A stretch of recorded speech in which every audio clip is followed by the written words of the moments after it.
Almost 2 years ago, he was diagnosed with an incurable terminal illness that numbered his days. Since then, he had been playing his favorite game over and over, and now, after 2 years, his time to die had finally come. But before that, he wanted to finish the game one last time. So he started a new game and customized a character for himself. Choosing more than one genius trait came with a cost. His character would also have to inherit a negative trait. He chose 2 genius traits, and in return, his character would be terminally ill. Chen didn't regret it. He was terminally ill himself, so was his character. As soon as he was done with character creation, the next thing he knew, he was being pulled in. No warning, no loading screen, just sucked right into the damn game. And that's how he ended up inside. He opened his eyes in a luxurious bedroom. He was confused and wondered where he was. And when he had last felt this strange sense of déjà vu, he walked around the room and looked into a mirror. Fear crept into his heart. What if he had become the worst possible character? In this game, his name was Nox. He didn't understand why that name appeared, only that the beginning felt like a crash landing. Here, his full name was Nox von Reinhafer,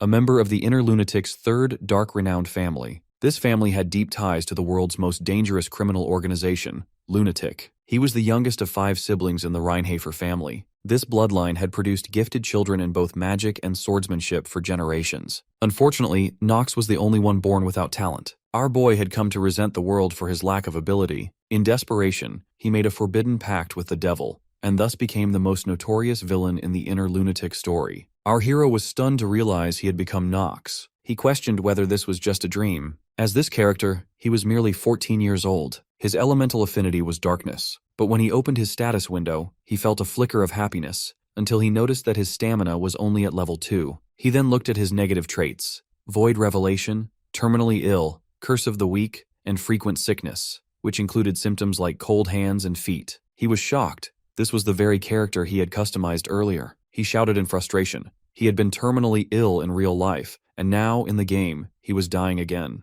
This time, the character had only 1 year left to live. He couldn't remember why he had chosen that trait, but after thinking for a while, it came back to him. He had wanted to make a character like himself, a terminally ill one. He remembered sitting at his messy desk, dying, with no one to lean on. At that moment, he had no idea that he would become the character he had created. Suddenly, a notification appeared. There was one unread mail in the mailbox, and it asked if he wanted to check it. He quickly opened the message. In the mail, someone addressed him by his real name, Chan, and also by his game name, Nox. He was shocked. Someone knew who he really was. Yu Chan, the name given to him by his parents, whose whereabouts were unknown. He fell into deep thought. Whoever brought him here, they must know about the part of his past he could no longer remember. The message read, "You don't remember me, but I need to say this. It's been a long time. You did well over the last 2 years. You deserve to be here. Welcome back to the game." Our boy sat still, staring at the screen, confused, and curious about one line in particular. Welcome back. Our boy wonders if the messenger is trying to tell him that he is no longer in his old world, and that this place is now his new reality. The messenger responds, saying that while there is much about his identity he cannot reveal, he advises him to join the Eldane Academy. From there, he should build his strength and do his best to follow the main story as closely as possible. Once he does, the complete truth will naturally unveil itself to him.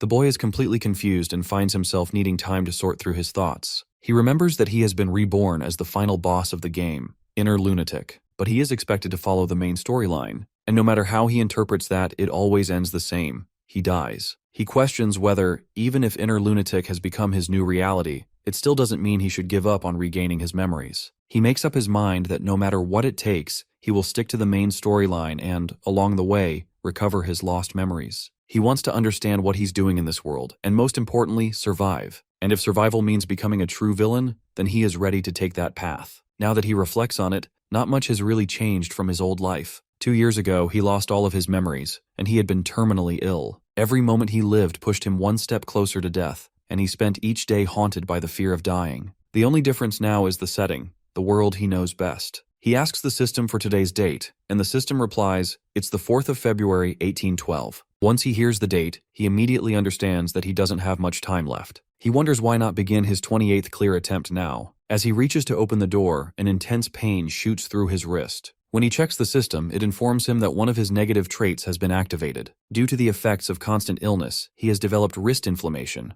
level 1. The system advises him to rest properly and allow himself time to heal. This makes him angry. He mutters to himself, questioning what's wrong with this body. How can it be so fragile? While lost in his own condition, he bumps into a young female housemaid. She falls to the ground and immediately apologizes to the young master. He tries to recall her face. Her brown hair and light orange pupils seem familiar. He wonders if she is Rona. She begs for his forgiveness, insisting she has committed a grave offense by harming him. The only thing he remembers about her character is that she used to talk behind Nox's back. That's all he can recall. Still, he finds it hard to believe that such an innocent-looking girl would gossip about Nox, even if Nox is a villain. He forgives her, but he warns her not to make the same mistake again. For a brief moment, he forgets the personality he's supposed to play and smiles at her. But it doesn't take long for him to realize he is supposed to be insane. He falls into silence, pondering the life he has chosen for himself. The maid timidly asks where her young master is planning to go so early. The young master replies that he's headed to the practice hall. All of the nearby servants are shocked upon hearing this. He then tells Rona to come along with him. Rona becomes excited, but at the same time, worries whether her master intends to beat her. As they walk toward the practice hall, Nox reflects on his situation. After experiencing what it feels like to die, he now knows for certain he doesn't want to die again. If he wants to survive, he must adapt to this new world quickly. That doesn't mean he has no chance. As someone who has played the game 27 times, he already knows most of the hidden mechanics. He quickly glances at the status window to check the details of the game.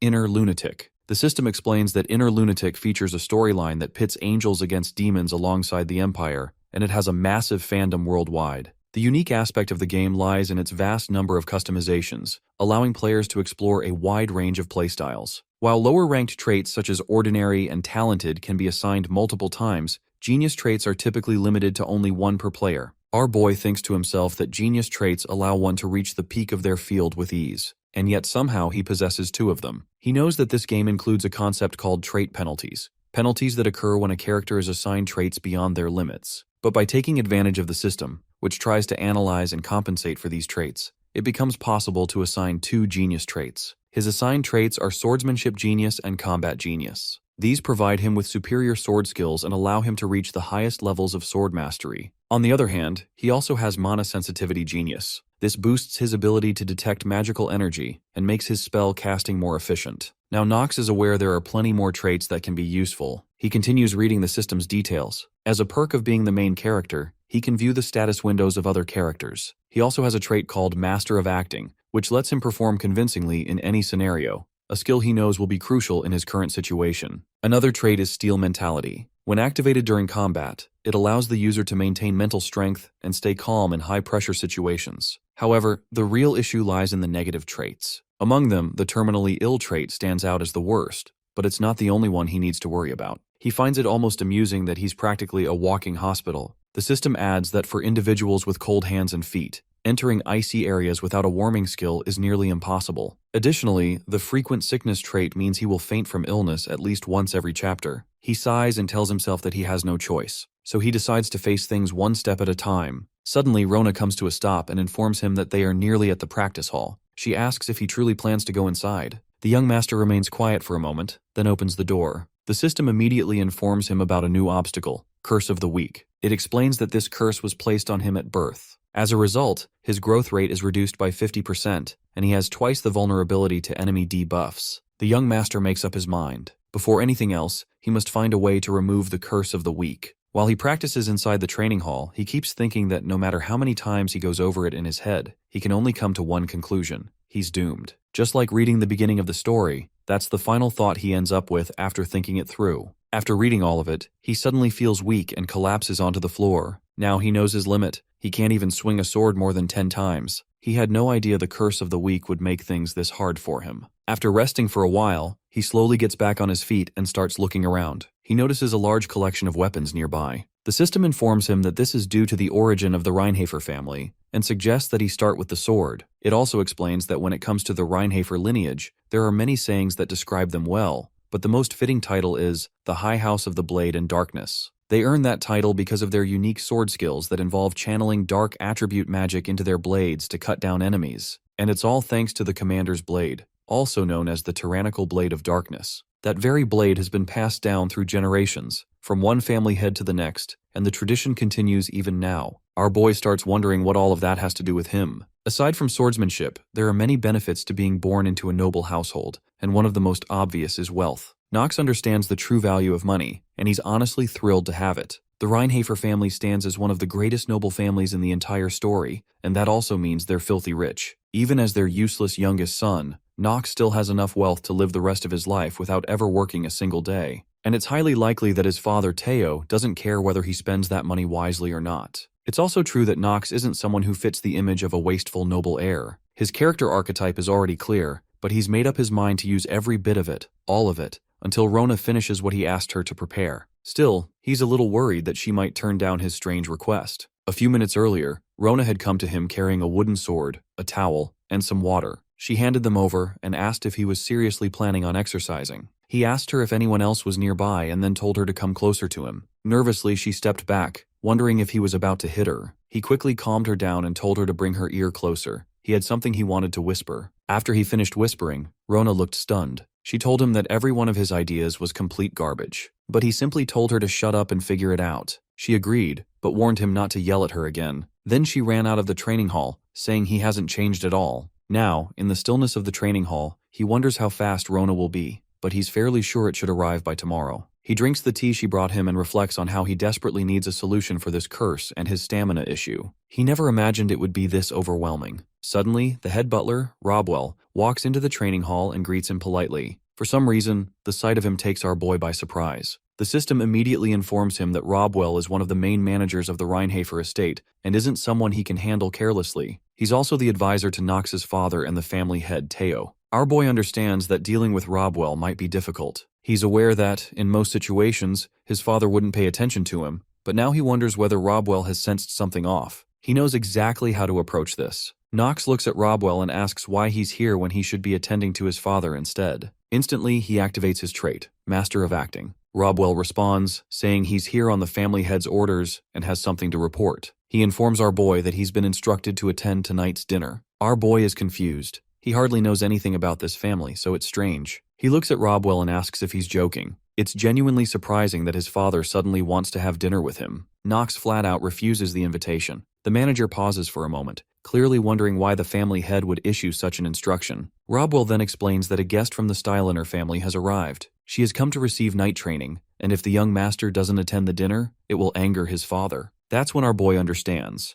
It's not a request, it's a direct order. Robwell narrows his eyes and asks if something seems different about him today. Our boy hesitates and tries to read between the lines, wondering if Robwell is hinting at anything. The butler clarifies that Nox never used to pick up a sword, yet today, he entered the training hall on his own. He calmly asks what led to this sudden change. Annoyed, our boy raises his voice and tells him not to ever dare overstep his bounds as a mere butler. Whatever he does, and for whatever reason, is none of Robwell's business. He emphasizes that he's in full control of his own choices. Robwell bows slightly and offers his apology. After that, the young master leaves the training hall, still thinking whether Robwell had noticed anything suspicious. Meanwhile, the butler quietly decides to report the incident to the family head. Nox, not expecting such a tense encounter with the head butler, feels anxious. He wonders what consequences might follow, and glances over his shoulder to check if Robwell is still watching him. He tries to push away all the negative thoughts and begins thinking about the young lady from the Styliner family. What could her true purpose be in coming here? That night, inside the grand dining hall, his family members mock him as soon as he enters. One of them calls him an idiot, and jokingly tells the others that he actually showed up,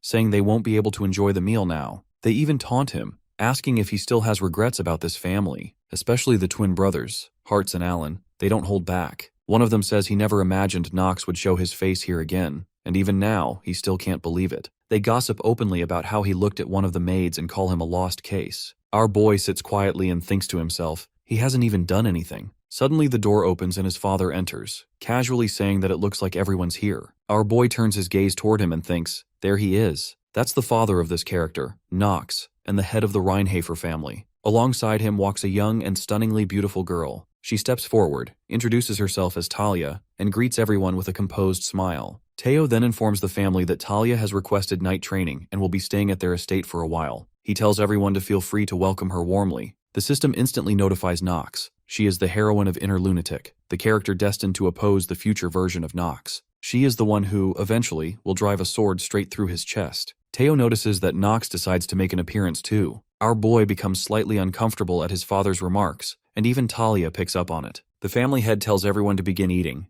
The twins continue taunting him from the opposite side of the table. One of them brings up to their father that they should make the decision now regarding who will be the next to enter Eldyne Academy. Teo becomes curious about their decision and believes it's about time such a choice is made. The system informs him about Eldyne Academy, stating that it is the most important location within Inner Lunatic. Within that academy, students face various situations and fight demons, this being the core storyline of Inner Lunatic. After understanding all of this, our boy also makes the decision to attend the academy, and while sticking to the overall structure of the story, he understands that he must now gather allies of his own. Their father announces that, as everyone likely knows, Eldyne Academy only allows 3 individuals from each family to attend. This restriction is in place to limit the influence of nobles. Since he has already used the first 2 spots on his first and second sons, the Reinhafer family has only 1 remaining entrance ticket for the academy. Our boy is determined. Before he begins forming alliances, he knows he must do whatever it takes to obtain that final entrance ticket. Teo declares that this is why he has decided to follow their family traditions. Nox becomes excited and tells his father that it sounds like he's suggesting a battle between brothers. Their father is caught off guard, surprised that Nox is the first to react. Teo affirms the suggestion and mentions the date. It will take place 1 month from now. He continues by stating that they will determine their next academy attendee through a duel held in the practice hall. One of the twins tells him to keep quiet before he humiliates himself. The other mocks him, saying that weak fools like him, who've never even wielded a sword, stand no chance against them. Surprisingly, our boy remains calm and composed. He tells them they can talk all they want, after they win. The twins grow furious and demand to know if he genuinely believes that someone like him can defeat them. Yet our boy stays focused. To him, this duel is simply another trial that he must overcome in order to secure the entrance ticket. He has no intention of letting their taunts distract or discourage him. Nox confidently declares that he will be the one to attend Eldyne Academy. Teo watches his son's interactions,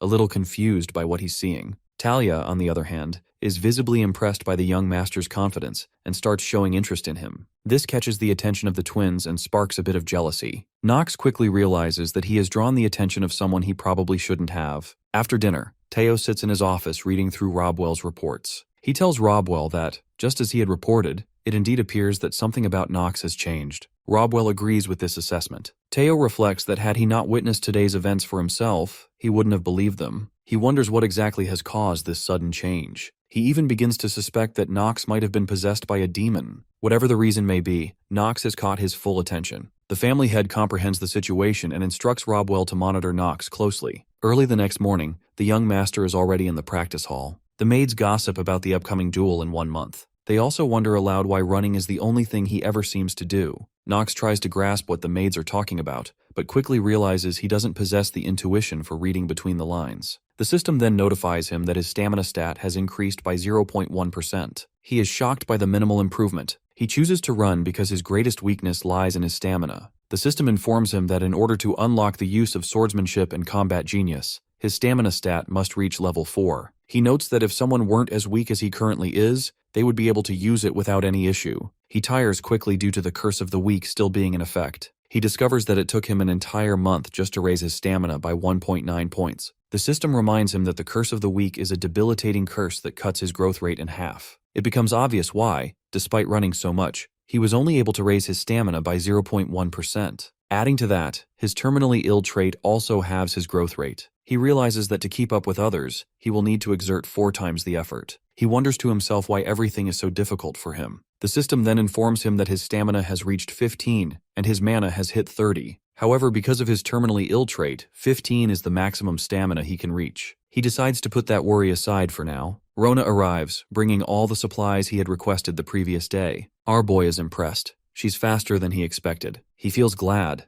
believing this will allow him to make some real progress now. The only question remaining in his mind is how to break past the limit and reach stamina level 4. He looks over all the supplies Rona brought. He feels confident that using his own knowledge, he can resolve this. He mixes the ingredients together and pours the contents into a bottle. Rona, watching curiously, asks why he needs all of these items. The poison is difficult to handle, the ingredients are those most people avoid, and they are quite expensive. Nox tells her it's because most people don't understand how to use them properly. Rona is visibly surprised by this explanation. Nox then drinks the mixture he just created. Rona immediately becomes alarmed, knowing that it contains poison. The system notifies him that he has consumed the poison of the 3-headed gorgon, and as a result, his health will temporarily be increased by 1.5 times. At the same time, the system initiates a death counter. He has only 10 minutes left. Rona becomes frantic and wants to call the head butler, but Nox stops her. He then eats the core, something clearly not meant to be consumed, and Rona panics further, frightened by what she's witnessing. The system confirms that he has ingested the core of a golem and warns that his body will now begin to slowly petrify.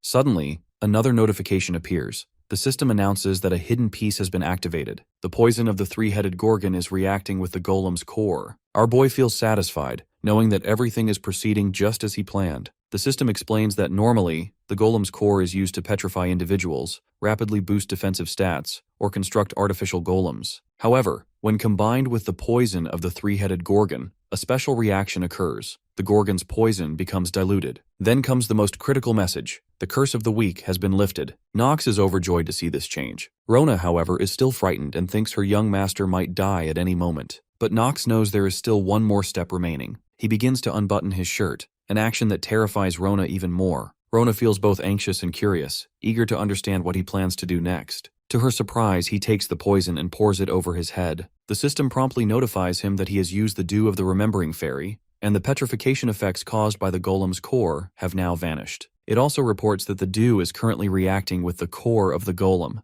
To our boy, the entire process feels like an unusual kind of healing. The system goes on to explain that a hidden piece has been activated, and the user will temporarily receive the trait called Blessing of Growth. Everything unfolds just as Nox had planned. The system then displays the positive blessings he has just acquired. Now, only one item remains for him to use, the Rapid Stamina Growth Scroll. He tears it apart without hesitation. The system confirms the action, stating that the scroll has been successfully used, and from now on, his stamina growth rate will be doubled. Our boy thinks to himself that he has finally eliminated the curse. With the Blessing of Growth suppressing the debuffs caused by the terminally ill trait, and with the scroll in effect, he knows that his current growth rate should be twice that of most individuals. This means he should be able to raise his stamina stat significantly faster. Suddenly he grabs Rona and kisses her. Shocked, Rona stares at him and questions internally whether the young master is truly all right. She yells at him, saying that when he suddenly began taking off his clothes, she thought something was seriously wrong with his head. Nox then orders her to bring him a towel. Still confused and overwhelmed, she stands there, curious to understand what is actually happening to her young master. Nox considers that since the curse has now been lifted,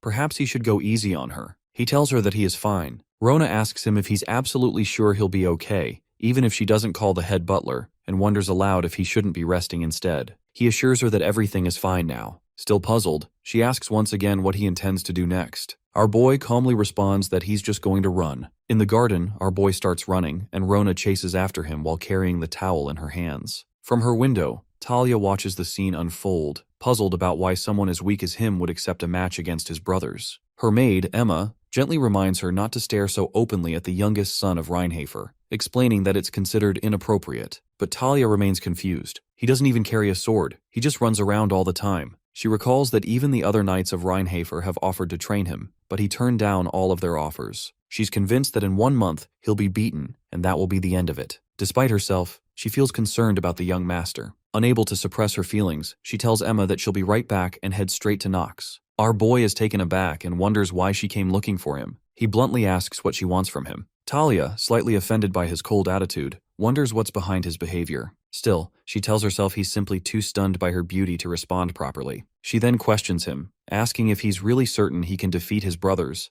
And is that the reason he accepted the match? Does he truly believe that just by running around like this, he has a chance? Rona silently agrees with Talia's doubts. Talia offers to help him, but only if he's willing to accept it. He rejects the offer outright and tells her to get lost, saying he has no interest. Furious, she asks if this is how he treats someone offering assistance. Rona advises him gently that if he talks like that, girls are bound to dislike him. Annoyed, Talia snaps that he can forget her offer and just do things his own way then. Rona sighs, saying this just makes things unnecessarily complicated. Our boy proceeds to check Talia's information using the system. He reads her traits in detail. No matter how he analyzes them, he realizes that she possesses incredible talent. In Inner Lunatic, most grown men have a stamina stat of around 4, but hers is remarkably high. Although it may not yet compare to the 3 swordmasters on the continent, or the potential held by one of the 4 great mages, he sees that at the very least, she has the capability to reach such levels in the future. He concludes that she should be capable of killing several demons, especially with her fire attribute. He's also aware that the fire attribute magic Talia uses will eventually awaken into white flames, flames that are used to burn the demonized Nox in the future. He reflects on the consequences. If he manages to make Talia his ally now, the story of the future will be altered far too much. so he resolves to find a way to stick to the original storyline while avoiding death. Still, he wonders if it's even possible to get along with someone destined to kill him. 1 month later, inside the training hall, Nox's twin brothers admire Talia's sword skills and compliment her on how quickly she learns. Alan comments that this is exactly what he expects from a member of the Stillreiner family. Hearing her family name brings back memories of her sister, who is far stronger and more skilled than she is. Talia remembers the time her sword broke during a match. She questions whether she can truly become a knight.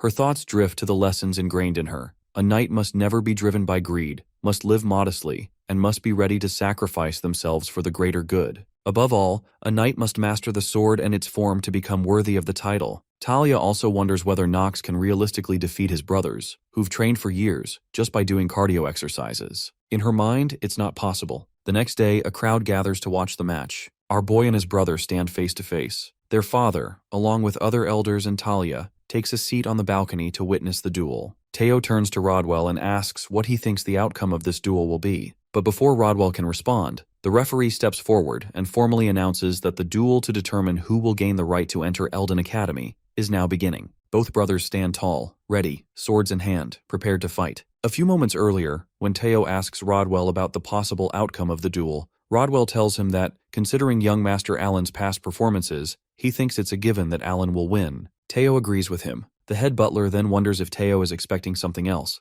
because while he acknowledges that it's true young Master Nox has changed, he still doesn't believe Nox will win. To him, that would be outrageous and impossible. The head butler himself once walked the path of a knight beside the patriarch. He knows the art of the blade can at times be ornate, but other times, it's very simple. How long one has trained and how seriously they've pursued their craft determine their level. And there is only one way for someone to completely overturn the odds and make a person who is ahead of them on the path kneel before them. That is a wall that cannot be climbed. Overwhelming talent. He also wonders if young Master Nox was born with such a gift. Teo tells him that the possibility isn't zero, and at the very least, if Nox was born with Reinhafer blood, then there is a chance that the youngest son was born with the talent of a sword emperor. Suddenly, the system notifies him that his traits, swordsmanship and combat genius, are inactive. Our boy wonders why he's so unlucky when his luck stat is so high. Now he's confused. Could his luck stat actually be in the negatives? He knows that in the end, he wasn't able to reach a stamina stat of 4. The system then updates him regarding the activation of trait effects. He remembers that during his training, his stamina stat increased by 0.1. He feels slightly relieved knowing that his stamina is now 3.8. While he's running to improve his stamina, Rona asks if she really has to keep running with him. He smiles at her and says that it wouldn't be fun if she didn't,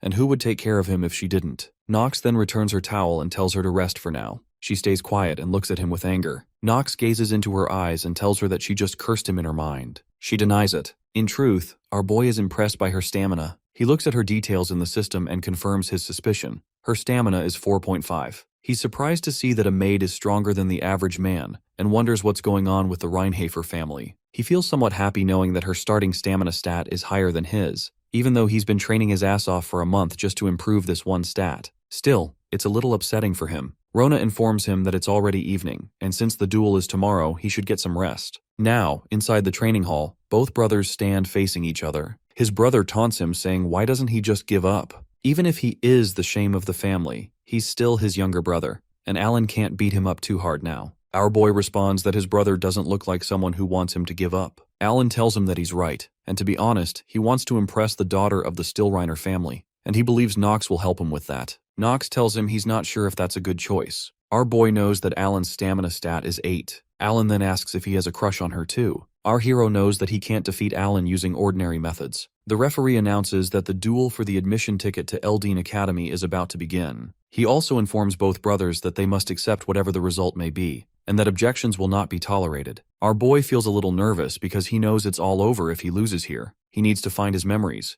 and he still has to figure out who the person was that sent him the letter. He also knows that after the 1-year grace period, he will die. The referee asks them both if they are ready, then signals them to begin the fight. Alan is the first one to attack, and our boy defends himself so well that even he appreciates his own defensive skill. To Nox, this is the only consistent thing in the damned inner lunatic game. Both strike at each other with balance and skill. Our hero knows that if he loses here, he will have to give up everything, but if he wins, he can have it all. During the fight, the system informs him that his stamina stat has increased by 0.1%. Alan taunts Nox, suggesting maybe he hit his head too many times and says perhaps he'll feel better once he hits him some more. Facilia, who is watching the duel from the balcony, thinks to herself that worrying about how the youngest had changed was pointless. She simply wants the last child from this family to enter Eldon Academy to be her son, Alan. She dismisses Knox's skills as pathetic. Teo tells Rodwell that he was looking forward to seeing how Knox had changed and now wonders, is this all he can do? The head butler asks if he should stop the duel. He explains that if they let it continue, young Master Knox will take a long time to recover.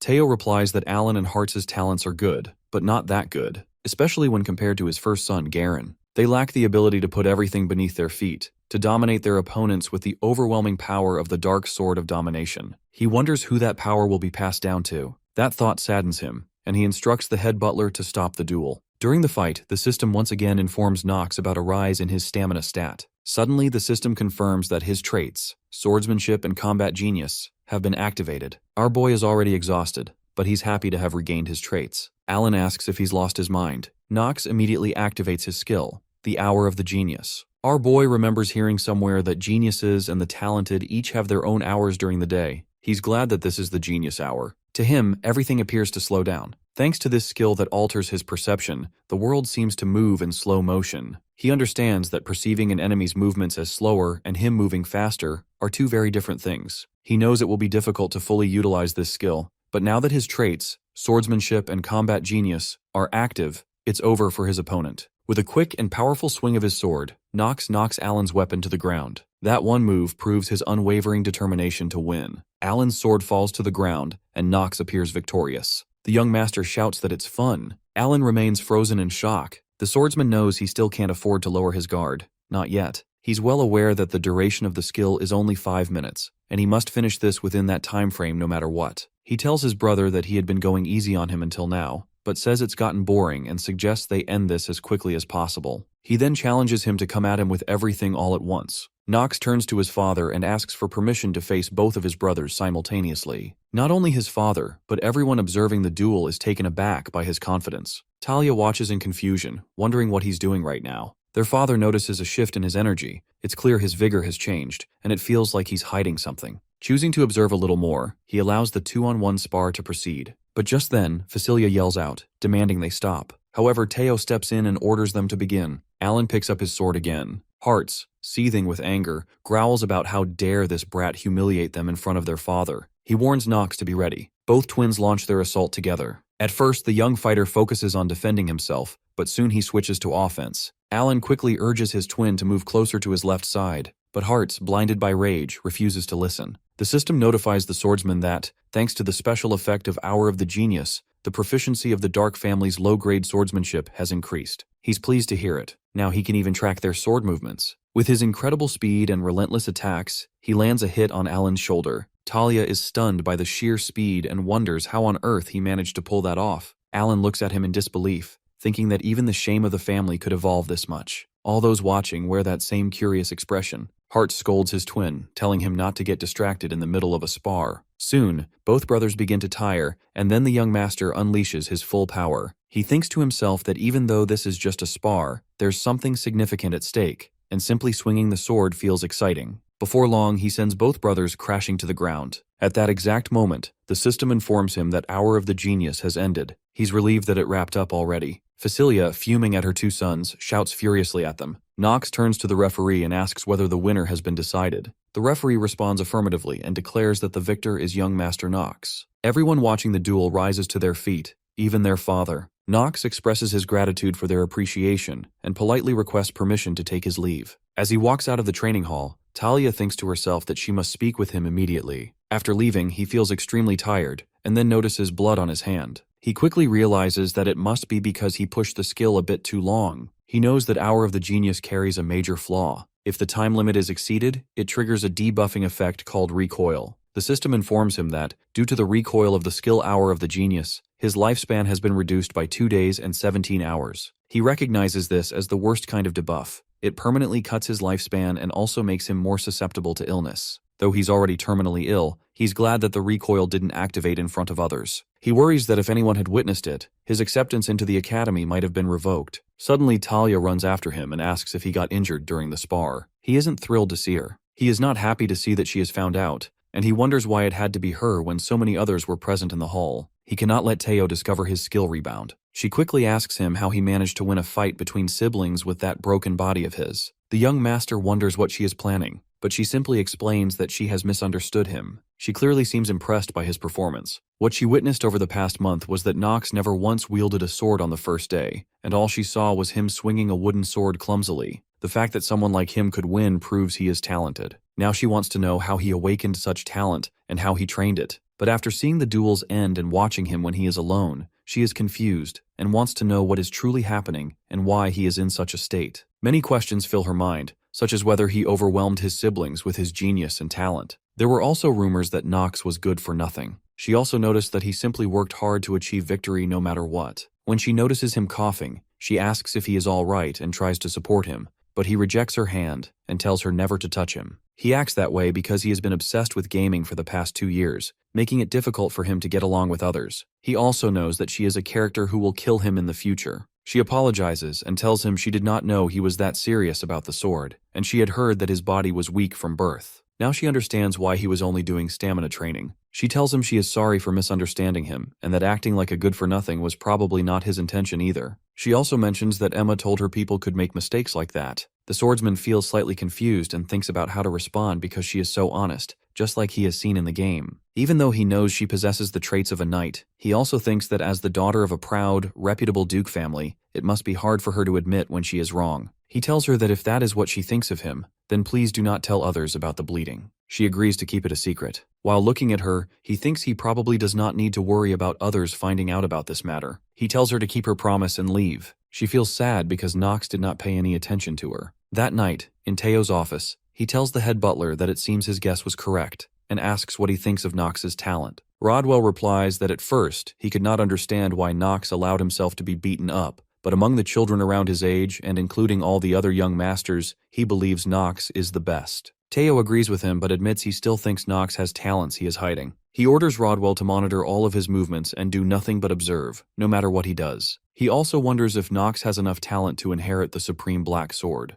Teo tells him that he does not have much time left, and what Rodwell is doing is important. Rodwell assures him that he will do his best. Now it is late at night, and the system informs the young master that he has completed the tutorial quest and cleared his first fight. Nox knows this is a sword that becomes reality, but the game-like system is still present. The status window remains as well. The system tells him he will be given rewards and that he has received free stat points. He knows it is a jackpot for him. However, he is not very happy because he ran for a whole month just to increase his stamina by 2, and they could have just given this to him earlier. He sits in his room, looking at his status window. He points at his luck stat and increases it from 7 to 10 because it is not a stat that can be raised through hard work. In Inner Lunatic, luck is the most valuable stat. After completing the process, he decides to check its value right away. The system informs him that he has received the benefit of mass clear 27 times. He is surprised to know the benefit system is still here as well. It is a relief for him. He decides to do the gacha immediately, and a huge machine appears in front of him. He laughs, thinking that seeing this in person feels so alien. He recalls that when the luck stat is at its highest, the chance of an intermediate rank or above appearing was 95%. He looks at the different ranks, seeing 3 of them, with the advanced rank being gold and the highest rank being rainbow. He wants to get gold or above. The machine starts its process, and a gold rank is delivered into his hands. It is a gold letter. The swordsman opens it, and the system congratulates him for obtaining an advanced trait, the Supreme Ruler's Awe.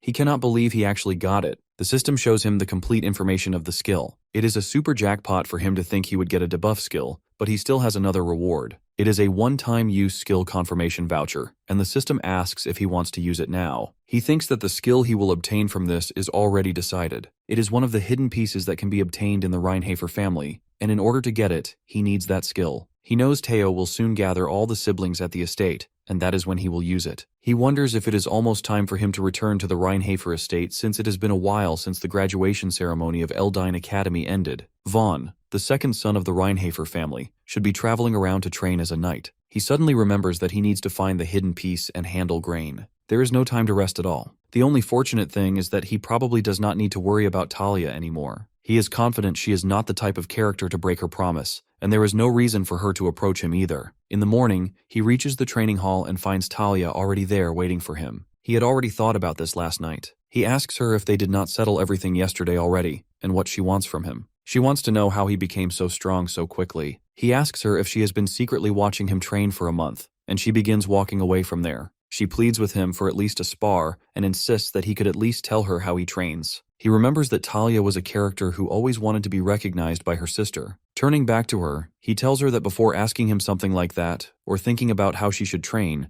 she should first consider the talent she possesses. The young swordsman has never comforted anyone before, and he wonders what else he should say to her. After a brief pause, he advises her not to compare herself to others. Then he leaves the training hall. She feels sad and is almost in tears because he just walked away. While walking outside the training hall, he wonders if she will come after him, or if she will stay where she is. He also thinks there is no need to let her witness him earning the hidden piece when she might end up killing him. As he continues walking, he reaches the Reinhafer family barn and sees a large number of horses gathered there. He knows that this place is famed for raising the best horses on the continent. There, his father and twin brothers await him, and the head butler welcomes him. His father tells them that he is sure they all know why he has called them there. He tells them that from now on, they will each choose the horse they will be with forever. The young master already knew this, and had been waiting for this moment. He remembers reading that horses are considered the holiest animals both on the continent and within the Reinhafer family. If they have decided to become a mage or a knight, they choose a horse when they are young to have as a lifelong companion. He knows that Eldain Academy teaches horse riding, and that the later parts of the game include many large-scale wars. If the horse he has dies, he will have to raise a young horse again. Plus, transportation magic is extremely expensive. He is not happy that horses are such an important mode of transportation in this game,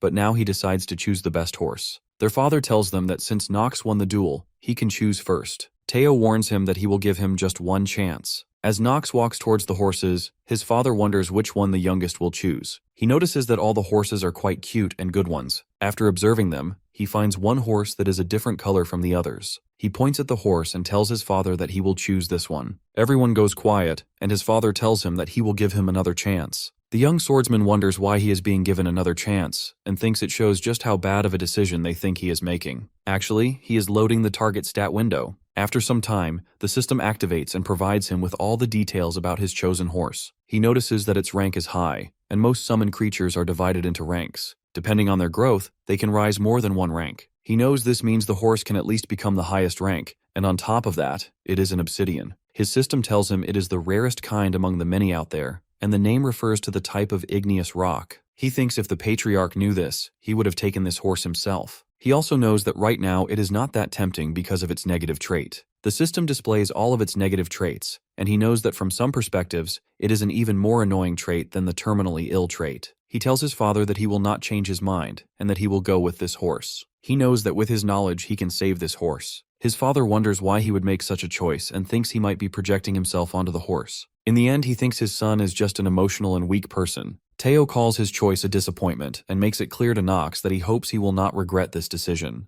After advising him, their father leaves. The twin brothers want to stop him, and the young master feels confused, thinking his decision really was disappointing. The head butler tells the twin brothers that he will watch over Nox and requests them to choose their horses. Rodwell comes to Nox and asks him to choose a name for the horse. He agrees with the idea and names him Carl. The young swordsman tells him that he will go with Carl. He used that name when clearing Inner Lunatic, and it is a meaningful name to him. He takes the horse to his bedroom because he cannot let others see what he is about to do. He notices that the horse's eyes look determined to live, just like he is struggling to live. He notices that Rona is present in his room, so he calls her name and warns her that if she does not answer right now, she will face consequences. She understands his warning and shouts that she is here. She asks him how he knew she was there. He orders her to look after his horse. She is surprised to see a horse on his bed because she is the one who has to clean it. He laughs and tells her that it is a sick horse and she has to do her best. She has no other option but to obey him. He knows this is a bit problematic, and what is about to happen next is going to be quite a shock. The real question was whether Rona would be able to deal with it.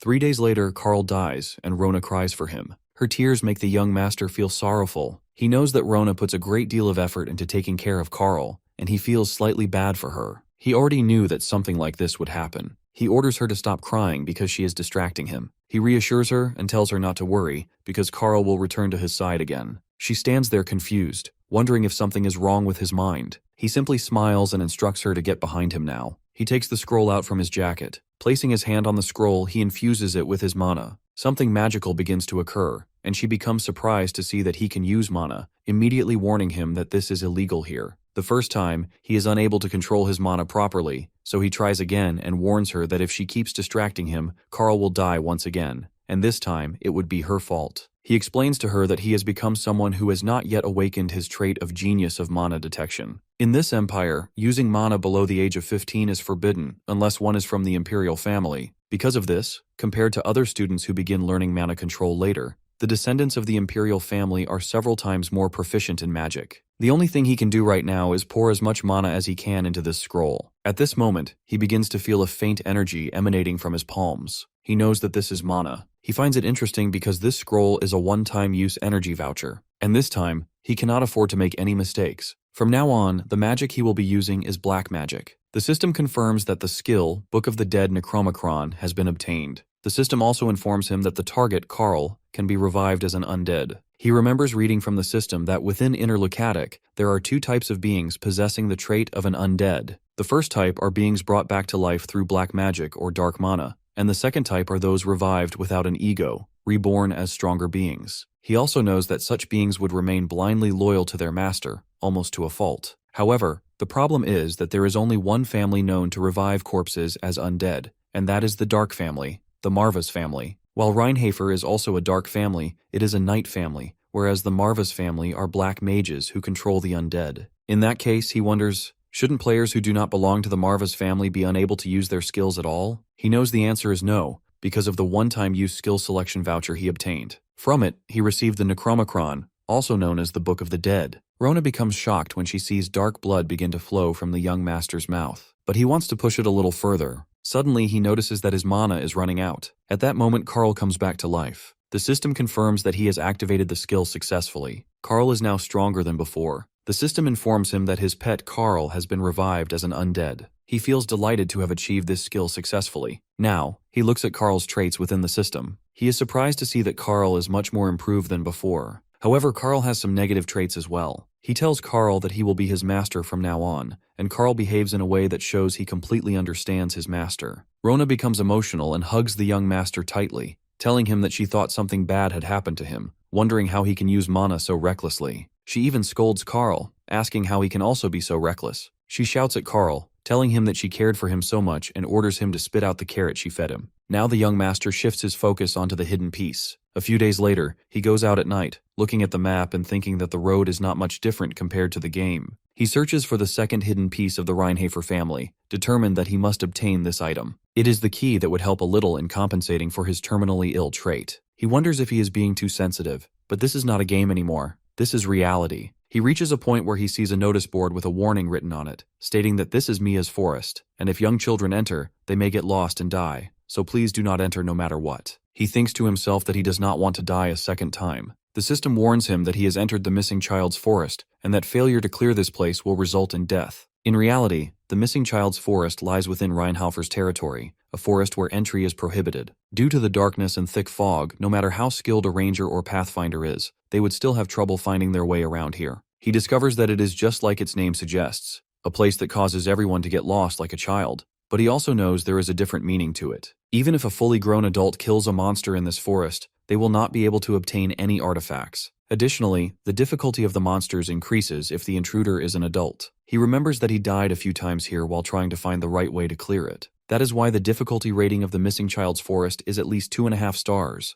with 5 stars being the maximum. Since this is a game where the difficulty is the worst, he recalls how hard he tried to clear it without knowing what items would appear. Now that he thinks about it, this is the perfect place to find an item suited for his terminally ill trait. Lighting his torch, he begins searching the forest. He knows that the crucial key to clearing the missing child's forest is the direction of the smoke. To be precise, it is the opposite direction from where the smoke is heading. He shouts loudly, asking how long the person intends to keep hiding and suggesting that they reveal themselves now. Looking around, he finds no one there and wonders if the person is planning to hide until the very end. Right now in the palace, Talia is still thinking about him and cannot believe that her beauty had no effect on him. She is completely unable to understand this at all. Suddenly, her maid Emma requests her to please stop following young Master Nox around. Emma also tells her that if she keeps doing this, she herself will end up getting scolded. Talia calms her down and guarantees that she will make sure Emma does not get fired from the family. Emma explains to her that this is not what she means. Emma thinks that young Miss Talia is already talented enough for everyone to respect her as the next matriarch,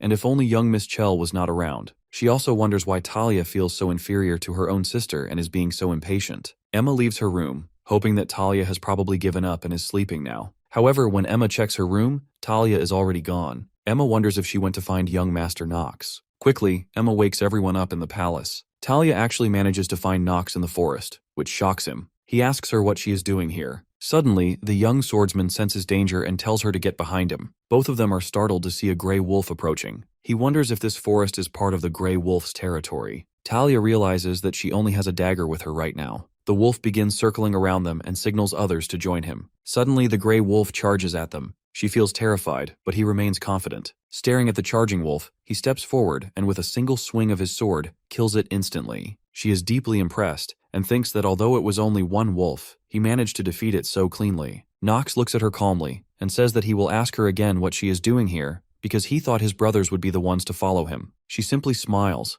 and when she notices a night stroll in his hands, she wonders why he has it. He demands her answer and threatens to leave her alone here if she does not respond. Walking towards him, she grabs his hand and tells him that she is not doing anything strange. Actually, it is just that he suddenly became so strong, and she thought about wanting to become strong like him. She explains that she looked out the window and saw him there, and she was curious about where he was going. As expected, she believed he had some kind of special training method. She tells him this is why she followed him, and upon seeing this forest, she jumped into it without thinking. Nox becomes certain of three things now. First, she thinks extremely highly of him. Second, she is not hostile towards him, which is a relief. And lastly, she is just a kid who does not understand how dangerous it is to follow others late at night. The young swordsman smiles at her and thinks that since she is one of the core characters, he cannot just leave her here. He tells her to follow him for now. However, he makes it clear that he is not trying to help her, but is simply resolving this situation so that his family does not end up in a bad spot. She accepts her mistake and apologizes for it. He hopes that she probably will not do anything dangerous again. She thanks him for saving her life,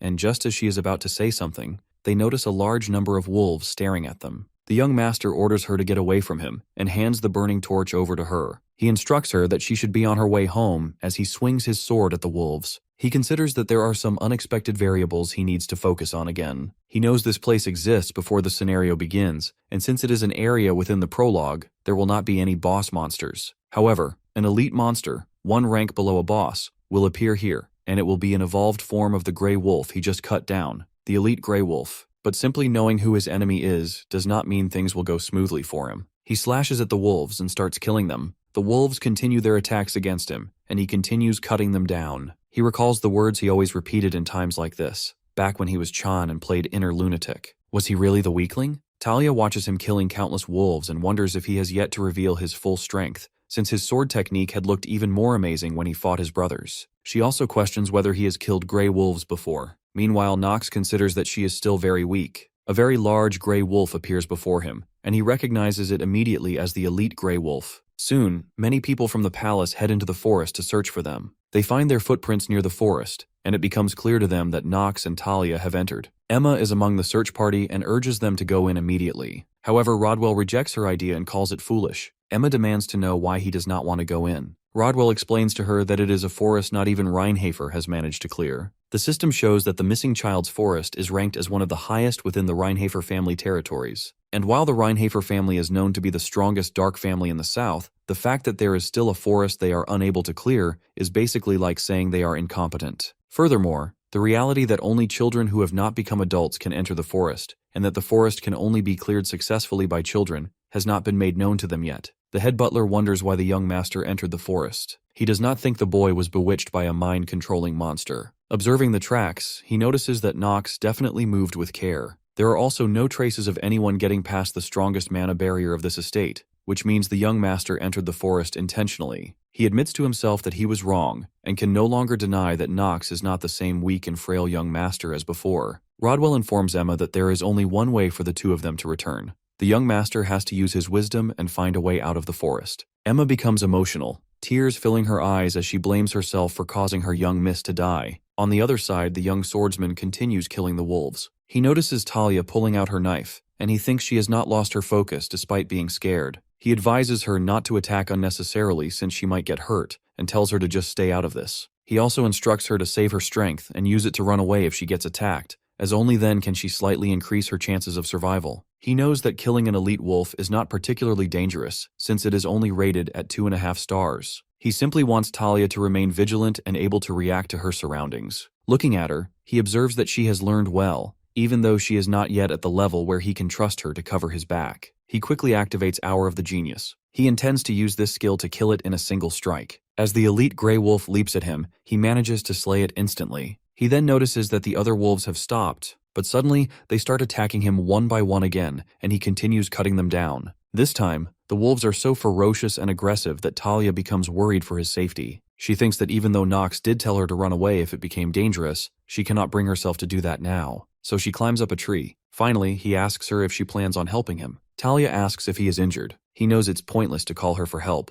so he assures her that he's fine. Yet he understands this is not the time to be careless. She feels relieved that Nox isn't hurt. He grows uneasy, realizing he just showed her his pathetic side, and the recoil from his skill has already arrived. He knows it's not over yet. He notices the elite wolf finally rising to its feet. At first, the elite wolf circles him, observing his every move. Then, all of a sudden, it charges at Nox at full speed. But the elite wolf employs a strange technique. First it runs away, then abruptly reappears, leaping onto him and injuring his shoulder before retreating again. The second time, it repeats its attack in exactly the same manner. The young master thinks it's supposed to be a 2.5-star monster, but the elite wolf is far more intelligent than he expected. He realizes he needs to revise his approach. He also notices that this elite Grey Wolf is smarter and more cunning than in the game. He knows it is hiding now, watching him, waiting for another chance to strike. The last 2 attacks took him completely by surprise. He regrets not recognizing its intelligence earlier, when it was commanding the other wolves, and to think it would even exploit the terrain and geographical advantages. He knows he needs to raise his guard first. Suddenly, the elite wolf attacks again, and this time, Nox lands a hit. But it has no effect. It seems like the wolf had been waiting for him to attempt a large swing and reveal an opening. The elite counters immediately, and the swordsman fails to predict it. He wonders if he got too excited just because he has cleared this game multiple times. He knows that was a foolish judgment. Then, out of nowhere, Talia's dagger pierces its eye. He thinks that if the elite wolf can create openings, then so can they. The person who created that unexpected variable was Talia. Seizing the opportunity, he slays the elite Grey Wolf with a single swing of his sword. Talia notices 2 other wolves observing their battle, and when Nox manages to kill the elite, they retreat. Watching this, she descends from the tree and runs toward him. She wants to know if he is all right. He tells her he survived only because of her and thanks her for it. After expressing his gratitude, he wonders if he just thanked the enemy who will kill him in the future. But for now, it's not his concern. She asks if he got injured just now, having noticed some large wounds on his shoulder. He replies that it's only a slight wound, and there is nothing to worry about. She feels relieved that he isn't hurt elsewhere. Suddenly, a tiny spider jumps onto her shoulder, and she screams that it's another monster. She quickly leaps into his arms and clings to him tightly. She tells him there is a spider and clings to him tightly. The young master wonders how long she intends to hang on to him. He is also curious whether she is truly afraid of the spider, or if she simply wants to hug him. He casually flicks the spider away and questions her, asking if something like a spider scares her.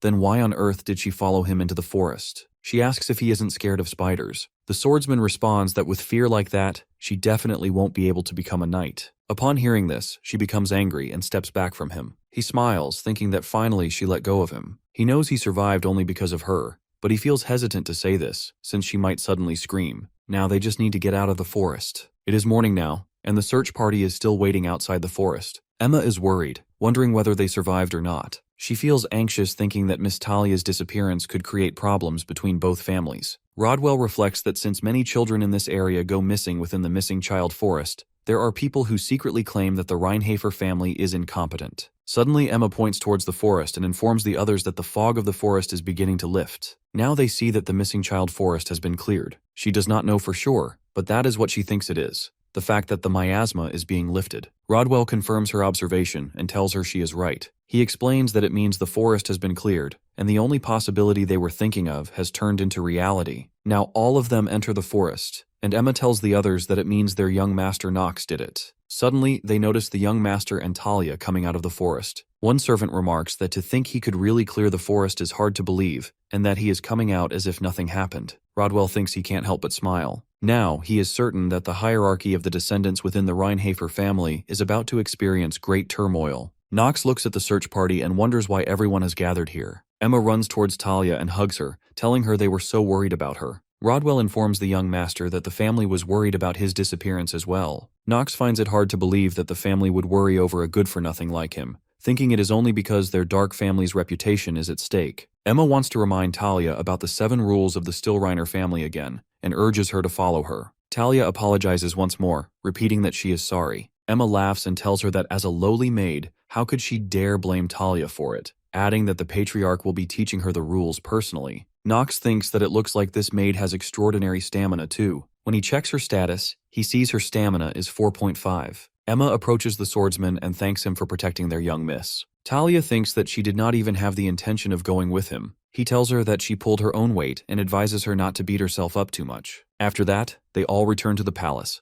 The young master goes to his bedroom, thinking that it is over for now. He reflects that Rodwell waiting outside the forest with the knights was totally unexpected. He wonders if it was because of Talia, but even so, he obtained the hidden piece. The system confirms that he has obtained a new artifact. It is an accessory called the Black Flame Ring. The system informs him about its basic information in detail. He reads about its special effect, which states that when he defeats a target while equipping it, he will steal a very small amount of their life force and convert it into his own. Furthermore, the higher the rank of the target defeated, the more life force he will steal. Now he knows that the only artifact capable of stealing someone else's life force is this Black Flame Ring. However, he also understands that having this ring does not mean he will gain a longer life, because one's life cannot be extended infinitely. Considering that only a very small amount of life force can be stolen, he realizes it will not be easy to overcome his terminal illness. Still, he believes that as long as he can struggle and progress, it is far better than living a hopeless life on the verge of death. He slips the ring onto his finger. Now he can definitely feel his life force and mana rising.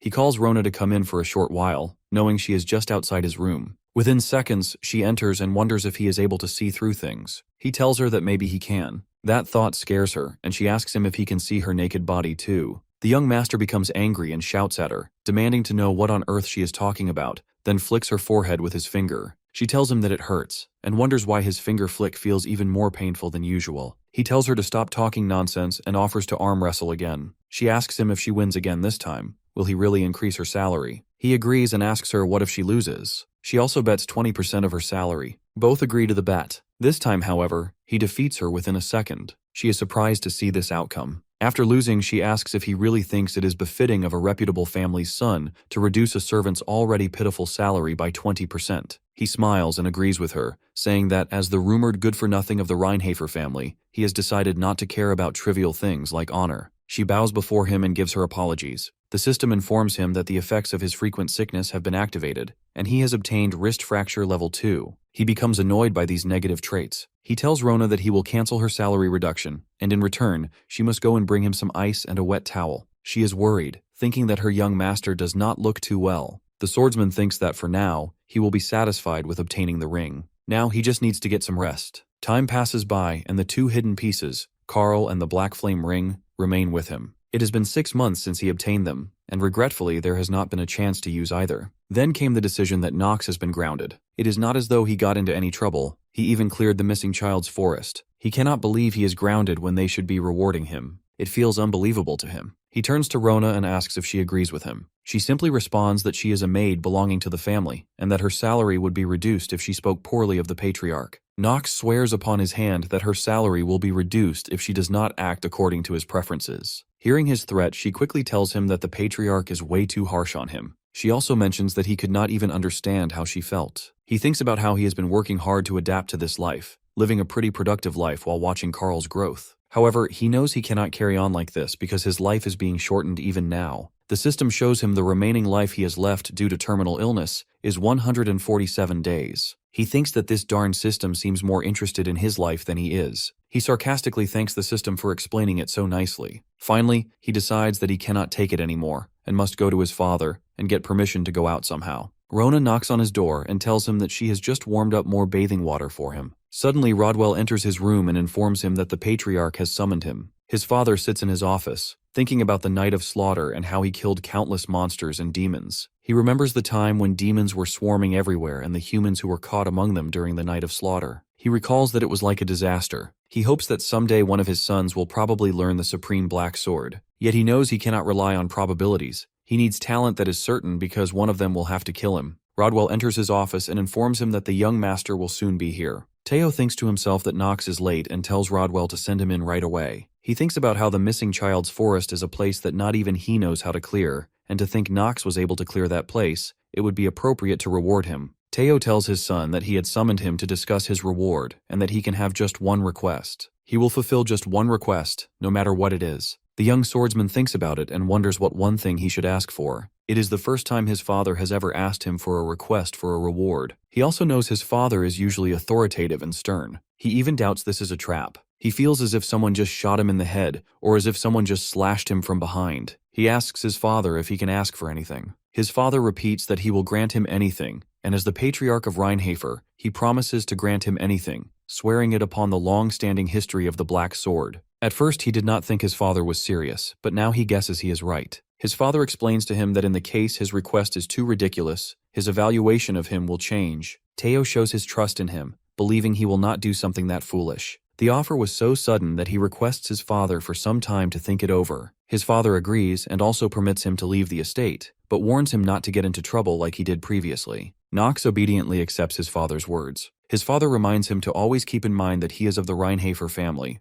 The next day, Talia and her maid are about to leave the palace. Talia tells Nox to meet at Eldine Academy the next time they meet. He says nothing and shows no emotions, but she insists on seeing him again. The head butler, Rodwell, tells Nox that he ought to answer when a lady asks him a question. The young master unwillingly replies to her that it will be if she becomes a full-fledged knight before then. Talia becomes emotionally charged and agrees with him, but he taunts her by saying, as in not getting all scared even after seeing a super huge spider. That remark makes her sad and angry, and she punches him in the belly. She tells him that she will return after becoming a full-fledged knight, and that he must prepare his head for her. He wonders what she means by his head and doubts she intends to kill him. Emma thanks everyone for their hospitality, especially young Master Nox. The swordsman very rudely asks Emma what a maid of the Styliner family has to thank him for. She thanks him again for saving her young miss, Talia. He explains to her that it is not as if he saved her intentionally, and tells them to stop bothering him and leave already. Finally, Talia and Emma depart from the estate. Nox feels relieved that one person is gone now. He wonders why he feels like he is slowly getting used to this weird life. He cannot find the exact reason, but he is kind of enjoying it. The system informs him that the remaining life he has left due to terminal illness is 146 days. He decides that he has no time to rest now. A few days later, when the young master is getting ready in his room, Rona tells him that he needs to get a new maid and new servants. He gets surprised to hear that, and as he is thinking about why she said that, Rodwell enters the room and greets him with a good morning. He asks Rodwell the purpose of his visit. Rodwell informs Nox that Eldon Academy has sent a maid in training to assist him, and from today onwards, she will be serving him, so he has come to introduce her. She greets him and tells him that she is his exclusive maid from today onwards, and that her name is Lavilia.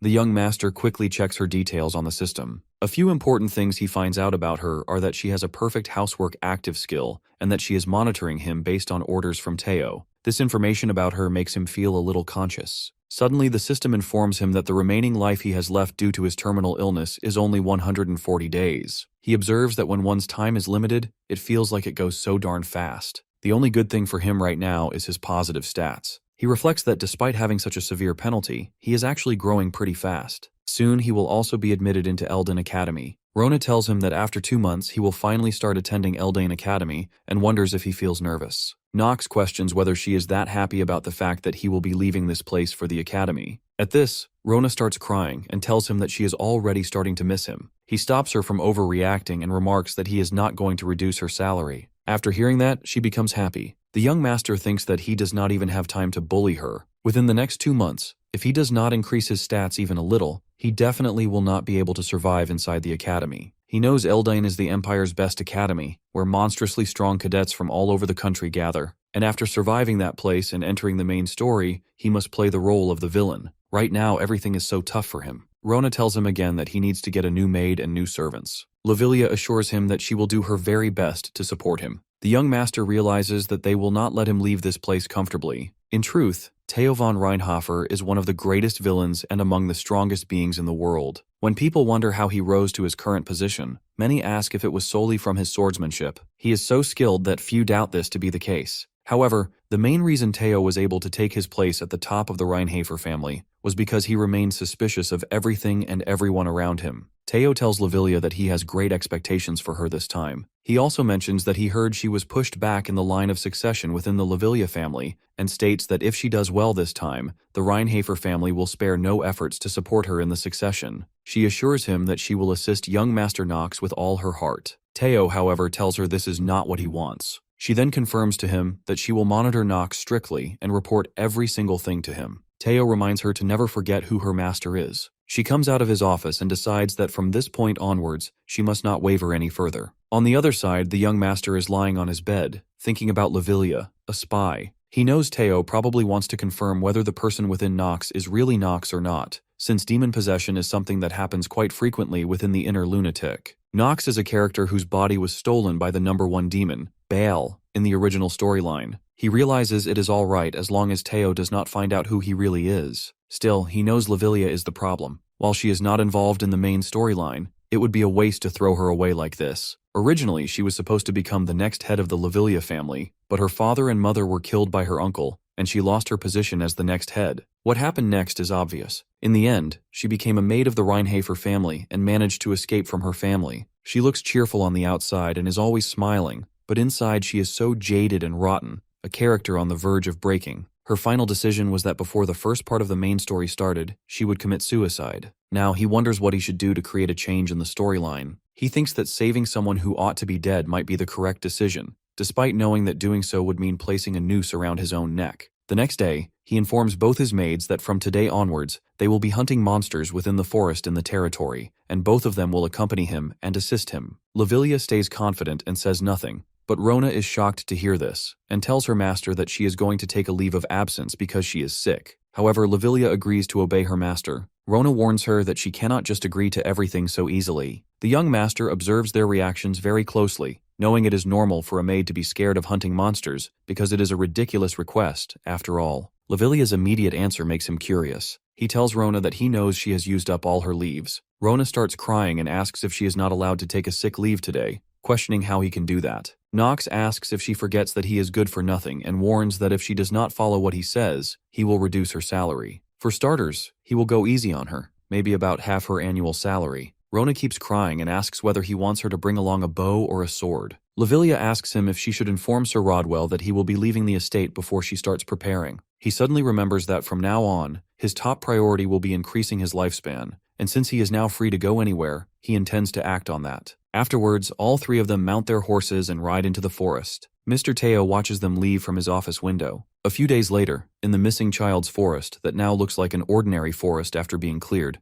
Nox slays another gray wolf. The system notifies him that he has absorbed a very small amount of the wolf's life force. It is almost 2 hours of life that he gains. After killing countless wolves in the forest, he begins to wonder if he has exterminated all the wolves in this area. Since he obtained 2 hours of life from a single hunt, this could be considered quite a successful hunt. Countless dead wolves are lying scattered on the ground. Lavilia mentions that it has been 1 hour since he started hunting and questions if he is not tired, offering him water. The young master realizes he forgot to activate Hour of the Genius, causing the hunt to take a long time. This means he has earned only 1 hour. He knows the calculation never balances out perfectly, but this is far too off. Besides, it is not as if he can go around killing monsters every single hour. His biggest concern is that there is a limited number of monsters. Since he has been hunting continuously for the last few days, he has already slain most of them. At this rate, he understands that his plan of living a great life is in danger of completely falling apart. He considers that the current lack of monsters in this vicinity is also a significant problem. Lavilia remarks that she cannot believe he thinks having no monsters is a problem,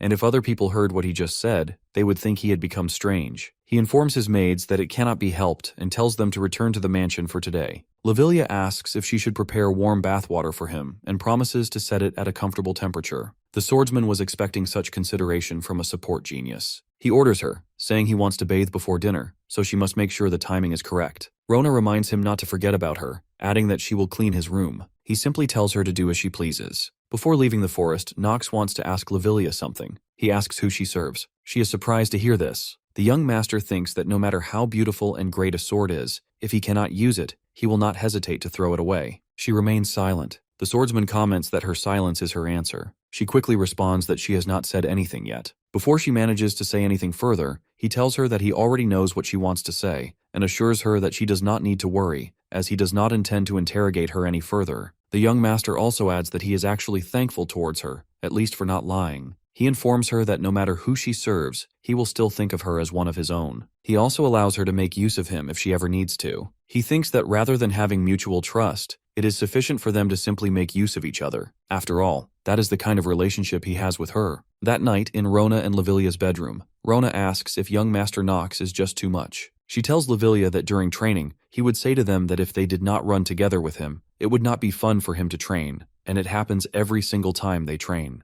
Lavilia says nothing and lets out a small laugh. She thinks about the rumors she has heard countless times since her days at the family palace, rumors that young Master Nox has changed. She had believed those rumors were probably fabricated, since it is rare for someone to change this much. However, they said that he defeated the twins in one move and obtained the right to attend the academy. He is also someone who should solidify his standing within the family, completely different from her, who had fallen all the way down despite being a legitimate successor. She wonders what he meant by what he said to her today. Shortly after that day, a groundless rumor begins to spread within the Reinhafer family. The rumor claims that Lavilia was expelled from her family and no longer deserves to be a maid of the Reinhafer family. She receives a letter calling her an incompetent family head who sold out her own family, stating that she will be held accountable for her sins, and she has been stripped of all rights as a direct line descendant. Now she understands that she will not be able to stay within the Reinhafer family for long. It is to be expected. The Reinhafer family is one of the top dark families after all. It is clear she is only being used as a maid for a good-for-nothing son,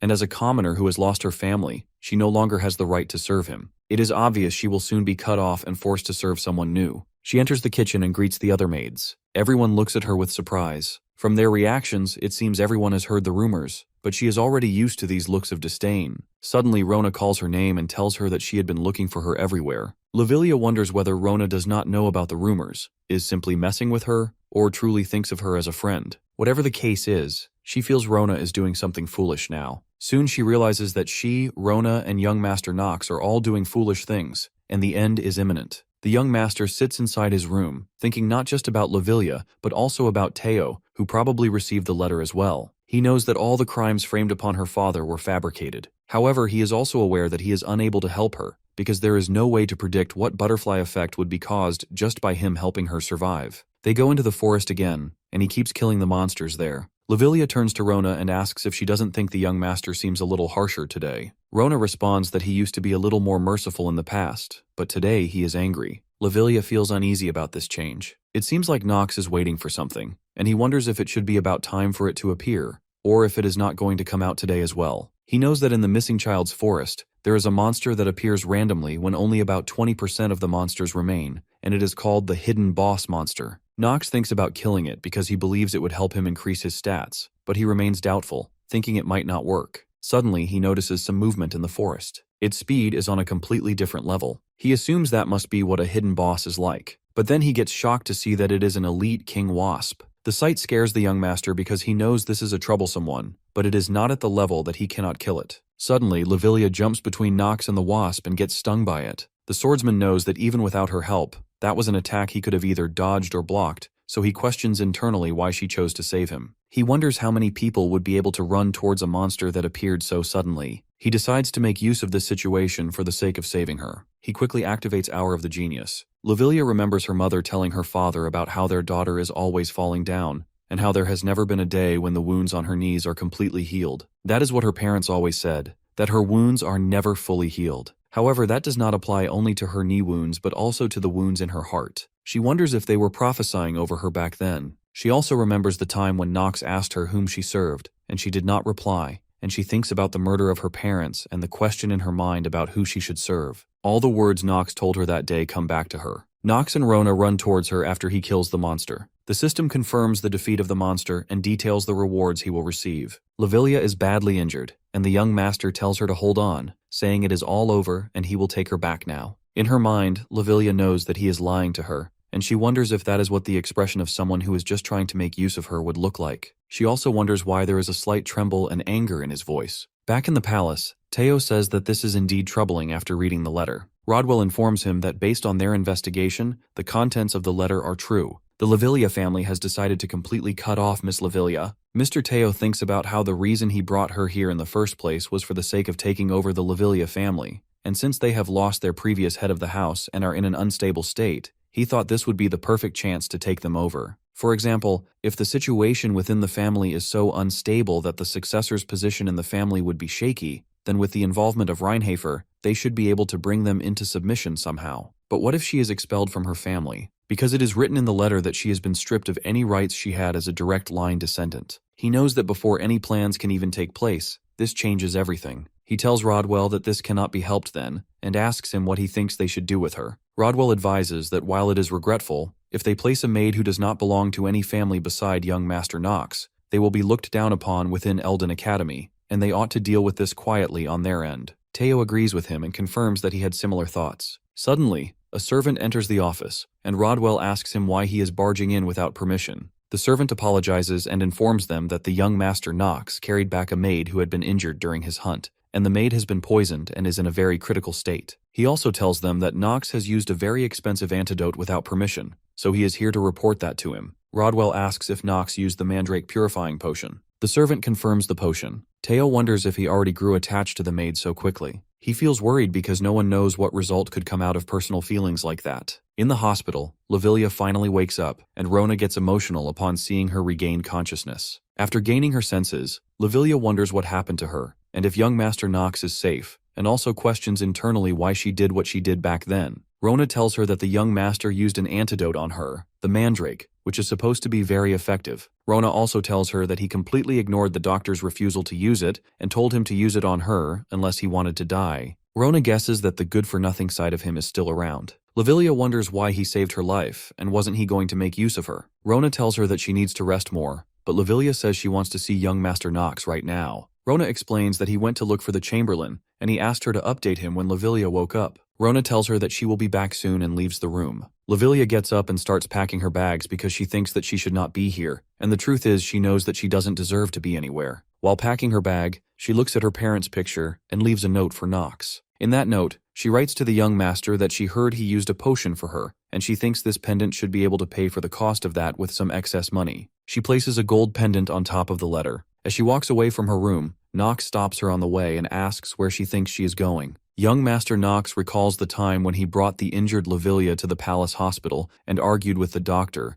stating that someone was dying while all the doctor cared about was how precious that medicine was. The doctor requests permission from the head of the family. He questions the doctor, asking whether he holds a higher rank than him in this family. The doctor apologizes to him. The young master threatens to report this matter to his father personally and forces him to administer it immediately. Finally, the doctor complies. Rona inquires if her friend will be all right now. He informs her that since the poison has been neutralized, she will be fine. Before leaving the room, Knox instructs Rona to report to him personally once Lavilia wakes up. From there, he proceeds straight to his father's office. Teo is surprised to see him there and remarks that it's rare for him to come looking for his father, wondering if this visit is because of that maid. Knox's system notifies him that Master of Acting has been activated. The young master reminds his father that he once said he would grant him a wish. He demands his father to give Lavilia to him, she who has been exiled from her family. The swordsman considers it a beautiful effect that will influence the main story. She was Teo's spy, but he understands that such problems no longer matter. Because today, when he saw her trying to save him, he realized something. The answer she hadn't spoken before, she had shown with her actions. His father tells him that he understands, and if this is what he wants, he will make it happen. As Knox is about to leave, he tells his father that this unworthy son of his has just one more thing to say. Teo permits him to speak. However, as Knox begins, he receives a warning from his system that the efficacy of Master of Acting is dropping due to his agitated state, preventing him from finishing what he was about to say. Teo stops him. At present, Knox stands in front of Lavilia, demanding answers to his questions. She informs him that she is about to leave. She explains that she doesn't think there is any place for her here anymore, and thanks him for everything he has done for her. Knox questions her again, asking where she plans to go instead of assisting him as his maid should. She responds that he already knows the answer. She tells him that she was ordered by his father to surveil him, and that included deceiving him as well. She wonders why he is trying to hold her back when she has already deceived him. She explains that she wouldn't have anything to say even if he chased her out right now and asks why he is doing this. The young master gazes at her calmly and reflects on whether this is what she is like behind her acting. This side of her feels far more like a living person, someone who would choose not to give up and would struggle even when times are dark and harsh. He tells her that people deceive each other all the time to begin with. She bursts into tears and says that she has committed a grave offense against him. He replies that's precisely why. After committing a grave offense against him, she wants to leave without repaying him for it. He asks her who said she could leave. She looks confused and wants to know what he really means. He explains to her that she is staying here. He doesn't care what his father thinks because he doesn't need that Lavilia family name of hers. What he needs are her talents, and so he wants her to assist him by his side until she repays the offense of deceiving him, as his maid. She agrees to stay, and tells him that she will remain by his side until the end and assist him. She recalls that he asked her this previously, asking whom she serves. He confirms that he did. She then asks if he knows whom she serves, and he replies that he actually does. The next morning, while Rona is mopping the floor, she tells the other maids that the young master threatened the doctor, saying he would kill him, and the doctor became terrified. Suddenly, Nox appears behind her and orders her to refrain from insulting him in front of him. She is startled to see him there and wonders if he was listening to everything she said. He mocks her, stating that she has given up on trying to wriggle out by claiming she didn't insult him. Rona suddenly turns to Lavilia and asks if she is all right, telling her not to overwork herself and that she will handle the laundry instead. The swordsman wonders why she is always causing trouble. He asks Lavilia if she knows that she will be going to Eldine Academy with him in 2 months. She tells him that she has already made quite a few preparations for that. He wants to know what kind of preparations she has made. She explains that she has prepared basic tools he will need: books, medicine, emergency items, clothes,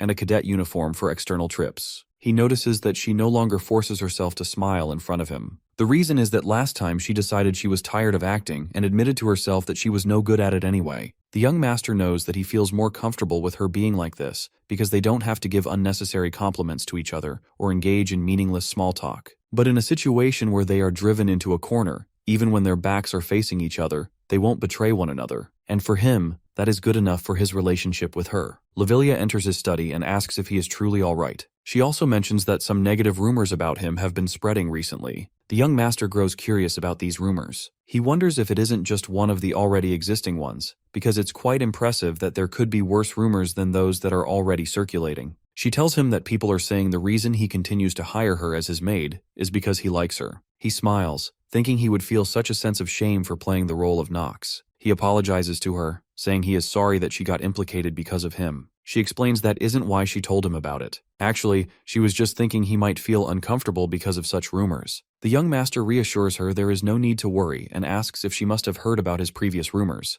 that he is the good-for-nothing, idiotic, incompetent youngest son of this family. She quietly says it's not that bad. He threatens to fire her if she lies to him. She quickly admits that she did hear those rumors, and on top of those, there were also rumors that he was perverted. She then asks if it is true. Nox covers his face with his hands, feeling ashamed. He thinks his image is actually better now, because previously he was just a reckless good-for-nothing despite being so weak, while nowadays he is merely a brat who acts up even though he is quite capable. Still, he knows he needs to strike a balance. He understands that Nox is a villain in the end, and he must remain a villain to let the protagonist shine, because he is not the protagonist of Inner Lunatic. He tells her to forget it and stop talking about the rumors, then mentions that he has a task for her. He informs her that as she already knows, in order to survive at Eldin Academy, she won't be the only one who needs to prepare. He will need to prepare as well. She wonders what kind of preparations he is referring to. The young master knows Lavilia's single-minded trait refers to how she absolutely trusts a certain person. He also thinks it won't be an issue even if he shares a little bit of his plans with her. In fact, he thinks he needs her to know more about him so that it will be easier for him to get her to do things. So he tells her that he is intending to study magic before joining the academy and wants her help with that. She looks surprised and asks if he is thinking of doing that despite knowing it's illegal in this empire. He responds positively. She tells him that he is acting so brazen. He smiles and says that he is a good-for-nothing after all, and a lustful one at that. She says that he sure holds grudges, and she is certain there is a reason behind his decision. She tells him that she will look for basic books that could be of help to him. The swordsman feels happy and thinks she is competent, as expected. Suddenly they hear Rodwell ordering the servants to be quick and get prepared. He wonders what is going on at the palace entrance. The head butler warns the servants that they will be in trouble if they mess up the preparations. He announces to them that young Master Grain has returned. That news surprises Nox. He thinks Grain has come back after graduating from Eldine Academy. He almost forgot about such an important event. They look out the window and notice a large number of horse carts carrying Grain's luggage. The chance to extend his life is finally here. He tells his maid that it seems he will need to go on a faraway mission for the time being. She asks him what he is up to now. At night, in the palace dinner hall, Teo appreciates Grain for doing a good job graduating from Eldine. Grain thanks his father for his appreciation. Actually, he is Teo's second son and one of Nox's older brothers. The young master quickly checks his details on the system. He finds out that Grain is 16 years old. His main element is dark achievements, and his skill is precise detection. Grain is a lustful man who brightens up upon seeing materialistic women. He also looks at Grain's traits in detail. Nox knows he is an opportunist. He remembers what the professor at his academy said. The only reason Grain's true colors had not been exposed was because Nox was a worse good-for-nothing. Grain is someone very good at getting along with others in the world of politics. He used his talents in political maneuvering to easily graduate from the academy. It is true that Eldine is very famous but also very hard to graduate from, and in its admission exams, fewer than 1,000 people would pass, and only half among those who were admitted would graduate. Their father asks Grain if the date for his departure to Chaders is decided. Grain confirms that he will be departing to the south for Chaders in 3 days' time. Teo informs him that if he is going there at this time of year, it should be a monster hunting mission. Actually, Chaders is a little outside the Rheinhafer territory, a neutral territory of the south. It is also on the borders with Tajilin in the east, which uses an undeveloped desert as its borders. Not only is it barren, but it is also swarming with monsters, making it the worst kind of wasteland. The mission that Grain received from the Imperial family is to stop the monster wave in Chaders, because the rule of the Archheim Empire is that one must complete the first mission given to them by the Empire in order to become a knight recognized by the Imperial family. Grain tells his father that when winter comes, Chaders is always filled with monsters,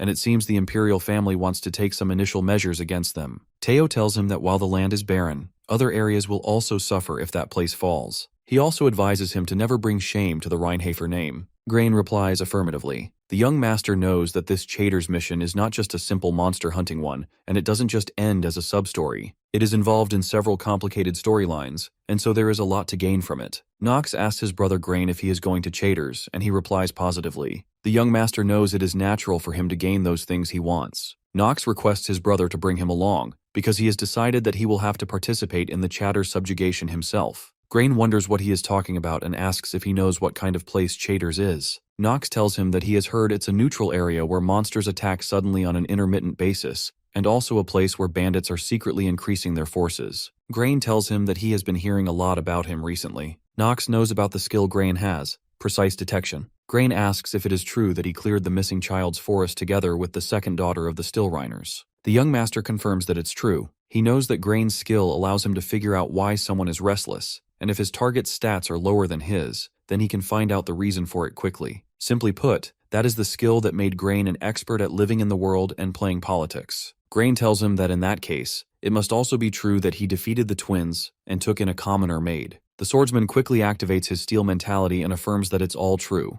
Grain says he gets it. Nox has accomplished a lot of great feats recently, but he can't let someone who has not even been admitted to Elden Academy come along with him on the mission. He also tells him that he would prefer not to be the one to collect his corpse. Things grow heated between both brothers, and they stand up from their chairs. Their father quickly interrupts and tells Grain that he thinks he can be the one to guarantee that won't happen, and orders Grain to bring his brother on the mission with him. Grain protests, but Teo tells him it is an order. Teo then informs them that their family will provide the necessary supplies for the mission, and orders both of them to make the necessary preparations for departure in the next 3 days. Nox wonders what just happened, thinking about how his father gave permission so easily. He grows curious, wondering if Teo is up to something. His brother asks if he has really lost his mind. The young master replies that no matter how crazy he is, he couldn't be any crazier than he used to be. Grain gets angry at him for joking and grabs his collar. The swordsman warns his brother to watch himself. Grain tells him it would be a real pity if he got injured after getting the rare chance to go to Chaders. Suddenly, Lavilia enters. Lavilia spills tea on Nox's jacket and immediately apologizes to him. She offers to wash it for him right away, and requests that he heads to his room first without her. Grain finds the situation slightly awkward. The young master apologizes to his brother for his maid's mistake and takes his leave from there. While leaving, he tells his brother that he will see him in 3 days on the departure day for the Chaders subjugation. On their way back, he thanks Lavilia, saying that thanks to her, he was able to get out of something troublesome. She remarks that he truly has a talent for getting into trouble. She asks him if he will be alright since Chaders is dangerous. He informs her that he will be fine and she does not need to worry about it. Now she wants to know where he just said he would go. He wonders if she has forgotten that he is her young master. He simply says that everything has already been decided. He thinks to himself whether the news of a good-for-nothing joining the Chaders subjugation is really that shocking. She tells him that this time, she agrees with Rona as well, and she believes the Chaders region is far too dangerous because the number of monsters and bandits there ranges in the hundreds. The young master thinks that is precisely why he is going there in the first place, as it is his chance to extend his life. He tells her that it is okay and he knows what he is doing. He informs them that he will be going on the subjugation mission without both of them, and so he wants the two to remain here. Lavilia apologizes to him, saying that she cannot let him do that. As his exclusive maid, she has a duty to assist him no matter where he is, so she will be going with him as well. He warns her that she could get hurt. She agrees with that, but argues that the same applies to him as well. She tells him that she heard from Rona that he is very weak and prone to illness. She asks if he will be able to make such a long-distance journey without her. She continues, mentioning that he frequently forgets his belongings and also needs his clothes washed. She questions if he can manage all that by himself. The young master thinks that what she says does make sense. These are the trivial details he never worried about when it was just a game. But this world is reality now. He also knows that if he dies, her position in the Reinhafer family would be in danger as well. He concludes that Lavilia has no choice but to follow him. Finally, he agrees and tells her that she must listen to his orders, and she will also need to learn how to ride Carl. She agrees and tells Rona that she has already gotten much closer to Carl. This surprises Rona, who wants to know how she managed that. Lavilia explains that she used half of her salary to buy top-grade sugar cubes for horses, and he opened up to her pretty quickly. Rona recalls how she tried to befriend Carl, but the horse never listened to her. The young master tells Rona that she will stay in the palace. While leaving his room, he tells Lavilia that since she will be coming along, he will need her to make thorough preparations to assist him. He notices that Rona seems so concerned just now and wonders if she will be all right. Suddenly, Rodwell enters his room and informs the young master that the patriarch has an item he would like to pass to him. He suddenly remembers Teo telling them that their family will be providing the necessary supplies for the mission. He wonders if this is one of those supplies, and he does not know why, but Teo took his side during dinner just now. He is sure that Teo is up to something. The young master quickly reaches his father's office and tells him that he heard he has something for him. Teo tells his son that whether he can obtain this item or not will depend on him. Teo shows him a sword and tells him that this is the sword of Reinhafer's first patriarch. This surprise is completely unexpected for him because this item never appeared in Inner Lunatic before. Even as a veteran player who cleared the game 27 times, he does not know about this sword. Nox wonders why his father would give that to him. He is unable to understand the current situation, and now he wants to put his hands on it. His father says that it probably looks worn out to him, but this sword accompanied the first patriarch for his entire life and remained with him always. He requests his father to tell him the test that he must go through for this. Teo tells him to try holding up the sword. He moves forward and takes it in his hands. Suddenly, he feels his mana being absorbed and notices the blade's color changing. Teo tells his son that, as expected, he has already started to sense mana. Teo praises him, saying it is just as he had thought, and informs Nox that the sword absorbs the mana of its master and releases it several-fold. This surprises Nox, and he says to his father that he guesses this will not be an easy sword to use. Suddenly, the sword begins absorbing his mana at a rapid rate. The system notifies him that due to the abrupt change in condition, the Master of Acting trait is unstable. He quickly realizes that if his mana is being absorbed this quickly, it will get dangerous for him. His father warns him that if he wants to receive that sword, he just needs to last 10 minutes while holding it. 10 minutes feels like a long time for him to waste his mana continuously. Teo tells him that the name of that sword is Stormbringer. It becomes harder and harder for him to hold the sword in his hands. He quickly checks its complete details in the system. The system also notifies him that after it has absorbed a large amount of the player's mana, it will discharge it and unlock its power. He understands that this kind of information isn't important right now. The system informs him that his mana has been completely exhausted, and it is now changing the source of energy. It is forcefully converting the player's life force into mana. That terrifies him completely. The system states that his life is being depleted quickly. The young master reaches a point where he no longer cares about his father anymore, knowing that he has to give up now. He attempts to throw the sword away but notices that he cannot let go of it anymore. He curses the sword while his father continues to watch him silently. In truth, Stormbringer is a magic sword that grants one tremendous power because it harms the person who holds it. The first patriarch used this sword to build up the family. However, while Reinhafer rose to become a reputable dark family, his descendants were unable to properly wield this sword. It is also true that 9 out of 10 people would collapse immediately from exhaustion as soon as they held it, and to be able to last more than 10 minutes is already considered a long time. Even he can only hold it for barely an hour. But Teo orders his youngest son, who has not fully learned how to control mana, to hold this sword. Including the recent incident of him saving the maid and all sorts of huge incidents that happened within the family, Nox was always involved, and none of this is a coincidence. Teo notices that he is growing more than expected, or perhaps Nox is as talented as a sword emperor. That is why he decides to test Nox. If he is able to last 10 minutes while holding the sword, it means Nox will be able to become the greatest patriarch in their family's history, and he will surpass Teo, eventually succeeding in killing his father. Teo remarks that, as he thought, Nox was hiding his strength. The young master wonders what he is talking about. Teo informs him that this sword is now his. After saying that, Teo leaves his office. But Nox wants his father to give back his life force before leaving. 3 days later, on the departure day for the Chater subjugation, Lavilia sits behind the young master on his horse. She tells him that there were a lot of things to bring along, and she is glad that the dimensional pouch can hold all of them. She glances at him and wonders why, although he had been waiting to go for this subjugation, he looks like he is in a bad mood. While he wonders if Teo did give another item to bring along other than Stormbringer, he does not feel thankful at all after seeing his life force being taken away. He glances at Grain and thinks that he really brought quite a lot of things. Among the monsters that he has learned about at the academy, it seems a little too much since Grain made it a condition for him to carry these things in return for letting him tag along. But it is all right since he will be making use of him. Suddenly, he notices two servants starting to argue about the direction they have to choose. One of them is certain about one way, and the other is convinced about another route. The young master wonders if they have already lost their way. Grain becomes angry and questions his servant, asking didn't he say that he would be able to get them there for sure. Ron apologizes and explains that it is because he has never taken this route before. In truth, Ron is the Night Order captain hired by Grain. Nox becomes furious with Ron and the other servants, calling them idiots. Lavilia thinks he is angry at her, but he clarifies that he is not speaking to her. His words are meant for those incompetent buffoons. He moves forward and remarks to his brother that it seems they have gotten themselves into a situation. But Grain very rudely rejects his comment, saying that it is none of his concern. Nox tells him that they have lost their way, but his brother insists it is none of his business. The swordsman offers that he can get them there. His brother thinks to himself that despite having only lived in the mansion all his life, he claims to be able to get them there. The young master requests his brother to hire him as the pathfinder because he is quite talented,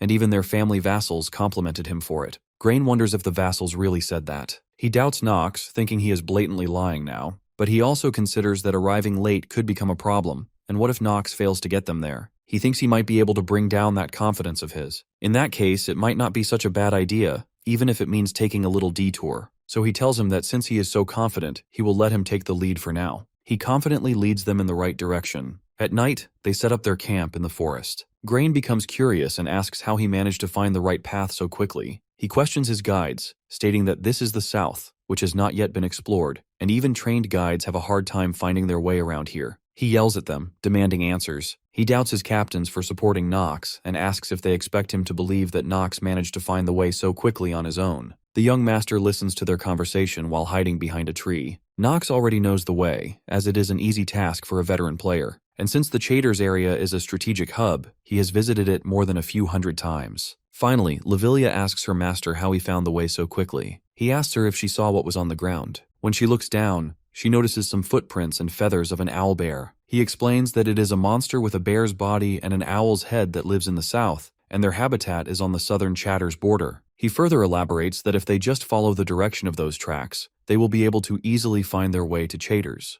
She quickly asks if it is all right for them to set up an overnight camp in the habitat of the owlbears. He explains that since they are afraid of fire, they won't enter a camp where there are so many people. In the camp, the servants talk about young Master Nox and how he has changed a lot. Ron asks the other servants if he isn't much better than the second young master who studied at the academy. Unfortunately, Grain appears and tells him to shut up. He asks him if he said that Hartz and Alan lost to Nox. The servant confirms that it is true. Grain tells his servants that he needs to see just how strong Nox really is. Grain's butler tells him that he happens to have the perfect item for that. The butler hands him a small pouch. Grain laughs and thinks that it looks like it will be a long night for Nox. On the other side, Lavilia and Nox are busy setting up their tents. Now it is late at night, and everyone goes to sleep. Even the guard on duty falls asleep. Suddenly, a monster approaches their tents. The swordsman, always vigilant, gets up in his tent and grips his sword. He wonders if it has already begun. Lavilia also wakes up. He orders his maid to wait inside the tent and steps outside alone. Brave Nox steps out of his tent and sees 4 enormous ogre monsters standing before him. Within a second, he realizes the likely cause. The soil in this area has been mixed with a female ogre's pheromones. He instantly understands that Grain has taken advantage of the fact that it's currently the mating season for ogres and has used this to lure the male ones here. Grain's intention must have been to use them as a threat, to intimidate him. But the young swordsman simply smiles at the creatures and refers to them as his life force. Without wasting a moment, he activates his Stormbringer, and the system promptly confirms that the weapon is responding to both his mana and will. All 4 monsters charge at him, and with a calm yet confident smile, he launches himself toward them. His attack is executed with such speed and precision that, within just a few seconds, he manages to kill 2 of the ogres. As he examines his sword, he comments that it's quite a good weapon, and admits he was concerned it might recklessly consume his mana, the same way it did when he faced Teo. After taking down another one, he notices that the sword seems to be moving smoothly in whatever direction he intends, almost as if it's attuned to his intent. Now, with only one left, he feels a sense of pity for the final monster. The last ogre, clearly terrified, stares at him for a moment before throwing away its weapon. Then, turning to flee, it begins to run. Nox quickly notices that the creature is attempting to escape, but he knows he cannot allow that to happen. He mounts his horse Carl, and together they ride after the fleeing beast. Very soon they catch up and he kills the last ogre. The system then informs him that he has earned 1 day and 9 hours of additional time after defeating the group of monsters. From inside the tent, his maid peeks out, concerned for her master's safety. She runs toward him,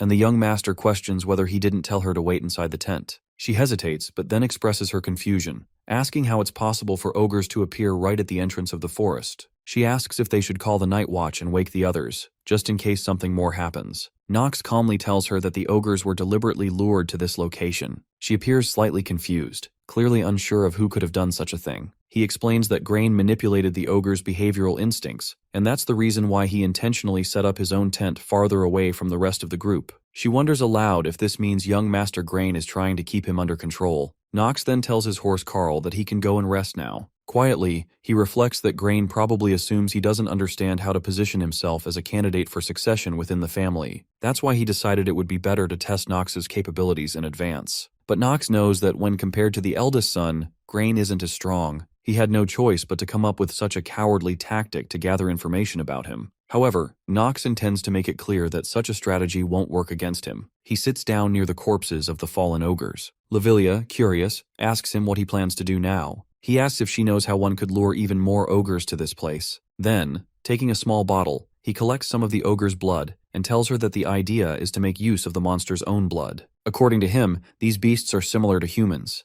They seek vengeance for their fallen kin. Meanwhile, inside Grain's tent, he notices a glowing crystal. He stares at it with a puzzled expression, recognizing it as a mana detection crystal, and wonders why it's reacting right now. It's a mana tool designed to detect the presence of monsters in the area. He questions whether it might be malfunctioning. It's a brand new device his father recently gave him. Considering they are still positioned at the forest entrance, it seems impossible that a monster powerful enough to trigger the crystal could be nearby. Suddenly, his butler rushes into the tent and urges him to evacuate immediately. Grain, alarmed, demands to know what's happening. The butler informs him that ogres have launched an attack on their tents, and that they've arrived in large numbers. Shocked, Grain becomes frightened and mutters that this isn't the area where ogres are supposed to be appearing. When daylight comes, disaster has unfolded across the camp. People are shouting orders, some calling to bring the injured over, others rushing to deal with urgent tasks. In a fury, Grain yells at his butler and calls him an idiot. He accuses him of planting the tainted soil on top of his tent. The butler, clearly panicked, insists that things aren't what they seem and something strange is going on. He's certain that he had planted it on top of young Master Nox's tent instead. Later that morning,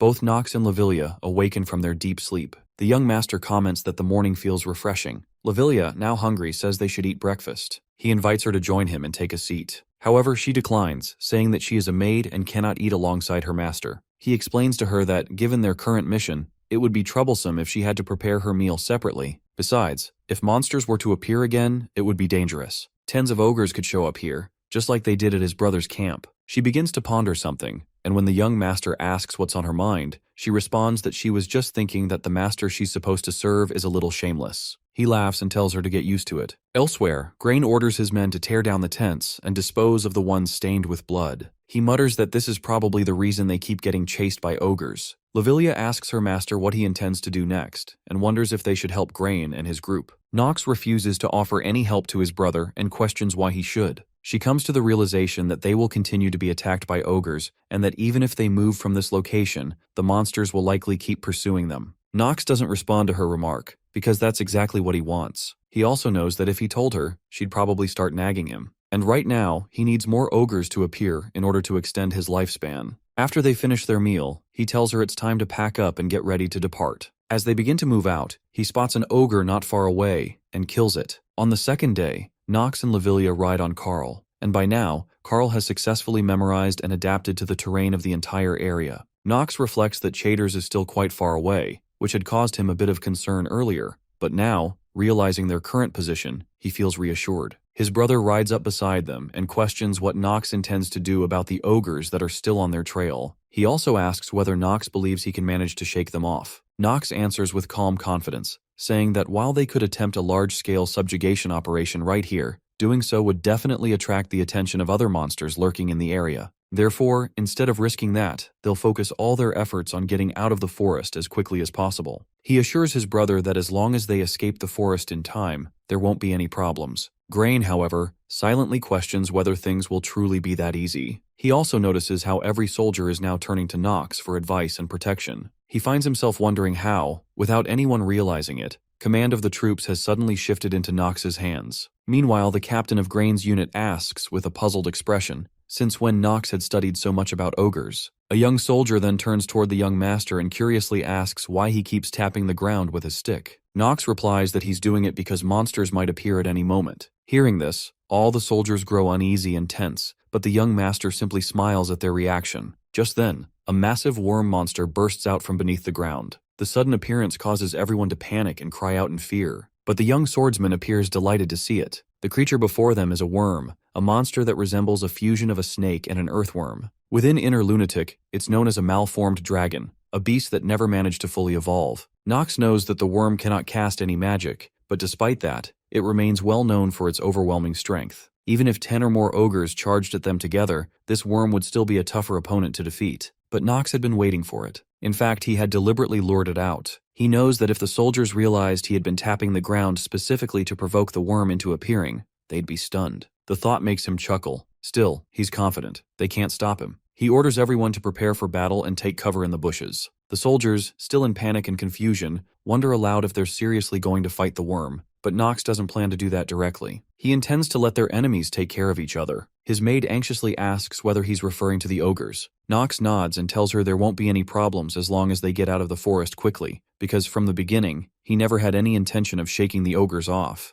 At that moment, Lavilia warns him that a large number of ogres have already caught up. Nox gently calms her down, assuring her there's no need for concern. He has a plan. He then turns to her and asks if she knows which monster the worm both loves the most and hates the most at the same time. Lavilia, startled and unsure, can't answer. She hides behind him nervously. Nox answers the question himself. It's the ogres. He explains that worms treat ogres as one of their main food sources, but the two species are constantly locked in revenge-driven conflict. They are, in essence, natural enemies. That's why experienced adventurers know how to exploit this hatred. And exactly as he predicted, the moment the worm spots the ogres, it immediately begins devouring them. The ogres in turn retaliate and begin attacking the worm. It's a perfect outcome for the humans. Both threats are now locked in combat with each other. Everyone, hiding in the bushes, watches in stunned silence as the two monsters clash. Grain, overwhelmed with envy, wonders to himself how Nox knew such specific information. Lavilia then asks her master if all they need to do now is wait. At the same time, Nox casually picks up a few stones and throws them at the ogres. His frightened maid urgently asks what he's doing and questions whether provoking the ogres might cause them to attack the humans instead. As the battle continues and the worm slaughters more ogres, the system updates Nox,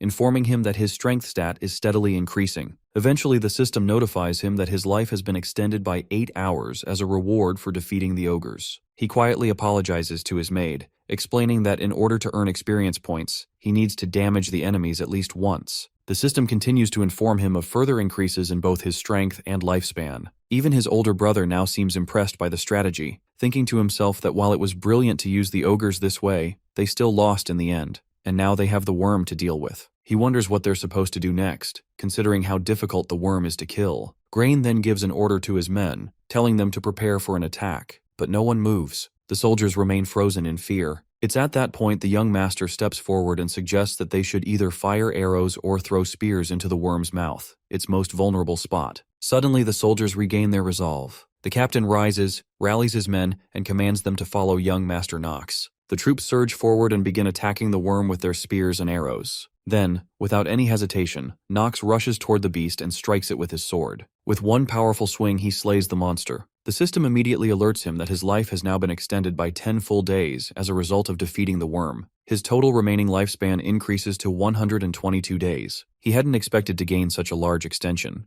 10 days just from that kill. The worm was a mid-sized monster, and they wouldn't have stood a chance without the ogres softening it up beforehand. The system also shows him an increase in his traits and stamina. He's pleased to see that these gains also affect the Curse of the Weak and the Hidden Piece, the Blessing of Growth, that he had previously used, and which has now disappeared. At last, he reaches stamina level 5. He turns to the soldiers and encourages them to keep fighting with bravery. In response, they begin chanting his name in unison. He humbly tells them it was nothing and advises everyone to reorganize and prepare for what's next. Suddenly, the ground breaks open again, and another monster emerges. Nox quickly commands the soldiers to get into formation. All eyes turn to the young master for guidance. But before he can act, a young man unexpectedly leaps at the new worm and kills it with a single strike of his sword. Even Nox is stunned by what he just witnessed. It's the sword genius. Only the young master knows that he is the strongest character in Inner Lunatic. He is one of the 3 sword emperors, alongside Teo and the student of Celsus. This man is Paracelsus. He looks at them and remarks that he just saved their lives,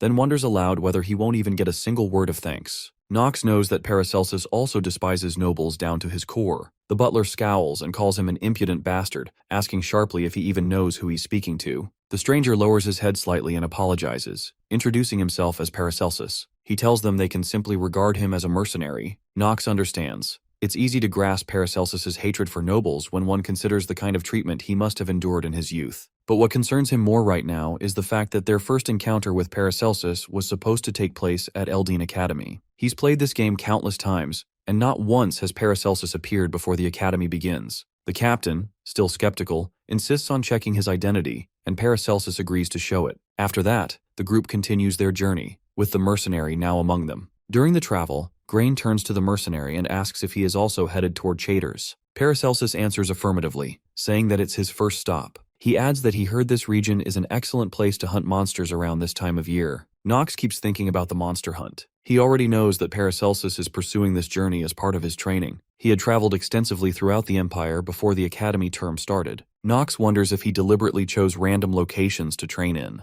Grain, looking him over, comments that he seems quite young and questions whether he travels alone. He also points out that the man appears to have considerable confidence in his skills. He then offers Paracelsus a handsome reward and extends an invitation for him to serve under his command in subjugating the monsters. Paracelsus responds that, as the son of one of the sword emperors, Teo, he is indeed curious about the 2 brothers. The butler becomes angry and rebukes him for speaking so rudely to his master. Grain, keeping his composure, tells the butler to calm down and instructs him to give Paracelsus some time to think it over. Grain has already seen what Paracelsus is capable of. He watched him take down a worm in a single strike. That display convinced him to recruit this warrior and use his presence to draw the soldiers' attention away from Nox. Eventually, they reach their destination, and Nox informs his brother that this is Chaders. He takes a look around and immediately senses something is wrong. It feels even more deserted than it ever did in the game. As they enter the town, they're met with a dismal sight. The area is a mess. People are starving and desperate. Suddenly, a child approaches and begs for food. Everyone is shocked by the dire condition of the people. A man soon appears to greet them. He introduces himself as Taigen, the security chief of this village. He recognizes Grain, who graduated from Eldine Academy, and his younger brother Nox. He tells them that he was informed ahead of time about their subjugation mission and had been expecting their arrival. The mercenary reflects on the encounter. For one of the Sword Emperor's sons and a noble house like the Reinharfers to personally take on a mission in Chaders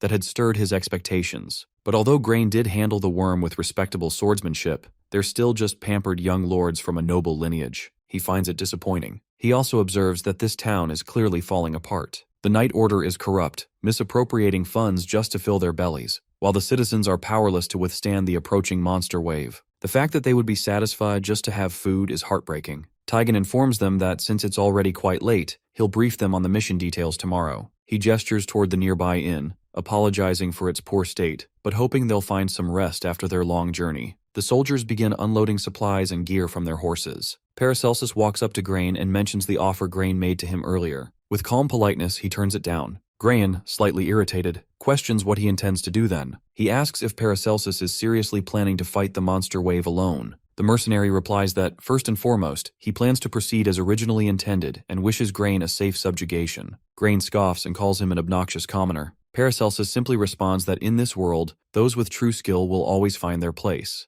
And that's just how things work. He adds that competent individuals are always followed by rumors. Nox watches the mercenary and quietly thinks that they may end up meeting again much sooner than expected. Later that night, Nox tells Lavilia to rest up, as they'll be heading out again the next day. He gazes out his window and notices a family sitting in the street around a small fire. Moved by the sight, he steps outside and approaches one of the children, gently asking if she needs food. He begins distributing bread to the hungry children. Overwhelmed, the kids start crying. He thinks to himself that he wants to build a future where no child ever has to beg for food again. But for that dream to begin, they first need to survive here in Chaders. As he hands out food to the poor children on the streets, Lavilia secretly watches from behind a nearby wall. She has always known in her heart, he truly is a good man. Taigen explains to both brothers that, as they already know, the southern Chasers region is usually swarmed with monsters during the winter. That's why they have always requested funds and reinforcements from the Imperial family. Grain glances at the wooden walls and questions whether this is all they have to protect the village. Taigen admits that the structure has been around for a very long time and is in need of repairs. From Nox's point of view, the defenses are pitiful. Once the monster wave begins, he estimates the village won't last even an hour before being wiped out. Since this is just a sub-chapter for him, it's entirely up to him whether or not he wants to save the village. And most of the time, he does choose to help the Chasers region.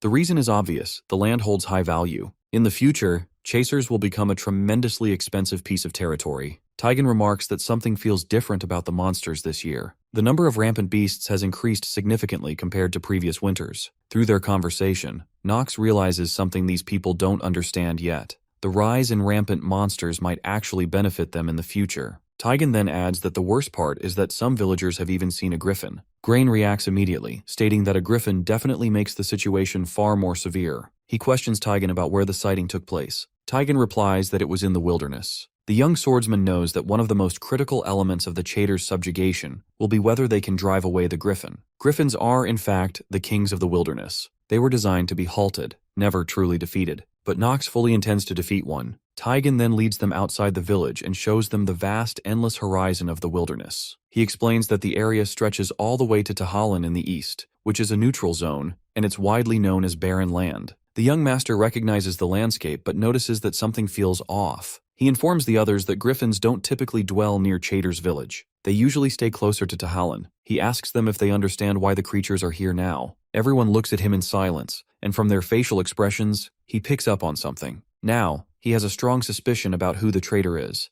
the one who will eventually betray them during the subjugation. And just like that, the subquest begins. He decides the first move should be to eliminate the most rotten part of the village. Inside the village office, Grain's butler pores over the records. Initially, he wasn't the least bit concerned about Nox, having heard that the boy was just a useless brat. But now, to think that he himself had fallen for the swordsman's scheme and lost Grain's favor, that infuriates him. He had gone to great lengths to win Grain's approval, and now he's determined not to let Nox off so easily. As he descends the stairs, he spots Lavilia and shoots her a filthy glare. He's well aware that she's a commoner. Without warning, he grabs her hand and yanks her toward him. She asks sharply if he has any business with her. He stares at her and replies that he has plenty of business with her. Then, with a twisted smile, he tells her it's nothing serious. He just wants to have a little chat. The moment hangs heavy between them. She immediately pulls her hand away and says she doesn't believe there's anything they need to discuss alone. He regrets his haste for a moment but justifies it to himself, thinking that even though he's a knight serving a master, he still deserves to enjoy himself. This time he places his hand on her shoulder and asks if she really thinks the same way. Lavilia shouts for him to let her go, but in that moment, she hesitates.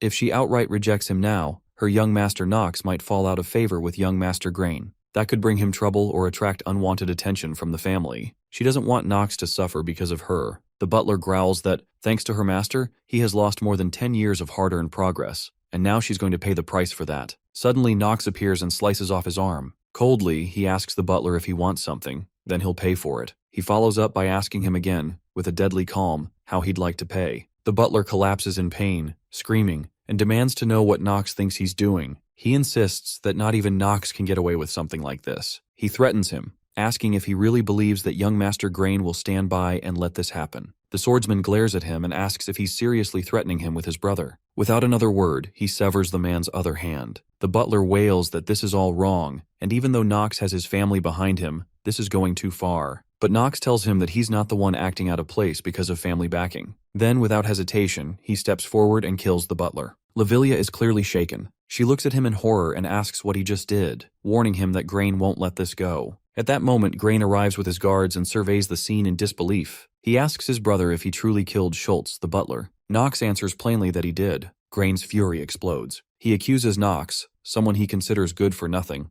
of daring to claim that he cut down his knight. Nox explains that Grain has the sequence of events wrong and questions why he's not first asking for the details of what happened. Grain grabs him by the collar and demands to know why he killed Schultz. If there isn't a justifiable reason, he warns, Nox won't escape punishment. Nox responds that he overheard Schultz attempting to sexually harass his maid. As her master, how could he possibly stand by and let that happen? But Grain shouts back that it was over something so minor. After all, she's just a commoner. Nox stares at him and asks if he realizes what he just said. Can he take responsibility for that? Suddenly, a massive surge of mana bursts out from Nox's body, and it startles Grain. He wonders in shock if this is really Nox's power. Could this so-called good-for-nothing younger brother actually be that talented? Nox smirks and reminds him, has he forgotten that he's their family's famed disgrace? Grain stumbles back, visibly shaken. Nox tells him that he isn't the kind who reports or waits for permission. He suggests they leave the resolution of this matter to their father once they return to the estate. Grain agrees, albeit reluctantly, to let their father decide how to handle the situation. Nox instructs Lavilia to leave with him, and the two of them walk away. Left behind, Grain stares at his retreating brother and wonders, since when did he become so powerful?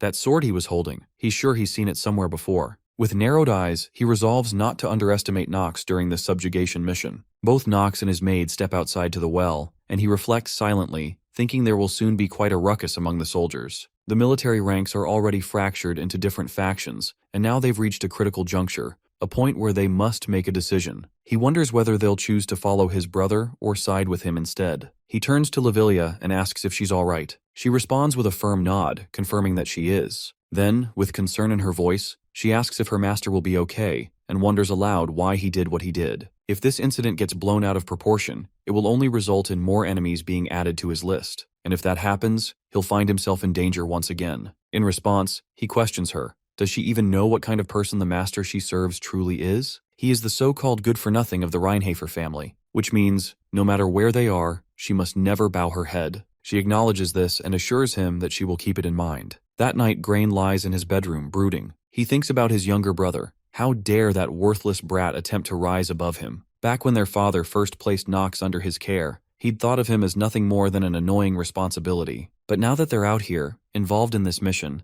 Nox is proving to be completely different from the weakling he imagined. His thoughts shift to the sword Nox wields, and he considers the possibility that its resemblance to their father's blade might just be a coincidence. Even so, he understands he must stay vigilant. And now that Schultz is gone, he wonders to himself, who can he trust now to keep a close eye on his brother? A servant enters the room and announces that the situation on the first floor has been taken care of. He also mentions that young Master Nox is not at all like the rumors they've heard. Grain, who is clearly drunk, slurs his words as he responds. He tells the servant that Nox isn't the only one who's different. He himself has changed as well. Then he looks at the man and questions him. Wasn't he supposed to be the captain of a night order that's operated in this area for a long time? Grain even conducted a background check to confirm it. So how could someone like Nox, who has only studied books all his life, be more familiar with this place than he is? He accuses the servant of incompetence and reminds him that he didn't pay such a hefty sum for such a sloppy job. Thinking to himself again, Grain notes that since the monster wave hasn't even started yet, he may as well put this night order to some use. He orders the servant to make sure all the bandits and monsters in the surrounding area are wiped out. And if Nox begins acting suspiciously or behaves strangely, he is to be informed right away. The servant respectfully obeys his master's command and leaves. Meanwhile, on the other side,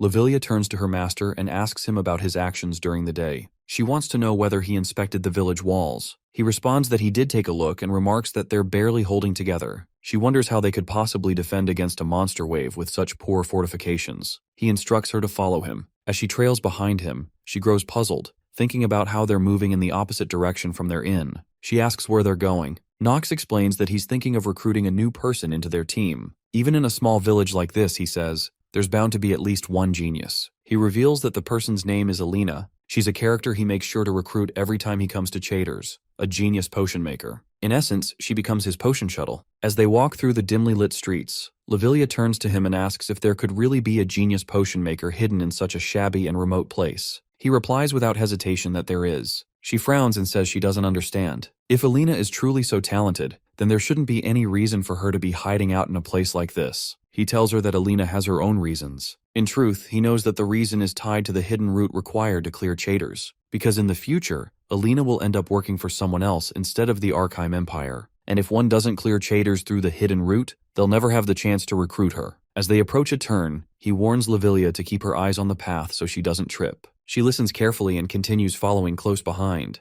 They enter a small rundown building. Inside, they find a young woman sitting in a chair sipping wine. She mutters to herself, clearly annoyed, saying that she can't believe she's stuck in a place like this. Then she looks up at Nox and asks how she ended up like this. He gazes at her and says, "I've found you, my potion maker." Alina's eyes widen in surprise, and she quickly asks him who he is. Lavilia is stunned and turns to her master in disbelief, saying that the genius potion maker he talked about is a drunkard. Alina stands up and apologizes, explaining that she didn't realize they were from a reputable family. Nox assures her that it's fine, and that aside from that, he's here because there's something important he wants to discuss. He urges her to stay focused. In his mind, he already knows who she is. At this point in the story, Alina is a genius character with the highest potential for growth, a rare talent in potion making. He must recruit her, even if she does come with a few flaws. He quickly checks her full information through his system and feels a little disappointed, but it's not surprising. After all, the kinds of genius characters that someone like the Reinhafer family's disgrace can recruit aren't always the most perfect. Still, she's far from ordinary. She's a truly valuable potion maker. Turning to his maid, he tells her that Alina may be a bit of a problem, but they don't have any better options right now. Lavilia, clearly uneasy, whispers into his ear that she knows it may be out of line to say so, but she doesn't think recruiting a drunkard is a wise decision. He calmly explains to her that he's well aware of that, but at this point, they have no other choice. She sighs and replies that she guesses it must be more complicated than she thought. Suddenly, Alina stands up and questions Nox. Why has he come looking for her? He decides to be direct. "I'll get straight to the point," he says, and offers her a place by his side. He tells her that if she chooses to follow him, he will give her exactly what she needs the most. He observes her reaction and sees that she's confused. Alina declines his offer politely. She explains that there's something she must do here, and for that reason, she can't leave. She apologizes sincerely. He asks her whether that something is related to her friend, May. That visibly startles her. She asks how he knows that name. Nox then reveals a crucial truth. In the near future, May will be executed. But if Alina accepts his offer, there's a chance he can save her. He asks her if that possibility has changed her mind, even just a little. Alina's friend raises her voice publicly against the government's taxes. She openly tells the establishment that people are dying here, and although the imperial family is already sending soldiers and funds, the walls have still not been repaired. She publicly calls out Tigan, demanding answers. She was Alina's only friend, and Alina would have preferred that it had been her who was dragged away instead. She admits to herself that she cannot rescue her friend alone. Even so, she doubts whether Nox will be able to save her either. The thought of her friend lingers, and it becomes hard for her to forget her for a long time. At the bar, some soldiers are talking about Grain. One of them asks who he is, and another replies by calling him an idiot. He goes on to say that Grain actually believed they were a legitimate Night Order, even though they were only pretending. He accepted it all without the slightest suspicion. Another soldier remarks that the whole situation came about by coincidence, but it turned out well for them. He says it was worth ransacking the Ron Night Order's quarters, as they even managed to get their hands on gold badges. With those badges, they can now go after even bigger jobs. He adds that if they show this badge to the Reinhafer family, the family will assume he's the captain of the Ron Night Order, and will grant him benefits fitting someone of that rank. Yet another man comments that while things did happen by coincidence, it's quite amusing that their names are exactly the same. The first soldier grins and suggests that if they take Grain hostage, they could probably get a sizable ransom for him. They turn to one of the quieter soldiers, the one who usually keeps to himself, and ask him what he thinks, reminding him that this involves a member of the Reinhafer family. The quiet soldier hesitantly asks if it's really okay to do something like that, since they're talking about the most powerful among the 3 dark families in the region. He also wonders aloud if there are any bandit groups that ever survived after crossing them. The other 3 soldiers stare at him. One of them scoffs, calls him an idiot, and says that's exactly why everyone calls him a coward. He then demands to know if he even understands where they are. He explains to him that this is Chatters, an area so forsaken that even the imperial family has given up on it. Now they make up their minds. They agree that they'll take Grain hostage, collect the ransom, and then flee to the east. One of them remarks that no matter how influential the Reinhafer family may be, they won't be able to do anything here, in an enemy nation surrounded by sand. He tells his comrades that all they have to do is seek asylum, and then they can enjoy a life of luxury. The others agree, having expected such a plan from their captain. Then, the anxious soldier nervously brings up Nox. He reminds them they'll have to deal with him too. The captain agrees and acknowledges that Nox is indeed a dangerous individual. He says Nox has a persistent personality and instructs the others to warn the rest of the group not to get involved with him until they've wrapped things up here. One of the soldiers laughs and tells the captain that Nox is just a kid, and he thinks worrying about him is unnecessary. The rest laugh along with him and start drinking. Suddenly, someone extinguishes the lamps in the bar. Everyone immediately tenses, wondering what just happened.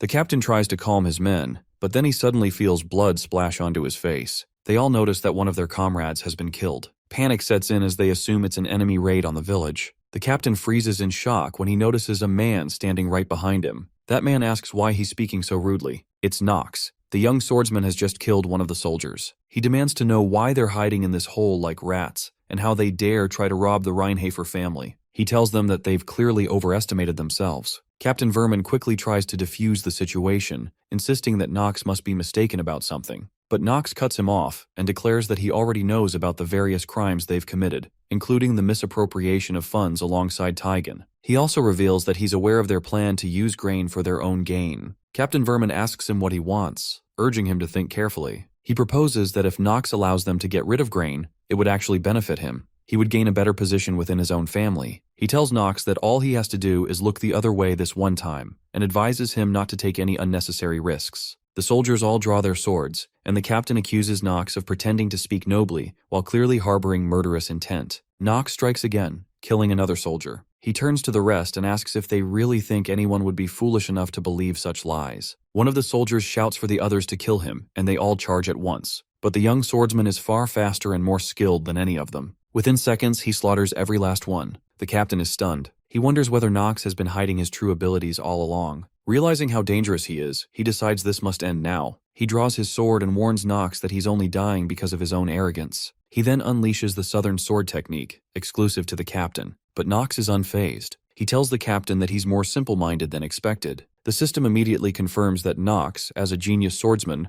has completely nullified the enemy's attack. The captain is shocked and demands to know how Nox managed to stop the Chater sword technique. Now it's Nox's turn to mock him. He calls the captain a lowly vermin and asks how he dares question him about what he wants. As the battle intensifies, Nox successfully learns the Southern Sword technique for himself. The system confirms it, and it's exactly what he was after. A question comes to his mind. What does it mean to be a genius? He remembers himself walking alone and wonders, does being a genius just mean that one is more exceptional than others? And if that's not it, then does it mean someone who has proven that they can reach a level that most people cannot reach? In that moment, as he risks his life, he keeps asking himself that same question over and over again. What does it mean to be a genius? Compared to the sword techniques that he will be learning in the future, this might not seem like much. But even so, this much would be enough. For now, it would be enough for them. It's about the Chater's Southern Sword technique. The captain thinks about how this sword technique had taken him more than 10 years of his life to master. He wonders how a kid like him knows it. Now Vermin is on the ground, on his knees, terrified, scared of death. He warns our boy that if he kills him, Taigen won't let him get away with it, and he might have already heard about what he has done. Our hero tells him that there aren't any witnesses who have seen Nox kill him. Vermin shouts that everyone here who is still alive will see it. Nox tells him to listen carefully, that he is simply assassinating them, guys, and he says that it seems like he still doesn't get it, that if no one lives to tell the tale, then this will only look like an assassination, and that's what the world will believe, and he kills Vermin. In the jail, Taigen asks Mei if she is saying that she doesn't want to work, and that she doesn't want to be sold off to the other nobles. And after taking so much beating, she replies to him that there is no way she will listen to people like him. He tells her that there is nothing she can do right now, and that the only thing someone as lowly as she is can do is to struggle on the ground.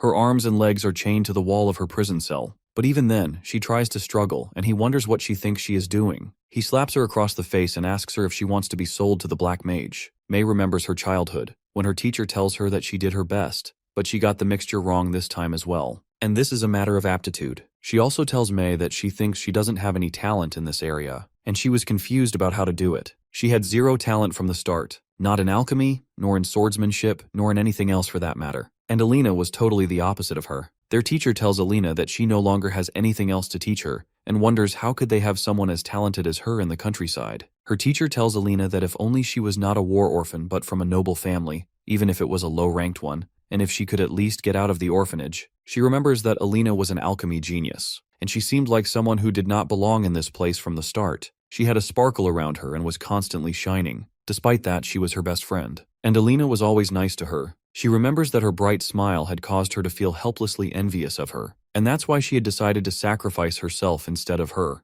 because she was certain that Alina could accomplish way more than someone like her ever could. She knows that struggling on the ground was the norm for her all her life. Mei tells Taigen that whatever he wants to do after her death is none of her business. She even sticks her tongue out to taunt him. She doesn't want to become Alina's burden. Taigen gets angry and slaps her so hard that her mouth starts bleeding, and calls her a bitch and tells her to stop trying to harm herself. Suddenly, our hero enters there and tells him that if he makes it out of this place as a corpse, Alina will be sad. Taigen wonders what brings the young master here. Nox tells him that by the law of the imperial family, he will be executed. Nox informs him that his partner, Ron Vermin, is also dead, and advises that it would be in his best interest to surrender now. Taigen reacts with a flicker of sadness and calls it an unfortunate mishap. He then asks the young master whether he came here alone. The swordsman responds with a firm nod of affirmation. That answer brings a twisted smile to Taigen's face. He tells him that it seems the noble family's young heir has severely underestimated him. He questions whether Nox truly believes he can defeat him single-handedly. The swordsman replies without hesitation, saying he doesn't see why not.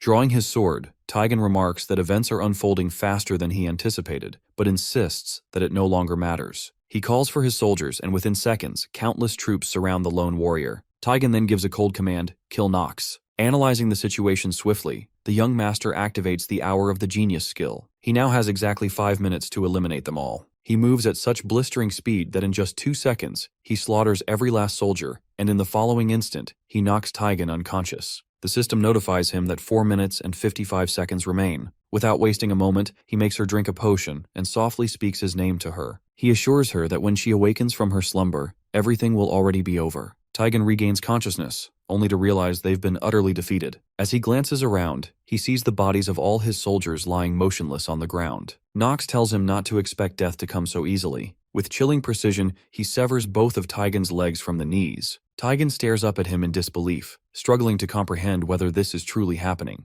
That he, the great Taigen, was defeated by a mere boy. In that moment, Nox once again reflects on the question that haunts him. What does it mean to be a genius? He tells Taigen that it's not him, but the character Nox, who is the true genius.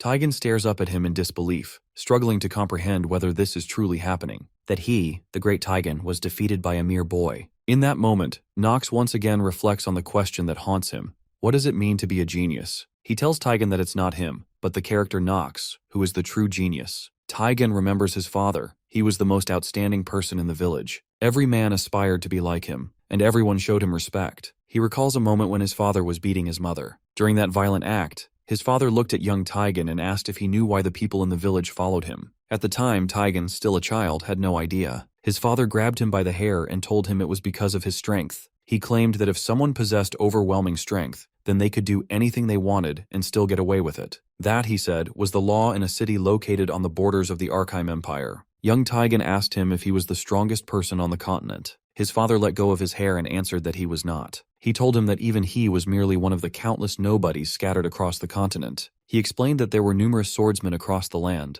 unbelievably strong ones, and that there were also many children around Taigen's age who were far more powerful than him. They were geniuses, prodigies that surpassed him even at a young age. That, he said, was the reality of a continent consumed by war. The reason he had managed to survive, he told his son, was simply because he chose not to fight those monsters. Now, Taigen looks at Nox and tells him that he must be one of those unreachable geniuses his father spoke of, so incredibly talented that no one else could ever reach his level. That, he says, is what it means to be truly gifted. And then, he tells the young master that the only reason he is dying now is because he chose to fight him. After hearing that, Nox kills Taigen. Alina is sitting alone in her laboratory, looking sad and withdrawn, when she sees her friend May walk in, accompanied by Lavilia. At first, Alina is shocked to see her. Then she suddenly jumps out of her chair and runs to hug her. Both Alina and May begin crying. Alina tells her that she was terrified. She genuinely thought that May had left her for good. May holds her and gently comforts her, telling her that it's all right and that she's sorry for everything that happened in the past. She admits that she had been selfish and wrong to think she could go through everything on her own while leaving Alina behind in this place. May then glances at Lavilia and begins to think about the young master. She wants to thank him properly. Lavilia tells them that her master should be wrapping up the situation right now and is probably having a conversation. Alina tilts her head and wonders aloud what she means by conversation.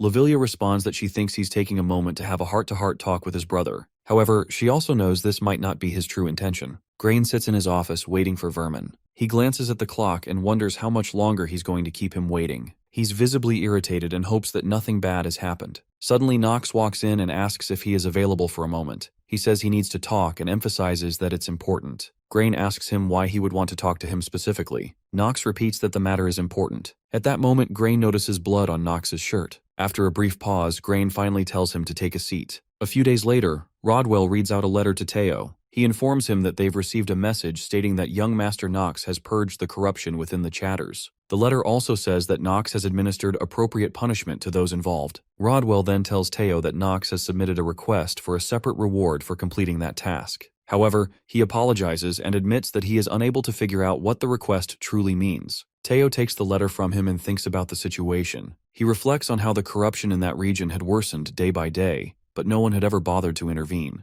The reason, he concludes, is simple, because there was no profit to be made. However, he also knows it's not that simple. That region has always been a major headache for the imperial family. The eastern part of Chatters, he thinks, is the final line of defense. If that region were to fall, the monsters would start marching toward the central territories. He knows that the central government has already allocated a large amount of funds, troops, and even hired mercenary corps to protect the surrounding regions. Chatters may be a useless wasteland in terms of value, but it cannot be completely abandoned. That, he believes, is what kind of place Chatters really is, a territory with no inherent value, but one they cannot afford to lose. Teo then tells Rodwell that all the bandit groups in the area, including Vermin and Tigan, are extremely dangerous. Even someone like Grain would have trouble dealing with them. Rodwell nods in agreement with his master. He then asks what would happen if Vermin's bandits launched an attack. In that case, the situation would likely spiral out of control. He adds that if they can't overcome a situation of that level, then they don't deserve to be called part of the Reinhafer family in the first place. He reminds Teo that he had already stationed the Black Sword Knights with them,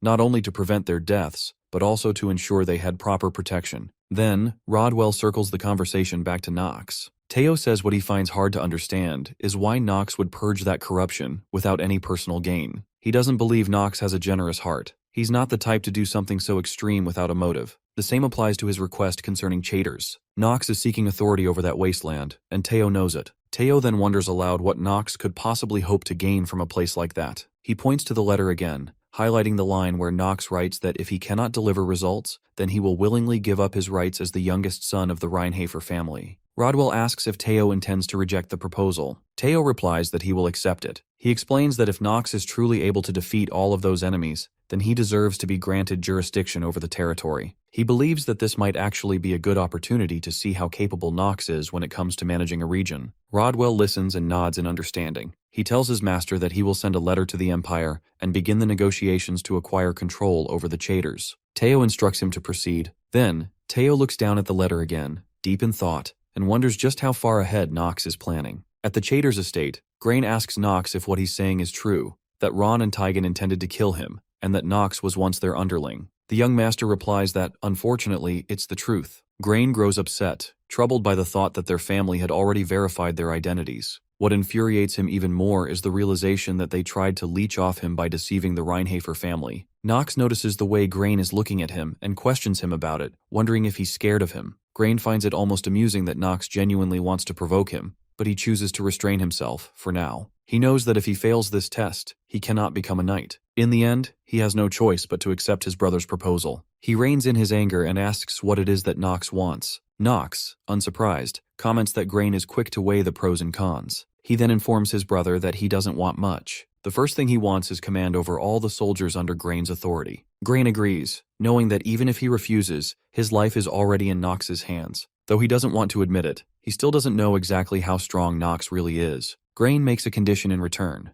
Nox must guarantee his life and yield the outcome of this conflict to him. Nox immediately points out that guaranteeing his life and yielding the outcome are two entirely separate demands. After hearing that, Grain changes the offer. He will hand over the mineral rights and artifacts from his large mine instead, and advises Nox to make sure everything is handled properly. Nox tells him it's a small price to pay in comparison to his life, and warns him not to think of it as too much of a waste. Grain wonders silently if, while Nox stays in Chatters, he'll be under his care. He hopes his brother won't do anything reckless. Meanwhile, in Alina's laboratory, Ilona and May are reading some papers. Alina tells them that she has never made a metallization potion or a corroding potion before, but she believes it's possible. Nox is satisfied with her answer. Lavilia, however, expresses her concern, questioning whether everything will truly be all right since his plan is incredibly dangerous. She admits that, as an ordinary maid, it might not be her place to ask, but wonders aloud if there's a real reason why he needs to kill the Griffin. May agrees with her, adding that they cannot afford to lose their hero in vain. Nox tells them not to be afraid.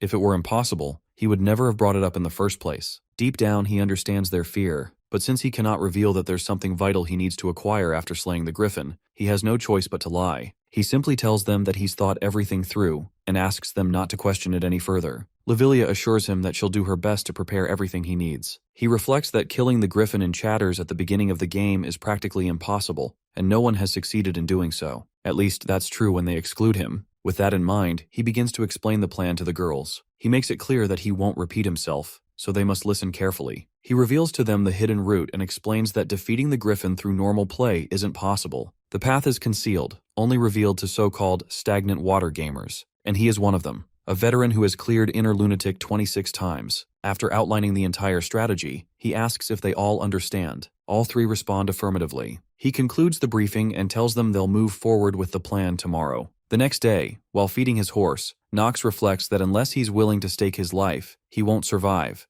because Inner Lunatic, the world he's transmigrated into, is just that kind of place. Suddenly, a swarm of monsters charges toward the village's outer wall. Nox climbs up to the ramparts to observe the incoming horde and commands everyone to prepare for battle. He reminds his soldiers that they only have one chance. Grain, watching the scene unfold, finds the moment strangely refreshing. Nox, meanwhile, acknowledges that he has become not just Nox, but the sole strategist. His maid asks if he'll truly be all right. Nox tells her to trust her master. He's not going to die. With that, he draws his sword and leaps from the wall like a superhuman, hurling a potion at a large monster. The system announces that he has slain the Iron Golem, and his proficiency in the Chater's Southern Sword technique has increased. He reminds himself that without that promise anchoring him, he might actually die. That's why he's determined to turn these monsters into stepping stones. With that thought, he charges at the horde, and his soldiers rally behind him. Suddenly, he spots the griffin among the monsters. A thrill runs through him. He thinks to himself, "Shall we get started?" Griffin locks his eye on the young master and heads straight toward him. The swordsman wonders if he is dreaming. Alina tells the others that she has never seen any knight capable of fighting like that, and she questions whether such feats are even humanly possible. May responds that although she didn't expect him to be good, to think he's so fast that their eyes can barely keep up with his movements is shocking. She also wonders aloud what kind of place the Reinhafer family truly is. Lavilia explains that it's a family famous for its swordsmanship, and also known as a place where internal battles are held to determine who is worthy of inheriting the Black Sword. That, she emphasizes, is the nature of the Reinhafer family.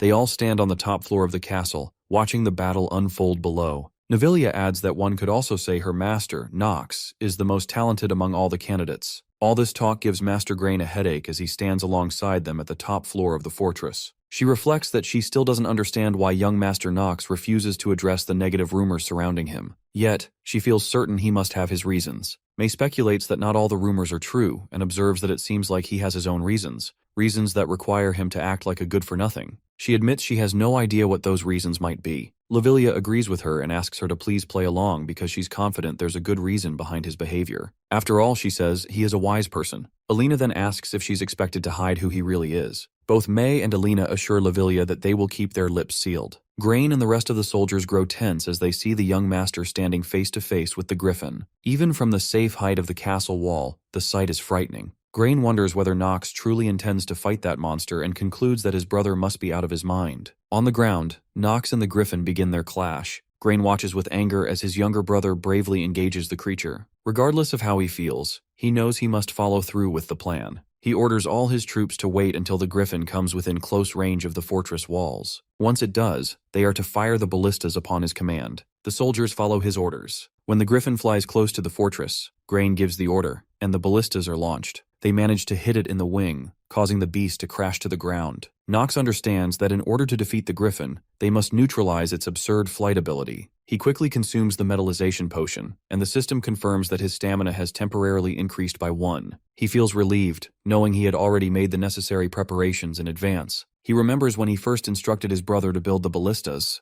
Grain had shouted at him for asking him to do something so lowly, arguing they could assign that task to someone else. Nox responded that if that was the case, then Grain himself would have to fight the griffin on the battlefield. Upon hearing that, Grain suddenly changed his mind and asked how many ballistas Nox needed. Now, as Nox approaches the fallen griffin, he thinks to himself that he knew Grain had good instincts. He believes his brother will be useful. The only things left now are the effects of Alina's potion and the chance to prove himself. Suddenly, the griffin tries to take flight but quickly crashes back to the ground due to its injured wing. The young master mocks it, asking whether it feels frustrated now that things aren't going its way. He understands why. It's because normally, such an injury would mean nothing to a creature like the griffin. And since it is the griffin, a high-level monster, it should have shrugged it off. but the ballista that pierced its wing had been coated with massive amounts of the poison that the creature despises most. Nox tells the griffin to look forward to what's coming next. He warns it that the real pain will begin in about 5 minutes, and 5 minutes is all he needs. As the griffin attempts to grab him with its claw, Nox thinks to himself that this is definitely different from the game. However, he also knows one thing. He won't be the one who dies here, at least not today. He launches an attack with his sword. He signals to his brother. Grain stares in disbelief, wondering whether this is truly the same Nox he once knew. After receiving the signal, he turns and orders the soldiers to fire more ballistas at the monster. Every single shot lands perfectly. Now the time has come for Nox to finish this. The griffin cries out in agony and begins limping toward him. The young master activates his black execution, and with a single powerful swing of his sword, he slices off one of the creature's legs. Without hesitation, he follows up with another slash, cleaving the griffin in two across its belly. The system promptly notifies him that he has gained 60 days after defeating the griffin. His total remaining lifespan now stands at 179 days. Everyone watching from the castle, soldiers, commoners, and his 3 companions, cheers in celebration, shouting his name. Their voices rise together in admiration. Countless other monsters scatter and flee after witnessing the fall of the mighty griffin. He feels quite satisfied now. However, his brother stares in disbelief, trying to understand how such a thing could have happened. The griffin was a high-level monster after all. He questions how such a powerful creature could have been struggling against a mere brat. In his mind, someone would typically need to be at least on the level of an academy professor to handle such a beast with ease. He wonders if he truly has no choice but to recognize his brother's strength. If everything Nox has shown so far is indeed real, then he might end up dramatically shifting the succession rankings within the family. Quietly to himself, he admits that he must make sure to align with the right side. After eliminating all the monsters, including the griffin, the young master returns to the castle. Just then, Grain approaches him and states that he will personally oversee the safe transport of the griffin's corpse. However, he insists that Nox should be the one to decide how the loot is to be distributed. He encourages him to go and get some rest. Nox smiles faintly, thinking to himself that Grain must have been shaken quite a bit. Now it's time to use the hidden clear rewards. He quickly opens his system menu. The interface displays the item he obtained. It is the heart of the griffin. The system lists all the advantages and properties that come with it. Later, at Alina's laboratory, she examines the griffin's heart and confirms what he had claimed earlier. The power of wind can indeed be found within it. She explains that if they make proper use of this organ, they could create elixirs or equipment that, until now, had only ever existed in rumor. He tells her that he doesn't have the luxury of waiting and intends to use the heart to create an elixir. He then asks her how long that might take. Alina responds that the duration would depend on the circumstances, but with the current tools at her disposal, it could take some time. He assures her that he will provide all the equipment and materials she might require. Taking this opportunity, he makes an offer to both Alina and May. He would like to hire them as servants of the Reinhafer family. May speaks up and reminds him that they are just commoners. The young master briefly wonders if that really matters at all. He tells them that if they possess something he needs, then he will simply make use of them, just as they are free to make use of him in return. However, he warns that he would never tolerate a dog biting its master. In any case, he notes, no one at present is capable of harnessing the core properties of a monster like this, especially since the item was acquired by defeating a hidden boss that was never meant to be beaten. Crafting with such an item would be impossible for anyone except a true genius. Alina reassures him that such a betrayal would never happen. He had saved their lives, and they would place their trust in him for the rest of their days. He likes her answer and smiles. He feels pleased knowing that, to begin with, he has acquired 2 genius-level individuals, Alina and May. He then tells them that they will be departing in 3 days, so they should prepare accordingly. The elixir will be crafted in secret only after they return to the family estate. He emphasizes that he does not want anyone else to see it. He asks if they understand what he is saying. Both women respond affirmatively. Afterward, he and Lavilia walk away from the lab. On their way, Lavilia turns to him and says that he is truly different from what she had heard. Curious, he asks her what she means. She explains that she had been told he was a selfish person who only cared about himself, but at the very least, she now knows that part isn't true. Still, she wonders if he can promise her one thing. No one knows when that moment might come, but she asks that if he ever finds himself in a truly difficult situation, he should let her know if she can be of any help, even if her status is lowly. She also admits that she doesn't understand why so many people dislike him. He promises her that if that day does come, he will let her know. He then asks if she's planning to stand around out here, because the night is growing cold. He urges her to move quickly, saying it would be unfortunate if they caught a cold. And that's exactly what happens. He catches a cold. Now back in his bedroom, lying on his bed, he rests as Lavilia tends to him. He tells her that he already knows what she's about to say, so she shouldn't say it, because it's humiliating. She replies that it's all right, Things like this happen. After all, he's still growing. His system notifies him that he has contracted a negative status effect, cold level 2, due to frequent illness, and also chronic cough level 4. Back at the family estate, a servant announces that both young masters have returned. At the entrance gate, Rodwell wonders aloud if Alina and May are the new servants under young Master Knox. Another servant responds affirmatively. The servants begin whispering among themselves. One remarks that Knox apparently couldn't even restrain himself, and brought back 2 women again. Another scoffs, saying that a leopard doesn't change its spots, even if he appears to be improving. The first servant warns her to be quiet unless she wants to get in trouble. Young Master Knox had a reputation for being reckless with women in the past. Some even believe that his feat of clearing the missing child's forest is a lie. As Knox walks closer to Rodwell, he thinks to himself that no matter what he does, he just can't shake off that good-for-nothing image. Rodwell steps forward and informs the young master that the patriarch has requested a private meeting with him. The young master heads straight to his father's office. His father welcomes him, and Knox asks if it's true that he was called for. Teo confirms that he was and mentions that he has something to discuss with him. He also suspects that Knox has something he wishes to talk about as well. Teo goes on to say that he heard Knox contributed significantly to the safe return of everyone from the Chatters region, as well as to the eradication of the malignant existences over there. He adds that even Grain acknowledged his capabilities. Knox asks his father whether his brother really said that. Teo replies with a nod and places his hand on a stack of letters from Grain. He tells him that Grain wrote, if it hadn't been for Knox, he wouldn't have been able to complete his night training. Intrigued, Knox wonders aloud what Grain is currently up to. Teo, however, brushes the question aside and says that he didn't summon him here to discuss such insignificant topics. Teo reminds his son that he once proposed a task that seemed nearly impossible. Knox accomplished it and brought honor to the Rheinhafer name. Therefore, as promised, he will uphold his word. He hands him a royal letter, an official document that declares the Chatters region now belongs to Knox. Knox thanks his father sincerely for his immense generosity, but Teo senses that something else is on his mind.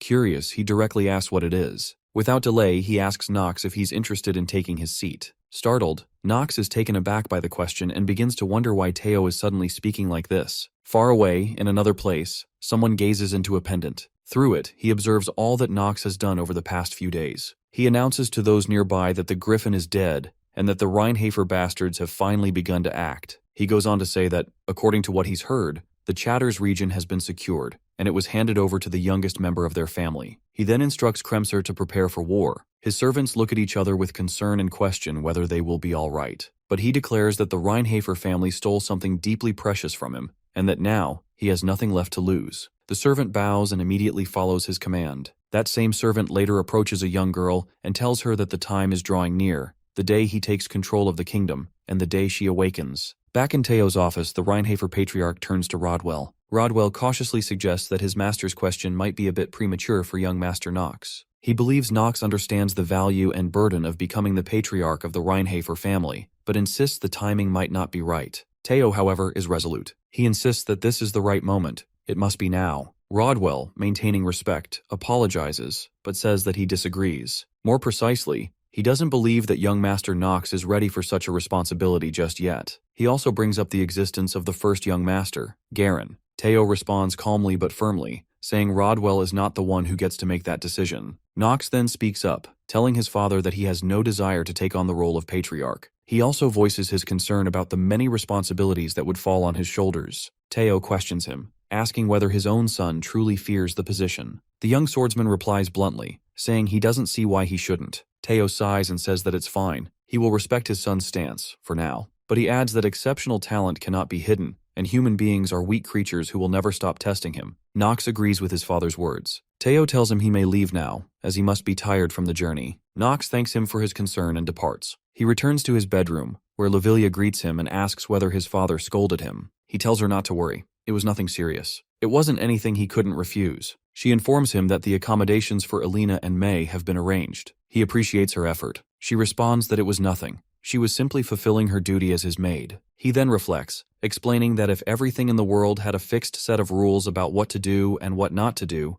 then no one would hate each other, steal from one another, or be driven to conflict. Once again, he thanks Lavilia for her work. He starts to wonder if the time has come for things to get serious. His thoughts shift toward Eldine Academy, the most prestigious Night Mage training institution. He is resolute. He must become the best in that place. Meanwhile, Teo speaks to Rodwell, acknowledging that, as expected, it was a difficult conversation with his son. Rodwell tells him that it might indeed have been too soon. He believes that, had Knox truly grasped the meaning and weight of his position, his response might have been different. Teo doesn't share Rodwell's view. He insists that the look in Knox's eyes belongs to someone who has already chosen their path. While Knox appears to be afraid of something, Teo is certain it isn't the position itself, nor is it Teo. It's something far more fundamental. It is the kind of fear one feels when staring into an abyss.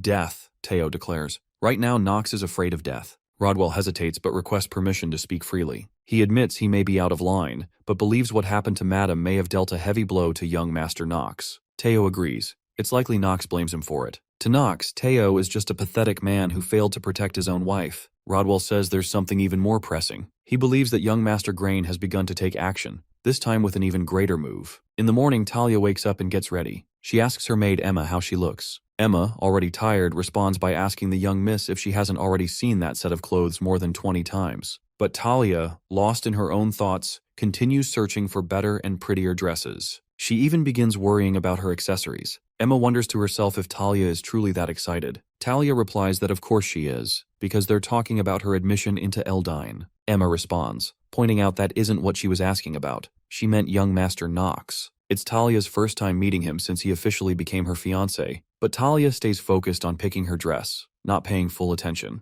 Then she becomes a little irritated with Emma, and questions whether she just answered half-heartedly because she couldn't be bothered. Emma tells her that Knox picks up on things like that every single time. On the other side, the young master walks into Alina's laboratory and finds her looking completely tired and worn out. He gazes at her, wondering what's wrong and why she looks unwell. May informs the young master that Alina always ends up like this when she focuses on something too hard. She reassures him that she'll take care of Alina while staying by her side. Alina, who appears to be slightly drunk, turns to May and calls her the best, then starts laughing. She tells her master to quickly take a look at a potion she's made. The system instantly provides him with all the details. It's called the Elixir of Wind. The system also informs him that its effects have been increased by 200% since it was made by the alchemy genius, Alina. Knox feels pleased that he finally obtained it. Not only does it permanently increase stamina by 1, but it also boosts dexterity, a hidden stat. He knows that dexterity, when combined with Hour of the Genius, creates the perfect combo. He believes it's definitely a wise choice to get this item here and now. As expected of the genius potion maker Alina,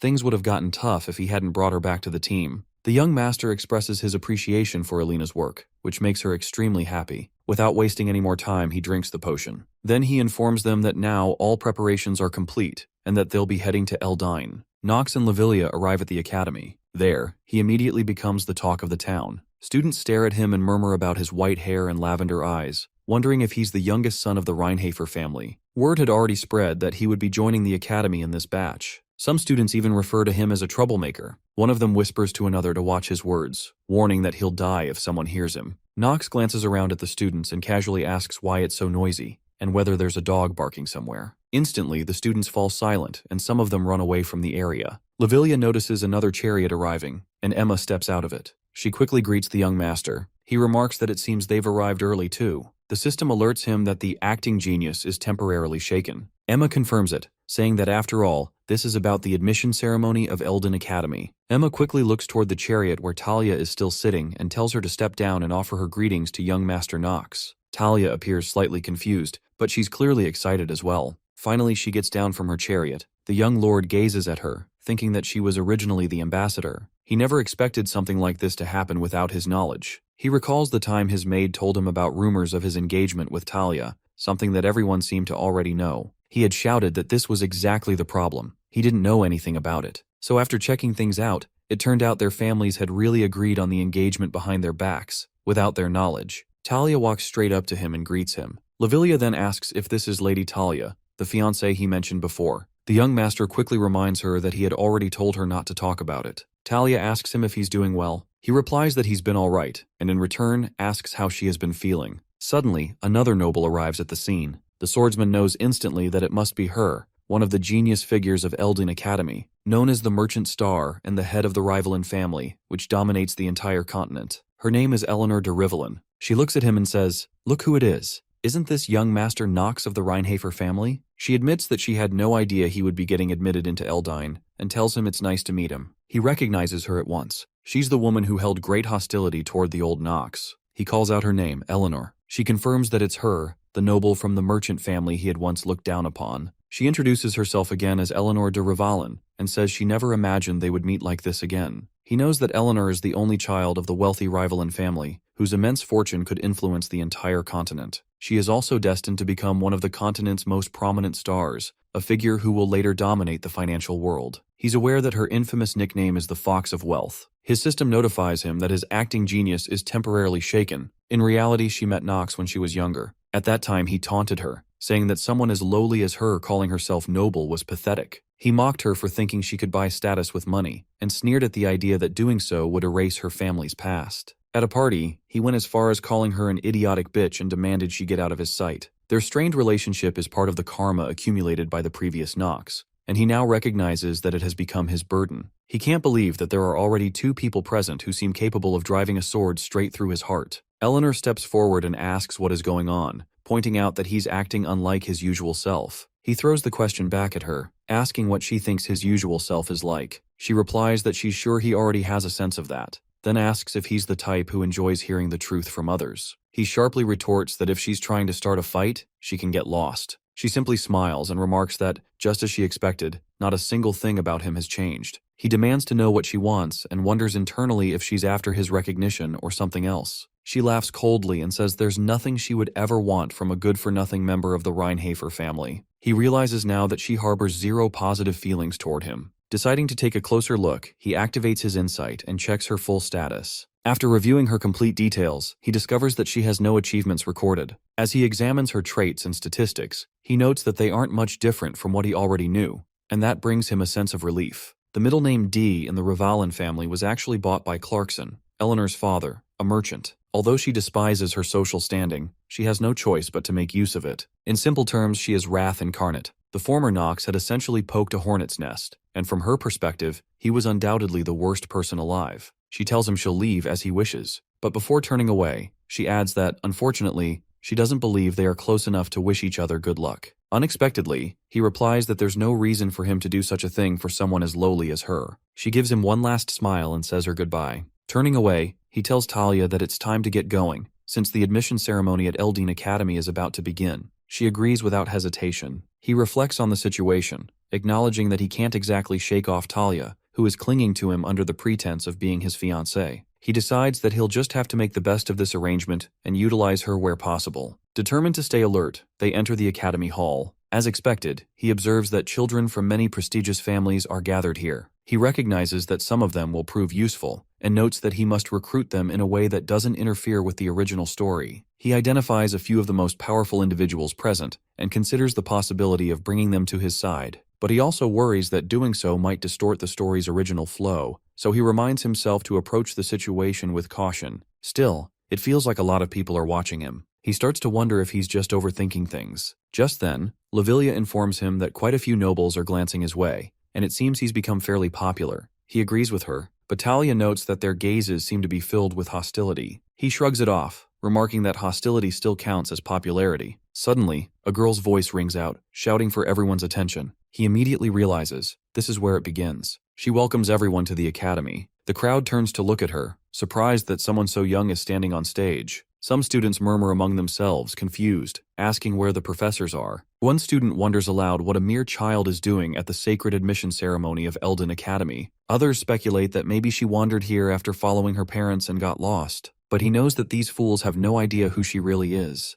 They're judging her by appearance alone, unaware that she's a total monster, someone far beyond their comprehension. He checks her details through the system. Her name is Noah Von Trinity. She is the expansion of Eldine Academy and one of the four sages. He also examines her traits and statistics. After seeing everything, he instantly decides he must remain on her good side at all costs. He leans toward his fiancée and warns her to stay quiet if she doesn't want to die. Noah announces that it's nice to meet them all and introduces herself as Noah, the newly appointed dean of the academy. She adds that while they may not fully grasp this yet, if she hears anyone use the word small again, that person will die. Then, she declares the official start of Eldine Academy's admission ceremony. One student protests, saying they never heard of such a rule. She calmly explains that it's a new rule, set by the new dean, and it's meant to filter out trash talents. Without warning, she casts a spell on the hall's floor, which begins to glow. She tells them that she hopes they all make it back alive. The swordsman knows this is where it all starts, and he must survive no matter what. In an instant, all the students vanish from the hall.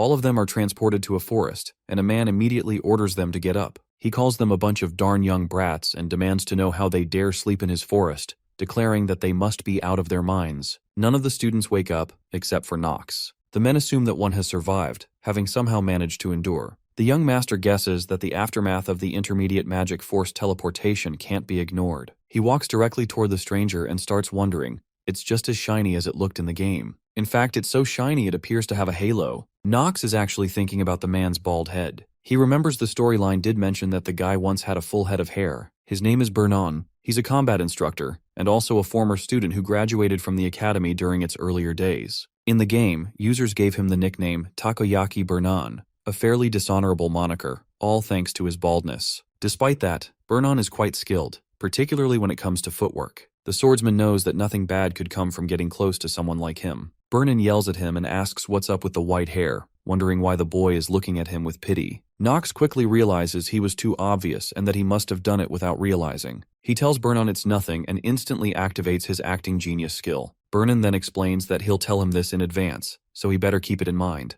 Bernon has sharp instincts, and if the boy dares think any unpleasant thoughts about him, he won't let it slide. Nox politely asks him to please explain the admission test, and suggests that they talk about everything else later. Bernon agrees, but before that, he wants to wake up the other sleepyheads. He advises Nox to cover his ears, unless he wants them to explode, so Nox obeys him without hesitation. Bernon then releases a burst of magical energy toward the sleeping students. The energy converts into a deafening sound, jolting everyone awake. The students sit up in shock, wondering where that loud sound came from. One student, clearly irritated, curses and asks who the hell did that. Bernon walks up to him and slaps him hard across the face. He tells him he is the one who did it and asks if the kid has a problem. Then he adds that not only did the student dare to curse at him, but he also had the nerve to frown. He asks him if he's got a death wish. The boy quickly apologizes, backing down. Bernon then orders the students who are now awake to carry those who are still unconscious to the safe zone. Once that's taken care of, Bernon announces that now that they've wrapped up that situation, he'll begin explaining the Elden Academy's admission process and give a summary of the test. First, he tells them that this island is made entirely of magic, and their task is to hunt monsters with everything they've got. As a reward, a colored jewel will drop from those monsters. The less mana contained within the jewel, the more valuable it is. He adds that some might wonder why that is, since having more mana should be better. But in reality, that assumption is only half correct. What they're really looking for are two key things during this admission test. The first is mana sensitivity. That's already been tested and recorded by measuring how quickly each of them woke up after being hit by Noah's intermediate level magic. The second factor is their ability to detect even the faintest traces of mana, because mages who can do that are the ones who can push themselves to their limits on the battlefield. The young master mutters to himself that they're filtering out the gems from the rocks right from the beginning, and that's exactly what's going on here. Bernon then explains that the location they're currently in is a labyrinth created by the Dean of Elden Academy, Noah. He warns them that the place is crawling with enemies that weaklings like them can't even imagine fighting. Because of that, he'll make an exception and allow them to move in teams. Suddenly, all of the students receive magical swords in their hands. Bernon announces that the maximum number of people allowed per team is 8, and they better start moving quickly. He also informs them that he'll be waiting at the top, and with that, he leaves. Many students still have questions, but he's already gone. The same student who was slapped by Bernon earlier tells the others that the spot on his head where he got hit still hurts. The students glance at one another, sizing each other up. One girl steps forward and asks if anyone would like to assist the princess. Another girl promises that if they work with her to clear this test, she swears upon her family name that she'll reward them. Everyone turns to look at Nox, but he silently walks away alone. He starts thinking about the inner lunatic. He knows that average results and rankings won't be enough to survive in this godforsaken game. The most important weapon here is knowledge. To help this terminally ill body of his grow stronger, he needs to monopolize every possible advantage. So, he heads straight to a save point. He knows that in order to make everything happen, going solo is his only option. All of the students, except for him, arrive at the top. Bernon finds it odd. No matter how hard he tries to figure it out, something doesn't add up. How could a brand new student not only withstand the dean's intermediate magic, but also decide to raid the forest alone? He questions whether the boy doesn't feel fear, but he soon realizes it's not that simple. It's something deeper than that. He understands now why the boy doesn't feel fear. It was in the expression on his face. Bernon guesses that even a diamond in a dung heap is still a diamond. He wants to see what this kid is really made of. He refers to him as the hidden dragon of the Reinhafer family.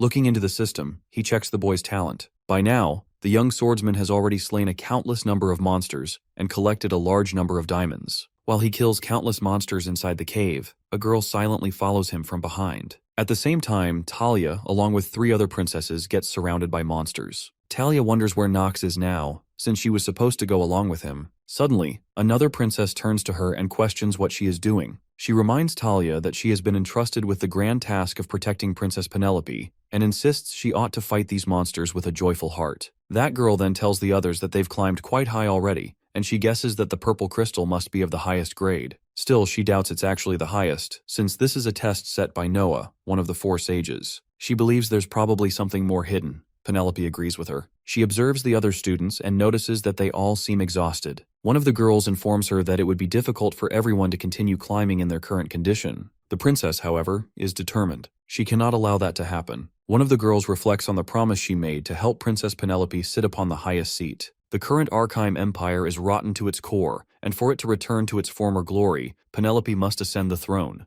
And for that, she must do whatever it takes to make it happen. Talia tells the princess that she is still doing fine, then asks if she's all right, and whether they should gather those who can still press forward and continue the climb. The princess confirms that she was thinking the same thing. While holding the purple crystal, Princess Penelope thinks of her father and urges him in her heart to move forward. They all just need to hang in there a little longer. Meanwhile, the young master is notified by the system that his negative trait, cold hands and feet level 3, is currently active. His movement speed and breathing capacity have decreased, and now he's moving much slower. He already knew this would happen. He immediately ignites his magic, and the system informs him that the penalties caused by cold hands and feet have disappeared due to the activation of basic magic ignition. He realizes that if he wants to make proper use of this troublesome body, he needs to eliminate the coldness within it first. He suspects he should be getting close. As he looks around at the frozen forest, he reflects that this is exactly the kind of thing the frozen witch, Noah, would do. He knows he's at the top of a mountain, but the sheer amount of ice here is far too much. He sits down and places his hand on the ground.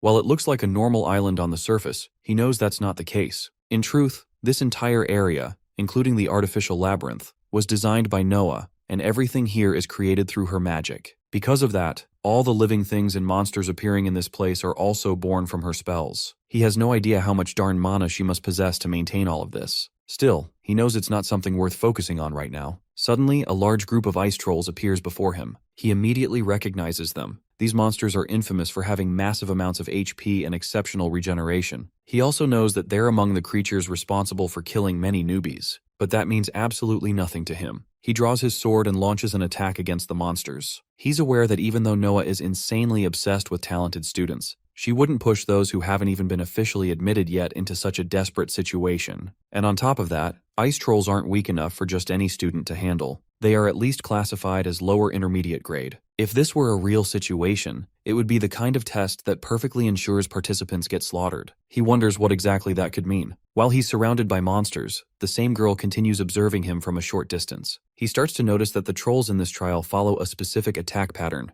The first troll to appear always goes for a vertical strike and positions itself at the center. The next one performs a horizontal slash. Though this troll has a wider attack range than the first, it is noticeably slower. The last one uses stabbing attacks. It is the weakest in terms of raw power, and the young swordsman thinks he might be able to parry it like this. After understanding their attack tactics, he proceeds to eliminate the monsters one by one. In the end, he discovers the gray crystal. He realizes now that this is the reason he hasn't even bothered checking the other crystals until this point. The gray crystal is a hidden piece planted here by Noah herself. He knows that it can be exchanged for the scroll he needs more than anything right now. He activates the Hour of the Genius and decides that once this part of the storyline is over, he's going to focus on strengthening that particular skill. On the other side, Eleanor and the 2 girls on her team are discussing their diamond. They believe that, at this level, they should be among the top scorers in comparison to their peers. One of the girls says she'll be looking forward to seeing that. They're convinced they've done incredibly well, but Eleanor knows they aren't truly the best. She tells them that while it's just as they've said, this should be enough to produce a solid result, she still can't shake off a feeling of unease. A memory resurfaces. Her father once asked if she had gotten into a quarrel with the young master of the Reinhafer family, and why on earth she would do something like that. He also asked whether he hadn't already told her that their goal was to become a family no one could ever look down upon. They had to rise even higher. He advised her that she should have drawn him to her side, even if it meant giving up everything she had. She knows deep down that he has never once seen her as his daughter. Eleanor begins to wonder, Why did Nox disappear on his own, especially when there was nothing to be gained from attempting this test solo? Another question follows. Could he perhaps know a hidden secret related to this test? Turning to the others, she declares that she would like to make a proposal to everyone present. If anyone wishes to climb even higher alongside her, then the Rivalin family promises to reward them even more handsomely. One of the girls on her team asks if Eleanor didn't like this crystal. Another expresses concern, saying that they might get injured if they go any higher and thinks it would be too dangerous. Eleanor responds that, naturally, greater risks come with greater rewards. A few of her team members agree with her decision. Somehow, though, it leaves her feeling slightly sad, as it all boils down to money in the end. She thinks to herself that she doesn't know what Nox is thinking, but checking it out won't cause any harm. Finally, Eleanor and her team members decide to go even higher. Meanwhile, on the other side, the young master, who is already at a very high level, reflects on the reason he chose to take such a massive risk and proceed alone. The answer is simple: because the return is massive. He also knows that the chances of enhancing the Hour of the Genius are close to zero. In fact, it's nearly impossible, unless he unlocks the hidden stat, agility. And even if it draws attention, it can't be helped. Suddenly, someone throws a sword at him. He reacts instantly and dodges it. As he turns back, he sees Paracelsus. Paracelsus tells him that he hadn't expected to meet him again in a place like this. He also says that he's quite pleased they've crossed paths once more, and refers to him as the young lord of the Rheinhafer family. The swordsman finds it strange and thinks to himself, this situation shouldn't be happening. Quickly, he checks all the data within his system. Now he realizes that Paracelsus is one of the strongest characters in Inner Lunatic and one of the 3 Sword Emperors. He starts wondering why such a major character like him is here, especially since he's supposed to fight the protagonist in this chapter and be inspired by the protagonist's kind nature when he chooses to save Eleanor from danger. Nox senses something's off. Suddenly, Paracelsus throws a knife at him. He blocks it with his sword. Paracelsus tells him that he's somewhat interested in the thing he's carrying, and that he'll need him to hand it over. The young master instantly activates his acting genius. He hurls an insult, calling him a filthy vermin, and charges at him. He thinks to himself that if the protagonist who's supposed to exist in this world isn't here, then it's up to him to stop what's coming. Nox asks if he plans to take responsibility for disrupting the storyline. Paracelsus replies that he doesn't know what Nox is talking about, but something has smelled suspicious from the very beginning, because when they met in Chatters, Nox was already wielding that sword with flawless skill. The swordsman begins to wonder what Paracelsus is trying to imply. Paracelsus then says that Nox seems worried about something, and suggests he just hand over the sword so they can go their separate ways. He also mentions the black crystal. It appears to be the key to obtaining the highest score. The young master wonders whether Paracelsus will refuse. Paracelsus replies that if that's the case, he'll have no choice but to do whatever it takes to take it from him. Nox responds, calling it detestable, and accuses him of planning this from the beginning. He says that if that's how it is, then it can't be helped now that he's caught on. Nox thinks to himself that he may be on the path to becoming one of the strongest characters,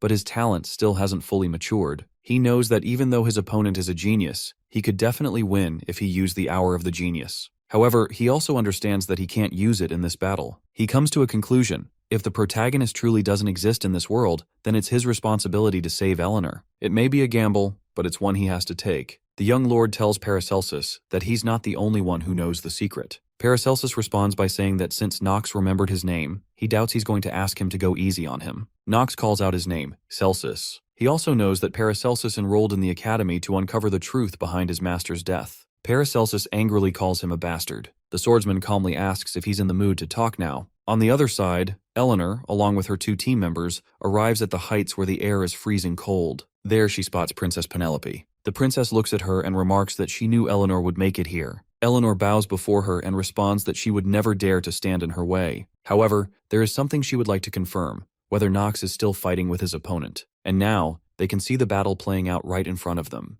The princess acknowledges that she sees it, but states that they won't interfere in senseless combat. Echidna steps in and explains that, objectively speaking, it would be difficult to win against those 2 unless they are seriously injured. Moreover, if the 2 fighters decide to cooperate because they're both in a crisis, the situation could become even more dangerous. She assures the princess that she will follow her orders. Eleanor silently reflects that it's strange. The Nox she used to know was supposed to be a helpless good-for-nothing. She questions how he became so strong. Echidna then asks her if she's watching their fight. She adds that she had no idea the Destroyer of the East would be among the new students, and she believes his name is Paracelsus. Eleanor wonders if Echidna knows the person clashing with Nox. Echidna confirms that she does. It's the Grey Wolf, Paracelsus. Even from a young age, he was well known for massacring numerous bandit groups across the eastern regions. But now, Eleanor sees the fifth son of the Reinhafer family in an entirely new light. Echidna admits she never expected him to be this skilled with a sword. She adds that if he weren't such a lustful good-for-nothing, he could have made an excellent knight. Talia interrupts,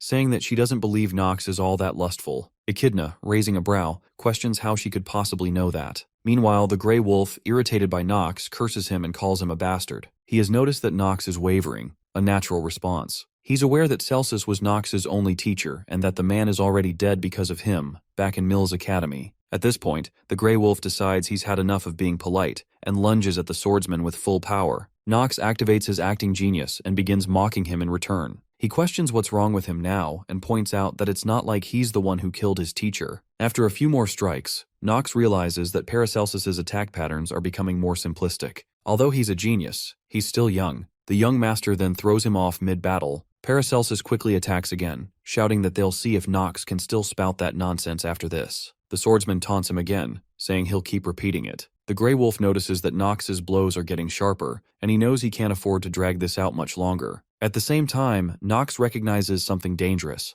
The moment Paracelsus uses his teacher's sword technique, Living Sword, his own defeat will be unavoidable. There's a reason it's known as the Sword Emperor's signature technique. The Grey Wolf accuses Nox of being distracted. The young lord responds by saying that someone like him, who tries to take from others, is truly a lowly commoner. Just then, the system informs him that Paracelsus's trait, Scorns Nobles, has been activated. The Grey Wolf retorts that the ones who created this terrible world above them are none other than the nobles. Nox replies that his objections are ridiculous. He simply needed someone to direct his hatred toward, and wasting his time on that is meaningless. The fight continues. The swordsman asks him if he's truly okay with things ending like this, guessing that Paracelsus doesn't want to talk about his teacher. He thinks to himself that he just needs to stall a little longer, because the monster destined to attack Eleanor will appear exactly at 9 p.m. Suddenly, the system pings him with an alert. The current time is 8:58 p.m. Paracelsus declares that he can still extract that information from Nox, even if it means cutting off a limb or two. The young master warns him, asking if he truly believes he can harm a noble and walk away unscathed.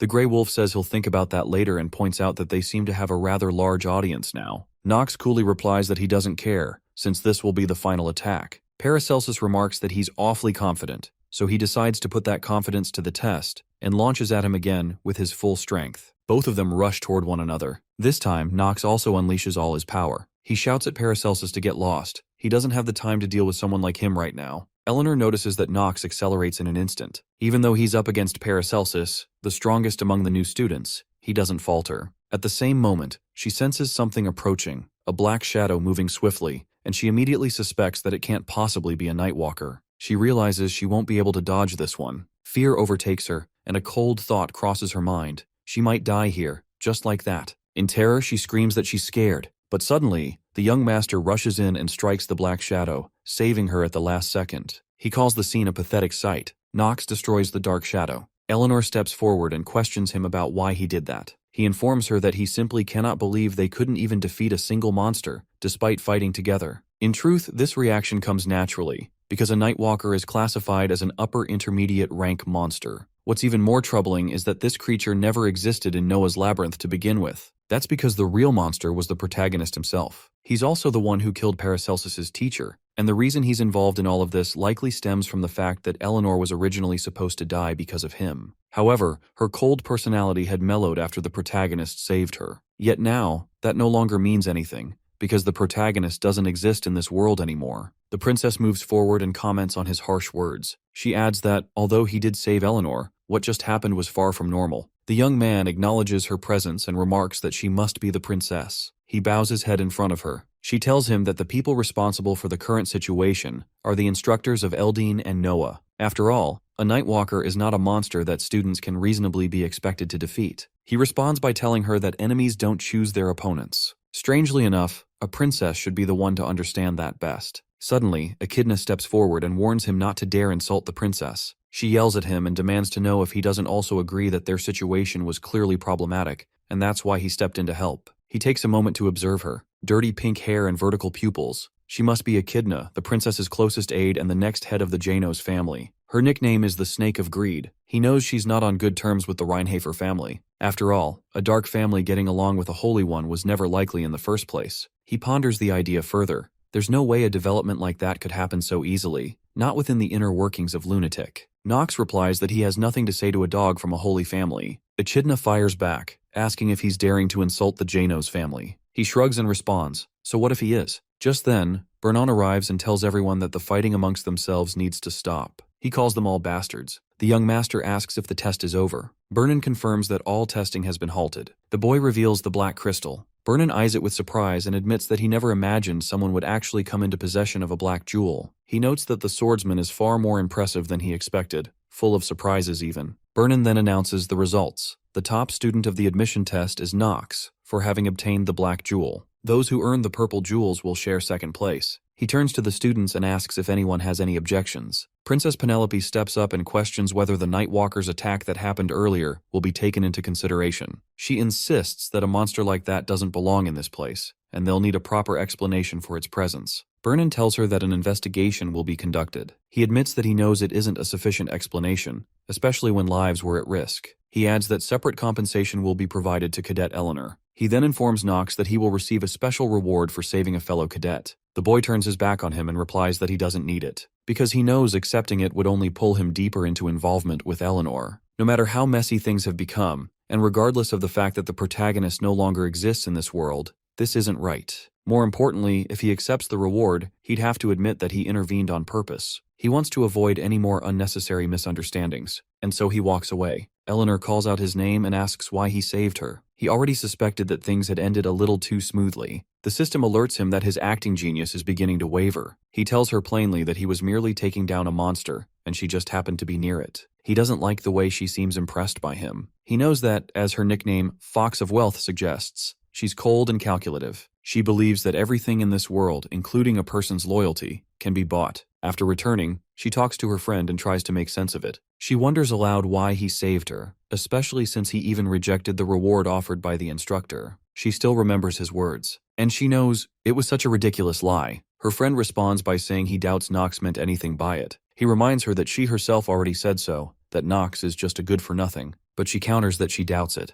She doesn't believe it was a lie. He must have had other reasons. She tells her friend that she thinks she'll have to investigate further. Her servant agrees and offers to help by looking into it himself, but she refuses his offer. She tells him she'll handle it alone, because if the Reinhafer family discovers they're being investigated, they won't let them off easily. Her servant nods in agreement. Elsewhere, Nox sits alone in his room, attended by his maid. She's concerned and asks if her master is truly all right. He looks very pale. She wonders if he's experiencing cold hands and feet again. He explains to her that he was already cured of that condition some time ago. There's no need for concern. Still, he understands her worry. Someone will eventually have to take on the role of the missing protagonist. And doing so is necessary, for the sake of recovering his memories and finding out who sent him that mysterious message. He decides he can't afford any more unexpected variables, but the person he's possessed, Nox, is a villain. He closes his eyes and reflects on everything. Then suddenly he stands up and shouts that there is, in fact, a way to make this work. His maid is left shocked and confused, unsure of what her master is talking about. But he knows,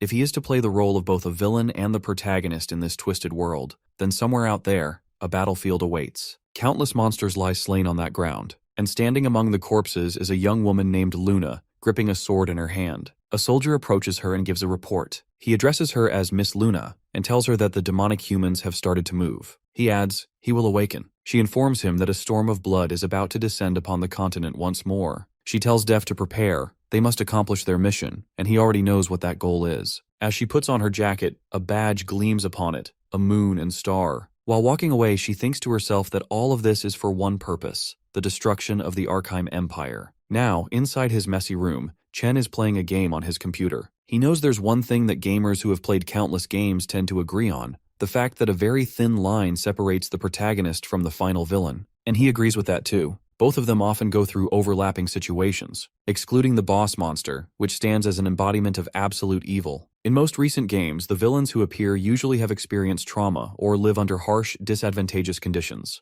And it's the same case for the protagonists. Simply put, even villains have reasons for becoming who they are. He also knows that people have always been obsessed with such characters. And of course, this doesn't mean good characters and villains are entirely the same. A villain is still a villain. They cannot become the protagonist. And that only applies to games. But in a world headed for destruction without a protagonist in sight, the only way for a villain to survive would be to become both the villain and the protagonist. He doesn't enjoy risking his life, but it can't be helped considering what needs to be done. He has no choice but to go through with it. He understands the greatest villain organization in the inner lunatic game, a group where those who aim to bring down the imperial family gather. He makes up his mind that he will go to Lunatic. Back at the academy, all the professors are sitting in a meeting with Noah. Vernon inquires whether this isn't something dangerous and questions if Noah knows anything. Another professor mentions that he was the one who supervised the test, and then questions Vernon, asking if he made some sort of mistake again. But Vernon flares up, calls him a bastard, and defends himself by making it clear that he didn't do anything wrong. Noah lets out a laugh and asks them what they think they're doing right now. Vernon chuckles too and tells her it's nothing, suggesting they pick up where they left off. It's obvious that Vernon is intimidated by her. She wonders if she hasn't already said what needed to be said. Then she reminds them that she already informed everyone of the situation and questions if the two of them weren't paying attention. An old professor explains that the dean is referring to the enemy who appeared during the admission test and posed a threat to the academy. Noah confirms it and elaborates that this individual's objective is likely the downfall of Eldon Academy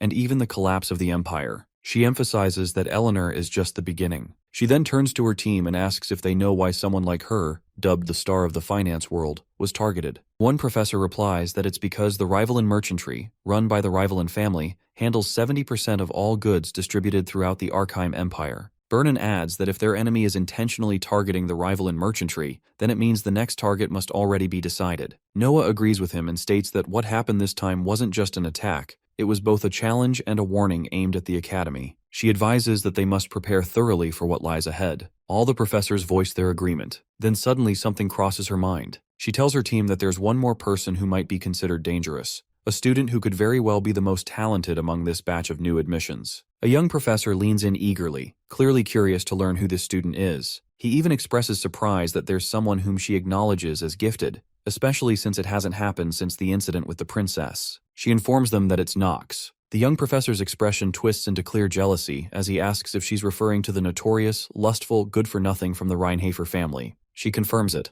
Then, she quietly wonders if he might actually be stronger than her. The young professor rises in anger and storms out of the meeting room. Another professor asks if he heard her right. The rest appear confused. How could someone with such a worthless reputation possess that much strength? Meanwhile, Nox steps into a bar. The bartender looks at him and questions what he's doing there, wondering aloud if the young man is lost. The swordsman instantly recognizes him. He must be Karen, the inn's owner to the outside world, but his true identity is something else entirely. Nox walks up to him and utters the phrase, "Moonlight on Talon Feather," then raises a toast for the Empire. Karen tells him to go ahead and enter, though he admits he has no idea why someone would hand that man the secret code. The young master then asks if he's not going to introduce himself. The man replies that he's called Karen. That's what everyone knows him as. The swordsman nods and takes his leave. He remembers that in order to access Lunatic's headquarters, he must take a bottle from the shelf and recite the code 386. Upon doing so, the system notifies him that he's now been exposed to high-level magic and that his mana will begin to flow in reverse for a temporary period.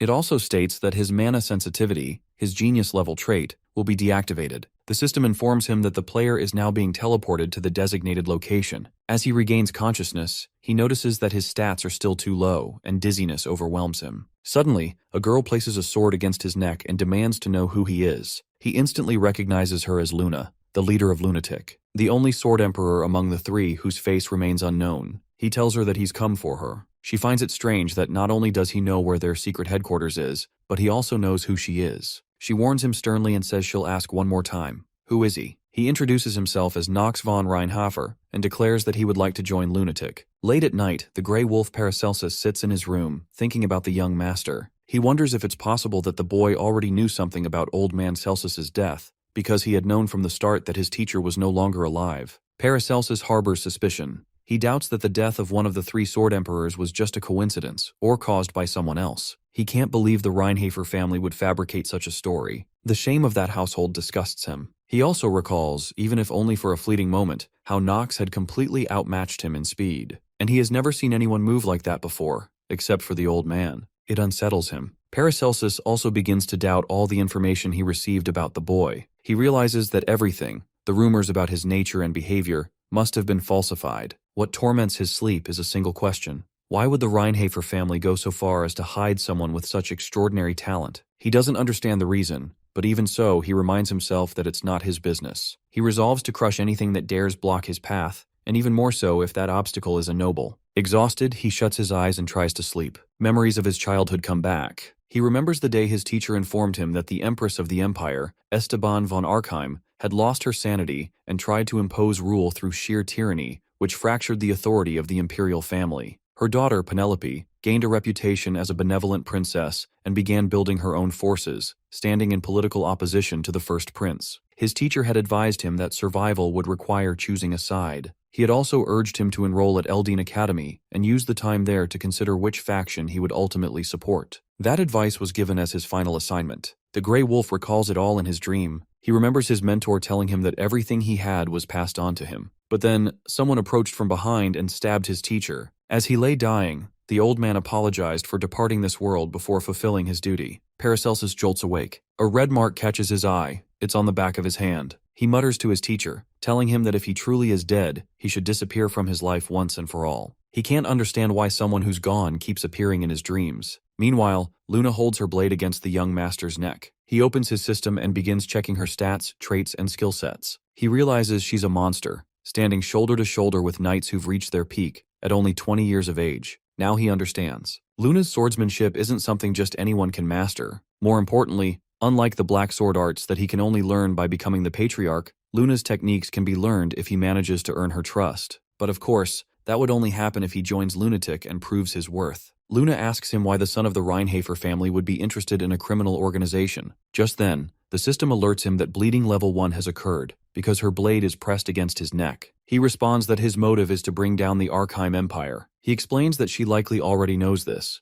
The first step in that mission is to dismantle Eldine Academy, which remains under the Empire's control. Only then can they begin tearing down the Empire itself. He offers to become her spy. Luna eyes him and asks if he genuinely believes he's capable of pulling that off. The swordsman doesn't hesitate. He assures her that he does. Finally, she removes the sword from his neck and calls him a bold one. Then she asks for his name. He introduces himself as Knox von Reinhafer. She immediately orders her servant, Duff, to prepare the lunar trial. Duff obeys without question. He hands Knox a robe and instructs him to follow. As he walks behind Duff, the boy thinks to himself that everything is proceeding according to plan. After they reach the center of the forest, Duff stops and explains. Once Knox steps onto the altar, he must eliminate every enemy that appears, and under no circumstances should he allow the robe to fall off. Now he begins to understand the reason behind this condition. Duff explains further. It's the only way to prevent exposure to the berserk effect. The young master understands. The robe is his defense against the abnormal status known as berserk, one of the most dangerous traits. In exchange for driving a person into madness, it boosts their abilities to the very limit. He also knows that once someone is exposed to the Crimson Moon, most end up going insane.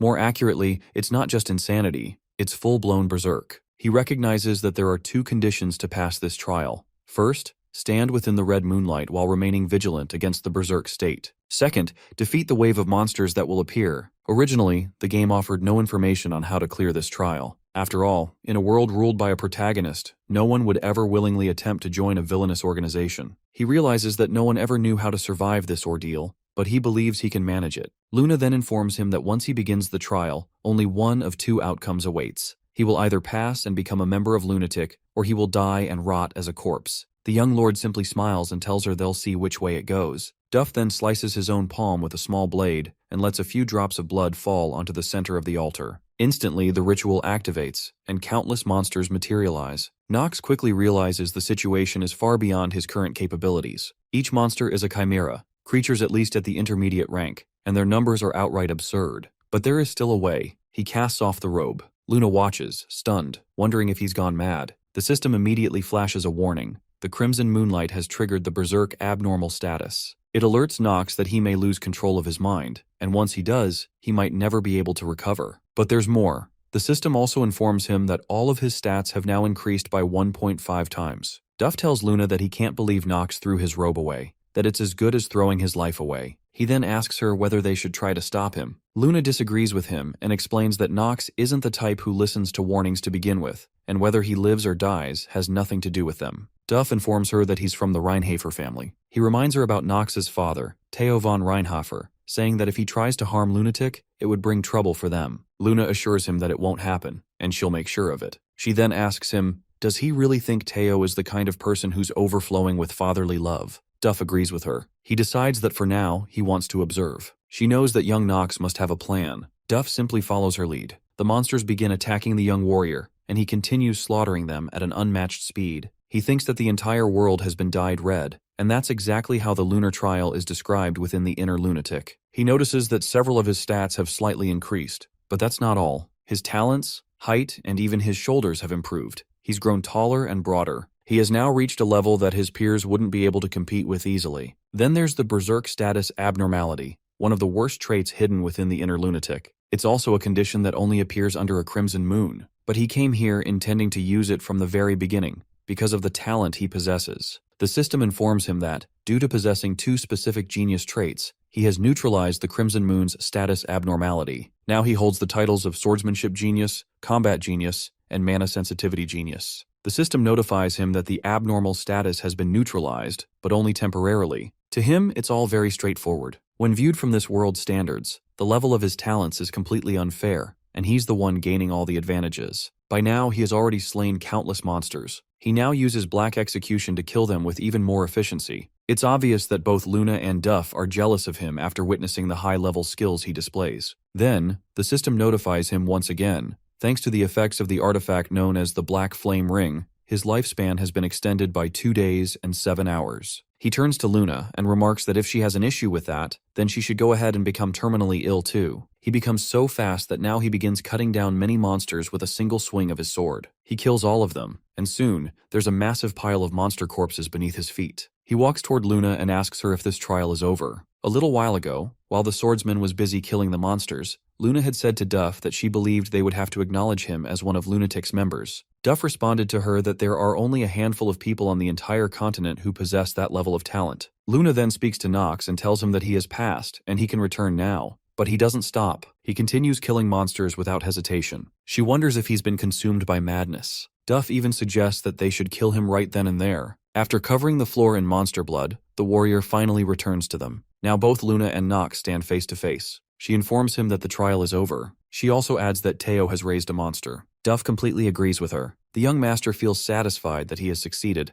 and Luna finds him to be an intriguing individual. She hands the robe over to Duff. Only noble members of Lunatic are allowed to wear this robe. The system confirms that the equipment has been acquired. It then displays the information related to the item, stating that he has obtained a Lunatic member's robe. Duff presents the robe to Nox, and he puts it on. Now this is the conquest of Lunatic. He reflects that the passive skill Oath of the Moonlight is also something that will be useful anywhere. He understands it's a pity that it can only be used at night, but even so, it's a passive skill that increases his attack power by 1.2 times. And that's something truly rare inside the inner circles of Lunatic. He quickly checks his stats in the system, and notices that he has also gained an extra stat point in willpower. He's gotten the best possible results. Both of them hold eye contact for a few seconds, and she asks if he wants something more from her. He responds that, as far as he knows, no newcomer has ever performed as well as he did during the lunar trial. And with that being the case, he was thinking that he should be treated accordingly. She smiles and remarks that he's not bad, quite a bold newcomer. Internally, she wonders how long he'll be able to continue acting so audaciously. She then instructs Duff to bring something. He follows the order and returns with a white mask. She explains that this is an artifact Lunatic recently acquired. It's called Moonshadow. As the name suggests, it's an artifact that creates a clone, and it will likely help him as he steps into his role as a spy within the academy. She glances at him, curious if he's satisfied now. Nox bows to her and confirms his satisfaction. He feels genuinely pleased that he has finally gotten his hands on Moonshadow. The system notifies him that he can now use the artifact Moonshadow to create a clone of the player. It then prompts him to input his name, traits, and basic information. He realizes that this is the main reason why he came into contact with Lunatic so early in the storyline. In truth, it's an artifact that allows the creation of a player's clone. And now, he can play the roles of both the protagonist and the villain, because this is the very artifact that makes that possible. He thanks her and refers to her as Captain Luna. She warns him and tells him to listen carefully. There are a total of 5 ranks within Lunatic. Excluding the captain and vice captain, members are ranked from 1 to 3. Since this is his first time here, he will start at rank 3. The young master responds affirmatively. She instructs him to remain on standby until he receives his first mission, and she adds that she hopes he won't disappoint her. After he exits, she turns to Duff and remarks that this kid is pretty interesting. She then asks if he agrees with her. Duff nods and tells her that he has no idea how the boy managed to endure the madness of the Crimson Moon. She replies that she understands why he would say that, because those who aren't geniuses can't even last 5 minutes. And even if he is a genius, being able to fight without the robe means he's got enough guts to risk his life. Duff agrees with her assessment. She instructs him to just keep an eye on the boy for now. She wants to see whether he'll entertain them and whether he'll prove useful to their organization. From the same portal, Nox returns to his world, in the same bar form where he had entered. Karen sees him and comments that it looks like he has taken care of his business. Nox confirms that he has. He ponders that others might question why he would do something so crazy, wondering if he really dared to risk his life at the altar. And this is exactly what he did. The only perfect way to resist the berserk trait is to possess 2 pacifist genius traits. And to put it simply, he's the only one capable of using the full power of the Crimson Moon. Karen guesses that he got what he wanted. The young swordsman then asks Karen if he has any business with him. Karen tells him that it just feels unfair, and suggests they introduce themselves. He further clarifies that self-introductions mean telling each other their names. The boy introduces himself as Nox von Reinhafer, and asks if they're done now. The bartender nods and tells him they'll see each other again. He adds that it will be tough trying to keep up with the academy schedule, but in Nox's case, he guesses it will be even harder to hide his strength. He also advises him not to stand out too much. While leaving the bar, Nox thinks that it seems like the plan is progressing smoothly. When he returns to his room, he finds Lavilia standing there angrily, waiting for him. She demands to know how he could sneak out on the very first day of school without bringing his maid along. He thinks to himself that it shouldn't have been possible. He had checked and confirmed that she was asleep before he left. She asks her young master if he's even listening to her. She reminds him once again, as she has done many times before, that he must refrain from doing dangerous things. Even though many negative rumors have already been circulating within the family, there is still a chance for rehabilitation. He smiles and asks her how her day went. He also mentions that, from what he knows, maids and servants attend lessons as well. She tells him that nothing much happened, but from the way she responds, he can tell that something definitely did happen. He wonders if there's really nothing that can be done about this. After all, those are lessons attended only by maids and servants, most of whom are low-ranking nobles. And since Lavilia is now a commoner, she becomes the perfect target for them to pick on. He hands her a pouch and tells her that if she ever runs into any trouble during lessons, she should open it. She grows curious and asks what's inside. He instructs her to open it only if she's in trouble. He explains that it's an item that will resolve any situation in a perfectly reasonable way. She asks if she can open it now. He denies the request, and she complies with her master's order. She assures him that if she ever finds herself in that kind of situation, she'll open it. He appreciates her obedience and urges her not to hesitate. If she ends up in danger, she must use it. She agrees. The system notifies him that he has successfully joined Eldane Academy. He has cleared the first main story. The system also informs him that a new mail has arrived in his mailbox and asks whether he would like to open it. He commands it to open. He opens the mail and starts reading it. It's a strange message. No names are mentioned. It begins with a simple greeting. Hello, long time no see. If he has received this letter, then it means he has succeeded in getting admitted into Eldane Academy. The sender also mentions that he knew Nox would be able to enter the academy without a problem, and he expresses that he's genuinely glad for him. The young master senses something unusual. The tone of the letter feels as if the writer can see right through him, and without a doubt, this person knows him well. The sender also notes that the trials are only just beginning. He acknowledges that Nox has probably gone through a tough time up until now as well, but what lies ahead will be even more painful and far more difficult to endure. The writer emphasizes that no one else can do this, only Nox, because only he has the ability to witness the end of the story. He admits that it might sound irresponsible, but still promises to help Nox as much as he possibly can. The letter continues. Even though it might not be much, the sender hopes Nox will accept the item attached to the mail. Nox mutters to himself that the contents of the message aren't particularly helpful this time either. He knows it's time to reorganize his thoughts. He also understands there's a strong possibility that the person who sent him this letter is an inner lunatic GM. The fact that they're able to interfere with the system freely and send him items proves that.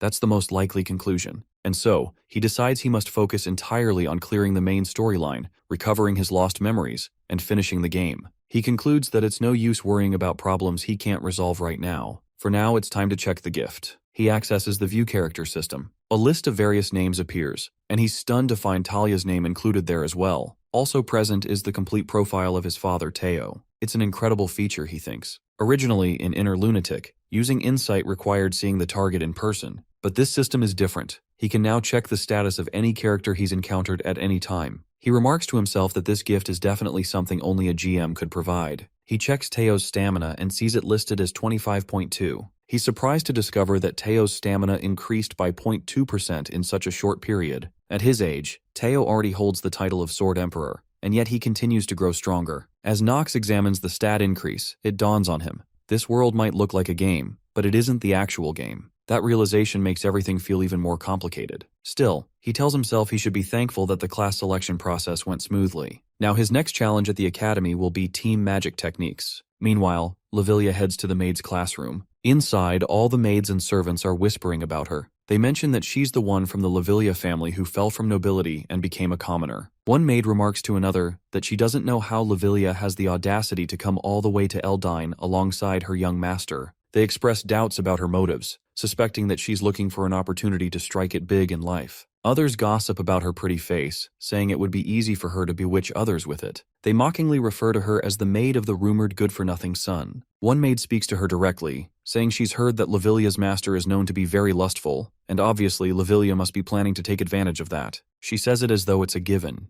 They even comment that her family isn't influential, so they don't need to worry about consequences. Everyone laughs at her. Lavilia reflects that she has endured countless insults hurled her way. As a fallen noble, she no longer has the luxury of expecting respect or consideration. Still, she resolves that she must never allow any of this to cause trouble for young Master Nox. Determined, she walks straight up to the group of maids and politely asks if she may have a moment of their time. One maid steps forward and introduces herself as the daughter of a count, Giselle of the Flores family, currently serving young Master Kane. She haughtily asks Lavilia if she really thinks someone like her has the time to talk to a mere commoner. Lavilia calmly replies that she overheard Giselle spreading unfounded rumors about her young master just now. Giselle admits it without shame and asks what of it. She says it's not her fault that there are negative rumors about Nox circulating in high society, and if Lavilia expects an apology, she's going to be disappointed. Giselle refuses. Lavilia realizes that everything her young master told her was true. Status really does carry weight in this place, so she decides to use the pouch Nox gave her. As she opens it, a digital version of her young master emerges. Everyone, maids and servants alike, immediately recoils in fear. Even Lavilia is caught off guard by the sight of her master.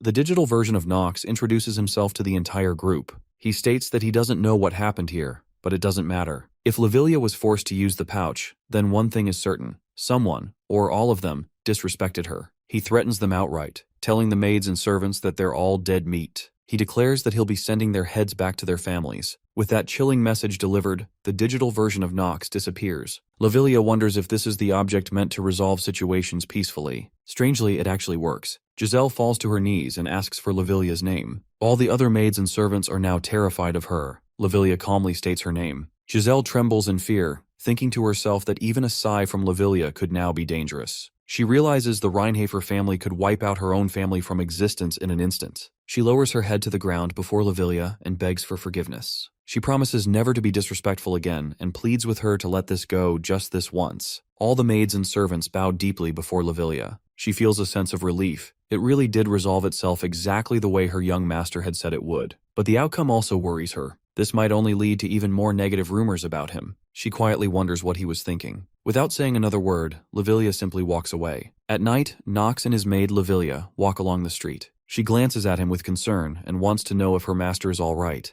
noticing how deep the dark circles under his eyes are. He rubs his eyes and responds that he's fine. He knows it's because he managed to complete the class selection. Somehow. Suddenly, a young servant approaches them and greets him. The young master eyes him suspiciously, wanting to know who this person is. The boy introduces himself as Rick, Miss Eleanor's servant. Rick tells him that it's an honor to meet Nox. The swordsman silently wonders what's going on. Just then, the system informs him that he is currently shaken, and that the acting genius skill has been activated. A moment later, the system notifies him that he is no longer shaken. He starts to think that a dangerous character from the early part of the story is now approaching him. He also knows that Rick is, in truth, Rock the Deceitful. In the next 3 main story arcs, this very man betrays the rival in merchantry in order to deepen the plot. Additionally, he serves a demon and is a worshipper of demonic forces. In other words, this is the very traitor who will eventually stab Eleanor in the back. The young master also knows that the saying, "the enemy of your enemy is a friend," is pure nonsense in Inner Lunatic. He clearly understands that Rick is the worst kind of trash. Getting involved with him would only bring unnecessary trouble. Rick then holds out a small box and says that it's a gift from his miss to him, claiming it's a very precious artifact. Nox coldly tells him to get lost. He's admittedly curious about the artifact, but he knows well that this is nothing more than a poisoned apple, and he must not accept it. Rick is visibly shocked by Nox's rejection. He stands there confused, wondering what Nox meant by that. The young swordsman asks if he intends to make him repeat himself, grabbing the hilt of his sword while glaring at him. With that, Nox turns and walks away. Lavilia follows closely behind. She looks at him with worry and says that his body is frail,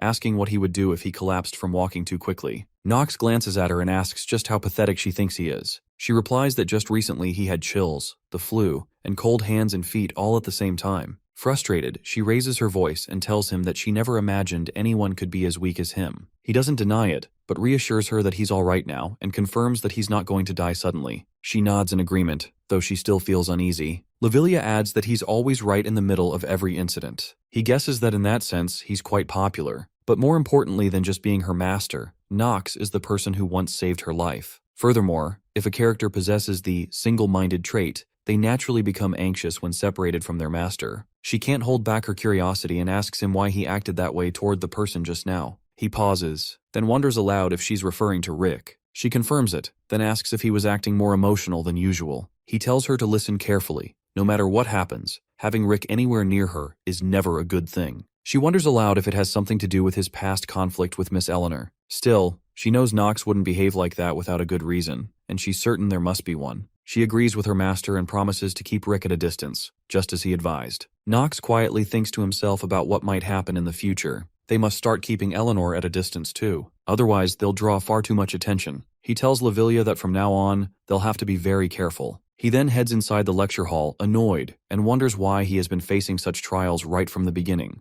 Inside, the old professor informs the students that today they will be forming the teams they'll be working with for the next year. He adds that they will also undergo team bonding exercises. The professor explains that when forming a party, the most important thing is to understand one another. That statement irritates the young master. He realizes now that he had been too optimistic about his situation. He hadn't thought that being friendless would actually become a problem, even in a game. The professor addresses the cadets again, telling those who get along with each other to form teams of 4. He gives them 30 minutes to do so. Nox immediately thinks that it can't be done. As a public outcast, it's impossible for someone like him to gather 3 team members. He raises his hand and asks the professor what happens if someone fails to form a team. The professor bluntly replies that he'll receive an F, and that repeating the course is not an option, so he should take note. Then the professor snaps at him, shouting that working alone is not allowed. He nods, acknowledging the rule, and wonders what receiving an F truly means. He realizes it's extremely difficult to graduate from Eldine, and if he receives even 1 F, he'll be expelled immediately. That's something he absolutely can't allow to happen. Meanwhile, many students rush to assist Princess Penelope. All around, the cadets begin asking each other to team up.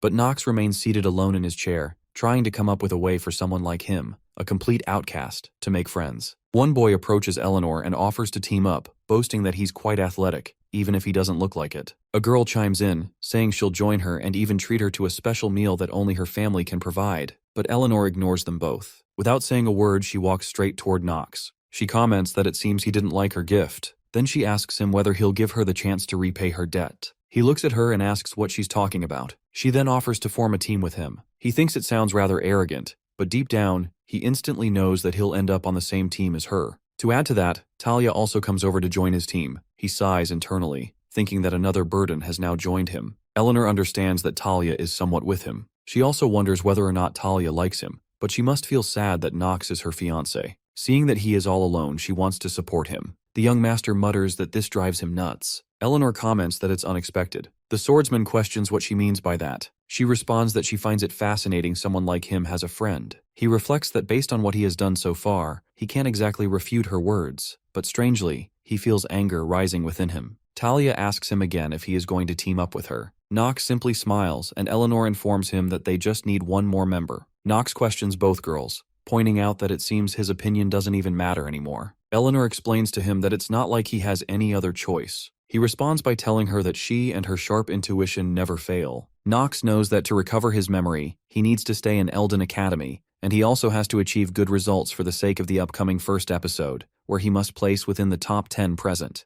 The first battle against an archdemon. He understands this will be his first time acting out both the villain and hero's role. A boy named Pell approaches Eleanor and states that he would be pleased to join them. Nox thinks that fortunately, their last member is a normal person. He quickly checks all of Pell's details through his system and becomes surprised to see his skill, the power of blessing, usable only once. Seeing this, he feels relieved. He observes that Pell has mediocre stats, but that is not the main point. The power of blessing is one of the most overpowered skills within Inner Lunatic, forcefully awakening the talents of the protagonist's team members. Although it's unfortunate that it cannot be used on the protagonist himself. Still, this is strange. He wonders why a character from the academy possesses a rare skill that only saints and saintesses from a monastery can have. He decides to think about it later. Pell tells them that he looks forward to working with all of them. First, Eleanor introduces herself and expresses hope that everyone will work hard. Then Talia states her name and shares how glad she is to be part of this team. The young master questions whether there is a need for him to introduce himself and hopes they won't hold him back and will pull their own weight. The old professor announces that it seems everyone is teamed up and hopes they all get to know each other well by next week. He also declares that their current teams will remain the same for one semester, and with that, he dismisses the class. Knox calls him an old crazy man. Talia informs him that she thinks he just spoke his inner thoughts out loud. He replies that he knows and actually wanted him to hear it. She warns him that it's not good to swear at the professor. As he leaves the classroom, he tells her it doesn't matter because the team has been formed anyway. Talia runs after him and asks about his lesson schedule. She also explains that she's not asking for any special reason. He can't believe she just asked him that. And it's obvious what she is after. She tells him she is just curious. He retorts that she is trying to find out what the easiest subject to get high marks in is. He makes it clear to her that she thinks he will tell her that for free. She denies it. He informs her that he isn't letting her trick him into giving free information and clarifies that it's not going to happen. At Academy 4th District, in the market, Lavilia tells her master that as expected of Eldine Academy, there are quite a lot of things that need to be bought. All the grimoires, equipment, and textbooks. She guesses there is a reason why they say commoners would have a hard time graduating due to money. He simply replies that it doesn't affect him. He thinks in any case, if one has the talent to graduate from this academy, they will be able to gain a lot of sponsors even if they are a commoner, unless that talent is truly useless. He knows there is a low chance money will become a problem. The marketplace is a little noisy, and Lavilia doesn't like it. He warns her that this is a district where all sorts of people gather, and anything can happen. He also comforts her, assuring her they don't need to worry about them. As he looks at a person, he becomes surprised to see him.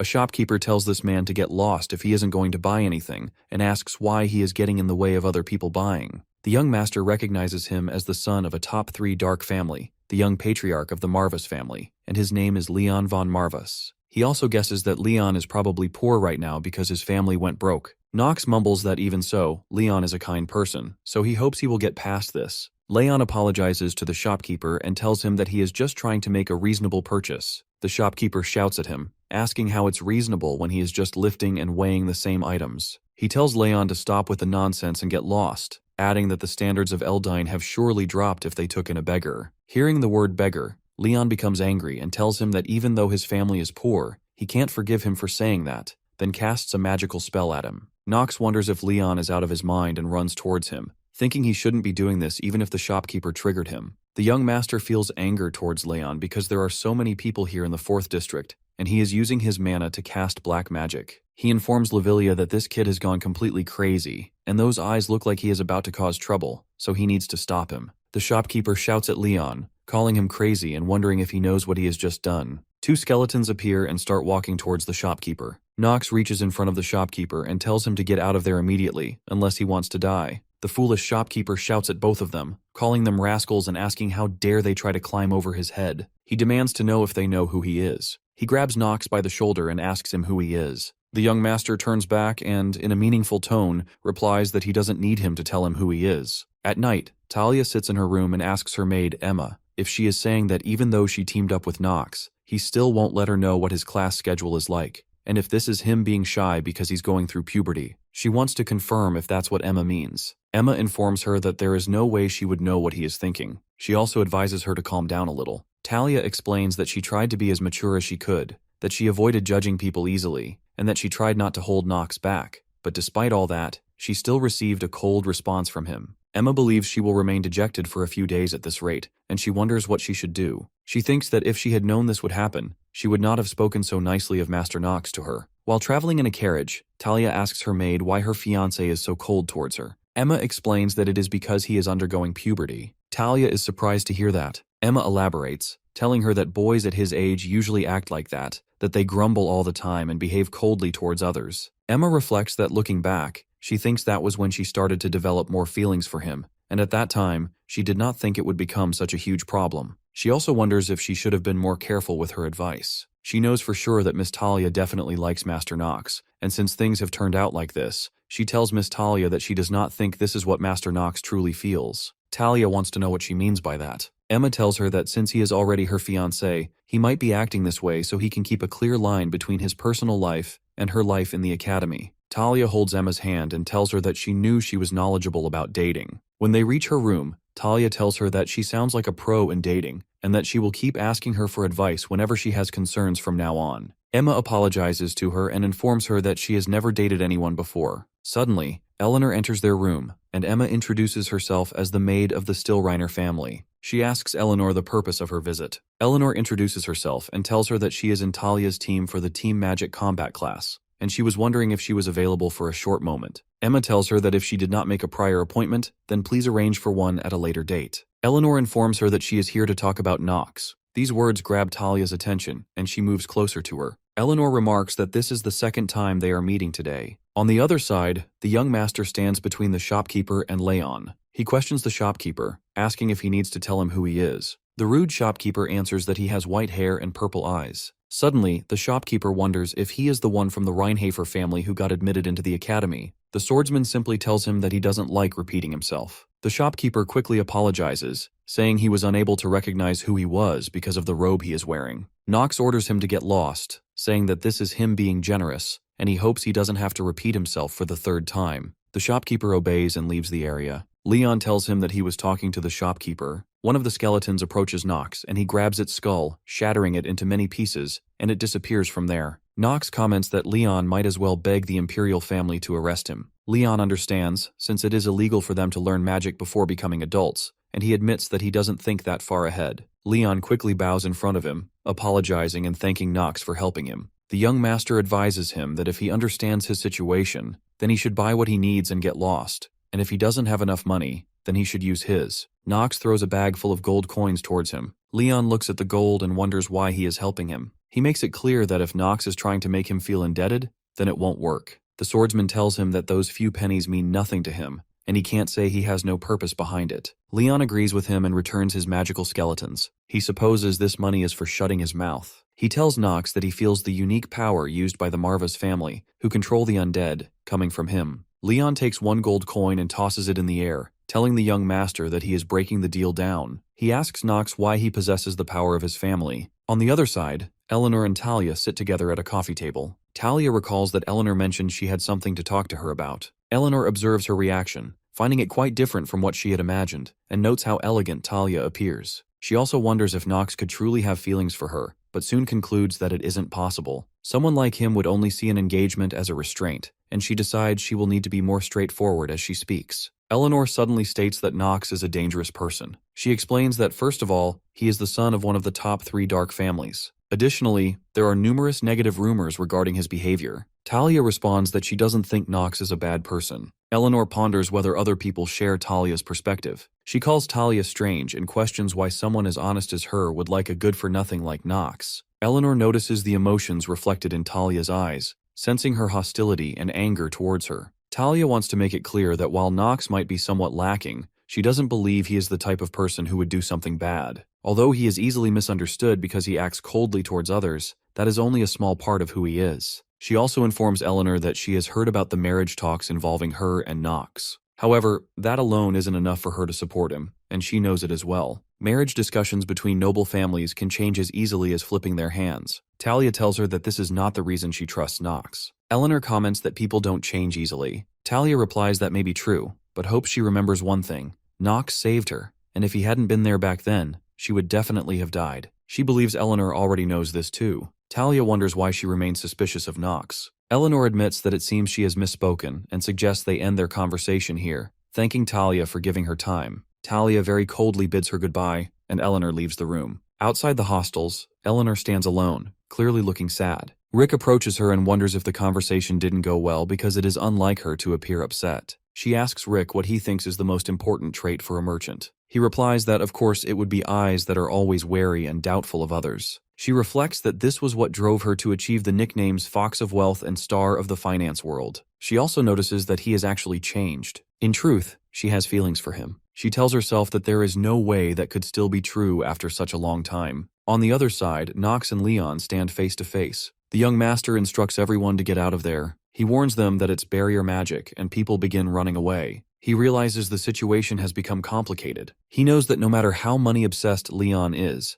it would be impossible for him to keep the secret of Nox using his family power without anyone finding out. Leon informs him that if he wanted to negotiate with him, he should have brought along something suitable for negotiation. The swordsman wonders if he should have proposed something to him. He explains that this involves his family and doubts Leon would exchange anything for that. Leon asks why he speaks as if he knows him very well. Nox addresses him by his full name, Leon von Marvas, and states that his family is one of the top 3 dark families like the Reinhafers, and among those that had the greatest influence. Leon warns him that he doesn't like how he is using past tense. The young master tells him that he must already know his family has fallen from what it used to be. He explains that he is aware those people used territory to overthrow the patriarch of the Marvas family and took away most of their lands. Leon wants to know if he is trying to use the fact that he has more information than him in consideration of his desire for revenge. Nox clarifies his stance, stating that he doesn't make moves for such goals. As far as what he wants, it is only the revival of his family. It is for a young patriarch to be recognized and for his family to once again reach the top of this continent. He asks Leon if that isn't his true objective. Leon replies that it's not a bad goal and it means he knows him well. Leon then questions how he got his hands on the powers of the Marvas family. Nox explains that he obtained it by chance and only recently learned that this power is related to his family. Leon believes what he says. The swordsman asks if he isn't going to question him any further. Leon says he is satisfied because Nox has already given him all the answers. Nox thinks that what Leon wanted to know from the start wasn't how he got his family's power, but how much he knew about him and why he decided to intervene in his matters. Leon tells him he is glad to have his answers and thanks him for his help today, promising to repay him in the future, as long as it doesn't involve money. The young master walks away, telling him not to worry about it since he isn't expecting any repayment. The next day, he enters Noah's office. She reflects on his lifeline, light, and resting place. He knows it is the moment to strengthen the hour of the genius. It is the hour of the genius, and even among the skills of inner lunatic characters who possess the genius trait, it is considered the strongest skill. Right now, Chen is sitting in his room, playing the game on his computer. He could say that this is a kind of downloadable content for inner lunatic. This time, his desk and room are clean. The system informs him that he is the first to succeed in completing inner lunatic 10 times, and he has unlocked a hidden trait. It also notifies him that his playable character has been granted the active skill Hour of the Genius. The system adds a warning, explaining that this is a skill that can only be obtained when his character possesses at least 2 genius traits. For him, it was just a game he liked at first, so he had no idea what was in the DLC when he bought it. If it were not for that decision he made back then, he would have died several times by now, and thinking back on it sends chills down his spine. Now back in the game, he stands in front of Noah, and she remarks that he was really great this time around. She also wonders if his family has been raising a monster this whole time. He responds that he cannot believe she is calling him a monster so bluntly, and questions whether she thinks she has gone a little too far. She explains that she did not say anything wrong. Placing her feet on the floor, she asks how else they could explain him being able to fight an ice troll so calmly. She is also curious why someone as skilled as him would be called a good-for-nothing, and she cannot seem to wrap her head around it no matter what. She speculates whether it is because the Sword Emperor, Teo, has poor judgment of character, but she quickly denies that idea because there is no chance of it. The young master notices that she is suspicious of him, and he guesses this much was to be expected since the original Nox was indeed a complete good-for-nothing. He quickly activates Acting Genius. Now that is no longer the case, and the system confirms that he is no longer shaken. He explains to her that no matter what kind of person he was in the past, he does not think that should matter to her. She agrees, and also informs him that his talent has gotten her excited, and he has become so interesting that she wants to steal him away. He tells the dean that he does not think that is something appropriate to say, and states he will act as if he did not hear it. He also knows she followed him from behind after polymorphing herself. She is surprised that he noticed and admits it was her, adding that she wants to see how much longer he can keep things hidden from her. Holding a letter in her hand, he thinks that he is finally getting it. She informs him that this is the reason she called him here. It is a skill-strengthening scroll, capable of greatly increasing the efficiency of one of his abilities, and it is an extremely precious item. He tells her it is his first time hearing of such an item. She offers for him to come and take it. He happily steps forward and takes the scroll in his hand. He receives a slight shock and wonders what it was, or if he just imagined it. He assumes it is probably just him getting excited about what is to come. His system confirms that he has obtained a new artifact and begins displaying its information. The system provides him with all the basic details about the scroll and informs him that the skill-strengthening scroll can now be used. The system then asks if he would like to use it. He accepts the offer, and the system requests that he choose the skill he wishes to strengthen. He quickly selects Hour of the Genius. The system confirms he has used the artifact and notifies him that the strengthening of his skill is complete. Because he has acquired the artifact at such an early stage, he will be given additional effects. His skill's effects have increased by 2 times, and the active duration of Hour of the Genius has been modified to 10 minutes. He knows Hour of the Genius is a skill that is very difficult to strengthen, and as an overpowered skill to begin with, there are not many ways to make it stronger. One of those ways, however, is by using this scroll. He understands that obtaining this artifact at such an early stage is the best harvest he could hope for. Noah wonders if he got the results he wanted. He thinks he cannot get any more involved with her than this. He replies affirmatively and says that if she has nothing else for him, he will take his leave. She allows him to go and mentions that he might be tired from rescuing his fellow student during the test. Now he knows that hiding the fact he saved Eleanor from the Dark Walker would be meaningless. He simply tells her that it just happened somehow and requests her to ignore it, saying he does not want to attract the Academy's attention. She agrees and tells him not to worry about it, advising him to go back and rest. Before leaving, he sincerely thanks her for her generous heart. She understands that he is a dangerous one, and as he leaves, he thinks that he will have to be careful for the time being. Noah reflects that she looks forward to seeing what kind of monster he will grow into. The next morning, a young professor delivers his lecture in the hall. He tells the students that they need to learn the properties and traits of each element. Nox thinks that this is basic magic of the Empire, and it was never discussed in detail in the original story, but what is important here is not the class itself. He quickly checks the details of Professor Ras in his system. After reviewing all his traits and skills, he understands that Ras will play a critical role in this chapter. He also finds out that Ras is not very strong, but it is good to know all this information in advance. Nox also thinks it is actually impressive that Ras was able to become an academy professor with those abilities. Professor Ras tells the class to begin the lesson. Ras notices that Nox is already acting proud and looking down on his fellow students, and he wonders what kind of incredible talent someone like him could have. He also knows that Dean Noah can be really stubborn. He explains to the class that every single human on the continent possesses elemental mana, not just students of their academy. Today they will find out what element they have and how to manifest it. The first name he calls is Cadet Nox. The professor wonders if Nox knows what element he has. He replies, darkness. The professor asks about the characteristics of darkness. Nox explains that unlike the 4 main elements, it is corrupted and does not mix well with others. However, it is considered to possess a great amount of destructive power compared to the other elements. He further explains that in return, it is notorious for being hard to control, and only a few individuals or families are able to use it properly. Ras asks about the opposing element to darkness. Nox replies, divinity. Ras then questions, in that case, if divinity and darkness were to clash, which does he think would come out on top? He answers that divinity would. The professor reflects that people usually do not speak ill of their family element, and guesses that Nox is a special one. Ras tells him he will ask just one more question. If he were to fight someone with divine mana, what would he do? The swordsman explains that while that person was still unaware, he would kill them, and he would make sure it was a definite kill so that it would not create any future trouble for him. Everyone is shocked by his answer, even the professor. Ras mumbles, wondering what the hell he just said. On the other side, Rick is sitting in his room, injecting something into his arm. After injecting it, he feels slightly dizzy. He mutters that now he just has to put in a bit more effort, and he will be able to become a real demon. Suddenly, a demon enters his room and remarks that it is just as he said, Nafer, and he will indeed be able to become a real demon instead of remaining a mere human. The demon continues,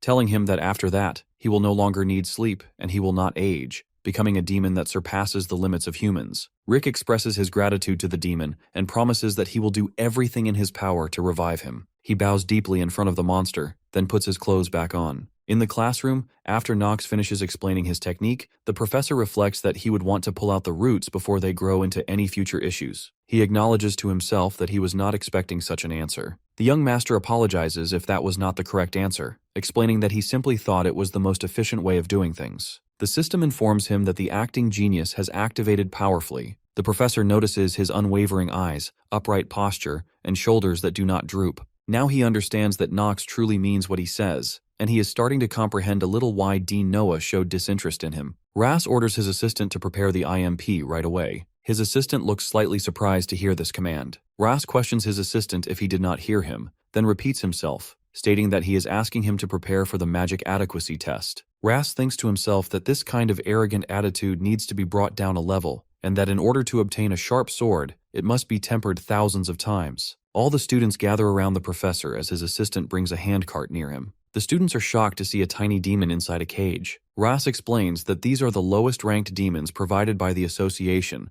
and are known as IMPs. He elaborates that while they are very aggressive, they are not that threatening, and because they have low health, cadets can easily kill them. One student complains that it is only their first class. Another student guesses that this must be the level of Eldine Academy. The professor instructs them to stay focused, explaining that they are the elites who got accepted into this academy, and they must remember this. He tells them that their ultimate goal is not to become a knight or a mage, but to subjugate all demons that exist in the world. For them to achieve this, they will need to get used to beings known as demons, of which they still know very little. He orders all the students to infuse their mana into the caged IMP to force it into submission. The young swordsman stands in front of the demon's cage, thinking about the process the professor just explained to force a demon into submission. He wonders why something feels out of place. He thinks that based on the original storyline, this lesson should only take place in the second year. He still feels that something is off. The professor instructs him that after he condenses mana into his palm, he should let it flow into his target. He tells the student that his test will end in 15 minutes. The professor thinks that no matter how incredible the Rheinhafers are, there is no way they would expect to see an IMP in their first lesson, and a new student would definitely fall for the deception of the IMP and end up drooling uncontrollably. Ras is determined to teach him how things work here. Suddenly, the professor notices that the demon is holding its head and bowing to the ground. He shouts, demanding to know what is happening. Talia turns back and tells Emma that it will not happen again. Not only the demon, but Nox also enters the minds of all the students. One student murmurs that she is feeling something strange. Another student tastes something like a delicious pie. One girl complains that her consciousness is fading away. Talia still apologizes to Emma. The young master raises his hand and asks the professor if he can change his IMP. He also explains to the professor that he has not done anything, but the demon is already trembling in fear. Professor Ras shouts very loudly. The swordsman smiles and remarks that someone is making such a loud noise in the sacred classroom. Ras demands to know how Nox forced that IMP into submission. He explains to Ras that he just said he has not done anything yet. Ras behaves foolishly and admits that he cannot help but feel like a fool for not noticing such great talent within him. The professor calls his talent incredible and tells him that he will give him a chance. Ras repeats that he will give him the chance to become the best student. Nox wonders what he means by best student, fearing that the professor wants him to become his assistant. One student says that he is so jealous that Nox gets to become Professor Ras's best student. However, the young master refuses his offer and tells him that being the best student in name is really just being a slave. Professor Ras becomes furious and shouts at him for refusing his offer. He demands to know what Nox thinks he is saying. All the students are still not fully recovered, and one girl wonders if he is the only one standing up normally. She also wants to know more about Nox. A few hours ago, while walking through the gallery, Mr. Bernon informs Professor Ras that the filthy-looking white-haired bastard is freakishly strong. He guarantees him that Nox is a crazy bastard. However, Ras insists he is just a new student and argues it is too hasty to make any conclusions merely because he has achieved some things. He suggests Bernon should not place such high expectations on new students. Bernon warns him that his problem is being too close-minded and reminds him that even Dean Noah told them to watch out for Nox. He thinks to himself that Nox is definitely talented, and what more could they possibly need when they are talking about a student whose talent has been recognized as the best by one of the four sages? The professor responds that he will need to see him with his own eyes, and once he does, he will not need to care about this matter anymore. Back in the classroom, Professor Ras is shocked to hear that the young master refused his offer to become his assistant. He demands to know why he would reject such an opportunity. Even the students call him crazy for missing his chance to assist Professor Ras with his class, as Ras is the greatest authority on magic education. One student tells another that there are mountains of people queuing up to become his top student, and he cannot believe he just threw that chance away. Another adds that it is exactly the kind of thing the good-for-nothing of the Rheinhafer family would do, saying he literally threw away an opportunity served to him on a silver platter. Another student shouts that this is why good-for-nothings like him should not be allowed here. He remains confident and never changes his mind, no matter what they say about him. He also thinks that Eleanor is already giving him a headache, and he wonders why everyone around him keeps creating trouble. One student raises his hand and asks for permission to speak. After being permitted, he questions why Professor Ras is giving this chance to Rheinhafer when there are many more outstanding students, adding that his strength is in magic. He believes that Princess Penelope and Echidna are also worthy of being considered for the top student position. The swordsman dislikes his attitude and notes how desperately he tries to leech off a rising family. But Nox considers him a smart bastard because he knows exactly whom to butter up,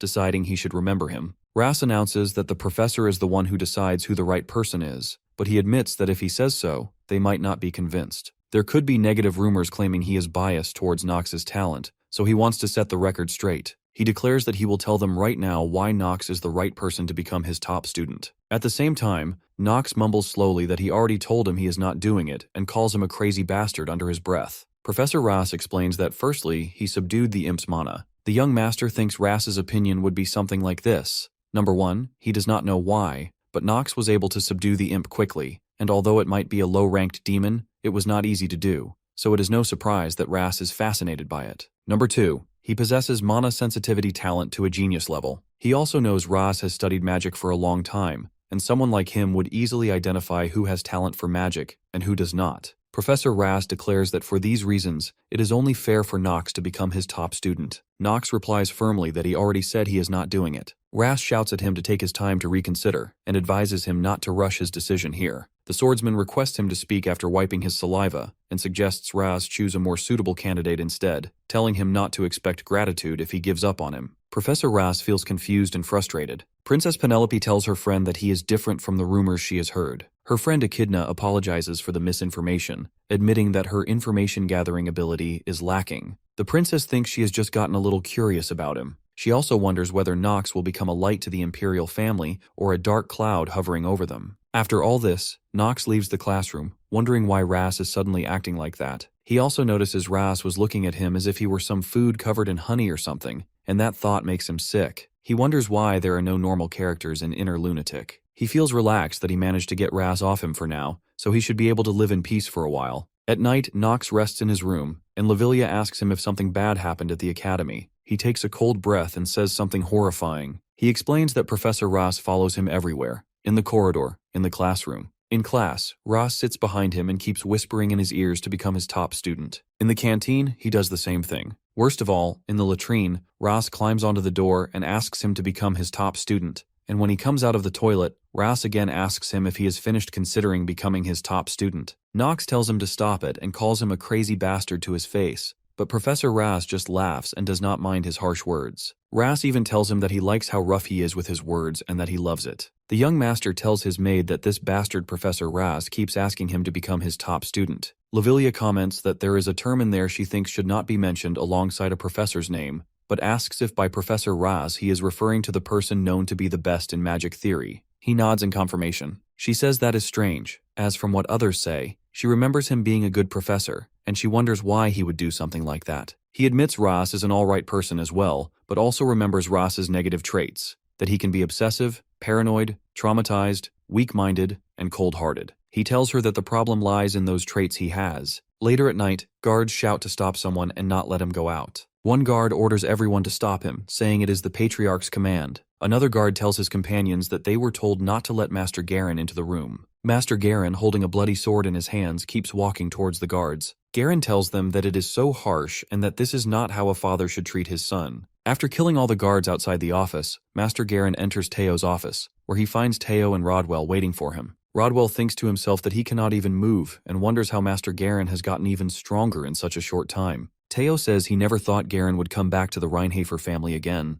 Garen questions what reason he would need to come back to his own home. Teo asks his son if this place is truly his home. Garen tells his father that he is sure he already told him it is time to give up and that there is not much time left. Teo replies that it is none of his business. Garen informs his father that the demon is lurking around him, and once he becomes weak, it will rise and devour everything in its sight. Teo asks if it sounds like he wants that to happen. Garen states his business here is simple and demands to know where his father hid that sword. He is asking about the first Patriarch's sword. Garen repeats his question about the Patriarch's sword. He demands to know where his father Teo hid the Stormbringer of Jean von Reinhofer. Teo grows furious at him for speaking the name of Jean von Reinhofer, the first Patriarch, and considers that his son must be completely out of his mind. Garen reflects on whether that is really what matters right now, insisting that what is truly important is becoming stronger and building a more powerful force. He explains that this is what matters most for a noble. His father roars back that he knows nothing of what truly matters. Garen questions him, asking if he knows so well what truly matters, then why did he leave that woman to die? Rodwell clenches his fists in anger and thinks to himself that such a woman must never be brought up in front of the Patriarch. Teo freezes as he wonders if his son just referred to her as that woman. He tells him coldly that he has truly disrespected his mother with those words. Garen declares that his mother is Priscilla von Arl, and she is his only mother. He points at a woman's portrait and states that this woman is his father's mistake, nothing more than a guest within the Reinhafer family. Teo orders his son to leave at once and warns him that he does not want to cut off his own son's head. Garen glares at his father and says that he will regret this, and soon enough he will understand that this family is prepared for his sake. With that, Garen storms out of his office. Rodwell looks at his master with concern and wonders if he is all right. Teo informs him quietly that he slipped up and showed an unsightly side of himself. Rodwell quickly pleads with him not to say that, reminding him that he is someone who swore his eternal fealty to the Reinhafer family. But he admits that if the world discovers that Master Garen is working with a demon, things will become dangerous. He suggests to Teo that it would be wise to decide on a new successor soon. Teo considers his advice, and Rodwell informs him that it just so happens they have received some good news through a letter. Master Knox has been named the top student of this year's Eldine admission test. Teo shows clear surprise at this and remembers that the new dean of Eldine Academy is Noah. Rodwell continues, explaining that one of the four sages has acknowledged Master Knox's talent. Although he believes Knox's growth might still be insufficient, if he truly possesses the level of talent they witnessed before, then he has great potential. Eventually, Master Knox might end up sitting on Teo's chair. The next day at the academy, Professor Ras once again invites Knox to become his apprentice. His answer remains the same as before. He does not want to. Ras offers him large amounts of supporting funds and tells him he could graduate from Eldine Academy without having to pay anything. The young master informs his professor that he already has plenty of money and wonders if he does not know that he is from the Reinhafer family. Ras then offers him immense fame as well. The swordsman looks at him and asks what use fame has for a good-for-nothing, declaring that it is nothing but a luxury he does not need. Ras begs him once more to reconsider. Knox thinks that his ears are about to bleed from the professor's persistent nagging. That night in Knox's room, Lavilia speaks to him and suggests that even so, shouldn't he listen if Professor Ras is being so sincere? She tells him that she looked into Professor Ras more deeply and discovered that this is not how he usually behaves. She informs him that people say he is an educator who normally focuses on helping students who are weaker. Knox nods in agreement, understanding that this is not something he can just ignore, and no matter how crazy Raz is, he will give up once he knows what he is lacking in. Lavilia agrees with him and admits she also found him a little strange. The next morning, Knox goes to Raz's office and tells him that although he explained things yesterday, he still does not understand why a professor as talented as him would want him to be his apprentice. Ras simply replies that it is because he is outstanding. But the young master insists, saying that he wants to hear the real reason why he needs him specifically, and not any of the other outstanding students. Professor Ras asks him if he has some time. Knox shrugs and explains that he has always been told what a good-for-nothing he is, and that means he has nothing but time. Ras laughs and admits that Knox got him good with that remark. He continues, asking if in that case he would please listen to a long story of his. He assures Knox that he will enjoy the tea he has prepared, as it is the best herbal tea he bought from the rival in merchantry. Professor Ras begins to explain that the reason he needs him is because Knox can complete his research. Knox grows curious and wants to know more about his research. The professor reveals that in order to achieve his lifelong wish, he must find someone weak who cannot use mana. That is why he needs Knox, because he no longer wishes to see anyone die while being too powerless to even struggle, just as his own son died. The swordsman thinks about these hidden stories of each character that he never knew while playing through Inner Lunatic. He also notices there would always be an abrupt new situation that would appear. Professor Ras continues his story, telling him that he was born as the first son of Viscount Celestia's family and had led them. He possessed no outstanding talent but managed to gain admission to Eldine Academy with just his theoretical skills and eventually became a professor. Despite that, he always received poor results in practicals, and his peers constantly looked down on him. No matter how good he was at written tests, it never erased the contempt they felt for him. He overcame his low confidence through research. After constantly working hard, he finally became a professor and even married a woman. However, there was not a single person who fully acknowledged his achievements as a professor. The accomplishments he made and the theses he wrote were published under another person's name, and everyone continued to look down on him. Even with everything that happened, he was able to have a son with his wife. His one and only child grew up and was admitted into Eldine Academy. His son overcame all hardships and graduated from the academy. He had told his father that he would work hard so that people would be able to speak highly of him. Ras was happy hearing that. His son joined the squad directly under the Emperor and went to the battlefield at the forefront. He wanted to achieve victory so people would speak highly of his father and raise the reputation of the Celestia family. But on that battlefield, his son died. In fact, it was not even long after the war began. He died after being struck by an arrow that only carried a touch of mana. Professor Ras asks if this explains why he is so obsessed with his thesis and his research for the sake of the weak. The young master thinks that this story is nothing significant. In the merciless world of Inner Lunatic, there are hundreds more such stories, but he wonders why. The back of the professor that he saw through the monitor and Professor Ras's back right now seem different to him. Knox feels as if he is about to understand the depth of his loneliness just a little. Knox apologizes to him, saying that he is even more certain after listening to his story. There is someone better suited for this than he is. someone who would listen to his story better and more seriously than he ever could. He explains to Ras that he thinks that is the kind of person he truly needs right now. Before leaving the office, Knox tells him that he will see him at the next lesson. After Knox leaves, Professor Ras stands near his son's picture and murmurs that there is a resemblance between his son and Knox. When Knox returns to his room, he receives news that is nothing short of disastrous. He feels shock wash over him and asks Lavilia to repeat who came back. She informs him that the first son of the Reinhafer family, Master Garen, has returned to the family. Because of that, several bodyguard knights have already died. That news fills him with rage as he thinks to himself that the first crown prince, Louis, and the #1 bad ending maker of Inner Lunatic have finally started to move. He asks Lavilia if she has been to his family estate recently. She replies affirmatively and informs him that the head butler, Rodwell, summoned them, so she went there with Rona. He knows that Garen despises Teo's second wife, Nox's mother, whom Teo truly loves instead of Garen's own mother. He ponders that he has no idea whether Garen hates Nox, but if that is the case, then he might even harm Lavilia. He feels curious why Nox has to make so many enemies. He questions his maid about whether Garen did anything. She reveals to Nox that Garen tried to scout her. She explains that when she and Rona were in the hall, Garen appeared there, and as he walked by her, he noticed that she looked extraordinary. Garen asked about her identity, saying he had never seen her around before. She greeted him and told him that she is the exclusive maid of Nox, and her name is Lavilia. He told her to drop the formalities, declaring that he wanted her to become his maid, and mentioned that she is capable. He also stated that she has enough ambition within her to satisfy him. She apologized to him and told him that she is already serving Master Nox and that she is afraid she will have to reject his offer. He warned her that she should know who he is, and questioned why on earth she would refuse his offer. He also asked if that Nox brat was giving her a lot of money. She informed him that it is because she wants to serve Nox. He shouted at her, saying it is not something a mere commoner gets to decide.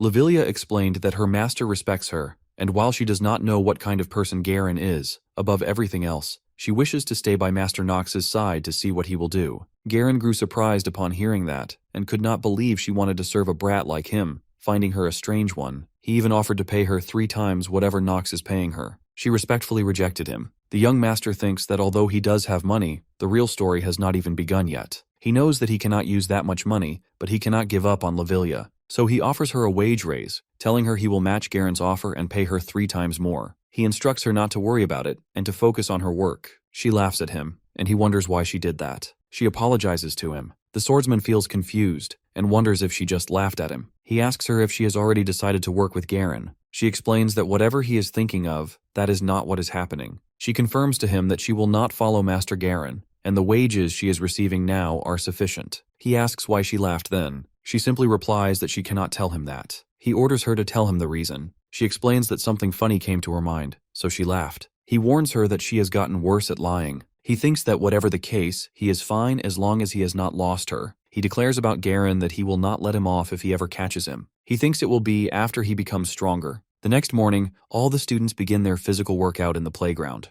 There are 5 mandatory classes in Eldin Academy that a new student is required to take. The first is the history of the Archeim Empire, which talks about the creator god, Arden, and the strongest unified kingdom that people have forgotten about. The second is horsemanship. The third is the knightly code and etiquette within the academy. The fourth is basic magic of the empire. Lastly, there is the subject that Nox has the most difficult time with, the cursed stamina training, running and chin-ups. Usually, his stamina reaches its limits during the training. His trainer remarks that it is strange, saying he is like a mayfly. The young master wonders what he means by that. The trainer explains that he is exceptional when it comes to short-term results, but it feels like he has a lot of trouble when it comes to stamina, and it is as if he is being blocked by a large wall that he cannot overcome. As expected of an Eldine Academy instructor, it is just as he says. Because of the terminally ill trait that Nox possesses, his stamina is stuck at 15, which is half of the maximum possible stamina. The swordsman asks him if he is not an instructor, then why would he say such discouraging words? The trainer apologizes to him for being rude and explains that it would be good if he took heed of what he said,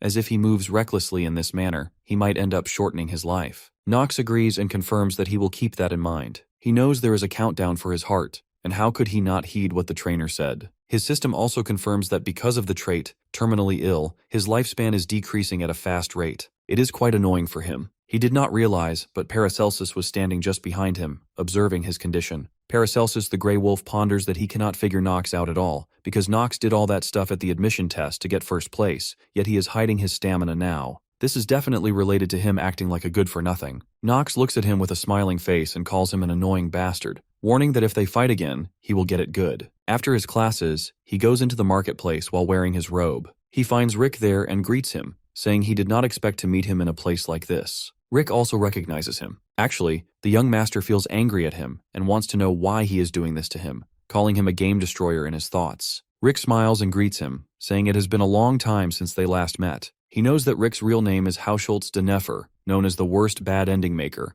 on par with the first prince, Louis von Arkheim. Knox quickly checks his detailed information on the system. He also knows that Rick will later attack the rival in merchantry and betray Eleanor, which means he is the #1 person to avoid. The young master asks if he is the one who came to give him that gift previously and questions what business he has with him. The system warns him about the wavering of his acting genius. Rick responds that it's nothing serious, explaining that he simply saw a noble of the influential Rheinhafer family walking around without a servant, and he was just a little puzzled. Knox tells him it's none of his concern. Rick agrees with him and calls it fate that they meet again, offering his help while he purchases some items, mentioning that he has a lot of free time right now. The swordsman doubts that was the only task the head of the rival and family assigned to him. Rick explains that since the past, great nobles have always turned a blind eye to servants who deviate slightly from their duties. Knox decides he needs to find out what Rick is scheming, knowing there must be a reason why he approached him. The young master warns that he doesn't like people who talk too much. Rick smiles softly and assures him he will make sure to remember that. Meanwhile, in the academy hostel, Eleanor's maid hands her the documents she requested.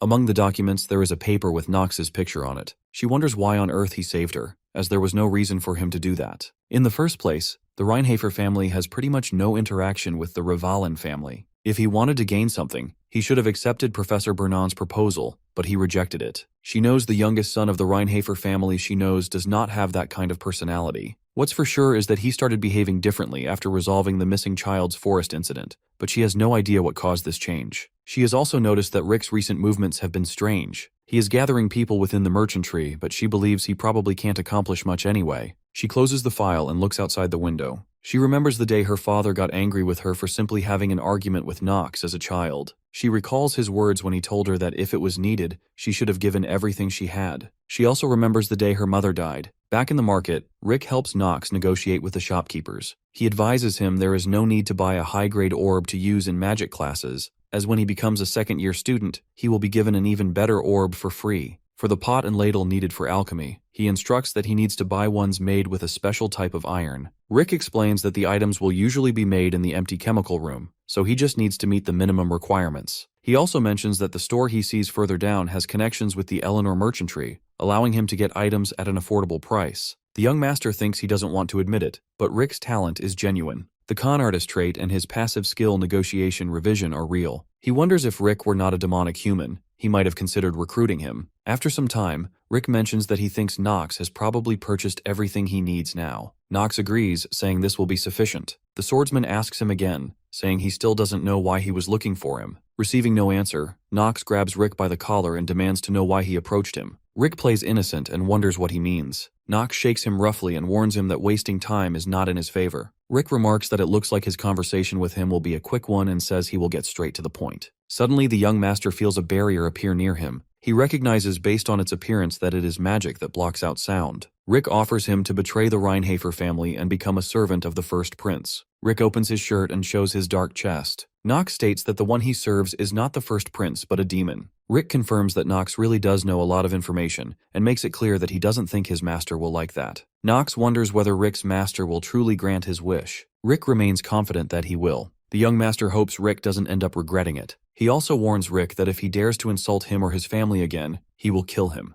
Rick assures him he will keep that in mind. After that, Knox departs from there. In the forest, Vernon gathers his students and informs them that they will begin the class. One student wonders if he is the same crazy instructor from their first lesson. The students refer to him as the bald one. An innocent student advises the others to be careful, explaining that it's fine to call someone who isn't bald a bald head, but if they call someone who actually is bald a bald head, then it's very disrespectful. Vernon knows he cannot crush these young sprouts from the academy merely because of his hair. He proceeds to inform them about the location for today's class first. He describes a place called the Clariel Plains, a famous area within Eldon Academy that contains many extraordinary trees and plants. He explains that they will be learning the basics of horse riding here. He orders them to try riding their assigned horse or the horse they brought with them. One student complains that he hasn't even had a good chance to look around this place yet. A girl notices there are people who have brought their own horses. A few students have never ridden a horse before. One girl wonders why they must come to Eldine Academy just to learn how to ride a horse. Another boy worries that they don't have a choice, since it's a mandatory subject,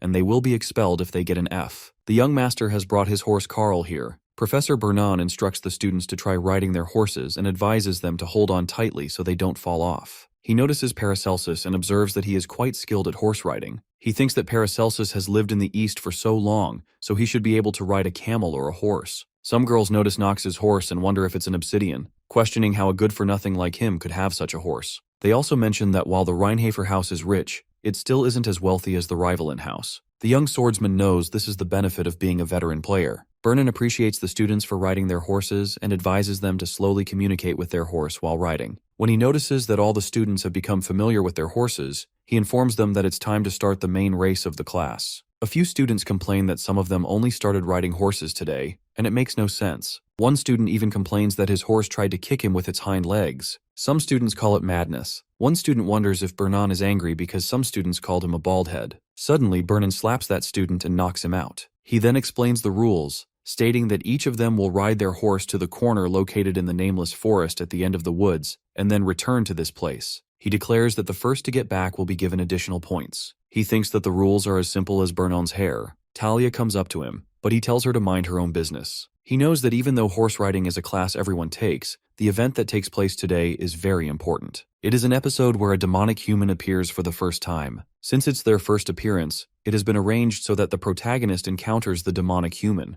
Rudger, the demonic human that appears in this episode, causes all the students to become trapped in the nameless forest. The protagonist then overcomes the demonic human along with the other Academy cadets. That is the basic sequence of this episode. But here, there is no protagonist. In such a place filled with so many strong personalities, he wonders how things will turn out without the presence of a leader. He knows that thinking carefully is important, but actions must also be taken. Talia calls his name and wants to know if he wants to go with her. She explains that she isn't scared. It's just in case something happens since the forest is quite a dangerous place. Eleanor guesses that Talia is confident enough to worry about others during a race. He tells her not to bother him and to go on her way. Eleanor walks away and Talia realizes this is indeed a race. She advises him that it would be best to come back as quickly as possible. She also tells him to go first since she isn't very good at horse riding. He informs Talia that the race isn't what is important and leaves. She becomes curious to know what he really means by that. Bernon announces that the race has begun, and all the students start riding their horses. A noble boy tells his friends that he won't lose to commoners who haven't even ridden a horse until today. Suddenly, the system informs Nox that due to the effects of mana sensitivity genius,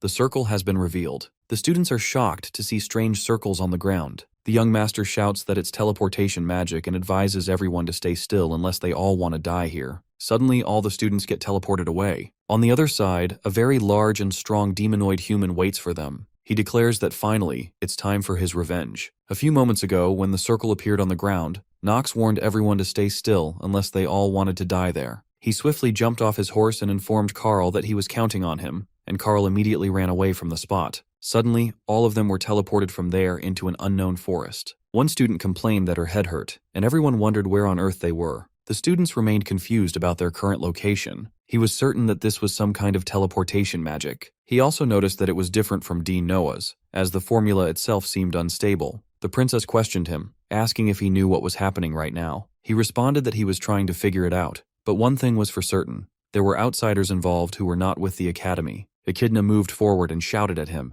demanding to know what he was talking about. She insisted that if he knew something, he must tell them now. He merely told her to know her place and reminded her that she was not the princess, and he had no reason to say anything to her. Eleanor confirmed with him, asking if he said teleportation magic and that it was due to outside influence. He agreed with her. She wondered why he thought so. Talia also felt curious about why he believed that, thinking it could be a test of sorts from other professors too. Nox reflected that this was why people who lived comfortably could not make it, as they were far too complacent. He recognized that this was inner lunatic, and they were within a game that prided itself on being one of the most difficult. He informed them that the magic power looked far too unstable. Quickly, he activated his acting genius and told them this was a disorganized formula, and the fact that it completely disregarded the safety of the target and only focused on the function was proof. Leon agreed with him, saying that the formula was indeed strange. Moreover, if this had been done by the professors, they would never want to endanger them. There was no reason they would do that to so many children from reputable families in Eldine. He also felt Nox was correct and asked for the others' opinions.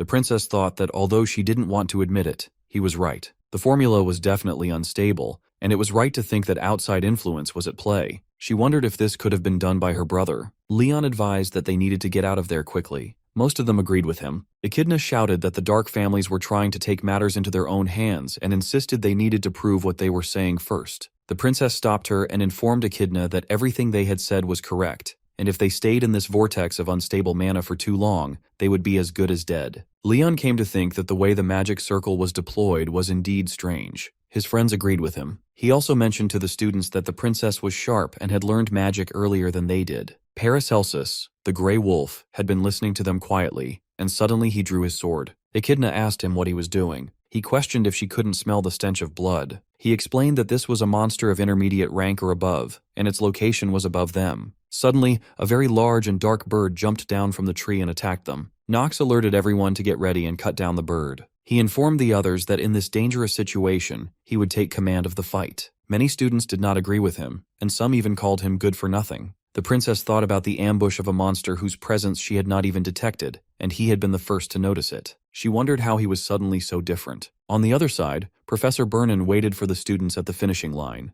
He wondered if the current batch of students was completely talentless at horse riding. He felt surprised that no one had returned yet, and this was the worst time record in history. Suddenly Raz approached him and informed him that they had a problem. Burnin questioned why he was there, and if he wasn't supposed to be having a class with the second years. Raz warned him that wasn't what was important right now and asked him about the students. Burnin told Raz that they were having horse riding lessons on the plains. Raz explained that a person using demonic magic had been spotted in the academy 3 hours ago, and a huge magic circle had been activated, which they tracked down to those plains. Burnin regretted that of all times, this had to happen when Dean Noah was not around, and now they needed to get going quickly. Suddenly Nox's horse Carl approached them, and they recognized it as his horse. They received a message with Carl. Nox informed them that the demonic human had appeared at the Nameless Forest entrance, and they needed immediate assistance. Ras urged Burnon to move quickly. They knew it would take at least 2 days to reach the Nameless Forest, and it was too late to use more teleportation magic. Ras hoped they would be safe. In the Nameless Forest, all the students stood quietly, and Echidna said she didn't want to admit it, but she would. Nox's judgment had been the correct one. However, he told her to forget it, as he didn't need forced apologies. He informed her that this incident was an extension of what had happened previously, and requested that they give him the authority to take command of all the students under the law of the imperial family. She hesitated, thinking it could be dangerous, but finally, she announced that she, the princess, would take charge of the students personally. He knew this would create trouble for all of them. He instructed Pell to tell him the manual that needed to be followed in emergency situations. Pell informed them that the top priority was to protect a member of the imperial family, and that the authority to take command would be given to the most exceptional knight or mage. He told the princess that she was the only member of the imperial family in this place, and that she was also one of the most powerful characters who would be needed to defeat the demons in the future. Because of the lightning mana and power of punishment she possessed, abilities only passed down within the imperial family, he explained that even if everyone died here, they must protect her life, as that was the law of the empire. Nox recognized that he was the one who had been able to make the fastest judgment during the ambush and react quickly to the situation. He requested her again to give him the authority. He demanded control over the life and death of everyone present, including her. Talia believes he wants to become the leader with everyone's lives on the line, and she is indeed right. Nox truly is the role model of a knight. She gazes at him with loving eyes. He wonders what is wrong with her. He declares that if there are no other opinions, then he will take charge as the leader, and if they dislike this decision, they can prove their worth through their own abilities. If they manage that, he will gladly relinquish this position. All the students remain silent, and Leon thinks that if something bad happens in the process of taking responsibility for protecting the princess right now, the leader will definitely face severe punishment. Leon considers that even if he somehow does well at the start, something is bound to go wrong later, meaning Nox is drinking poison from a holy grail at this moment. Leon calls him a mindless fool and tells him to do whatever he wants. When Nox glances at him, Leon flinches in fear. The young master then announces that it is settled. From now on, they will follow his instructions, and if they refuse, they will be punished according to the law. He orders them to start moving immediately and keep following him. Talia urges him to wait and wonders if he intends to tell them where they are going. He responds that he is not good at explaining things, so they must follow him closely. Nox thinks that if they knew just how many times he has played this chapter, they would be horrified, because he is a veteran of this damned game. Inside a cave, Rugger, the demonic human, keeps watch over the students through his magical marble ball. Suddenly, he receives orders from the demon to devour the humans of Eldine and eliminate all the sprouts that fail to grow. The demon promises that if he does so, he will share his power with him, even though he does not deserve it. Rugger bows to his lord and replies that he will handle this in a way that shall not disappoint him. With the powers bestowed upon him, Rugger decides to kill them all. He whispers to himself that this is the perfect mission for him. He is determined to punish Professor Raz for the sin of abandoning him. On the other side, the students hunt 3 large boars for food. Nox announces that from here on, they will need to assign roles. He orders Leon and Paracelsus to assist him. Paracelsus admits that Nox has defeated him, so he will comply for now. Leon steps forward and informs him that although he is probably lacking in skills, if he can be of any help, he will do his very best. The young master feels glad that he has the strongest new students on his side. He tells them that there are 2 ways to get out of this forest. Either someone breaks the barrier from outside, or they kill the caster who used the teleportation magic within the barrier. The princess asks about the second option. Nox replies that indeed it could be dangerous, but they have no other choice here. It would take Professor Bernan about 2 days to reach this place from the plains if he travels in a straight line, so their best option is to survive as best as they can while killing the caster. In truth, Nox already knows that this event cannot be resolved with the first method. If they want to escape, they must kill the caster. He also knows that the caster is Rugger, the demonic human living in this forest. He orders the students to gather some food first, and with the 2 large boars they already hunted, they should be able to last 2 days. Paracelsus steps forward and wonders what exactly he is asking them to eat. Nox tells him that this is pig meat and asks if he has any problem with that. Paracelsus shouts back that although he knows Nox is quite skilled, he thinks he has misunderstood something. He must think this is the back mountain of a noble estate used for hunting, but they cannot eat demonic beasts like this because they are poisonous. The swordsman tells him that he is aware of that, and he also knows that the plants in this area cannot be eaten recklessly. Paracelsus stares at him in shock and demands to know why he wants them to eat it if he knows all this. He asks how they are supposed to consume demonic beasts. No matter how starved he was in the east, he never went this far. He also wonders if Nox knows how long their stomachs would be in pain after eating such meat. The young master decides it is best not to get too involved with him. He orders him to shut up and be quiet because he has his own ways. He instructs Leon to summon undead to protect the students from monsters. Leon obeys immediately. Nox then commands Paracelsus to guard the princess, and tells him that except for his cheeky mouth, he actually possesses impressive skills. Paracelsus retorts that he is definitely going to beat him half to death in the future. The swordsman knows it is time to get started. They cut the pig meat into pieces and start a fire. After that, he begins cooking it. While cooking, the meat produces strange colors. Some students fear they will die after eating it. Nox tosses some herbs onto the meat, and suddenly, one student notices the color changing. He informs everyone that he simply used this plant to neutralize the poison in the meat. The crimson rake plant is capable of neutralizing the poison of middle-rank monsters and below,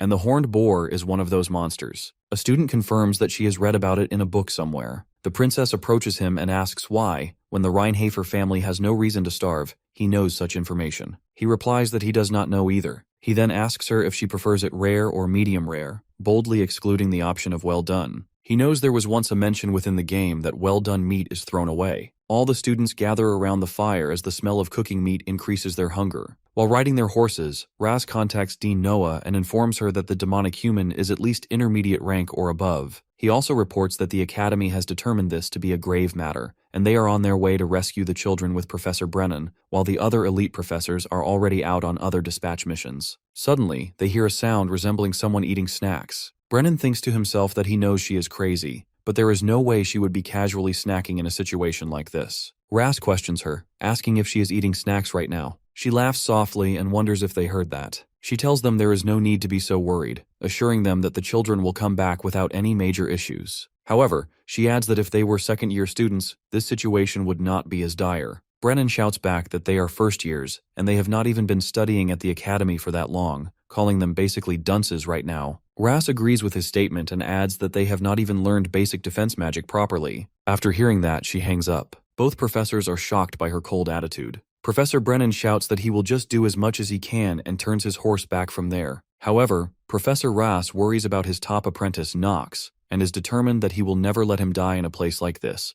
so he continues his journey. At night, all the students rest around the fire after eating their dinner. They notice Nox spilling the hornboar's blood around them. Paracelsus explains to them that if they use the blood of a stronger monster instead, weaker monsters will not even dare to come near them, and that is something they often do even in the East. He also mentions that travelers are most vulnerable when they set up camp at night after all. Princess Penelope approaches Nox and thanks him for keeping all the students safe. He replies that they still have a long way to go, and there are still many monsters around. Plus, they have not defeated the mage yet, and the night is long. The princess confirms that she knows, but the fact that no one has died so far is something she thanks him for again. She also requests him to forgive Echidna's manners. The princess explains that they are just biased against dark families because of the usual negative feelings people have towards them. The young master wonders why she even cares about him, and he does not like how this is going. He tells her that she does not need to worry about someone like him, and she cannot go thinking about a good-for-nothing who was thrown away by his own dark family. He thinks the imperial family would be in shock if they found out. She simply replies that is one way of looking at things, but she thinks differently. She informs him that she can save more people, and even if she has to join hands with a demon, she will do so without hesitation. He remarks that is such a dangerous thing to say. She laughs softly and says she is just kidding. He does not enjoy it and wonders if her switch has turned on. In truth, Princess Penelope is known as the Princess of Kindness,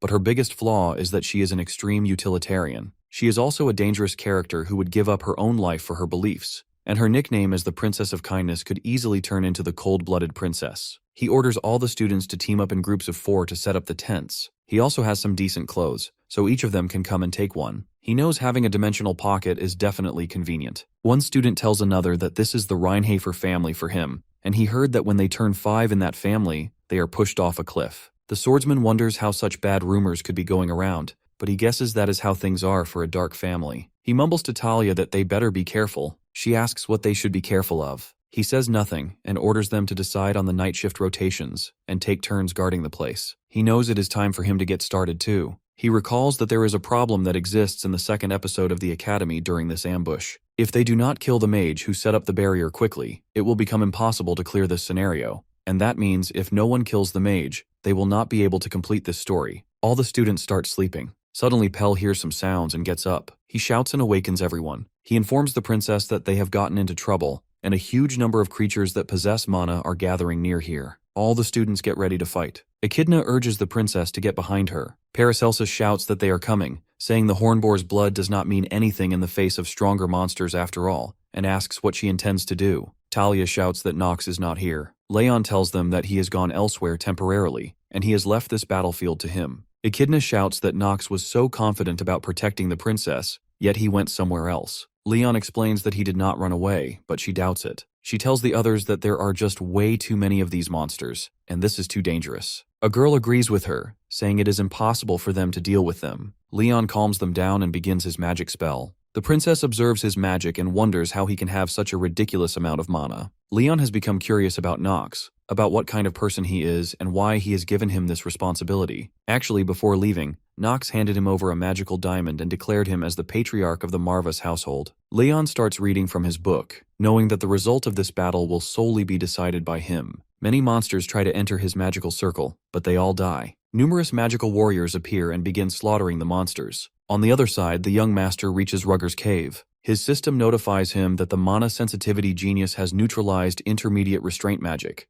and due to the effects of the lunatic member's robe, his attack power has increased by 1.2 times. He calls out to Rugger and demands to know how long he intends to remain hidden. Rugger finds this interesting and steps out of his cave, commenting that a mere academy student is not only able to figure out his location, but is also bold enough to stand against him. Nox immediately activates his acting genius. He tells the monster that such words should only be spoken by someone who holds true worth, and remarks that Rugger is the one who needs to know his place. Rugger becomes enraged and lunges at the swordsman, but Nox blocks the demon's attack with his sword and manages to hurl him away. Rugger looks at him in shock, wondering who he really is. The young master replies that there is no need for him to reveal that. Rugger roars furiously and warns him that he will beat the words out of that arrogant mouth of his. This time Rugger charges with his full strength, but Nox severs his arm with a single swing of his sword. He tells Rugger that what happens from this point is what truly matters. He notices there is no need to even use his skills, as the gap between their abilities is immense, and he far surpasses Rugger. Even though Rugger has borrowed the power of a demon, he remains merely a demonic human.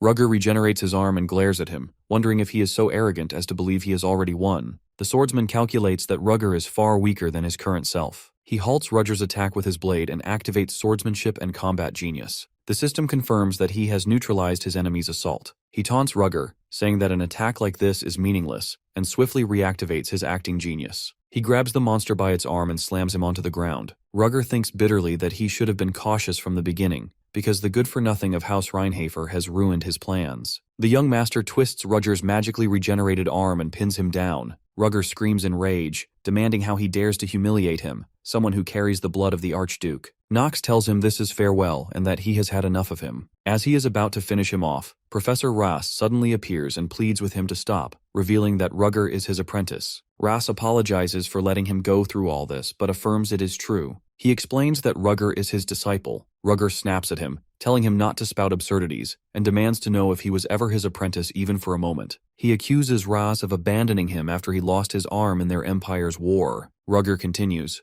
saying Ras heartlessly drove him out of the academy once he was no longer of any use, calling him deluded for still claiming the title of teacher. The professor admits that he may have abandoned him, but insists it was not as Rugger thinks. He explains that he made those decisions out of concern for him and did not want the same fate as his son to befall him. Expelling him from the academy was his only option, as Rugger was so determined to head to the battlefield. Rugger retorts that they are the ones who choose their own paths and accuses Ras of arrogance, saying the entire continent came to know him as the academy's discarded trash. Ras responds that he never knew such things happened to him, and asks if the magic Rugger so desperately sought truly looks like this. He questions whether this is really the magic they both desired. Rugger answers that he knows it is already too late for him. Suddenly, Rugger slips free from Nox's grip and charges at the professor, declaring that he will at least take him along to the afterlife. Ras shouts, thinking that what has been done cannot be undone. However, before Rugger can reach him, the young master swiftly moves between them and stops him. He warns the monster of his incredible speed and in an instant seizes him from behind. The system informs him that acting genius has activated to its utmost level, and his synchronization with the player has increased. The swordsman remarks to Rugger that such emotion is truly inelegant and asks if he agrees.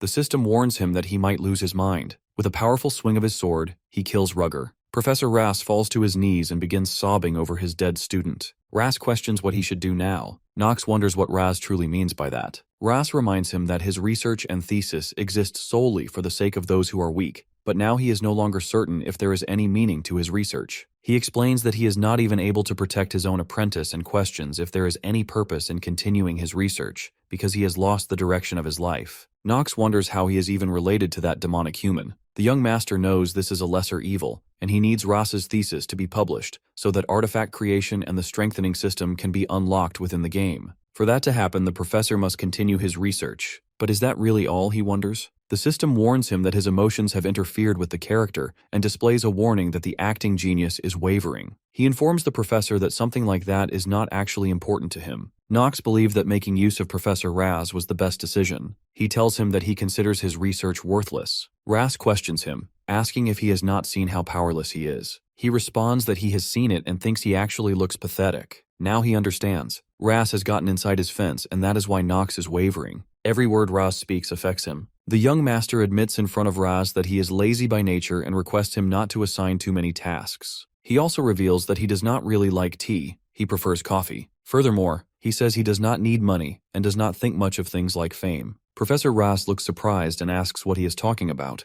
The swordsman confirms that Ras's research is different and guarantees that it has value. He thinks maybe, just maybe, a game addict like him is envious of someone like Ras, who contributes to others. He also reflects on the love that exists in this world. Nox lowers himself onto his knees and tells the professor that he will become his #1 apprentice. Ras appears stunned. The young master thinks that nothing has changed about the professor's back that he has seen only via the monitor. There is only him and Ras, an unorthodox thinker. He asks if indeed he can match with him, if he can stand at the height of his back, as he cries inside while thinking about his son. It is raining in the nameless forest. On the other side, Leon's magic slaughters countless monsters. Paracelsus remarks that Nox is not the only lunatic here. He points at Leon and wonders what on earth is with all those undead, as they are on a completely different level from normal undead. They feel fundamentally different. The princess tells Echidna that it is hard to believe there was an army of undead with that kind of strength. She mentions that the dark families are truly capable of destruction, which is difficult to believe. Although she does not want to admit it, it seems the rumor about the Marva's household's return is true. She also states that they will remember Leon. Echidna obeys her and promises that she will pay attention to his activities. Leon holds the highest grade mana crystal in his hands and thinks about Nox, who gave it to him. He admits that if it were not for this crystal, there is no guarantee he could have won. Leon feels as if Nox has seen the future. Suddenly, Professor Bernon appears and asks if everyone is all right. He grabs a boy by his collar and questions if anyone died. The princess informs him that all the students are fine, but someone left the battlefield. He apologizes to the princess for being late with his greeting, explaining that he was in a rush. He wants to know who it was that left. She tells him that it was Nox, but believes he is in no danger, as they could only survive this long thanks to him. Bernon wonders if this is the truth. Leon confirms it, and explains to everyone that the mana crystal Nox gave him had helped them. Paracelsus adds that Nox also resolved the tent and ration issue for them, and he basically did everything. Another student confirms that maybe he is not the trash they thought he was. He was problematic when it came to women and acted like a good-for-nothing, and he also treated servants poorly. Another student includes that he heard Nox had bullied Eleanor's servant in an alley before. A different student mentions that maybe he is also problematic when it comes to men. Vernon thinks of him as a white-haired brat because of so many complaints. He also remembers that the barrier has disappeared. In fact, he confirmed that the large-scale transportation circle of the demonic human and the barrier can only be broken from within. He wonders how it happened. He also considers that not enough time has passed for Raz, who has a weakness, to have resolved everything here. The next morning in the office, he immerses himself in work and activates ordinary acting. The system confirms that he will not waver. After that incident, he had no choice but to become the apprentice. That night, while all the students were complaining about Nox, Professor Ras suddenly appeared with him and informed everyone about his achievement. Now back in the office after some time, the system warns him that ordinary acting is activated. Professor Ras enters the office, holds his hand, and blows some air on it. He understands that for the sake of unlocking the artifact system in the future, Ras's research is an absolute necessity. In the game Inner Lunatic, Professor Ras never dies, but things are different now. He also knows if he does not save him, he will be the one to suffer. Suddenly, Professor Ras tries to kiss his hand, and the young master strikes his face with his elbow, throwing him away. He quickly apologizes for hitting him, and explains that Ras was bothering him so much that he reacted without thinking because he touched him. Professor Ras, with his nose bleeding, responds that it is all right and that he knows he did it on purpose, so there is no need to act coy in front of him. After saying that, Ras starts laughing. The swordsman remarks that despite knowing him so well, he still chose to bother him. He adds that the Empire has sexual harassment laws in place. Professor Ras retorts that for someone who acts like the good-for-nothing of a reputable household, he is saying some really smart things. After a few seconds, Ras thinks about the Empire's laws and tells him that if he looks at the relationship between a commoner and a noble, he would see that the laws have been broken down for a long time. He counters that he does not think such words are befitting of a professor of Eldyne, an institution directly under the command of the imperial family. Professor Ras says it does not matter as long as he does not report him. Nox thinks Ras is seriously insane. Ras then informs him that this time, he has recommended him along with Leon. He explains that he is talking about his recommendation to the imperial family for the two of them to enter the treasure vault of Eldyne and take an artifact. He shows him the bracelet. The young master is surprised to see it and wonders if Ras really did that. Ras confirms it and tells him that, as he knows, he can be quite convincing. Doing this much for his top apprentice is not a big deal, so there is no need to feel pressured. He becomes angry and stands from his chair, asking his professor who said he felt pressured. He declares that since Ras went through the trouble of preparing a gift like that, he will gladly accept it. Ras observes that he seems even happier than when he became his apprentice. Nox thinks of Eldyne's treasure vault, considering it an unexpected jackpot. As he enters the Academy's treasure vault, he thinks about how this place is co-owned by the imperial family and the Rivalin household. While there are many incredible artifacts here, he knows which one will have the best efficiency. If he obtains it at this point in time, he will be able to grow several times faster. Suddenly, Eleanor enters the vault and remarks that she would have never imagined him opening the treasure vault of Eldyne. She also says it seems he got himself a good teacher. He simply tells her to think whatever she wants. He knows that Eleanor, acknowledged by the Rivalin merchantry, is going in with him, and he hopes she does not cause any trouble for him. She tells him that he is greatly mistaken if he thinks she does not want to give away the artifacts she donated. She has every intention of ensuring he is properly paid for saving her. He comments that she likes to make things troublesome for him as usual. She asks if he heard how it works from Professor Raz. She then takes the keys and opens a large door, asking which artifact he is going to take. He becomes excited and mumbles. She asks what he said he wanted. He asks if she is going to make him repeat himself twice. She wonders why he would want an antique like that,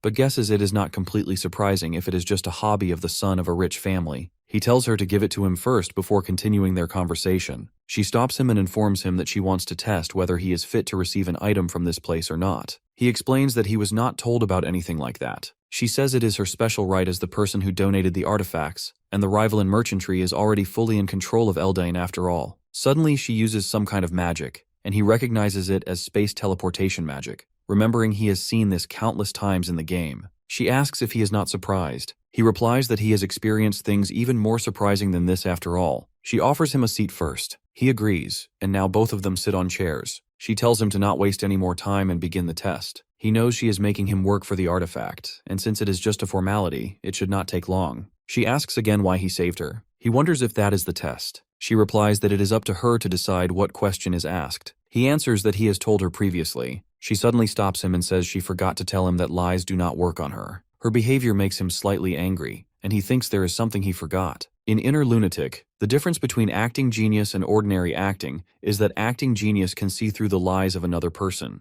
That means what Eleanor says is the truth. He tells her that she really is such a pain in the ass. She wonders if he did not already say something like that just now. He wonders what he should do now. She informs him that he appears extremely frustrated. He shuts her down coldly, telling her to keep quiet, accusing her of lying about wanting to give him the artifact personally. She questions whether that really matters right now, insisting that what's important is he will lose out if he doesn't answer her questions. He considers that it's far too risky to have come all this way only to lose the artifact. To begin with, she would become suspicious if he tried to get out of this meeting, and it would be better to face it head on here. Finally, he makes up his mind to answer her question about why he saved her. He responds that it was something necessary for him. She asks why. He explains that he needs her in his plan. She presses further, wanting to know what that plan is. He replies that he doesn't think there is a reason to tell her that much. She requests to ask one more question. The young master allows her. She wonders what happened in the ballroom in the past, asking if he didn't save her because he felt indebted to her because of that. He responds with a clear no. She becomes surprised upon hearing that he didn't save her because of that incident,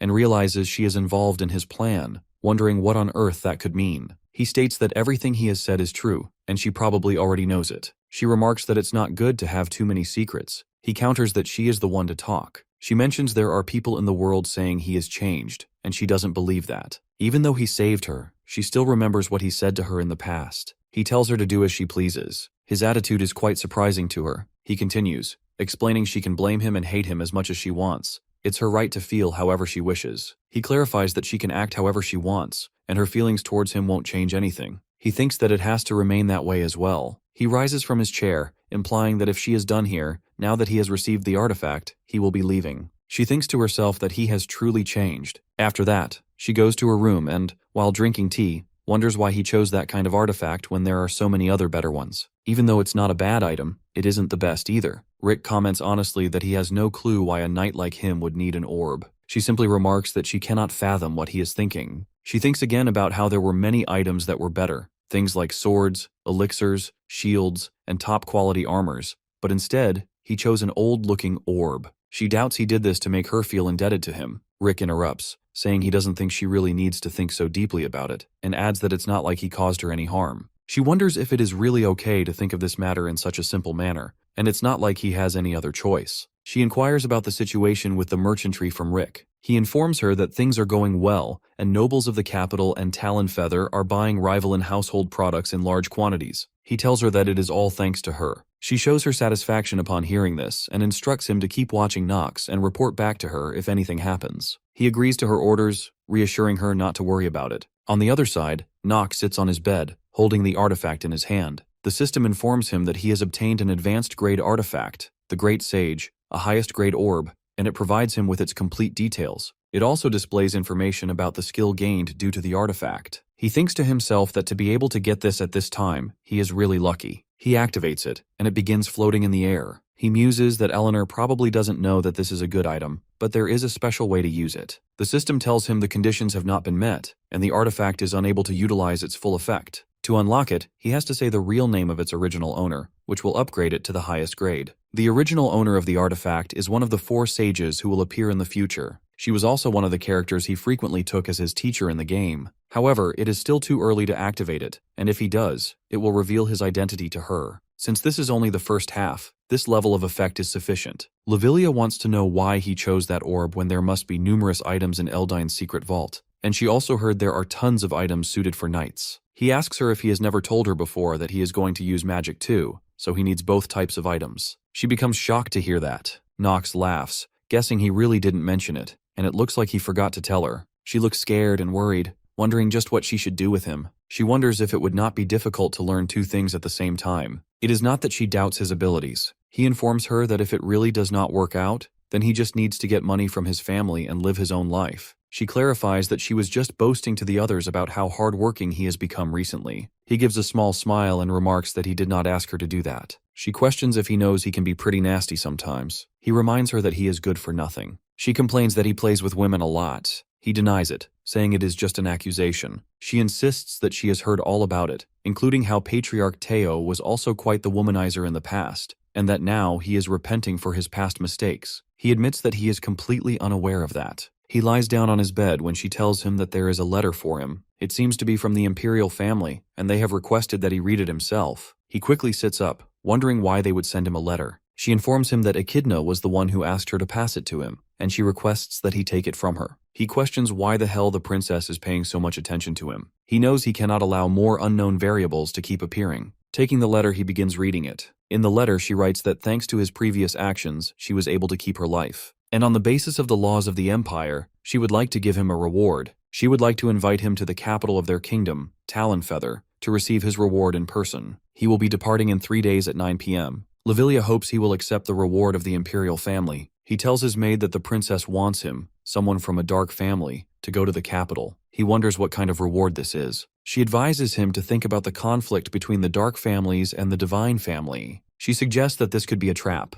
She advises him that she thinks it would be best for him to not go because it is too dangerous. He thinks if they want to, they can summon him anytime. He orders Lavilia to stay there. He knows the place where Emperor Esteban and the Imperial faction have established their base. It is Talonfeather, and that place is under the control of the divine family, which means it is basically hell for a dark family. He cannot believe the princess is asking him to go there. He mumbles about the princess and what on earth she is thinking. He remembers when he played Inner Lunatic. There were a few important things to note. The first was whether or not the main attribute that was given to the player could be made useful. If he chose the swordsmanship and combat genius, then the path forward would be combat for the sword. If he chose the mana sensitivity genius, however, then the path forward would be a mage. And the second thing was the camps. The player was required to choose between sides that opposed each other and would have to achieve meaningful results from there. Nox sits with the princess in their carriage, and they begin their journey towards the capital. She asks him what business he has with her. He replies it is nothing, and someone as insignificant as him would not have any business with her. She requests that he not say that, as she would feel hurt. He knows among the camps within Inner Lunatic, the strongest ones would be the Imperial faction, which is led by the princess,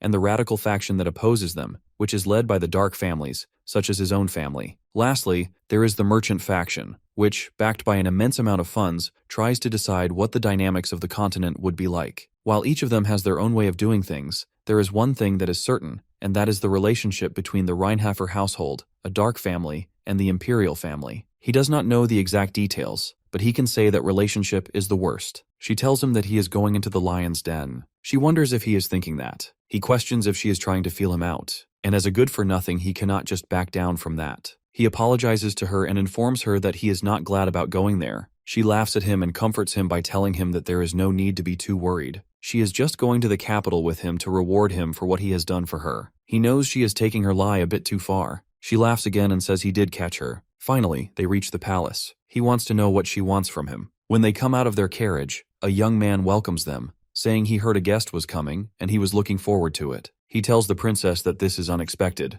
This young man is the brother of the princess, and his name is Prince Louis. Nox introduces himself as the last word of the Reinhafer household and presents his greetings to him. The princess asks her brother if she heard correctly that he was supposed to depart for the war in the north. Louis informs her that somehow it got cancelled, and he ought to play host since they have got an important guest visiting. He adds that he will tell the emperor about this visit. Prince Louis expresses his desire to meet Nox often. The young master respectfully agrees with him, but in his thoughts, he feels very disturbed to see this lunatic, and the idea of meeting him often truly disgusts him. He knows Prince Louis is the first prince of the empire, and the only person who is ranked higher than Penelope in the hierarchy to ascend the throne, and he is the notorious bad ending maker of Inner Lunatic. Nox and the princess stand outside the palace as Louis departs with his servants. Echidna approaches her and inquires if she is all right. The princess assures her that she is fine, explaining she was just a little taken aback. She then turns to the young swordsman and remarks that he must have been surprised as well. She invites him to go inside first so they can continue the conversation there. He complies with her command. He considers how the relationship between the princess and Prince Louis is completely incompatible, just as it was in the game. He decides he will make good use of this situation and survive no matter what. Later that night, he lies in his bedroom,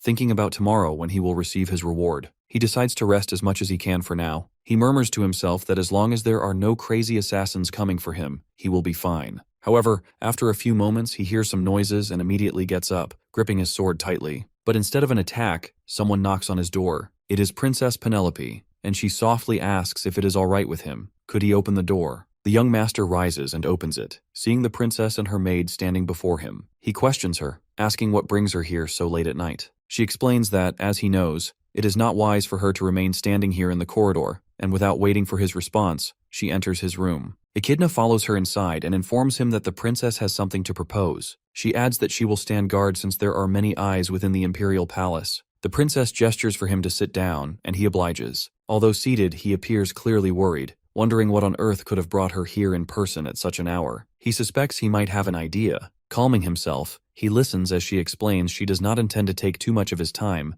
but she needs him to promise her one thing. Depending on his answer to her question, he may never be able to return to Eldine. She corrects herself and tells him that he may never be able to return to the Rheinhafer estate again. She orders him, in her name, to pull the strings behind the scenes for her. The young swordsman had expected this. He tells her that she needs someone who can deal with the first prince, and that it would be easier for her to sever any involvement with the Dark family. He acknowledges that he is a tool she could use, and she must have wanted him to become her pawn. She confirms his assumption with an affirmative reply. He makes it clear to her that if she believes he has no choice in this matter, then she is greatly mistaken. The next morning, he visits the king in the court and presents his greetings. The king's name is Esteban, and to him, Esteban looks completely drunk or half dead. Esteban barely raises his hand in response. This man, Esteban, once known as the Knight of Light and Lightning, who acquired a brilliant reputation in the past, and who remains a legend of the Archive Empire, has since lost his intelligence and has even been given a disgraceful nickname, Esteban the Foolish. The princess enters the court as well and presents her greetings to Esteban, the great son of the empire. Prince Louis then speaks up, stating that he heard the young master has a request to ask of his father,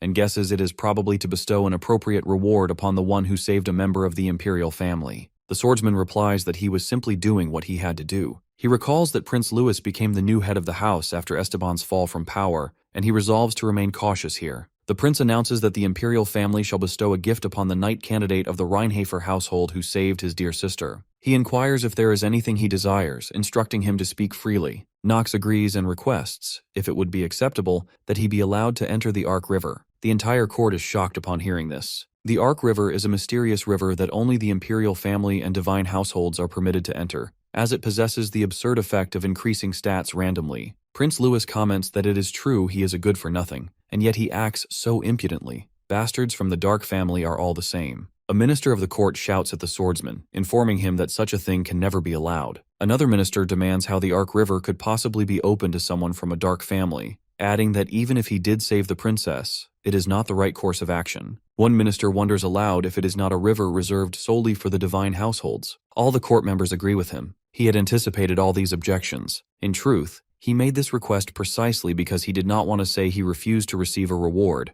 and this should suffice. The princess suddenly shouts, calling them impudent and demanding how they dare raise their voices before His Majesty. She declares there are no laws stating only divine households are allowed to enter the Ark River in the first place. The swordsman begins to feel uneasy, wondering why Penelope is taking his side when he had already told her he would not go along with her plan. In reality, he had hoped she would have given up on him by now. She warns Sir Goron that she does not like things to become noisy. He recalls what she said before leaving his room last night, and it still bothers him. Last night, she told him she would leave for now, but asked him to remember this. The time to choose will eventually come upon him. His mind stays clear. If the time comes when he needs to choose between the two factions, he will have no choice but to support the princess instead of the bad ending maker. However, it is also true that he cannot make his choice obvious. He inquires of the prince whether he agrees to his request. The prince remains silent for some time before responding that what his sister said makes some sense, and there are no laws stating that a descendant of a dark family cannot go into the Ark River. However, he also remarks that it would not be right to break the rules that the imperial family and its ministers have followed for so long. Therefore, he proposes a test for him. He elaborates that he is suggesting they hold a test to determine if Nox is worthy of entering the Arc River and benefiting from it. The young master does not expect this development. He recalls Eleanor and her test and wonders if all these characters really like tests. He requests the prince to tell him what kind of test it would be. The prince informs him to spar with him. That leaves the swordsman a little confused,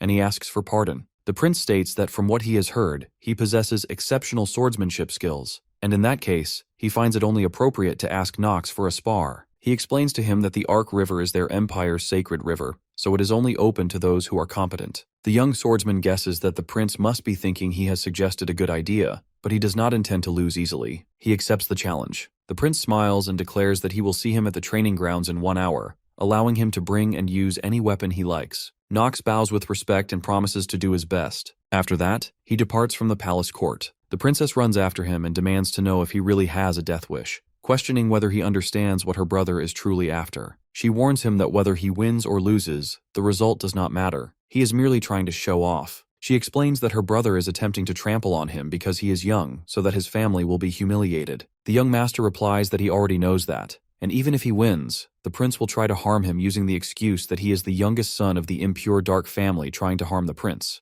And if he loses, the prince's reputation will become even greater, and he will boast that he defeated a rising new talent. That is probably what he will announce to everyone. She becomes curious and asks why he accepts when he already knows all that. He questions her about what she would do if he told her there were other choices. She wants to know about those other choices. He tells her about a choice where he wins and does not die, then asks if she would support that choice. In Prince Louis's office, his maids put his armor on him as he gets ready for the spar. Suddenly he glares at a maid and orders her very rudely to tell him who he is. She quickly kneels before him and tells him that he is the second son of their empire, Prince Louis von Arkheim. He smiles and agrees, saying that is right. He has a solid standing within Talonfeather, and no one would dare to ignore him. However, he notices something wrong with Nox. The maid informs him that she does not think Nox is worthy of his concern and requests him not to be worried. Suddenly, he slaps the maid and throws her to the ground. The prince laughs at her and declares that he never worries, asking her if she thinks he would do something like that because of some brat from a dark family. The maid begs for forgiveness. He orders all his staff to act smart from now on. Then he asks his staff members about his father Esteban,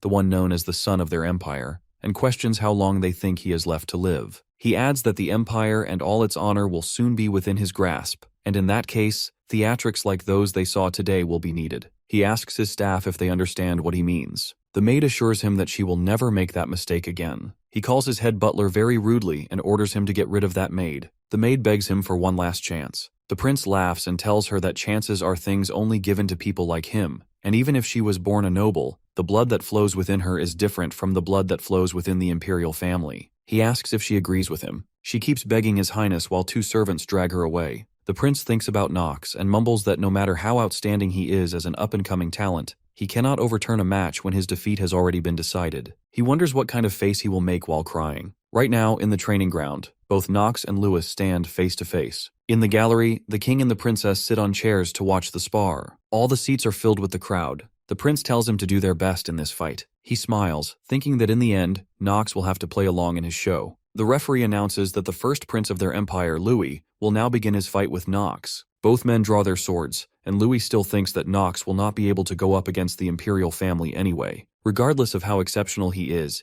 just some dark family vermin. He charges towards him, believing that he will not be able to raise his sword against him in this place where the divine families, including the imperial family, reside. To his surprise, Nox blocks his attack with his sword. The prince calls him a bastard and demands to know how he dares to raise his sword against an imperial family member. The swordsman addresses him as his highness and throws him away, then reminds him that he was the one who told him to do his best. Nox's power astonishes him. He thinks to himself that this little bastard actually dared to raise his sword against him, the person ranked number 1 in the line of succession. He also mutters internally that Nox is merely an insect from the dark family. The young master makes it clear that he does not understand what Louis is saying and is simply following his instructions. Louis becomes enraged and warns him that if this is how he wants to play, then this is his choice, because now he won't show him any mercy. He calms himself by thinking that even if Nox has a good reputation in Eldian, he is still just a brat, and there is no way he can defeat a prince who has received a high-quality education from the imperial family. The referee announces that the match will end when one of them falls or surrenders, and he also proceeds to explain the rules to them. Once again, the prince charges towards his opponent, and the result remains unchanged. The swordsman blocks his attack effortlessly. Soon he notices that although Lewis might be the bad ending maker, his combat abilities are not that impressive. While his talent is decent, it is not at a level where he can reach Nox. After a few seconds, the young master suddenly halts the fight. Louis wonders why he has stopped. The swordsman informs him that he has no complaints about the rules or the match itself, but it feels rather boring since nothing is on the line. The prince demands to know what he intends to do. Nox suggests making a bet to see who wins or loses the match. Louis thinks to himself that this way, he will be able to get what he wants easily. The prince responds that it seems this match won't be boring after all and agrees. Nox proposes stating the conditions of the bet after the match. However, the prince apologizes and informs him that he has a rather impatient personality, so he will say his terms in advance. The young master replies that it does not matter to him. Louis tells him that if he wins this match, he wants Nox to serve him instead of the princess. The swordsman wonders what exactly he means by that. The prince retorts that it is pointless to feign ignorance and asks if he has not been bewitched by his sister,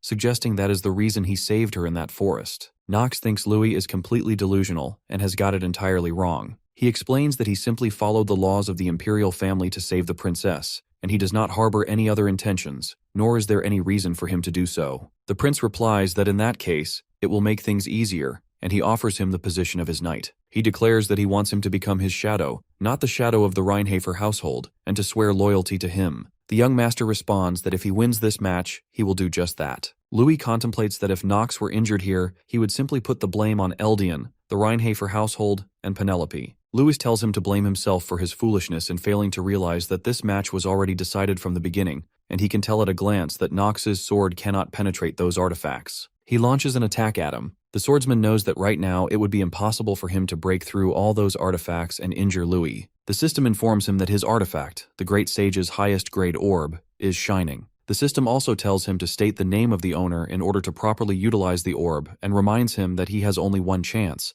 asking if he will make an attempt. He knows that they will be surprised at how he discovered the orb owner's name, but it cannot be helped as he needs to survive above all else. Louis continues his relentless assault while Nox keeps dodging them. He thinks that indeed there is only one way to destroy that ridiculous armor. He utters that the owner of the orb is Astrid von Callywood. His system confirms that the artifact, the great sage's highest grade orb, is shining, and the username has been registered. Now, the orb will recognize him as its second owner, and his mana begins increasing rapidly for a short period. Louis demands to know what he is doing. The swordsman simply replies that he said this was a match. A powerful wind blows towards Louis. Nox informs the prince that there is no rule against using magic. At this moment, the orb floats directly in front of him, and Louis grows fearful upon witnessing its power. The swordsman explains that he probably knows very well that this is a magic missile. The orb starts circling around the prince and opens a portal in the sky. From that portal, countless numbers of creatures descend upon Louis. The swordsman smiles and silently hopes that Louis will be able to dodge them. Long tentacles emerge from the portal and begin attacking Louis. He barely manages to escape them. At the same time, he notices that something feels off. One of the tentacles suddenly strikes him from behind. Louis questions how on earth this is even happening, wondering if someone from the Rheinhafer household, supposed to be a reputable sword family, should be capable of such actions. Nox taunts him, saying he probably has an idea of what Louis is thinking right now. He informs him that there are no shortcuts, certainly not when compared to all the armor he's wearing. Enraged, Louis yells, demanding how a good-for-nothing from a dark family dares to ridicule him like this. Nox responds by asking whether Louis wasn't the one who started this. Didn't he attempt to mock the dark families and discredit the results Nox had achieved? Isn't that why he requested this sparring match in the first place? He goes on, questioning Louis's decision to pick a fight when the odds were so stacked against him, and declares that the pride of the imperial family has now fallen to the ground. Then Nox reveals an artifact hidden inside Louis's armor, uncovering it for everyone to see. It's a cube-shaped object. He holds it up, making it clearly visible to the audience. The prince shouts at him in outrage and even calls him a lunatic. Panic takes hold of him now. He hadn't intended for anyone else to see this. Nox smirks and asks what Louis intends to do with that artifact. Furious, Louis snaps that Nox doesn't deserve to ask that question. He admits he's heard countless rumors branding Nox as crazy, but he never thought the man would actually dare go against him. Once this sparring session ends, he warns, all the Imperial Knights will kill him. Turning to his device, he calls out to his dean, asking if she's really going to let her cute student die in this place. She responds bluntly, telling him that Nox isn't cute, but since it's a formal request, she'll honor it. Louis recognizes her voice instantly. She is the newly appointed dean. She tells him they've met once before. She repeats that while Nox may not be cute, he is still a precious student of hers, and if Louis is trying to oppress him by abusing imperial authority, then as one of the four sages, she swears upon her honor that she will destroy him. Earlier, before leaving the academy, Nox had met with the dean to inform her that, from what he had heard, the imperial family was planning to give him a reward. They claimed it was to thank him for saving the princess. She simply laughed. Nox told her that if he went there, he would die, and she probably already knew this, but no member of a dark family ever returned alive from that place. She agreed with him, continuing to munch on her snacks. Annoyed, Nox grabbed the snack from her hand and asked if she was seriously eating snacks at a time like this. She replied that snacks were innocent, and tried to take it back from him. He pleaded with her to help him, saying that just one word from her would be enough to make the princess leave him alone. She informed him that, in that case, he wouldn't be able to receive the reward, but if he did something good,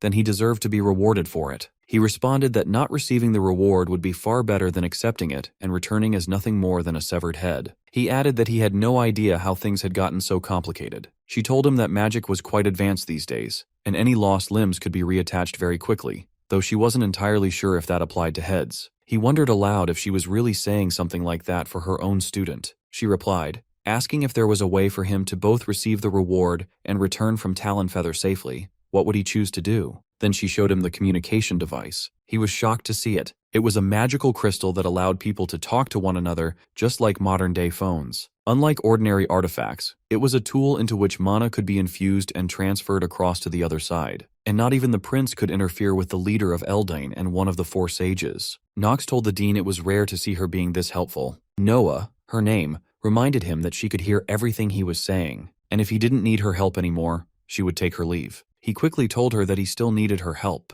Louis then tried to explain to her that this had all been a misunderstanding. If he had known Nox was a precious student of hers, he never would have done anything like this. She asked him who his dean was and warned him not to act as if he knew her. She clarified that she had been close with his father, not with him, and besides, he wasn't her student yet. She called him a brat and ordered him to beg for her mercy. He immediately apologized and asked what he should do to calm her anger. She told him to beg and apologize to Nox. If he could do that, she would let the matter go. Nox hadn't expected that at all. He smiled at her in amusement. Tears welled up in Lewis's eyes as he turned to Nox and muttered an apology. Nox replied that he would let it go, with a generous and magnanimous heart. Noah called Louis shameless, and warned him that she would be watching the fight, and she hoped both of them would finish it fair and square. She also demanded that the barrier be dispelled. Louis agreed to her terms. As Louis prepared to launch his next attack, Nox, moving at an incredible speed, appeared behind him in an instant, and with a single strike, knocked him out. Louis collapsed to the ground, face first. From the crowd, nobles screamed that a member of a dark family dared to lay hands on the prince. They questioned how something like that was even possible. Even the princess was in shock. She wondered how Nox had managed to do such a thing. The thought crossed her mind.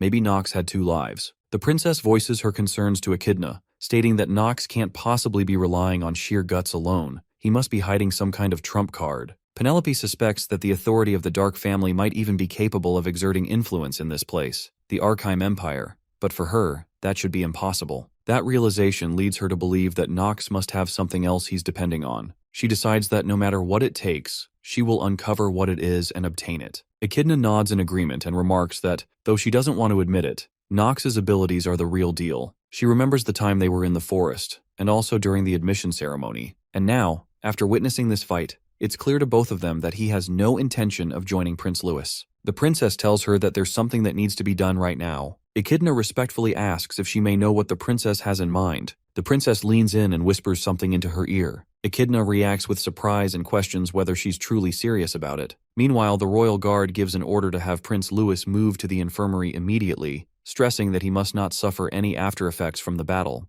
The head butler instructs the maids to act swiftly and warns them that they must not speak to anyone about anything they have witnessed today. The same maid who was thrown aside by the prince earlier now approaches him and attempts to wake him up. The young swordsman Nox quietly leaves the scene. Later that night, Nox lies in bed resting in his room. He reflects on how he barely managed to survive today and thinks to himself that the prince is a complete lunatic. He supposes there's a reason people call him a bad ending maker. He glances at the orb and muses that it will be extremely useful, not only in the first half, but even more so during the middle and later phases. He admits that it definitely made things easier for him when dealing with the prince. And of course, he knows he wouldn't even dream of being this lucky next time. Suddenly, a knock echoes at his door. He immediately assumes it's the prince and that he's returned for revenge. He grips his sword tightly and calls out, asking who's there. To his surprise, it's Princess Penelope and Echidna once again. When he opens the door, Echidna informs him that the princess would like to speak with him, alone. This relieves him slightly, knowing it's not the prince. He asks if she wants to meet right now. Echidna affirms that yes, it has to be this very moment. He immediately senses that something troublesome is coming. Still, he opens the door fully and allows the princess to step inside. He asks her what the matter is and clarifies that if she's here to interrogate him about his fight with Prince Louis, then he considers that situation already settled. She looks at him and responds by asking why she would even do such a thing. She tells him there's no need for him to play the fool. He narrows his eyes and asks what she means by that. She poses a question instead.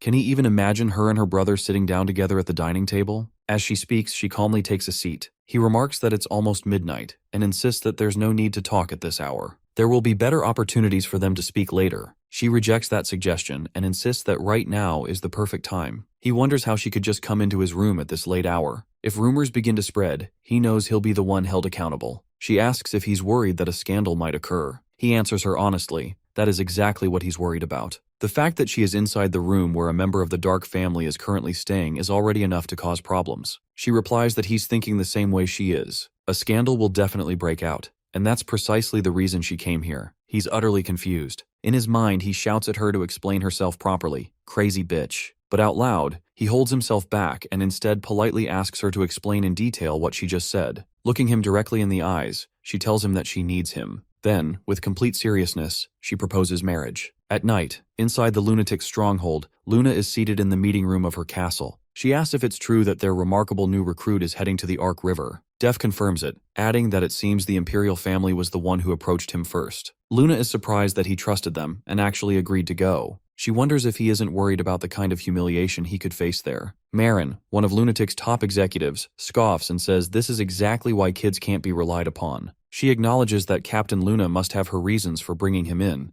but admits that she herself still isn't entirely convinced. Kyle, the vice captain, warns Marin to be careful with her words. He questions whether Captain Luna now needs Marin's permission to recruit someone. Marin shouts back at him, insisting that's not what she meant at all. Kyle warns her again, saying that disrespect is something that cannot be tolerated, especially in organizations like theirs, which are already despised by the imperial family. Luna orders them both to stop, stating firmly that there has been enough talk about the new recruit. At that moment, Kregiel enters the meeting hall. He remarks that, in his opinion, some of what Moran said actually makes sense. He points out that Lunatic hasn't had any new members in a long time, and asks why Luna has suddenly decided to bring someone new into the fold. Luna tells him that it's simply because the recruit piqued her interest, nothing more. Kregiel raises an eyebrow and says there's no way she could have developed romantic feelings for a young boy like him. He wonders if it might have something to do with the boy's family background. Luna firmly rejects the idea, saying it has nothing to do with the Reinhafer household. She adds that, while it's true that Teo had worked with Lunatic in the past, the new recruit seems to harbor resentment toward his own family. Kyle finds that a little surprising.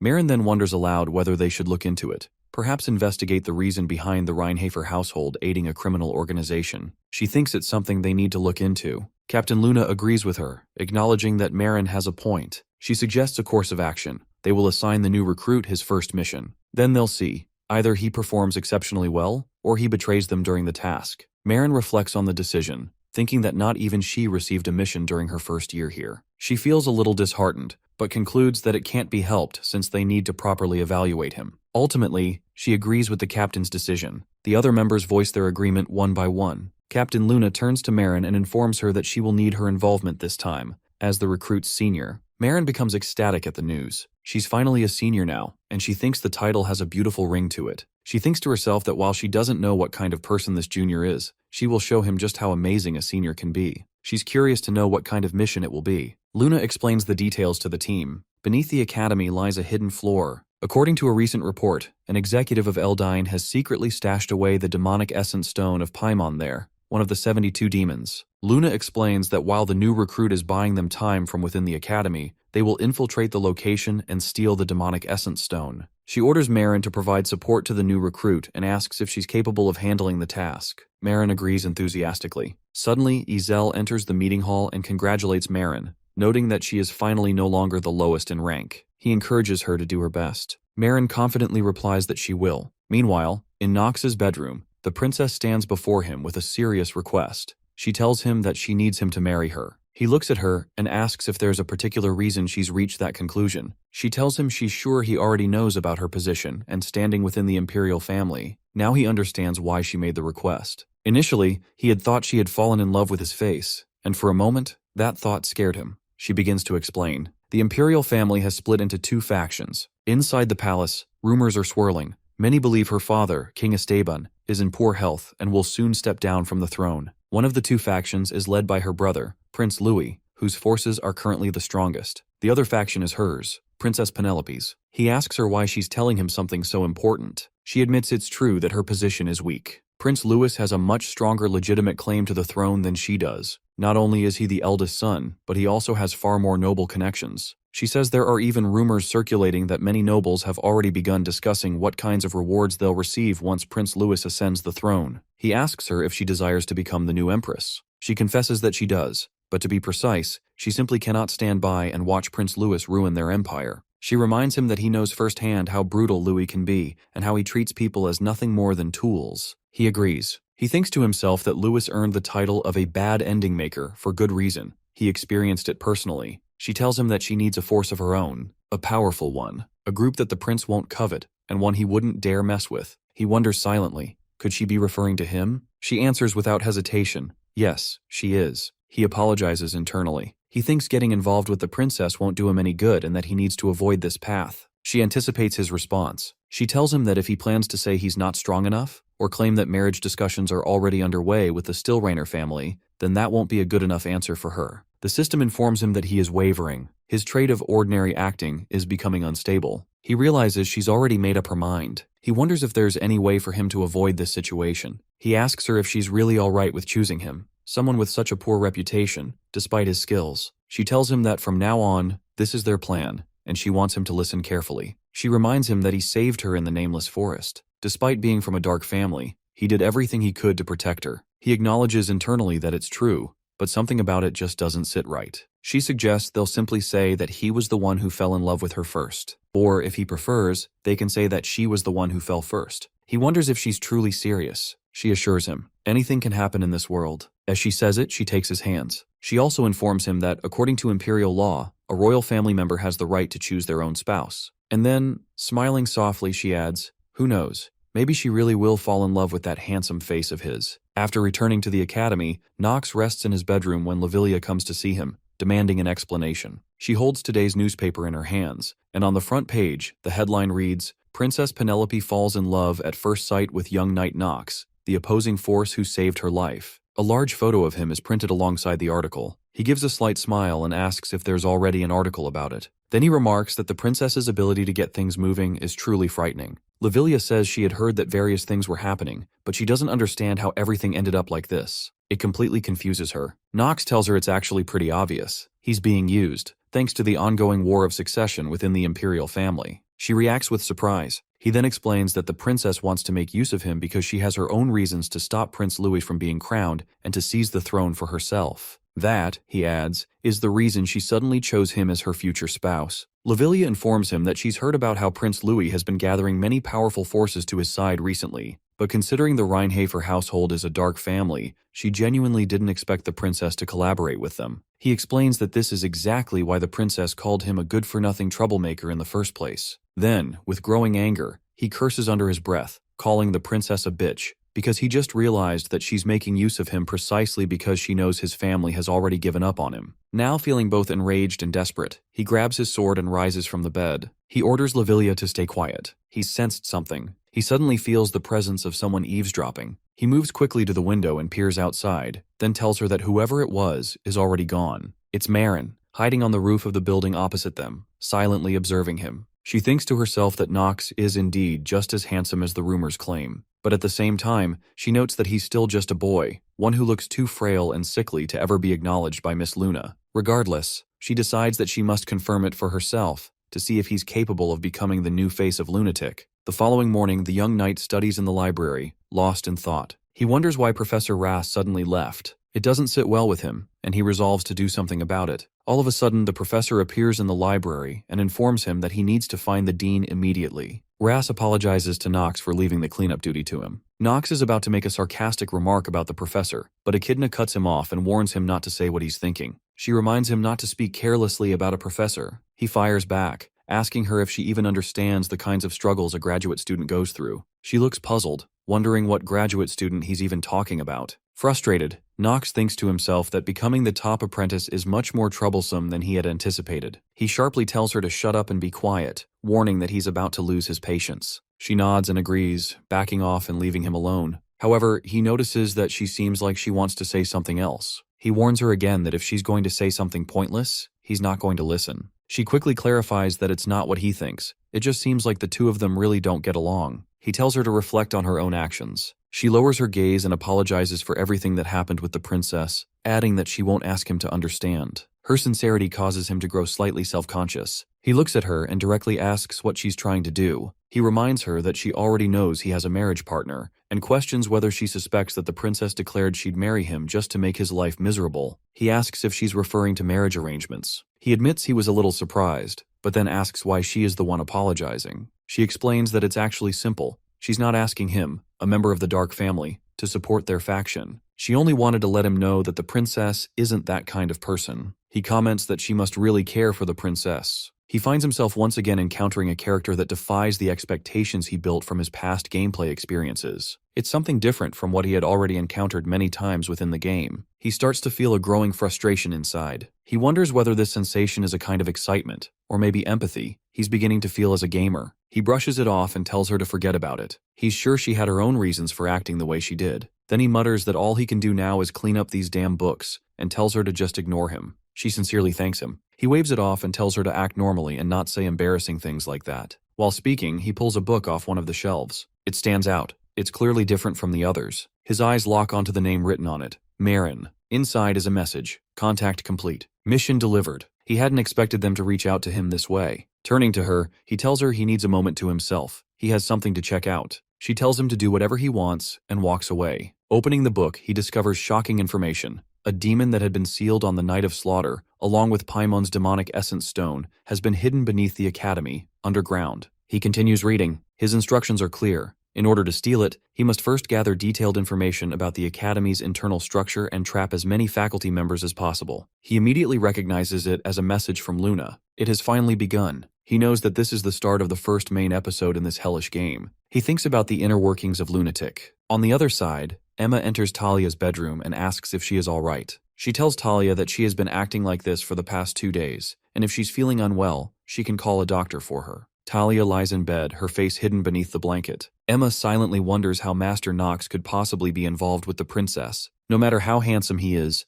no one would have ever expected the princess to choose someone from the Dark family as her future spouse. And more importantly, if the patriarch, who adores his daughter, finds out about it, he will definitely try to kill Master Knox. If something goes wrong, it could even lead to serious disharmony between the two households. She tells Talia that it's time to stop crying. Suddenly, Talia sits up in her bed. Her face, drawn and pale from constant weeping, looks terrible. She tells her maid that she has become an adult today. Shocked, Emma stares at her and wonders what she means by that. Talia explains that she has come to understand something important. It's possible for what belongs to her to be stolen. She remembers what her father once said, that one must become strong so that no one can take away what is theirs. She asks Emma if she agrees with that. Emma, slightly taken aback, says nothing right away but thinks to herself that Master Knox must run away now. Meanwhile, on the other side, the Archduke Paimon is revealed to be the central figure responsible for the Night of Slaughter, the tragic event that led to the death of Knox's mother in the past. He is also the one who reversed Noah's time and turned her into a child.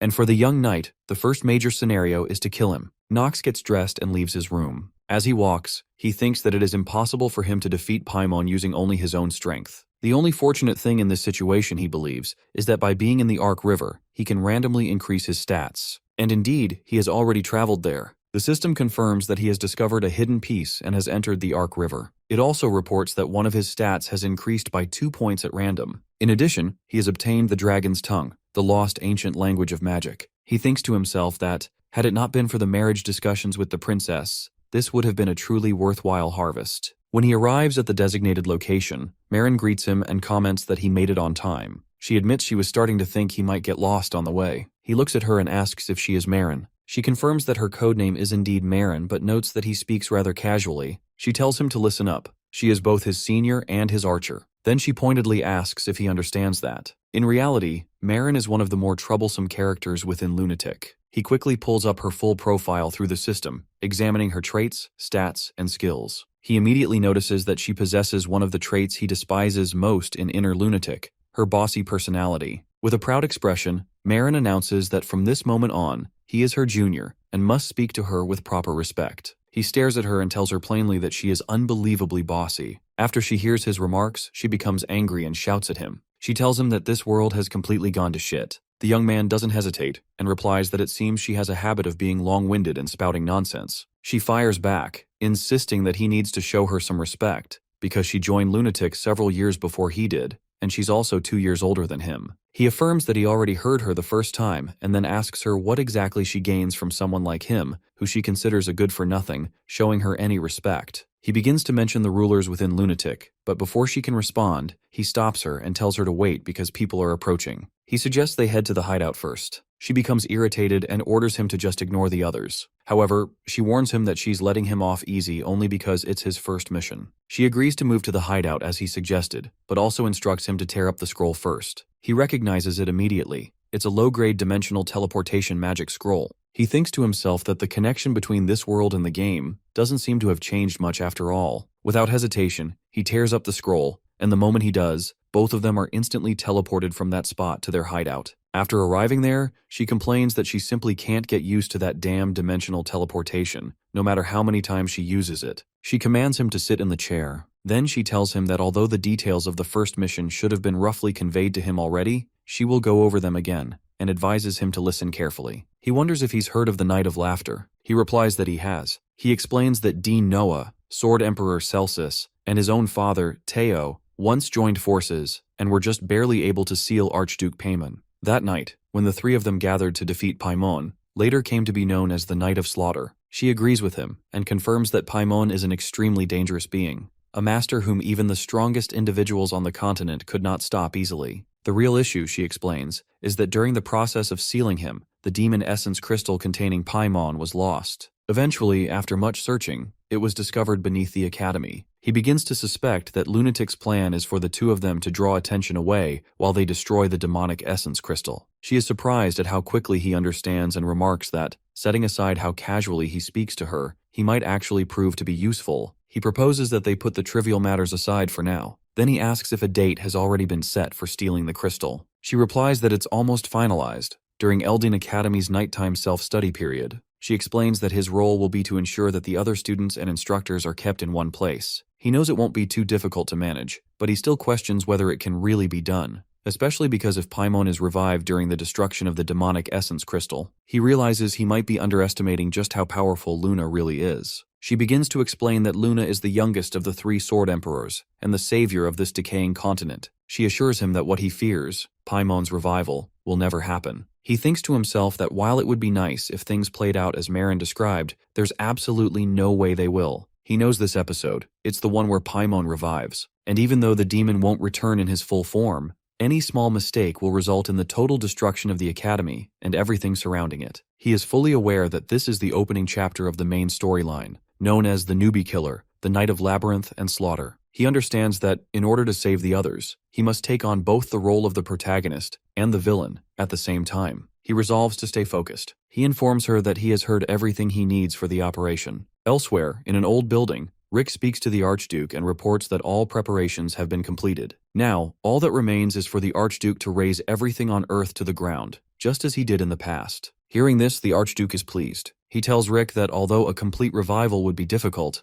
thanks to those cursed rats, what they've achieved should be more than enough. The demon looks at him and asks if his name is Rick. Rick answers affirmatively. The demon tells him that if this plan succeeds, Rick will be able to become a true demon, instead of remaining as a mere demonic human. He also warns him not to disappoint him. Meanwhile, inside the academy hall, Nox stands with Eleanor, the princess, and Talia. The princess turns to Talia and apologizes, saying she hopes Talia will understand. She explains that humans cannot control their emotions at will, no matter how hard they try. Nox first looks at the princess, then turns toward Talia, who suddenly bursts into laughter, appearing like a crazed girl. In that instant, he remembers that he completely forgot to consider how Talia would react. Both girls stare at each other, and he wonders how things ended up like this. Suddenly, a student asks if anyone has heard the news about the top 7 students with the best scores. Another chimes in, mentioning the nighttime self-study period, and says he heard those students are also awarded additional points afterward. One student laments that he might have made the cut if he had done just a little better. The first student dismisses that possibility, saying it's definitely out of the question. He didn't even make it to the middle of the pack. The nobles had already taken all the top spots from the beginning. He explains that commoners like them can't become one of the top 7, no matter how good their grades are. The other student snaps back, asking if he thinks he doesn't already know that. He admits he was just venting. He knows that nobles only look out for their own kind, yet they're always the ones preaching about equality. They begin to question what the difference even is between this place and the outside world. One of them asks how they're supposed to know what the higher-ups really think. Another student becomes curious and asks who actually selects the 7 students, and on what criteria. One of them guesses it must be based on grades. He adds that grades are the only thing that matter, regardless of status or background. The young master, who had been quietly listening to the entire conversation, finds that last comment unexpectedly sensible. As soon as the commoner students notice his presence, they fall silent. One even sneers, calling him a good-for-nothing child of the Reinhafer family. Knox feels a twinge of sadness upon hearing that. He wonders how conversations always manage to circle back to him. And even though he doesn't want to attract unnecessary attention, at this point, it's unavoidable. He thinks about the so-called newbie killer, and reminds himself that when it comes to clearing the Paimon episode, the most important factor is his grades. He is determined to get an A+.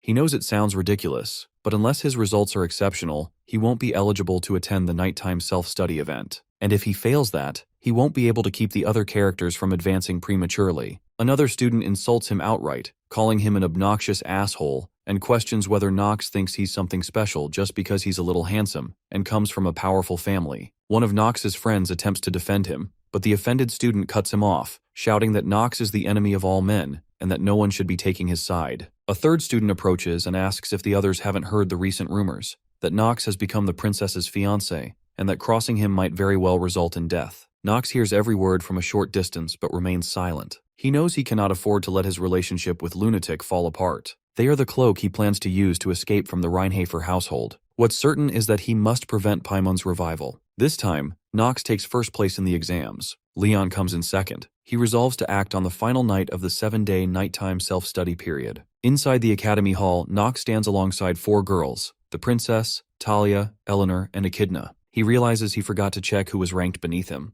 Now the girls are arguing with one another, and the swordsman wonders if this is the kind of scenario that only happens in dramas, the confrontation between the former girlfriend and the current one. He thinks it's the worst possible situation, made even worse by the fact that he hasn't even done anything wrong. Talia looks the princess straight in the eyes and tells her that she understands. Though it might be rude to say, Knox is a genuinely good person, and she can understand why the princess would like him. The princess thanks her for her understanding. However, she warns her not to think she'll back down so easily, because winning has a special significance in the Stillreiner household, and that applies to people as well. The princess smiles and wishes her luck. She turns to Knox and remarks that she heard their households arranged an engagement. Apparently, someone was taking it more seriously than she had anticipated. Knox turns to Talia and admits that this is not how he had hoped things would unfold. Suddenly, he receives a message from Marin, instructing him to gather quickly at the hideout for more details about the operation. He rushes there and finds her already waiting. Marin is visibly furious over the news of his alleged engagement to the princess. She demands to know if he's lost his mind. He confirms that the rumors are true and admits that he himself has no idea what exactly is happening. He explains that it appears the princess is trying to use him as a political card to keep the prince in check. Marin scoffs and asks if he really thinks she called him here just to hear something so obvious. Knox urges her to focus on the mission instead, but she shouts at him, demanding he tell her exactly what's going on, because she's also someone who cares about Captain Luna. She refuses to accept someone like him when no one even knows who he truly is. He calmly replies that the decision was made by the higher-ups. Marin makes it clear that she will decide for herself how she wants to judge her junior. She demands to know whether he's truly worthy of joining Lunatic or if he's someone who will eventually betray them. Knox draws his sword and tells her he hopes she won't regret this. Marin pulls out an arrow and hurls it at him. After he dodges it, she immediately throws another. She informs him that she'll go easy on him, for now, and advises him not to die. He very quickly understands that Marin was not bluffing. In fact, she is a descendant of one of the lost races of legend, the Marine race. She has inherited their blood, and the power of her water shot is unfathomable. Even Luna, the captain of Lunatic, would not be able to completely stop that attack. He quickly activates the acting genius with full force. It becomes immediately clear to him that it would be best not to provoke her too much. However, he also realizes that, with his current abilities, he cannot gain her trust, and there is a significant chance that this encounter will end in catastrophe. In that case, during this battle, he must achieve a clear and undeniable victory. She tells him that although he might have received the captain's acknowledgement, he is still the lowest-ranked member. She questions what's with that attitude of his, and demands a clear explanation about his relationship with the princess and all the strange events happening around him. She wonders aloud if he can really claim that they are all coincidences. He replies that she simply doesn't want to believe what he just said, and if she truly doesn't, then there is no reason for him to explain anything further. She warns him again, saying she will see how long he can keep up that high and mighty attitude of his. She continues throwing her magical water storm at him relentlessly. He asks if she seriously thinks a little trick like this will work on him. With a single swing of his sword, he cuts down her storm completely. The wave that follows from his blade is so powerful that she is barely able to remain standing. She never expected something like that to work in the first place. All she needed was to create a small opening. And when he turns his back on her, she immediately attacks from behind. He instantly activates his skill, the Hour of the Genius. The system confirms that his sense of time has slowed down. The young swordsman doesn't want to reveal the full extent of his abilities just yet, but he understands that it cannot be helped. She launches another powerful magic attack at him, but he manages to dodge it easily. She is surprised to see that despite being less than 10 meters apart, he was able to evade that strike so effortlessly. After that, he changes his position at such an astonishing speed that Moran is unable to track him at all. She wonders in frustration where the hell he went, while he is now standing directly behind her. She objects, saying this isn't the kind of strength a 15-year-old should possess. Then she asks him directly what his objectives are in joining Lunatic. But before he can answer, she declares that it doesn't matter anymore. She will figure it out on her own. They continue fighting. Every time she attacks him, he dodges her strikes, and with each counterattack, he throws her back. She finally understands that he is extremely dangerous. Even if he isn't trying to make use of Lunatic, she now knows that his talent alone poses a threat to Captain Luna, if he were ever to betray them. What annoys her the most is the unsettling feeling that Nox is holding back. She wonders whether he is doing so because he intends to exploit them, or because she is also a member of Lunatic. He taunts her, asking if she's just going to keep standing there thinking. It's becoming increasingly difficult for him to keep restraining himself. She realizes it now. He is holding back. Furious, she demands to know how he dares to treat his supervisor like a fool. Now she knows she cannot win. She begins to wonder if this overwhelming difference is simply the gap between their talents. But the truth is, she doesn't even know anymore. One thing she is certain of, however, is that if she doesn't give it her all, she will definitely lose. Then she realizes something even more disturbing. Every member of Lunatic might end up being taken down. She tells the young master that she cannot acknowledge him as one of Lunatic's members. She accepts that he is exceptional. There is no doubt about that. But she cannot understand the intentions behind his actions. Because of that, she decides to follow the regulations of Lunatic and deal with him as a dangerous individual. She unleashes the secret technique of the marine race, Water Shot. He knows instantly, if he gets hit by that in his current state, he will die on the spot. And he's not sure whether he can even dodge it. At this point, there's nothing he can do. Suddenly, Luna arrives and neutralizes the attack with her sword. She demands to know what Marin thinks she is doing,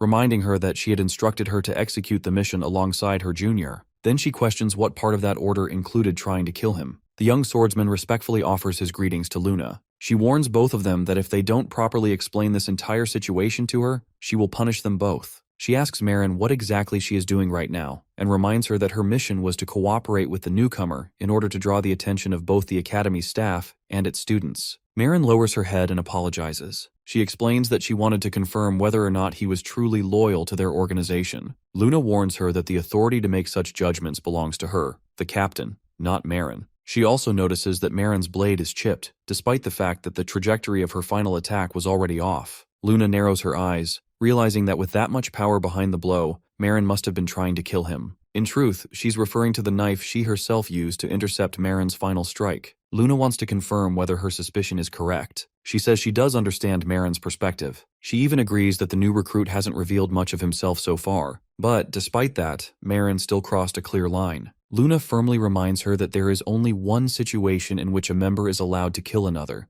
and she's sure Marin remembers exactly what that is. Marin confirms it softly. It's only when someone has betrayed the organization. Luna gives her a sharp warning to never make that mistake again, and she adds that the same warning applies to Nox as well. The young swordsman accepts the captain's words without protest. Luna then suggests they take a walk together, and he agrees. As they walk, She explains to him that she had to reprimand both of them to maintain discipline and order. He responds with a slight smile, telling her that he's done so many terrible things and has sunk so low that a simple warning like that doesn't affect him anymore. He clarifies that he's not complaining, he's just saying it's fine. Marin probably didn't feel he was trustworthy to begin with. Luna tells him that Marin usually isn't like this. It's hard for her to go into details, but there was a reason why Marin acted that way, and she hopes he can understand that. She adds one more thing. He owes her his life for what just happened, because if that arrow of Marin's had hit him directly, he definitely would have died. He lets out a faint chuckle and replies that it sounds terrifying. She studies his reaction and wonders aloud why he doesn't seem surprised. He tells her that with the way he's lived his life, he's come close to death so many times that it feels normal to him now. She laughs and calls his attitude rather boring. Then, she admits that she understands why Marin doesn't like him. She explains that it was just an arrow. Just one. The reason Marin was able to join the lunatic was because of that one arrow, and the level of destruction that arrow carries, something she spends a long time preparing, is on a completely different scale. She tells him that it's so powerful that not even she can block it entirely if faced head-on. Now he finally understands why his sword was destroyed. It strikes him as strange, though. If Marin is that powerful, why doesn't she appear in the main episode? In truth, Marin is the final descendant of a legendary race capable of mastering both water and bows to their absolute limits. That's how she was able to fire such a devastating shot. He remembers reading in a book that the Marine race was one of the special races among those that mysteriously vanished. They did appear in the background lore of the inner lunatic, but they never showed up in the main storyline. He mutters to himself that next time he fights her, he won't give her the time she needs to ready that arrow. She hears him and calls him a little rascal. Then, she pokes his forehead with her finger and warns him that he shouldn't be thinking about fighting her at all. She asks if he has any idea how dangerous Marin can be when she goes on a rampage. She reminds him once again, she already told him. He could have actually died. He quickly shifts the topic by commenting that this place is larger than he thought. He thinks to himself that one powerful attack like that would probably make a great card to play when the time comes. As he starts walking away, Luna stops him. She tells him that he's strong enough to subdue Marin before she completely lost control. And beyond that, he's cold and rational enough to cut down his enemies without hesitation. He smiles and says she's suddenly flirting with him a bit too much. She replies that it's because of that, she has a favor to ask of him. She tells him that if, during this mission, he senses that Marin might lose control and go on a rampage,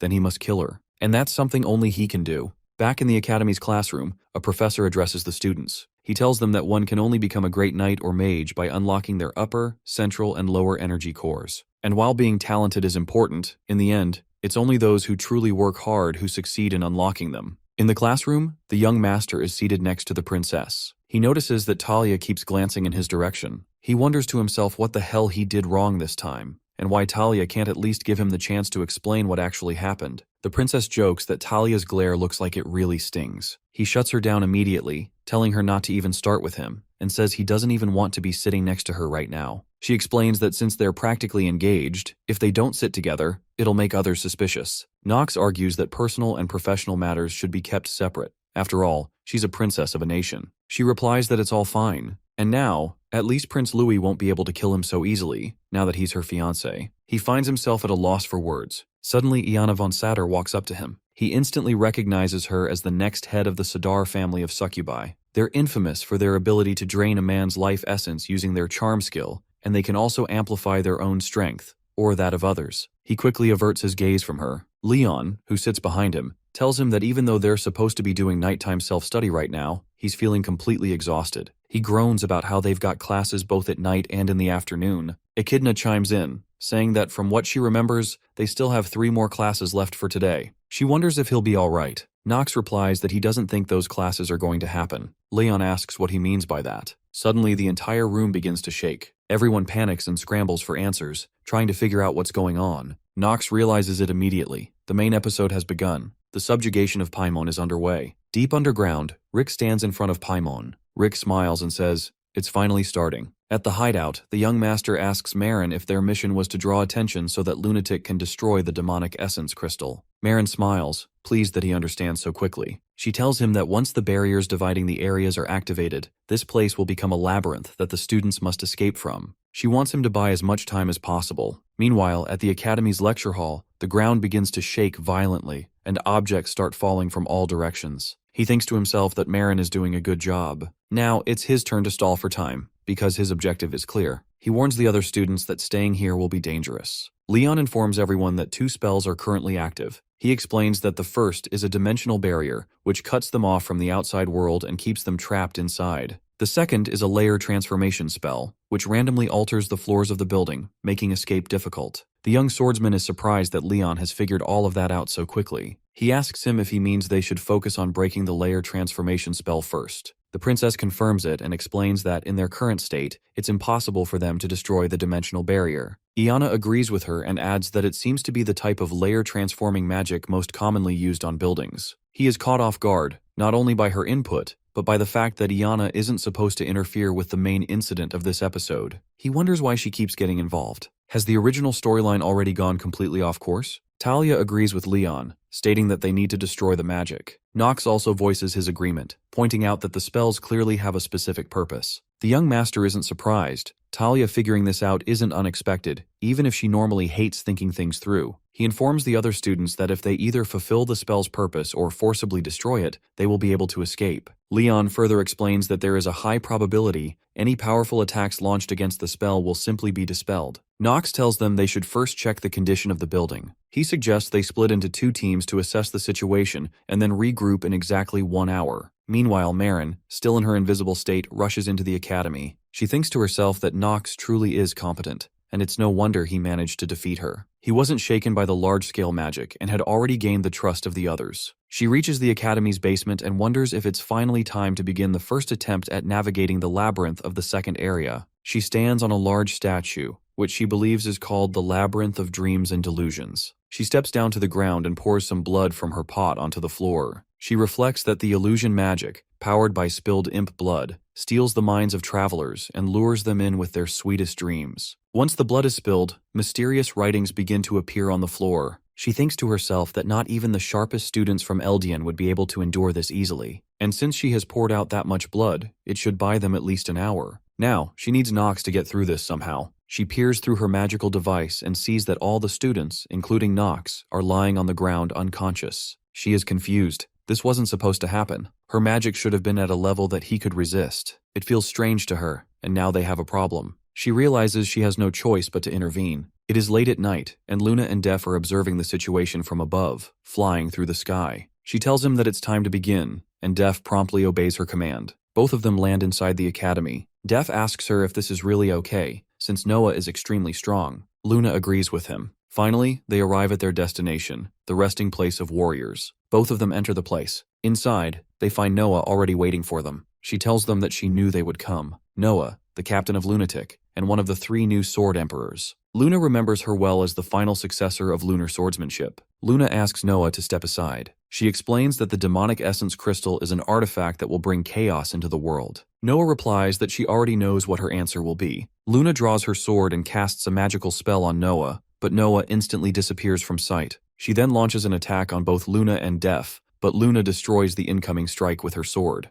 Noah laughs and says she really enjoys fighting strong opponents. She tells Luna that Paimon was the strongest demon she has ever faced. Then she asks if Luna is allowing Paimon to awaken just so she can fight him again and prove her superiority. Noah asks what if that really is the reason. Luna coldly warns her that if that's the case, she will kill her. Noah asks her why she would go that far. Suddenly, both of them attack each other at the same time. Elsewhere, Rick is busy with the process of awakening the demon. Suddenly, he finds himself standing on a beach and wonders where he is. Nearby, he spots an angel. He approaches and tells the angel that he needs to leave, but the angel doesn't respond. Determined, he decides he must go and starts running. He knows that the angel can return to him that which he has lost. Wading into the water up to his knees, he begins to cry. Suddenly, a voice calls out his name and urges him to wake up. He awakens to find himself lying on the ground, with Talia sitting beside him. As he sits up, he realizes that he has been crying. Talia confirms it. He was indeed crying, and something must have happened to him. He reflects on the dream and tries to recall what he saw.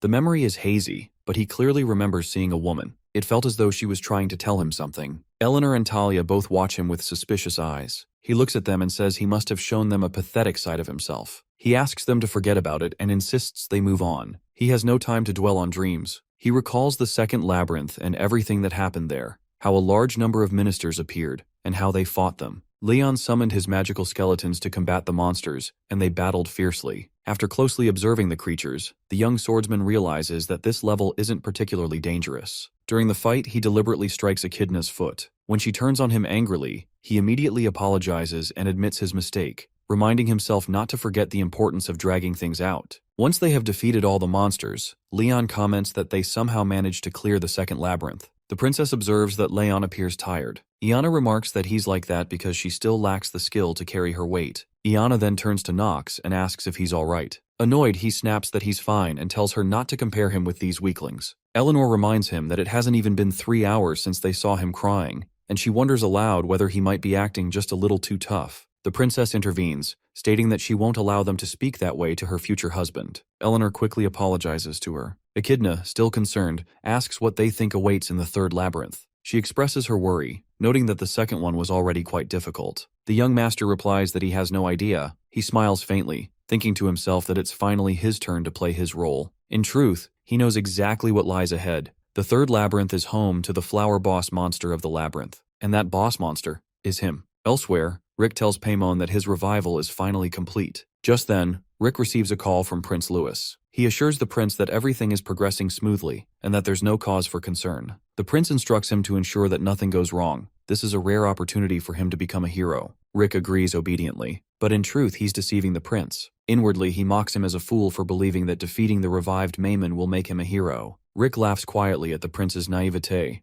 Louis truly thinks he can slay a demon just because it will be weak immediately after revival. For Rick, this situation is perfect. He hurls a bottle filled with blood onto the demon, and in an instant, the creature returns to life. Rick greets the newly revived being with a twisted smile and introduces himself as a demonic human. He states his true name, Haushalkstenefer. Paimon, however, is displeased to find himself revived in such a worthless body. He scoffs, calling it a miracle that he even managed to come back to life in this form. Rick kneels before him reverently. The demon sniffs the air and claims he can sense a familiar human presence beyond the wall. That human is one of the 3 who sealed him. He is referring to no one, and Rick confirms it. The system informs him that the effect of the artifact Moonshadow has been activated, and it begins to create a shadow of the player. The system then prompts him to decide on the appearance of his shadow. He knows this is the final labyrinth they must clear. However, there is no boss monster present here. He starts selecting from various options to design his own shadow. He knows he has already defeated the boss monster, as he was eager to claim the associated rewards. The system displays his complete profile. He receives 0.3 random stat points as the boss monster clearance reward. He carefully examines his traits, stats, and skills shown on the interface. The system also issues a warning. He only has 147 days of life remaining due to his terminal illness. Yet, as a result of this condition, his mana and stamina are steadily increasing,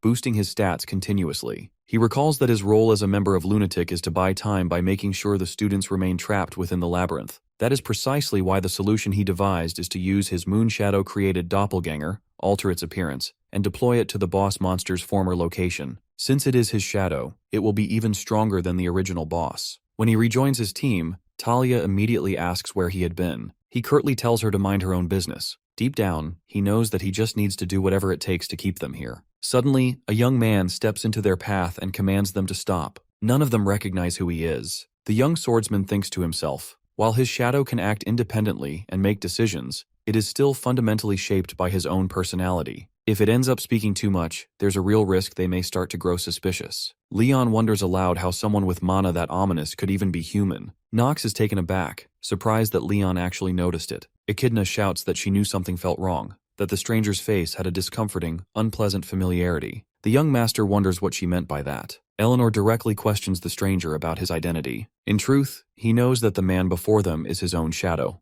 The stranger introduces himself as Shane, claiming to be a wandering mage who happened to be in the area and was caught up in the magic that had been activated. Eleanor narrows her eyes and says that he looks strangely familiar. The swordsman grows anxious. Shane is speaking far too much and unnecessarily at that. He quickly tells his teammates that Shane is merely a monster and advises them not to engage in conversation, but to simply eliminate him. He becomes increasingly worried that, if this goes on, his cover will be blown. Nox draws his sword and charges at Shane, who also prepares to defend himself. Eleanor warns that Shane seems quite powerful. Without hesitation, she activates her magic and hurls a powerful magical ray at him. She remarks that it seems as though he's just swinging his sword slower than expected. Leon summons his skeletal monsters to attack Shane, while Talia lunges with her blade. Shane expertly evades all their strikes and manages to destroy the skeletons. At first, he successfully dodges Talia's blows as well, but eventually, she lands a powerful kick that sends him crashing to the ground. Everyone notices that Nox is hesitating to attack. Both Eleanor and Talia immediately question him, demanding to know what's wrong. He realizes that he has overlooked two critical factors. First, the shadow possesses only 50% of his actual abilities, meaning its stats are halved. Second, whenever the shadow is struck, he feels the pain himself. Now, the situation has grown far more complicated than he anticipated. He wonders whether he'll be able to hold on until the right moment. Elsewhere, Luna and Noah continue their battle. As their clash intensifies, a massive explosion rips through the hall as Paimon bursts through the wall and enters the chamber where they're fighting. Luna turns on Noah, furious, accusing her of ruining everything. She demands to know if Noah even cares about saving mankind. Luna then reveals her true strength and charges her sword with an overwhelming power. Noah realizes that Luna had not been fighting her seriously up until now. Turning her attention to the demon, she recalls having made several attempts to destroy that trash before. However, there is only one way to annihilate the demonic essence crystal of a demon archduke, by defeating the demon after it has fully revived. What she hadn't expected was for it to resurrect so quickly. Now seeing Luna's true capability, Noah knows she'll also need to reveal her trump card. Both women unleash their full power upon the demon. Even Luna manages to strike it directly with her sword, but the blow has no effect at all. The demon roars, mocking them, asking if all they have to stop him is a powerless witch and a little girl. He sneers, declaring that if that's all they've got, then this is where they die. On the other side, all of them continue launching attacks at Shane, who skillfully holds his ground and fights back with practiced precision. Leon yells that those who wield such ominous magical power will not be allowed to pass, and declares that he'll personally take care of Shane right there. The young master notices that Shane actually looks quite thrilled by the challenge, though he's relieved to see that he has successfully bought enough time. Just as he prepares to cast his spell on Shane, the ground beneath them begins to crack. He frowns, wondering what that sudden tremor could be. Without warning, the earth splits wide open, revealing a massive hole. Eleanor slips and plummets into it. In an instant, Shane leaps in after her. He catches her mid-fall and cradles her in his arms, saving her life before bringing her safely back up. Eleanor, surprised and confused, questions why he would risk himself to save her. Shane, concern written across his face, asks if she's injured anywhere. Watching this unfold, the young swordsman silently observes the two of them holding hands. A shadow of unease clouds his thoughts. He wonders if the person who saved Eleanor just now is Yu Chan, before he possessed Nox. He knows it's him, deep down, but can't help thinking how lame that side of him is. Still, there's something else that bothers him more. That rupture in the earth, it's not normal. That kind of energy could only come from one being, the archdemon, Paimon. After piecing things together, he abruptly turns and starts sprinting away. Talia, surprised, calls out after him, questioning where he's going. But he understands now, things have gone horribly wrong. As he runs, his thoughts race. Where did everything begin to unravel? He knows one thing for certain. If they don't stop Paimon now, it's game over for all of them. Meanwhile, Paimon is giving Luna and Noah a brutal fight. A massive boulder crashes down toward Def, and Luna immediately tries to go to his aid. But Def halts her with a shout, urging her to focus solely on killing Paimon. Both Luna and Noah are battered, their strength waning. Despite her injuries, Luna turns to Noah and says she expects a proper explanation later. But Noah, voice laced with mockery, calls her a little girl and says she sounds far too calm. He questions whether she truly thinks she has time to be distracted, with the demon standing right in front of them. Though Noah speaks with his usual casual tone,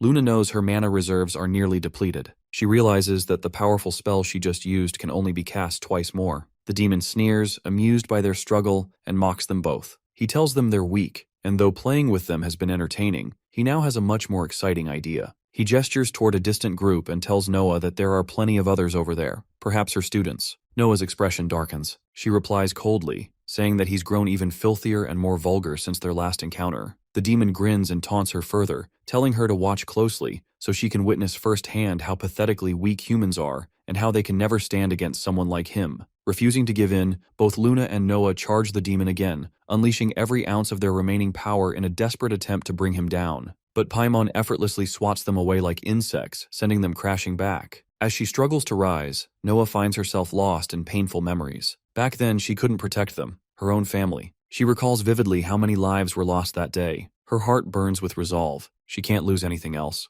Not again. Not after chasing this strength for so long, just to keep from losing everything dear to her. Yet she questions, even now, whether all that power is still not enough to reach the demon. Luna attacks again, launching herself at the demon. But Noah warns her that it's too late. Before Luna can land her strike, something unexpected happens. An incredibly powerful spell slams into Paimon, hurling the archdemon away. Both women freeze in disbelief, trying to comprehend what just occurred. Then, the young master appears, stepping into view. He looks directly at his dean and demands to know if she intends to give up here again. He reminds her that she has already lost her family. Will she now lose her students as well? Because if that happens, he warns, she will have nothing left. Noah stares at him, stunned. How does he know that? With unwavering conviction, Nox draws his blade and swears upon the ancient tradition of the Black Sword that, here and now, he will slay Paimon. A mask materializes in Nox's hand as he examines it, realizing that Shane's safe retrieval isn't the real issue. His mentor follows, noting that Paimon has awakened and warning that Paimon's power rivals Captain Luna's, leaving them with no chance against him. She pledges to protect Nox as his mentor, but he rejects her resolve, insisting that the Reinharber family never avoids responsibility. Marin argues that the situation exceeds their abilities, prompting Nox to ask if she is willing to let Luna die. He reminds her that Luna once saved her from the lab and questions whether she could abandon someone like Luna. Marin presses for clarification, insisting that Paimon is far too powerful. Nox instructs her to shoot the bow, explaining that Paimon is present and they must work together to stop him. When Marin asks if Luna told him about the bow, Nox insists something more important is at stake and accuses her of hesitating. Marin admits that her water shot already overwhelms her and fears losing control if she fires the bow. Nox counters that she has inherited the full power of the Sea Folk, accuses her of underestimating herself, and assures her he will not die because of her actions. As Nox asks if something is wrong, wondering if Marin has grown attached to him. She warns him not to regret his decision, but he assures her he won't. Marin remarks on his refusal to give in just before their powers clash. Stormbringer releases energy, draining Nox's mana as a system message reports the reduction. Marin draws her bow and counts aloud while Nox steadies himself. On 3, both unleash their powers. Water and fire collide as Stormbringer merges with Marin's shot, resulting in a prolonged explosion. Nox holds on to Stormbringer while Marin summons water to form another arrow. She launches it, and Nox calls out her disqualification as a marksman, criticizing her for firing such an attack at her junior. Marin fires again, forcing him back. Nox dashes forward at a distortion and demands that Ayana von Seder reveal herself, asking if the heir of the 3 dark families has been following him. Ayana steps forward, confirming his suspicion, and Nox says he has a request. He instructs her to use enchantment magic to stop Marin. Ayana agrees but asks that Nox help replenish her dark magic later. He accepts and tells her to begin. As Ayana casts her spell, magic spreads. Nox steps into the ruins, where a woman waits, barely able to stand. Aware that her family is gone, he encourages her. Nox declares his intent to kill Paimon and asks for their strength. Paimon accuses Nox of altering his attack, senses the magic, and notices the sword. He strikes, triggering a system notification. The enemy inflicts fear on the player. Others feel the pressure, while Paimon recognizes that Nox is Teo's son. His system informs him that the trait Steel Mentality has neutralized the negative trait Fear. The young master fires a powerful ray at the demon, but the demon manages to divert it. He questions him, asking so what if he is the son of Teo, addressing the demon as Archduke Paimon. He remarks that he heard Paimon was one of the weaker demons who had been sealed by his father, and his father told him that Paimon didn't deserve a great title like Archduke. The demon responds that he is spouting some interesting words for a mere brat. The swordsman thinks that he is indeed overly emotional, just like his in-game description stated, and decides to use that to his advantage. His system provides him with the basic information about the demon, including his traits, stats, and skills. He realizes that this demon easily surpasses everyone he has fought so far. He also notices that the hellfire he just blocked fires in a straight line and its flames steal life force, and that the disaster flame is a type of DOT skill where the damage is RNG, making it a dangerous attack. Actually, condemnation is a skill that uses a sword made of flame to attack an enemy. Now he knows that this demon only possesses monstrous skills. Suddenly, Luna jumps in and questions him about what he is doing and why he would come here. He knows Luna and Noah could both easily defeat Paimon,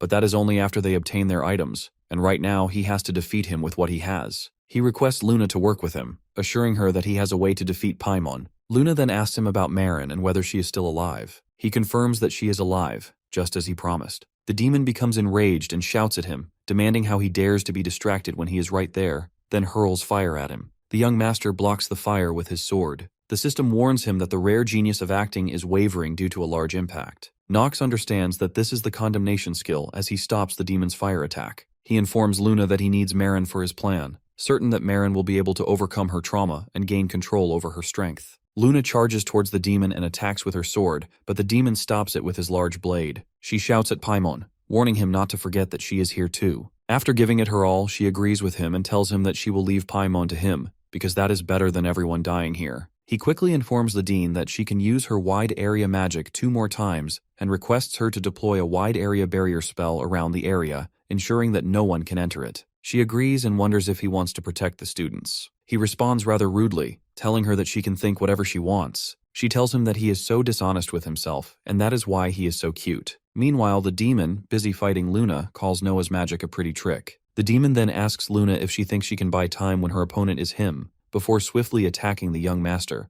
who blocks it with his dark sword. The swordsman taunts him, asking if this is all an archduke has to offer, saying this much is nothing for him. The demon laughs and asks him if he thinks he is like his father just because he could block a few attacks. Again, his system warns him that his opponent has cast fear on him. The demon tells him that he is mistaken because his father was several times stronger than this, and even then, he could not kill him and had to resort to sealing him away. He warns Nox that he will trample him into the ground in an instant. The demon keeps striking him with his sword. The system informs him that the trait Steel Mentality has neutralized the negative trait Fear. He smiles and tells the demon that they won't know until they try. The system warns him that the artifact Stormbringer has absorbed his mana to its limit. He throws the demon back with a strong push and wonders if Noah's barrier is completed. He knows they are almost done, and this is the only plan that can get rid of Paimon. He notices Luna attacking the demon again and looks at her, thinking that she needs to wake up already because he is at his limits too. On the other side, Iana thinks about telling Marin that even though she is an extra in the game who is supposed to die and disappear,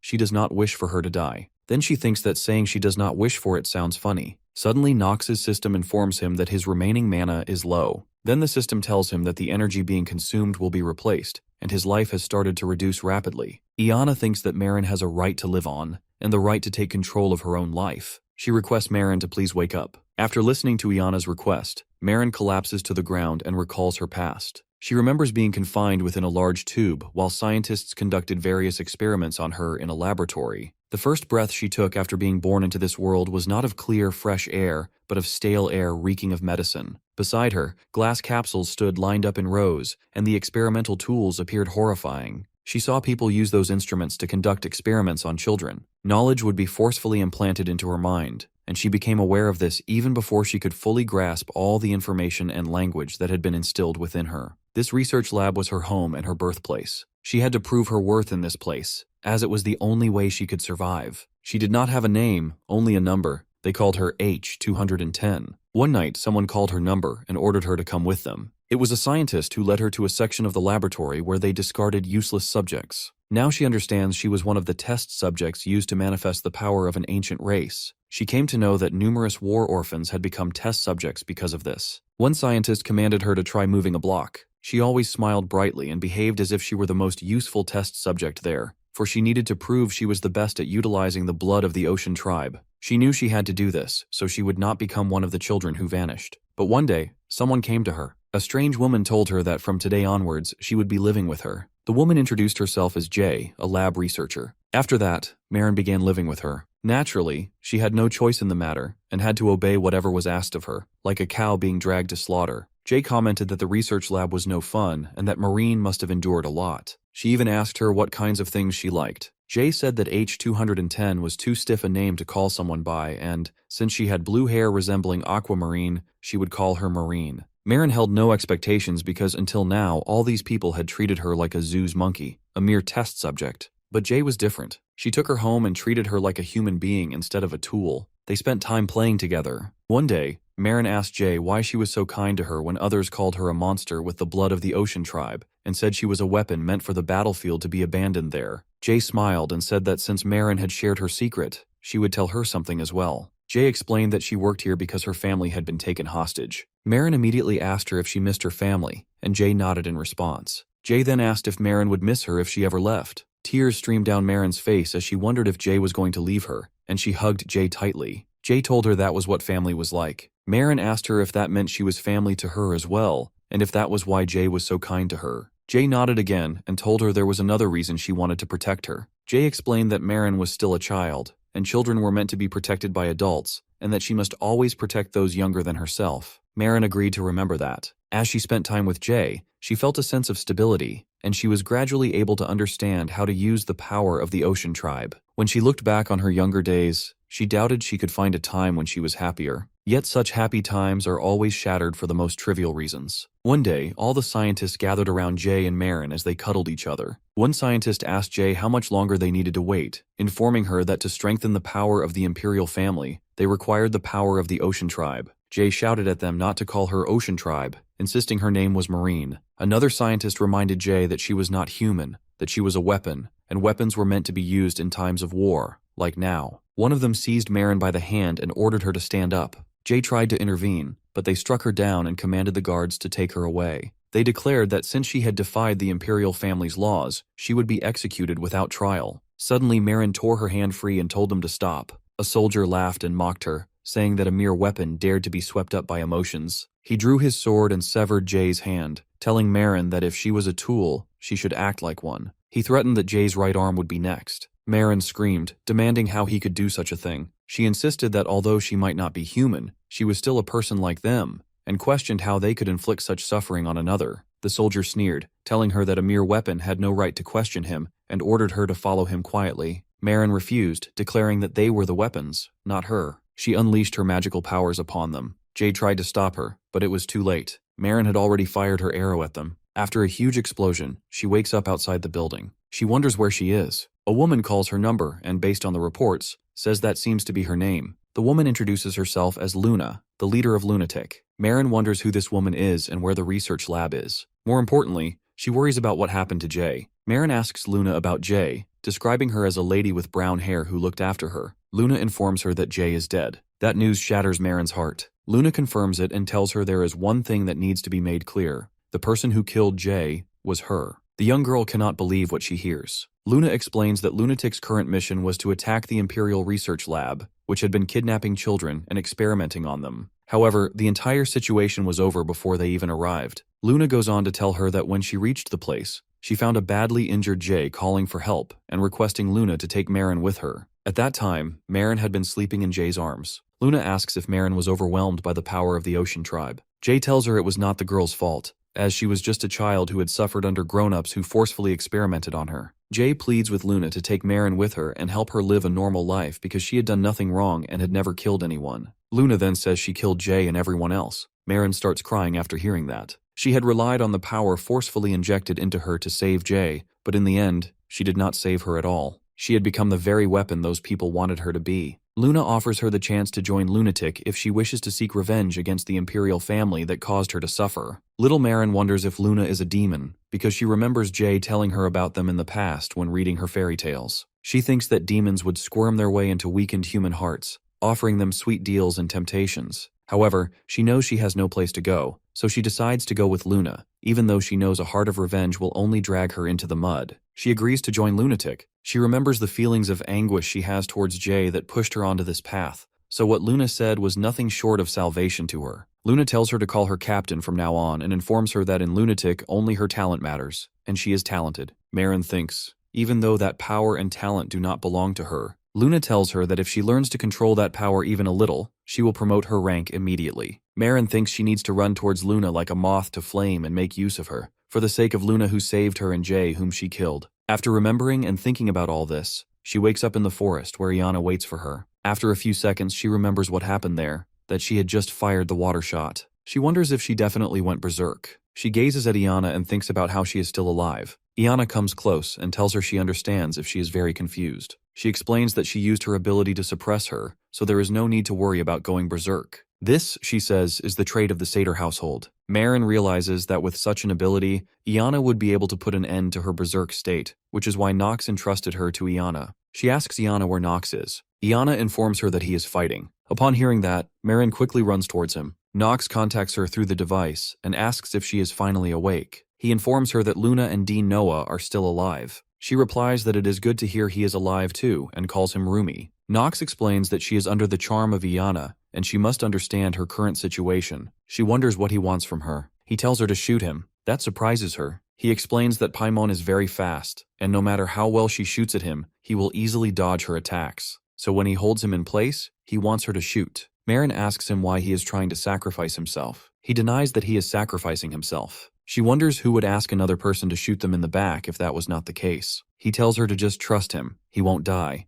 Finally, she reaches the underground building where all three of them are fighting the demon. She asks him again if she can trust what he just said. He replies affirmatively. She smiles and thinks that his words, when he said he will live, give her such relief. She assures him that he can look forward to her and she will make sure to tear that back of his apart. She aims the arrow towards him. The demon warns them that if he had his original strength, they wouldn't even be able to reach his feet, finding it absurd to see them act all high and mighty. Maren releases her arrow at him, and he directs it towards the demon. Luna, noticing this, remarks that unless he's an idiot, he has probably realized it too, calling him an arrogant rookie. She swiftly warns Noah that the defense barrier is at its limits. She observes that it's not just the defense barrier, but Noah has used up almost all of her mana, and she informs Nox that Noah will only be able to block that flame once or twice more. Luna asks him when he plans on executing that great plan of his. He requests just once, for her to pierce through the barrier for him. It's a 3-layered barrier cast with advanced magic. He believes the demon's attacks are weaker because of it, to the extent that even he can withstand them. That also means the defense barrier is extremely strong,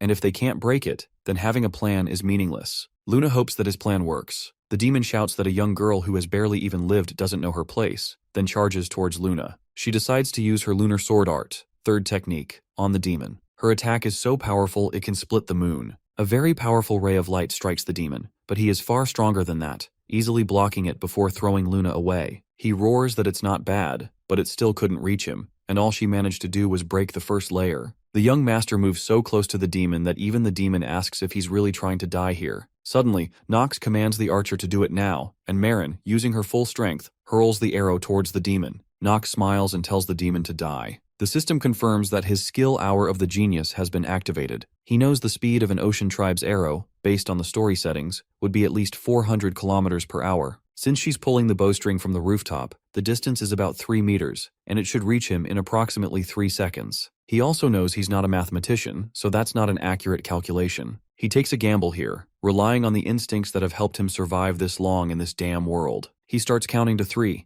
and when he reaches 3, he bends down, and the arrow passes right over him, flying straight towards the demon and piercing its chest. The swordsman knows the demon has lost a lot of strength as well. It's inevitable since the demon has used multiple skills that consume a vast amount of mana consecutively. The demon laughs at him and declares that they still weren't able to break through the last barrier, claiming this as his victory. The young master smiles and asks who said they didn't break through. The system notifies him that he has equipped the artifact lunatic member's robe, and the artifact Stormbringer is absorbing the maximum amount of life force from the user. The system also informs him that the special effect of the lunatic member's robe has been activated, and finally confirms that his attack power has risen. He then activates the skill Limit Break. The system warns him that his enemy is far too strong, and he has sacrificed a tremendous amount of life for the strike required to defeat it. It alerts him that he will not be able to absorb the life force of the enemy he defeats using Limit Break with the Black Flame Ring. The system demands confirmation from him if he wants to use this skill. He responds affirmatively. The demon tells him there's no use struggling now, and nothing will change. The young master charges straight towards the demon and strikes him with such force that even the demon is surprised. Nox employs the Black Sword Art, the first technique of the first half. He slashes the demon's head with Shadowblade Slash, cutting it into 2 pieces. While dying, the demon laments that he finally got the chance to awaken once again, only to be defeated by the likes of him. The system warns him that a tremendous amount of his life has been reduced. After killing the demon, he collapses to the ground. His system alerts him that his lifespan is now less than 30 days. Maren wonders if they are telling her that this is the power of a mere cadet. She recalls how even Captain Luna has mentioned the incredible speed of her arrows, yet he manages to dodge them at this distance. She questions whether that is something achievable with human reflexes. As her thoughts shift to Nox, she realizes that it feels like an incredibly strong person has suddenly become her junior. She worries that his talent might surpass even Captain Luna's, and is certain that he has already exceeded the abilities of his father, Teo. She feels curious about why he keeps such a low profile despite being so gifted. Maren speculates that perhaps he believes his exceptional talent would one day become a problem for him,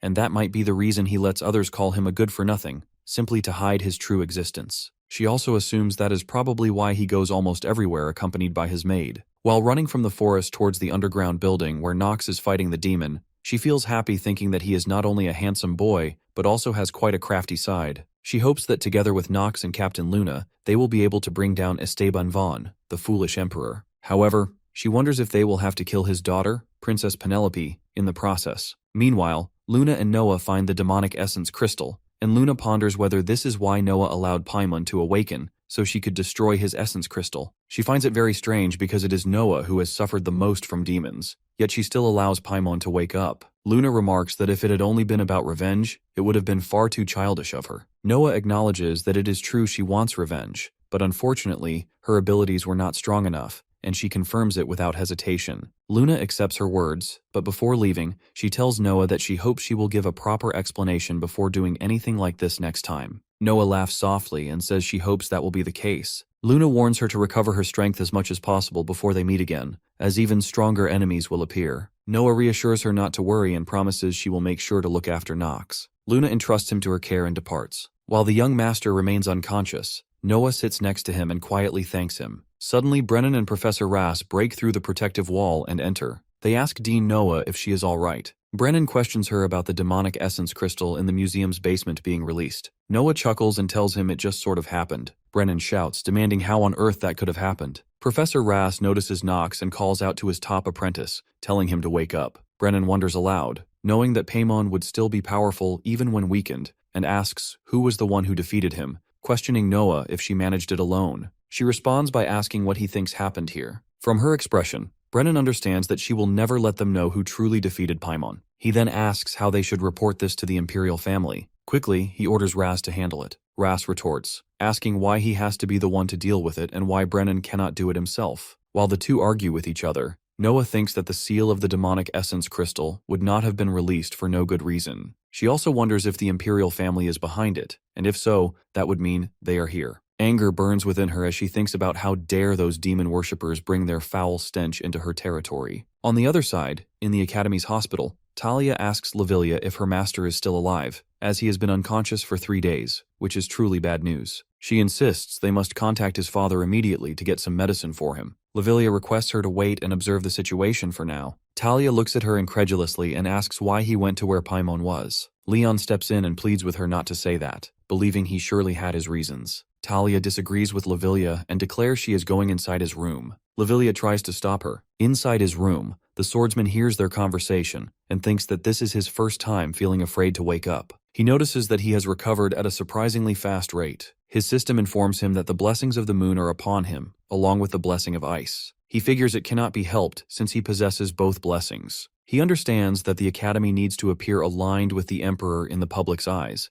and yet a student belonging to a criminal organization resides within the Academy. He suspects Noah helped with his recovery so she could extract information from him. Deciding to maintain his active sleep, he chooses to buy as much time as he can and drifts off again. When he wakes up once more, it is already night, and Eleanor is standing right beside him. He wonders how things have gotten so quiet. Surprise flickers across his face upon seeing her next to his bed. He asks her what brings her here so late at night. She questions him about Shane, the person they saw in the labyrinth, and asks if he is related to him. Nox wonders what she is talking about. Eleanor questions him, asking if he knows that whenever he lies, his eyes shift and his hands tremble slightly, despite his otherwise calm voice. He is taken aback to realize that his rare talent for acting is not enough to fool Eleanor's genius-level perception. He understands that his subtle tricks won't work on her, and now that it has come down to this, he decides to find out what she is after. He informs her that Shane is related to him. She inquires if they are blood relatives because their eyes look quite similar. She further mentions that she noticed Shane is from an extended family that his household has kept hidden. She adds that she heard the Reinhafer household uses talented people from their extended family as hunting dogs, and Shane must be one of those cases. He smiles slightly and thinks that while the Reinhafer household may be scumbags, they aren't that vile. She continues, telling him that actually, she found it strange from the start, because he did not seem to intend any harm towards them in any way. He directly asks her what she wants from Shane. She answers that she wants to repay him for his help. She also admits that she has taken a liking to him and wants to recruit him into her merchantry. He asks, in short, if she wants him to let Shane go. She confirms, saying that someone of his talent is worth the effort. The young master grows slightly angry and states that he can't believe she is trying to steal talent from the Reinhafer household, and wonders if she thinks it will be that easy. She requests him to ask Shane to come to the Rivalin merchantry headquarters 1 week from now. After that, she bids him farewell and leaves his room. The next morning, he gets dressed and heads to the academy. Lavilia, walking behind him, remarks that he is being too reckless and, as she has told him repeatedly, he really went overboard this time. She also warns him that the Patriarch is probably worried about him as well. He requests her not to say anything to his family because he does not want to complicate matters. She informs him that she already sent a letter back home because this time it could not be helped, and as his maid, she has a duty to report his actions and whereabouts. The young master enters his room alone and locks the door behind him. He thinks that maybe he should have stayed unconscious a little longer. Suddenly, Iana appears before him and remarks that she is quite sure he is aware that in order for her, a half-blood succubus, to gain mana, there is only one method, so he will have to help her. He realizes that she has appeared, a succubus, demons known for draining men's energy. But the kind of development people would expect will not occur, since the inner lunatic is filled with underage children, and there is no way they could include suspicious scenes with a succubus in the game. In that case, it is a relief for now. He asks her what she needs him to do. She requests if they can hold hands for about 10 minutes. The swordsman replies that it's not a problem, but asks if that is all she wants. She responds that it probably is. However, first, he wants an answer about why she was following him. She explains that she is also from a dark household and was simply curious about him. She tells him that he seems to have changed quite a lot recently, and in the past, he was a little more. He interrupts her, asking more what, wondering if she is implying he was not like this before. She becomes flustered and hiccups. Nox sits on his bed and instructs her to just restore her mana. She feels slightly uncomfortable but sits down with him. He offers her his hand to hold, but she appears hesitant. He observes that while she looks ditzy and naive, unlike a typical succubus, he actually knows the truth since he has played through this game many times, and he knows the other side of Iana. As she holds his hand, he tells her that it will be exactly 10 minutes and no more. After 10 minutes, he stands up and informs her that time is up and he will be leaving. She grabs his shirt and asks where he is going. Holding his hand romantically, she tells him she still hasn't had nearly enough yet. His system displays details about her traits, stats, and skills. The system also warns him that the character is currently experiencing a status abnormality known as dual personality, and her personality has flipped 180 degrees. Suddenly, she throws him onto the bed and sits on his belly. He thinks that this had to happen while he has not yet recovered his mana. He tells her to calm down and warns her that she will regret doing this. She asks if he doesn't like her, remarking that it is very strange because she has never met a man who disliked her. She offers to let him dream about the kind of person he likes. He warns her again to stop. She tells him they will kiss for a little while and instructs him to come close and hug her, saying he will feel much better that way. Suddenly, Marin enters his room and calls him a little bastard, scolding him for secretly fooling around with a girl while she is busy wrapping things up.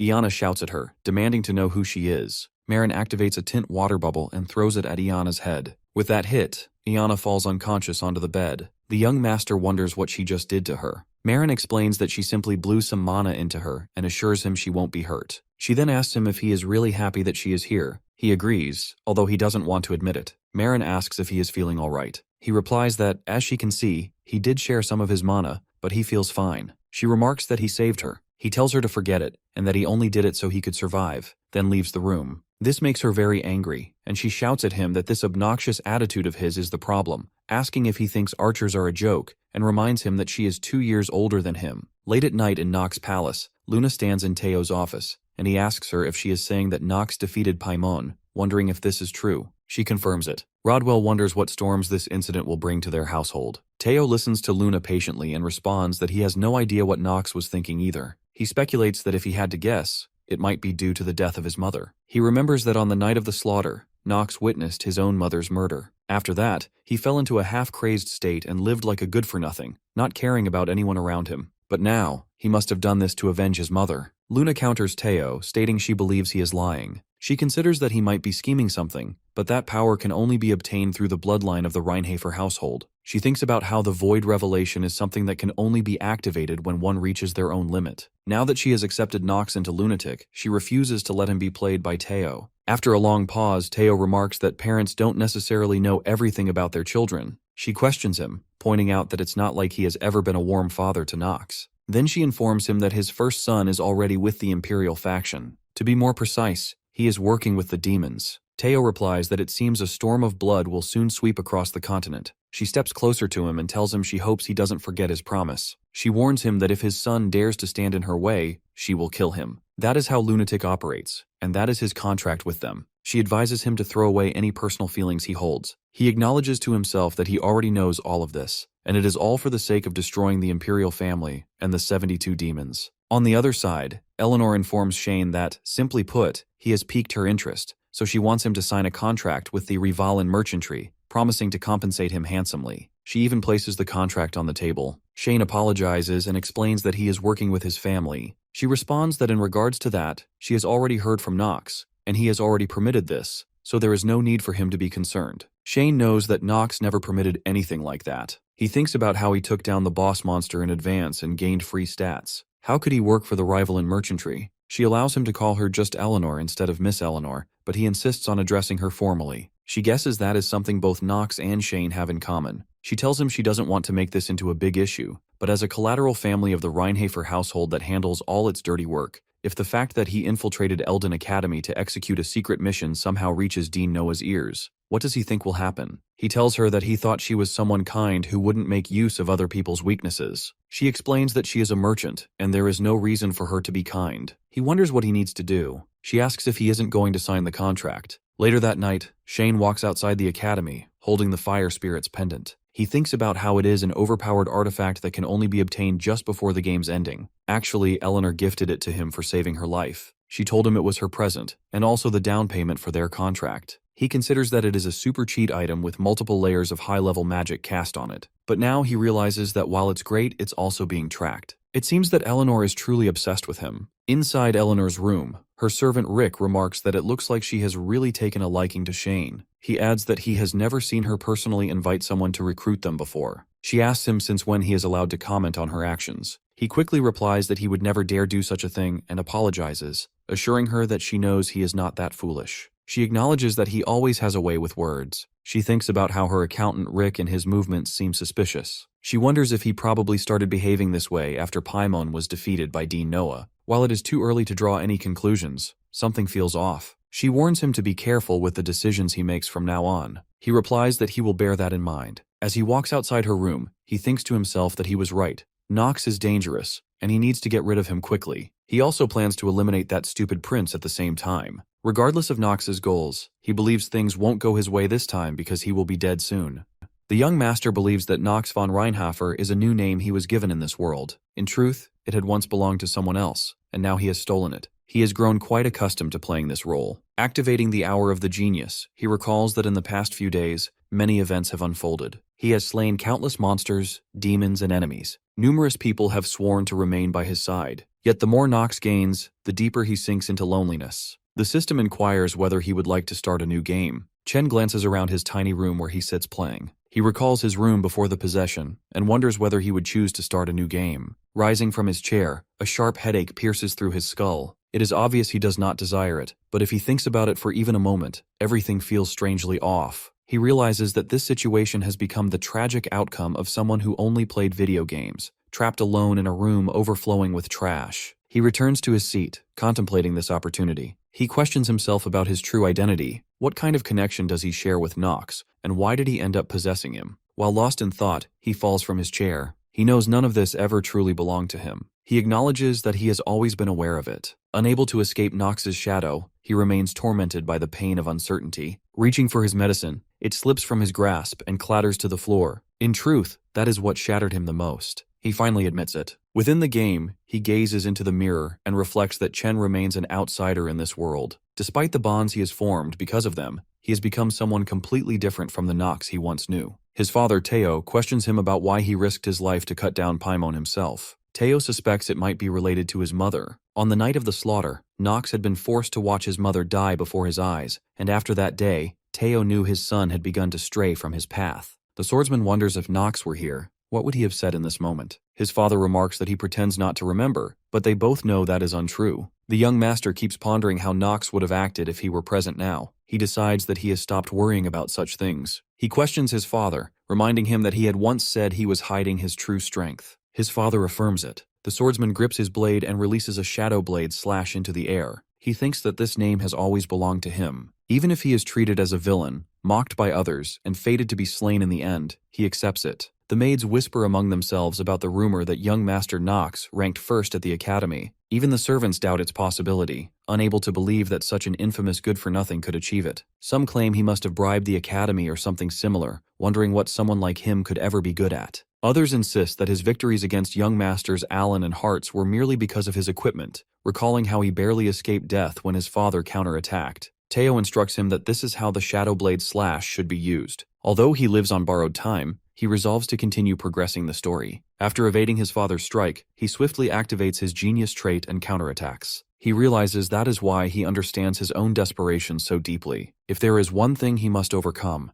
It is the event that will soon come to visit him, death itself. The system urgently requests that he restore his lifespan immediately. A few days later, everyone gathers in the lunatic world. Luna informs them that they are currently in the northeastern region of Chasers. She questions the swordsman about whether he still intends to keep moving forward like this. He confirms it without hesitation. One of their team members warns him that it is dangerous. More than the monsters, the real threat is the Tajulan Kingdom, sworn enemies of House Reinhafer. He explains to his team that this is precisely why they are doing it. He confirms that from here, he will head towards the Tajulan Kingdom. He instructs Luna to send a letter informing them that the son of House Reinhafer is coming. He actually wants them to prepare for his arrival. His system warns him that he has only 27 days left to live. Nox feels displeased and wonders how things ended up like this. Even after offering his lifespan to Stormbringer to eliminate Paimon, this is what remains. Now, with only a short time left to live, he is approached by Eleanor, who attempts to recruit the awakened succubus, Ayana, and his clone Shane into her guild. He knows that if he doesn't replenish his lifespan immediately, things will get dangerous. He also questions why situations like this keep occurring. His system provides him with complete information about the pendant Eleanor gives to Shane. It shows him its special effects and also warns him that Eleanor will constantly be able to track the user's location once it is equipped. He thinks it's still a relief that the tracking effect only activates after the artifact is worn. Actually, when his mana exceeds 15, a high-rank spirit can be summoned,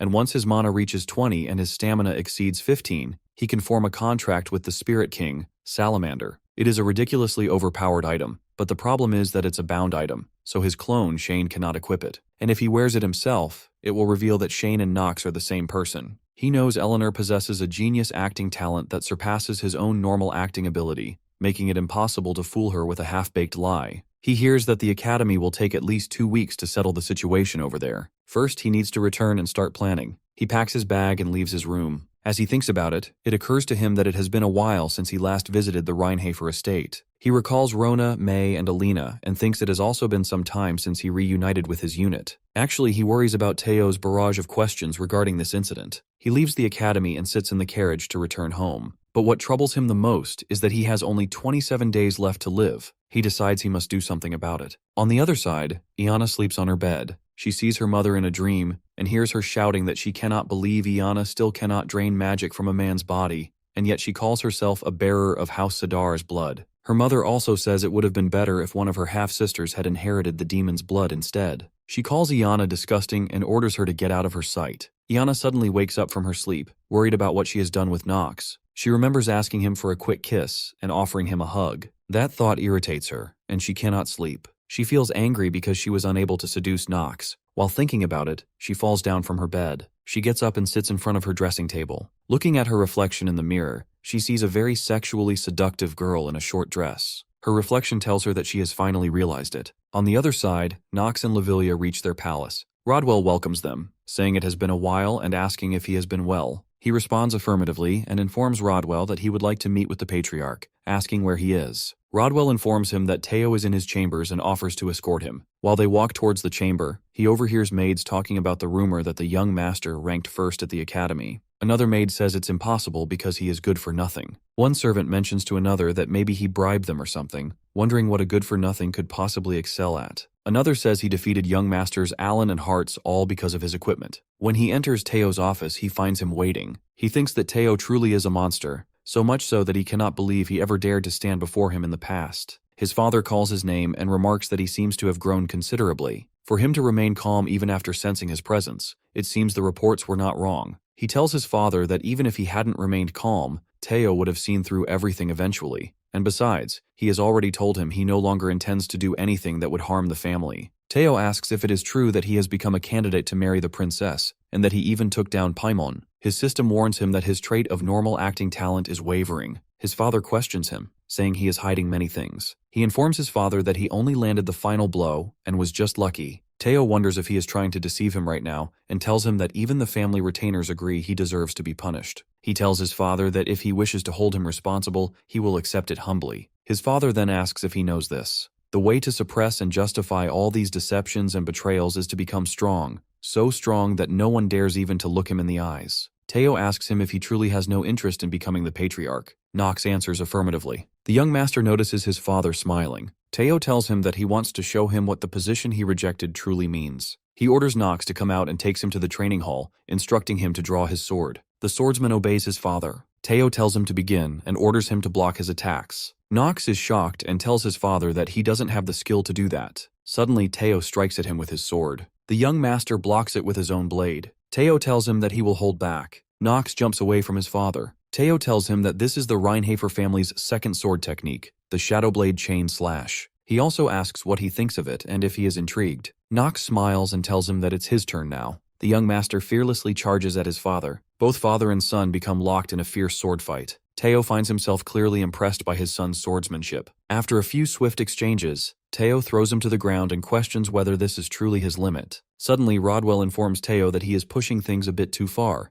even if it is against young Master Nox. He adds that even young Master Garen would have struggled to endure sword techniques of such intensity. Teo acknowledges his words and realizes he unintentionally put too much strength into his blade. He finds Nox impressive nonetheless. Teo suggests ending their sparring here for today. However, Nox demands to know where his father thinks he is going as he rises to his feet. He declares to his father that he has not learned a single thing yet. Teo, who was about to leave, turns back in surprise. Nox attacks him with his full power. Teo easily stops his son's sword. Teo wonders if Nox is asking for further instruction and finds it amusing. Nox responds that he will take this as permission to continue learning from him. Once again, Teo sends his son crashing to the ground. He then asks him one thing. Why did he risk his life to cut down Paimon himself, and was it related to his mother? Teo questions this because on the night of the slaughter, Nox had to watch his mother die with his own eyes. Teo explains that after that day, he knew his son had started to go astray. He pretended not to remember, but he knew deep down that it was not true. Nox asks his father about his claim that he was hiding his strength. He strikes him again with a Shadowblade Slash. Teo blocks his attack and counters with a true Shadowblade Slash, telling him that this is how it is meant to be used. Teo's attack is so powerful that the young master cannot hold his ground and is knocked back. The swordsman drops to his knees and quickly activates his genius trait. In that moment, he acquires the second technique of the tyrannical blade of darkness, the Shadowblade Chain Slash. The system informs him that his understanding of the tyrannical blade of darkness has greatly increased from sparring with such a powerful opponent. This time, he truly surprises his father. Teo is astonished that he picked up the second technique simply by witnessing it.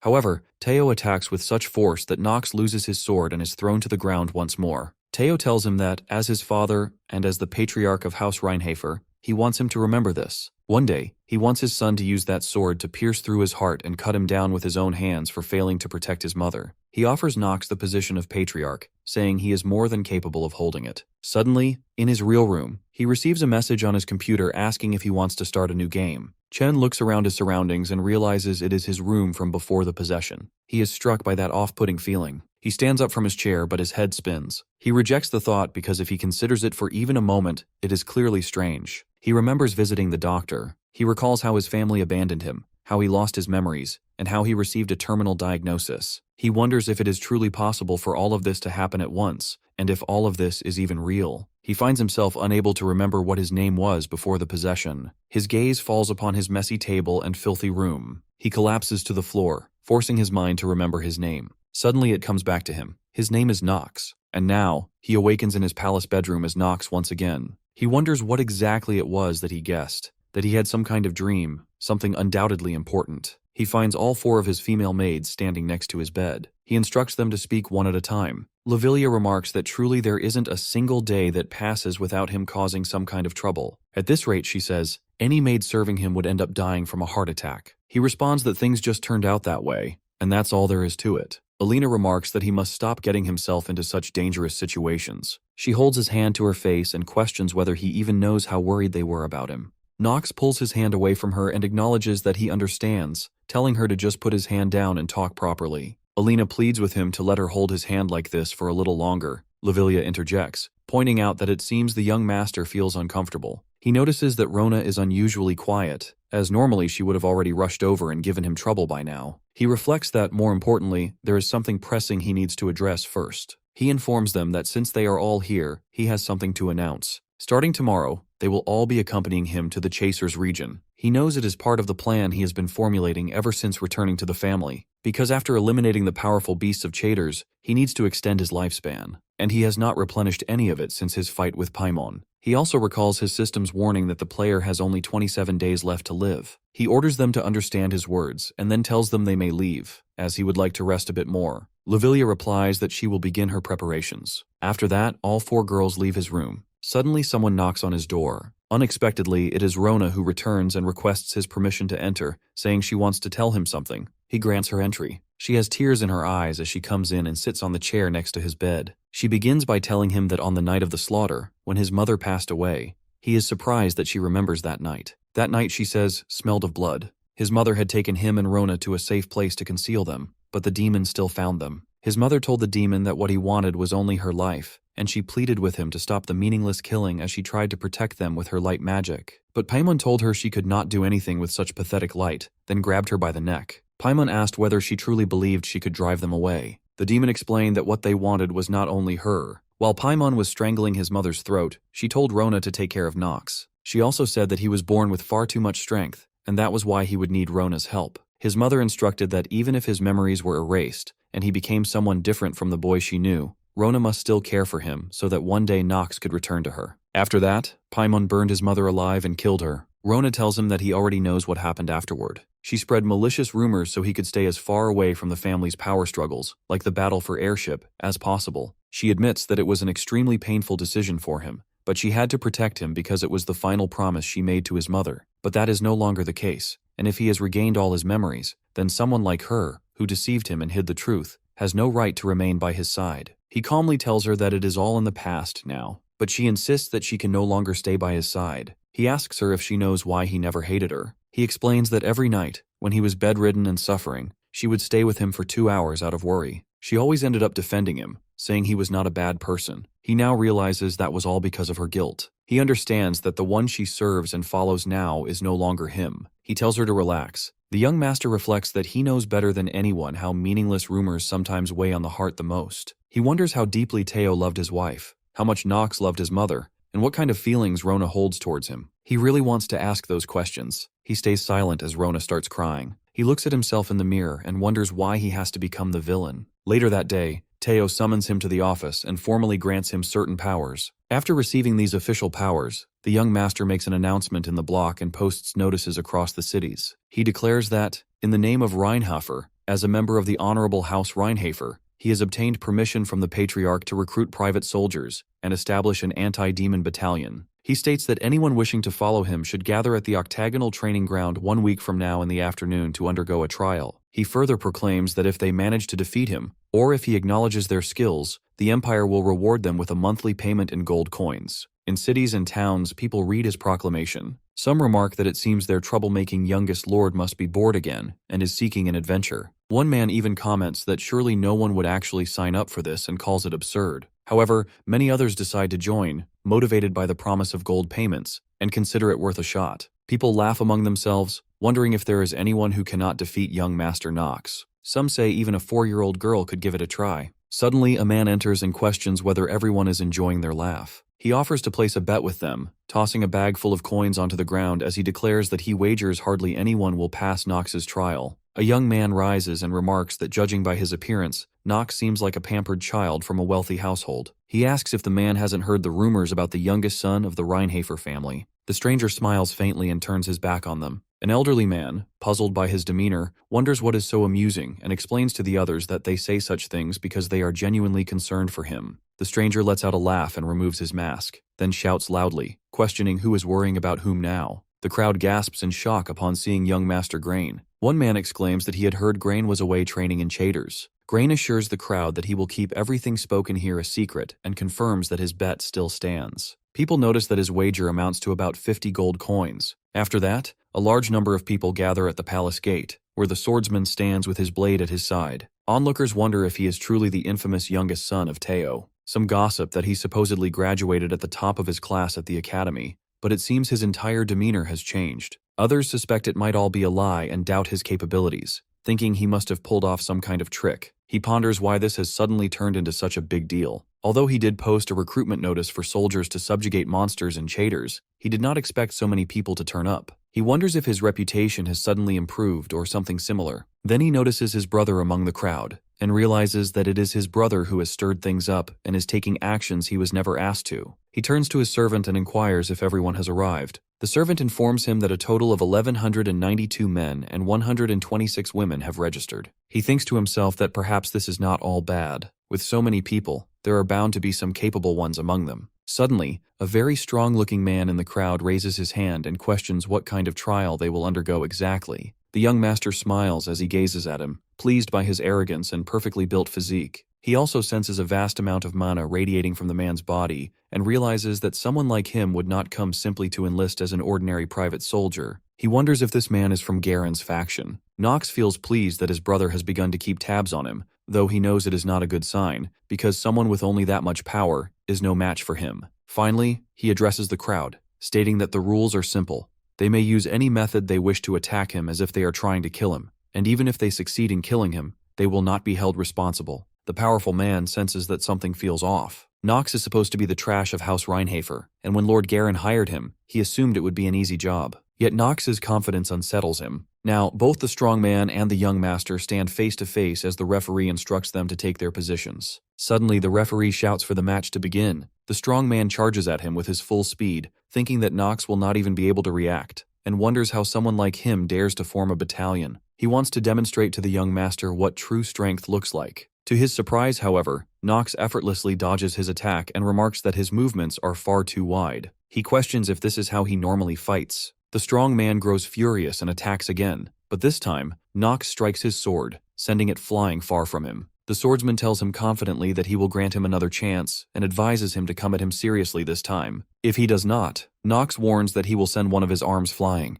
The young master kicks the strong man to the ground and demands if he can't hear him. He orders him to pick up his sword. The strong man apologizes and begs for forgiveness, but Nox drives a powerful punch into his face, knocking him out cold. The swordsman gazes at the crowd and declares that cowards lacking even this basic level of courage are of no use to him. He challenges them, asking who dares to step forward next. No one musters the courage to move. Garen feels a flicker of surprise seeing how much his brother has grown, realizing there is nothing more left for him to teach the younger Reinhafer. Last night, when he placed that bet with the village people, he thought it would probably earn him a nice profit. But at this moment, that isn't what matters to him. Garen understands Nox is the only rope he has within the Reinhafer family. He recognizes that his brother has begun revealing his true strength, and from here on, things will be smooth sailing for him. As Nox's reputation rises, Garen knows his own will naturally rise alongside it. People apologize, admitting they were arrogant to think they could become soldiers, and decide they will just return to farming. Suddenly, Nox orders them to stop right there. He questions who told them they could leave and informs them they have already applied to become his soldiers. The young master warns that if they give up and try to return now, he will ensure their lives become worse than hell itself. He swears upon the name of Nox von Reinhafer. The crowd trembles in fear. Without warning, he charges into them and starts striking them one by one. When he stops before a young man, he informs him that he has passed.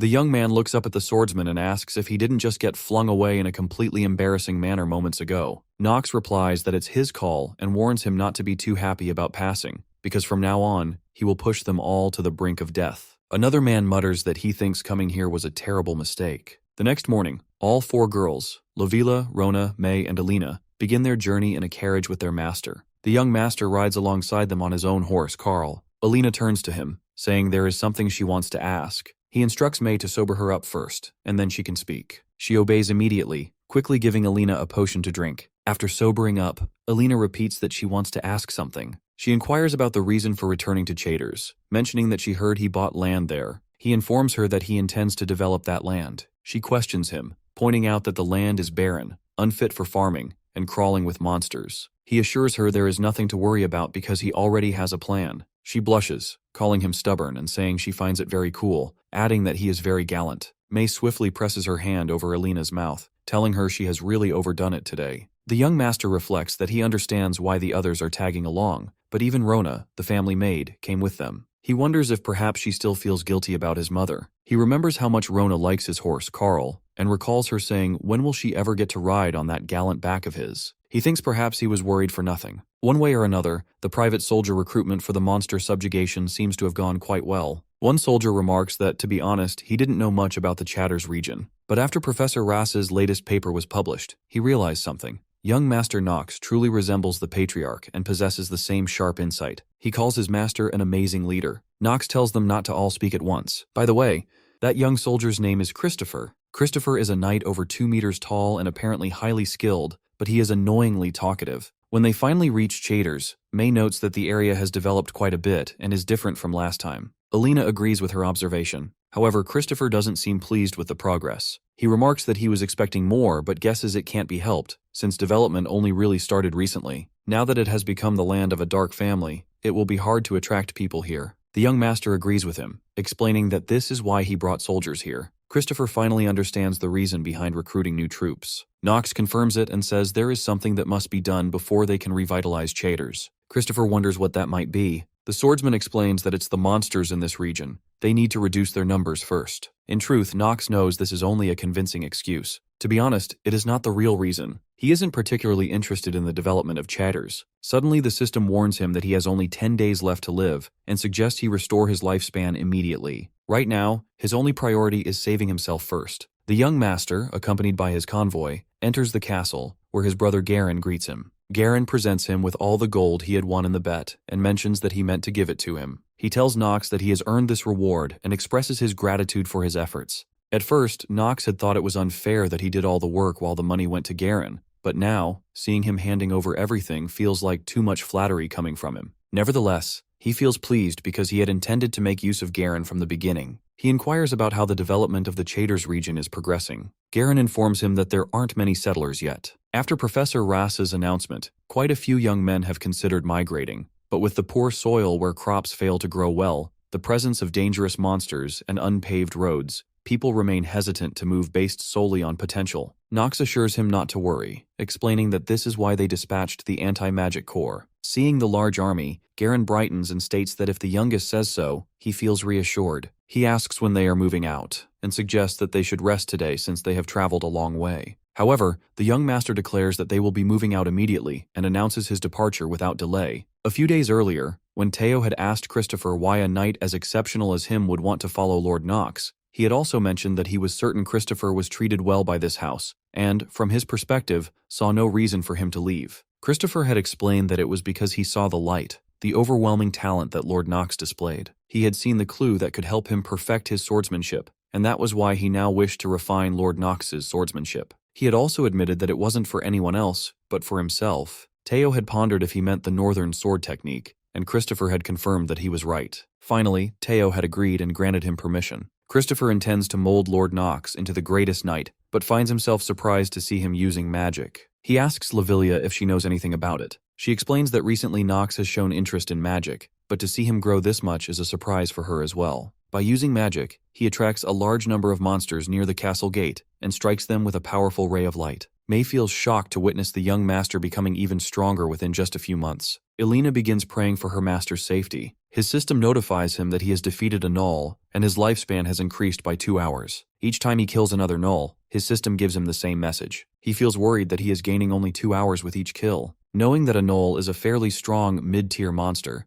According to Black Flame Ring, the stronger the opponent is in comparison to his own strength, the higher lifespan he will receive as a reward. After waiting a little longer, he releases an enormous ray of light and eradicates them all. His system informs him that his remaining lifespan is now 14 days. He feels dissatisfied because even after killing so many, his lifespan has only increased by 4 days. Determined, he resolves to find a solution. When dawn breaks, the young master returns to the castle. Elena quickly hugs him and tells him that he is amazing. Christopher remarks that he had thought Knox was only skilled in swordsmanship, but seeing him proficient in magic greatly surprises him, and he wonders just how far his limits extend. Realizing they didn't know about his magic skills, Knox leads them inside the castle and informs them that he learned all this from Professor Rass, since Rass possesses immense theoretical knowledge, and if they don't like it, then they don't have to believe him. Lavilia suggests revisiting the issue later and reminds them that they are currently in the northeastern region of Chaders. She asks if he plans to continue moving in this direction. The young master confirms that he will be heading northeast. Christopher warns him that it is dangerous since stronger monsters reside in the eastern region. Suddenly he laughs and states that this isn't the real concern. Rather, the greater issue is the Tajulan kingdom, which remains hostile towards House Reinhafer. He advises that it would be better to avoid it. Knox responds that this is exactly why he intends to go there. He then orders Lavilia to send them a letter, informing them that a son of House Reinhafer is on the way, and they should prepare accordingly. Early in the morning in the Tajulan kingdom, Prince Kushan wakes up and looks at himself in the mirror. His servant informs him that the infamous youngest son of House Reinhafer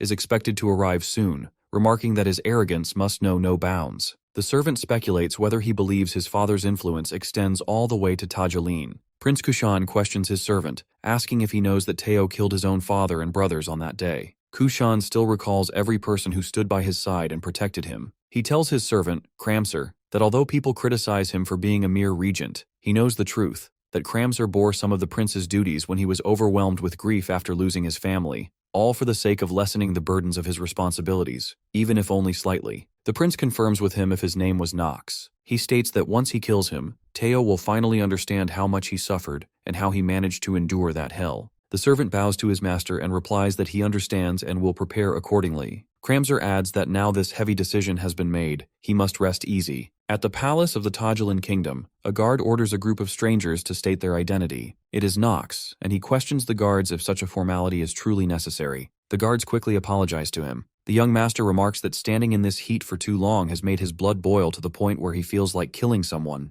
The frightened guards immediately tell him they will escort him inside. As they enter the palace, his system informs him that he has only 9 days left to live and suggests that he kill monsters to restore his lifespan. He thinks that crossing the desert really messed up his remaining life, but it is fine. That is the whole reason he came to Tajilan. Once he retrieves the item from the ancient ruins in northern Tajilan and deals with a special monster, he will not only gain more life, but also become stronger at an even faster rate. Suddenly his system warns him that a penalty applies if his lifespan falls below 10 days. It also notifies him that the negative trait, Dead Count, has been applied, reducing all his physical abilities by 20%. Moreover, the activation probability of the negative trait, Lingering Ailment, increases exponentially. He starts sweating heavily. Lavilia asks if he is alright. He thinks that now he has to worry about all these damn debuffs too. He instructs her to keep this a secret because he came here to improve his body's condition. When they enter the palace court, Christopher reminds him that he already knows this. He must remain cautious. He assures him that he will serve him faithfully, so he has absolutely nothing to worry about. Nox stands with his 4 maids and Christopher before the prince. The prince states that they have received his letter. The swordsman draws his sword and, with a single strike, breaks the floor. He tells the prince that he is merely a prince and not even the ruler of a vassal state. Nox threatens him, asking if he wants his nation erased from the map. He orders the prince to kneel here and now, warning him that otherwise, he will erase him first. Meanwhile, at the Rheinhafer estate, Rodwell asks Teo why he did not stop the young master from heading to Tajilan. Teo wonders what he means by that. Rodwell questions him, reminding him that he chose Nox as his heir, and states that if Nox goes to Tajilan, he could end up in grave danger. Teo replies that he believed Nox could handle that much. He also acknowledges that Rodwell's insight is unmatched, to think he would read his thoughts so clearly. Teo admits that he is right and reveals that he has decided to name Nox as his heir and place him in that seat. That is why attracting too much attention before he is ready is dangerous. Teo explains that until he reaches a certain level, he will not be able to protect himself. Rodwell agrees with his master, realizing that is why he assigned the Black Sword Knights to guard him this time. Teo states that he has always preferred certainty in situations like these, and if any threat were to arise, those elite knights will act immediately. Rodwell concurs with his master. That day, when Teo and Nox practice swordsmanship together, Teo tells him that as his father, and as the patriarch of House Rheinhafer, he wants Nox to use that sword to pierce through his heart and cut him down with his own hands for failing to protect his mother, and to take the position of patriarch for himself because he is capable of it. Teo informs Rodwell that he must also know this, that his end, the end of Teo van Rheinhafer, draws near. Rodwell responds to his master that he will always stand with him. Meanwhile, our boy is busy drawing his past life game knowledge, contemplating that there are 2 key tips to figure out a guy's personality in a game. The first is when equipment enhancement fails and explodes. The system even issues a prior warning stating that enhancement has failed, and this does not require much explanation. The second tip arises in situations exactly like his current one, when a mediocre character, unaware of his own limits, acts out. He truly despises situations like this. Now Nox stands before the prince and commands him to kneel. He is aware that the prince is a character who lost all his family except his younger sister to Teo. He also understands that the prince may harbor resentment towards House Rheinhafer, but even so, a mere prince of a vassal state dares to express his emotions like this. Since he has decided to obtain the hidden piece in Tajilan, he needs to bring this prince over to his side. However, before that, Nox must break his spirit slightly to make him more manageable. The young master yells at the prince, demanding if he intends to make him repeat himself. The prince leaves his seat and positions himself directly before Nox, remarking that it seems he was displeased with him sitting in the presence of a guest of honor. He then kneels before him. The swordsman quickly checks all his details on his system, reviewing his traits, stats, and skills. The system warns him that Kushan's hatred towards House Rheinhafer is currently at its peak. Afterwards, Nox smiles and grants him permission to take a seat. Sitting right in front of him, he reflects on the prince's main flaws, that he is overly self-critical and emotionally immature. He recalls that in his 27th lunatic playthrough, the prince was completely deceived by Karmzer, who was not only his regent, but also secretly a demonic human. He never discovered the truth, leading to his ultimate ruin and self-destruction. He knows he can prevent all those tragedies, and that is precisely why he came to Tajilin. The prince, in a very respectful tone, inquires why he has come to the Tajilin kingdom. The young master responds that he is here for tourism and exploration of ancient ruins, and that is all he needs to know. He warns the prince that until he leaves, he must behave properly. Nox asks if he understands what that implies. The prince confirms his understanding. Kushin orders Karmzer to make arrangements for Lord Nox to tour the kingdom and instructs that if he requests anything else, he should be treated with the utmost hospitality. Nox interrupts and tells him to change the guide for the tour. He points at the young princess, stating that she will personally attend to him and show him around the kingdom. Kushin attempts to stop him, but Nox locks eyes with him and questions if there is a problem. The prince replies that there is no issue, and orders his sister Arya to do her best to assist Lord Nox. She obediently accepts her brother's command. Rona grows worried and remarks to Lavilia that it seems the young master has taken an interest in a woman. Lavilia wonders what she means and replies that she does not have a manual for handling this kind of situation. Alina insists that they cannot allow the young master to get close to another woman. Absolutely not. The young master feels concerned that the situation is descending into chaos. He honestly thinks that even he would misunderstand this, but that is not what truly matters here. He can sense that the princess has already been affected and is extremely dangerous. He orders the princess to come along immediately and instructs the others to go and rest. Calling Alina's name, he feels happy when she quickly asks what he wants. Nox tells her that she is coming with him, along with Christopher. Christopher promptly obeys his master and prepares to accompany him, declaring with joy that he shall gladly escort him and feels deeply honored. Lavilia, still worried, comments that her young master seems to have taken an interest in a woman and asks if he will be all right without her. Nox tells her that she is being overprotective and assures her that everything is moving according to plan, so she should not worry too much. The young master departs from the palace with his team. As they walk, Alina inquires about the princess, but before he can respond, Christopher explains that she is Arya Adrian, the only sister of Prince Kushan, and is famous for her exceptional beauty. The swordsman asks him to get to the main point. Christopher clarifies that the princess is currently under the influence of illusion magic, and Nox is planning to dispel her curse. He wonders if it is truly possible for her to be afflicted by such a high-level dark magic curse. He also warns Nox that if anything goes wrong, Tajilin will not take it lightly. Nox advises them to move somewhere out of sight first. After covering some distance, they enter a shop. A girl welcomes them, apologizing and saying that this place is unsuitable for noble guests. He thinks there are 3 things he must accomplish here. First, he must break Arya's curse. Second, he needs to awaken Alina's powers. As he ponders the third, he smiles and asks the girl how the preparations for the rebellion are progressing. Suddenly, the innocent-looking girl in the shop pulls out a knife and attacks him. Christopher swiftly stops her, scolding her for swinging a knife without warning and telling her that she lacks manners. Alina warns her to stop bullying the young master. Nox tells her that he thinks it would be best if she listened to what he has to say. He understands that this is the point of contact with a special character named Lies. He recalls Professor Rass's lecture, where the professor explains that the Dispel spell is based on reverse engineering the formula that constitutes the magic. He likens the process to untangling a tangled mess of strings. However, he emphasizes that reverse engineering and neutralizing magic is by no means an easy task. Rass also cautions his students that it's best not to attempt it on their own. He then gives another example, mentioning the rare race of elves. Now, in the Tajilin kingdom, the young master instructs his team to sheath their swords. Christopher interjects, claiming that she attempted to attack him. However, Nox orders his subordinates to leave them alone.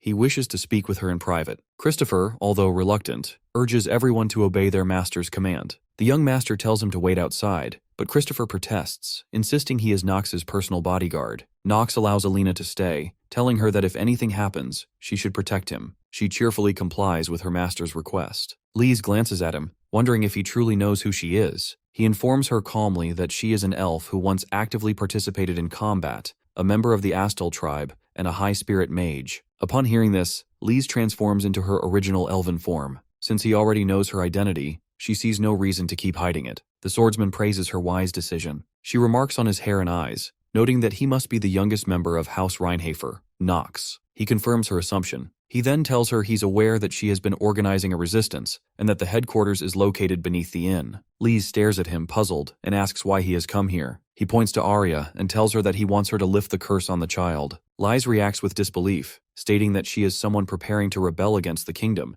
yet he wants her to save the kingdom's princess. The young master replies that if a rebellion is launched, Tajaleen will be completely destroyed. Regardless of whether it succeeds or fails, the nation will ultimately fall into the hands of the Empire. Lise repeats her question, pressing him on what he truly wants. He tells her that this is an ending that both she and he would eventually arrive at. She questions him further. Why would House Reinhafer, the very family responsible for Tajaleen's collapse, want to break the princess's curse? The young nobleman understands her curiosity, but since he cannot reveal his true objective, he decides to steer the conversation elsewhere. Just then, his system notifies him that his trait, normal acting talent, has been activated. He tells her that he understands what Tajaleen means to her. She looks confused and asks what he means by that. He observes that although she is pretending to remain calm, she is visibly shaken. He knows exactly why. A high-spirit mage like her being stuck in a place like this is not without reason. Now begins the side story of the desert thief, Saren, and Lise, the high-spirit mage. Even among the elves, who are known for their innate sensitivity to mana, Lise displayed unmatched talent since childhood. She had communicated with countless spirits and, by the age of 16,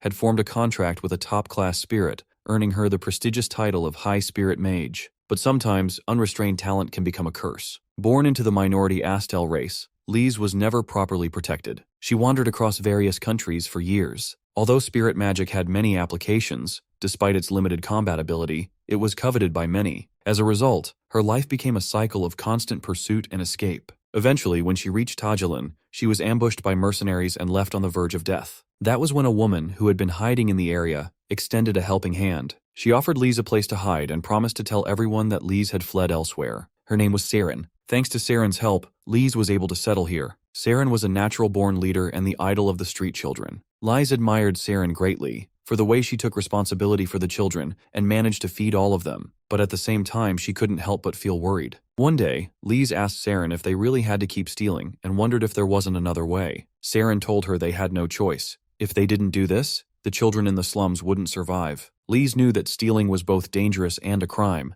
but she chose to follow that path for the sake of the children. She then started searching for a way to support Saren through other means. She began using magic to develop the slums. Though it was a modest endeavor, her goal was to create a small inn, but that dream never came to life. Saren was executed, hanged at the gallows. Nox speaks solemnly, telling her that this country is rotten to the core. However, if she tries to overturn it through rebellion, the Empire of Arkheim will consume it entirely. Lise asks him why he thinks Tajaleen has become so full of orphans forced to live in slums. She then explains the real reason. It's because no one has taken the throne of Tajaleen. Ever since the throne became vacant, the nobles have only looked after their own interests. If they had seized the opportunity to restore order, things would never have deteriorated like this. For the first time in the conversation, Lise becomes emotional and shouts at him. She says she misses Saren. Saren died because of those nobles. The swordsman quietly agrees with her. Lise snaps at him, demanding to know what he means by that, and what he's implying by agreeing. He calmly advises her not to let herself be consumed by vengeance and risk ruining everything. He urges her to think carefully about how to truly protect everyone, because her current methods are insufficient. Nox tells her that he knows she once had a human friend who saved her, and he's also aware that child died because of the war. However, he insists that her current methods are only making things worse. She demands to know what exactly he plans to do to resolve the situation. He calmly explains that he intends to place the prince on the throne. If the prince rises to power and fulfills his responsibilities, then the nation will gradually begin to recover. She completely disagrees, stating that it's already far too late. If he'd had the courage to act earlier, things would never have deteriorated to this point. The young man understands that she wants to burn everything down, but he knows she wouldn't have done it. He reminds her that Saren loved this place. She recalls Saren's words when she asked her, "Don't you think that someday Tajaleen could become a beautiful city?" Saren understood it wouldn't be easy in the beginning, but until the day came when they could rest peacefully beneath a glorious sunset under the king's protection, she didn't want to abandon this place. She looks at him puzzled and wonders how he could possibly know what Saren truly wanted. He challenges her, asking if she really believes Saren would have wanted this country to fall into ruin. Then he states firmly that he'll ask her one last time, does she truly believe that this cursed child is cause of her suffering? Meanwhile, back at the palace, Prince Kushan anxiously asks Kramzer what he is supposed to do if he loses Arya on top of everything else. Kramzer tries to reassure him, advising the prince not to worry, because they are doing everything within their power to locate the princess and ensure her safety. Still, Kramzer reflects privately that this man called Nox, he had assumed he was just some lowly thug. But now, it's clear that Nox is far more dangerous than he had believed, and he must be eliminated to free Duke Gremory without harm. Prince Kushan begins to question himself. wondering if he is a coward for having handed over his own sister. He believes that even if it had cost him his life, he should have protected her. Dronzer suspects there might be a specific reason why Arya was taken. Kushan mutters that when Sir Nox arrives tonight, he will poison the banquet. But his servant, Dronzer, presents him with a knife and informs him that this weapon once belonged to the late king. He urges the prince to use it to eliminate the youngest member of the Rheinhafer household. He insists this is the only way to truly exact revenge. When Nox returns, Dronzer intercepts him and respectfully invites him to come along, as dinner has been prepared. The swordsman eyes him and asks about his identity. Dronzer introduces himself as the court mage, sent by Prince Kushan to serve him. He also inquires about Lady Arya's whereabouts. Nox informs him that she is staying at a decent inn nearby. At the dinner table, Nox's entire team begins eating. Lavilia affectionately strokes a parrot perched on her shoulder. She tells Alina that parrots are truly the most meticulous and astonishing creatures she's ever encountered. She's absolutely amazed because the parrot repeats every single word she says. She tells May that if she ever gets the chance, she'd love to bring one back with her. May mentions that there are also a number of rare materials and herbs that grow exclusively in the desert. Meanwhile, Rona asks her young master how he's feeling. He replies that he's fine. Dronzer laughs warmly and says he's glad they enjoyed their time in Tajalin. Then he announces that they've prepared a dish that will make the experience even more delightful. He asks Nox if he would like to try it. It's the tail of the silver-faced scorpion, a delicacy reserved for only the most honored guests. In a tone laden with meaning, Dronzer adds that he sincerely hopes it suits his taste. Late that night, after everyone has gone to sleep, Prince Kushan silently sneaks into Nox's bedroom. He keeps repeating in his mind that one stab with this knife, and everything will be over. He wants to avenge his father and brothers. He hopes that Dronzer's plan went accordingly. If it did, Nox should now be heavily poisoned. And if he wants to finish this in one strike, then now is the perfect moment. Kushan approaches the bed, knife in hand, whispering that Nox should blame his father for what's about to happen. But the young master isn't asleep. He's been waiting. In an instant, he dodges the attack and demands to know what Kushan thinks he's doing, before forcefully throwing him aside. Kushan launches himself again with all his strength. This time, Nox slams him into the ground and lands a powerful punch. Stunned, Kushan stares at him in disbelief, wondering how this is even possible. Smirking, Nox tells him that if he's curious how he's still able to move after being poisoned with such a potent toxin, he has no reason to share that information with someone who just tried to kill him. Our boy was already aware that this is going to happen. To get a little context, we cut back little in the past when he just left the inn. While returning from the inn, he informs Alina, "This is the venom of the silver-faced scorpion. Normally it isn't poisonous, but when combined with certain foods, it becomes lethal. Kushan will attempt to assassinate me using this." He instructs her to prepare an antidote in advance. Alina, puzzled, asks how he could possibly know such a thing. He doesn't answer directly but reflects to himself that he has seen this exact scenario unfold dozens of times in the game. Turning to her, he asks coldly when she was ever allowed to question his words and orders her to follow instructions without complaint. She mutters that he's so forceful and always so cool. Even if soldiers are dispatched, he believes it won't make a difference. He has already anticipated this. His thoughts drift to the Black Sword Knights, Rheinhafer's elite unit, and he wonders whether Teo has sent them in secret. The sheer affection Teo shows for his youngest son is overwhelming, almost tear-inducing. He knows the Black Sword Knights possess top-tier stealth capabilities. Even within the game, they were unmatched. But their skills are meaningless in front of his eyes that have already cleared this scenario countless times. As long as they are with him, there is no reason to worry, even if an entire army descends upon them. Later, in his bedroom, he looks directly at Prince Kushan and remarks how foolish it is to attempt to assassinate a direct descendant of the Rheinhafer household. He silently questions whether the prince truly believes that killing him would serve as revenge for his father. Infuriated, the prince warns him not to speak of his father so lightly, then charges at him. This time, the young master sidesteps the attack with ease and speed. Kushan recalls the rumors that the youngest son of House Rheinhafer was merely a spoiled brat. But now he can't understand how someone like that could wield a sword at such a high level. None of his attacks land. Every strike is effortlessly dodged. The swordsman smiles slightly, assessing the prince's skills. As a royal, Kushan at least has a grasp of the basics, but his actual level is no more than intermediate. At this stage, there is no need to even use a skill against him. Finally, the young master grabs him by the throat, throws him to the floor, and demands to know who ordered the assassination attempt. Kushan insists that he acted of his own volition. The swordsman narrows his eyes, unconvinced. He questions whether the prince intends to conceal the truth until the very end. Calling for his guard, he summons Christopher. At once, Christopher leaps into the room and bows. "I, your loyal servant, await your command. If it is your will, I will step into fire itself." The young master replies bluntly that his first command is to shut up, and his second is to make the prince kneel. Without hesitation, Christopher grabs the prince and orders him to kneel before his master. The young master examines the prince's expression and comments on the look in his eyes, one filled with blame. He then asks Kushan what he thinks destroyed his kingdom.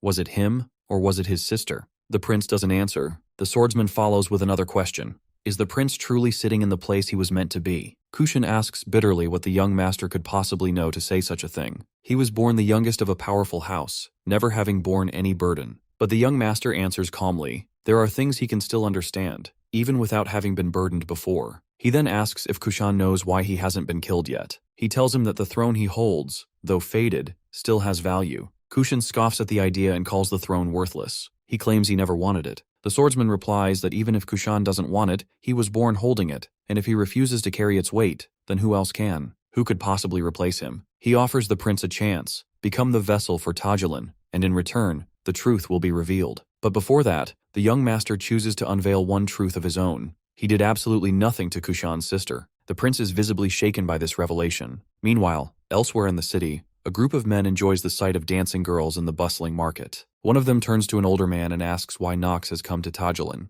The older man responds that he has no idea. Despite all their networks, they couldn't uncover anything, not even a single leak. Even if Nox belongs to a great family, showing up with private troops is an insult to Tajulan. Another older man, wiser and more composed, joins in. He asks what can be done. This is House Reinhafer, and Teo himself is involved. For now, he says, they can do nothing but watch. The others agree silently. At that moment, Kramzer walks into the gathering and declares that this might be an opportunity for all of them. One of the elders looks at him and asks what he means. Kramzer elaborates that now might be the perfect time to deal with the prince. This may be the right moment. Some of the men exchange puzzled glances, unsure of his meaning. Another man suggests it could still be too early. Kramzer challenges them by asking whether they all didn't witness the prince's humiliation. A prince of a kingdom kneeling before a noble, it was disgraceful. Now that the people's dissatisfaction has reached its peak, he suggests they take this opportunity to eliminate both the prince and Nox's faction. One man expresses concern, pointing out that they are talking about the youngest son of House Reinhafer.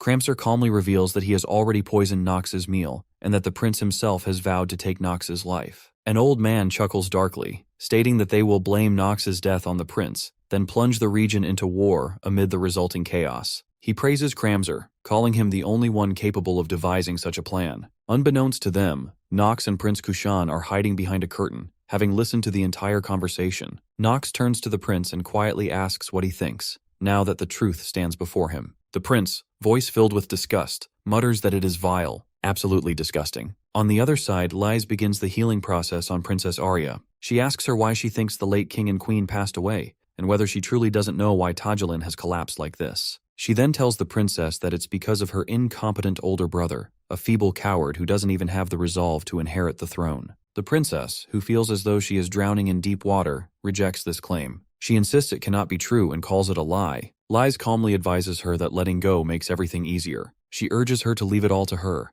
saying that from now on, she need only spend the rest of her days in a long, happy dream, even though they both know it's all just an illusion. Arya responds weakly, saying she can no longer move her body, nor can she speak. She wonders if this truly is the end. Lise gently asks if she can still hear her voice. Suddenly, Arya awakens and calls out, asking who she is. She pleads with her that if she can truly hear her voice, then please, get her out of there. Lise assures her that if she genuinely desires it, then she will do exactly that. In fact, she was planning to do it regardless. All at once, Arya feels strength slowly returning to her limbs. She wonders what is happening to her as she opens her eyes and looks around. Meanwhile, on the other side, the prince speaks to the young swordsman, saying he believes everything Kramzer told him about Tajulan's politics, ethics, and even the state of its people's lives. Nox responds, blaming the prince's own weakness, pointing out how he has always left judgment to others. The prince now understands. This is why it all hurts so much, and he wonders aloud how he's supposed to fix any of it. The swordsman gestures toward Arya and Lies, telling him to ask those two instead of him. Arya calls out to her brother, who rushes to her side.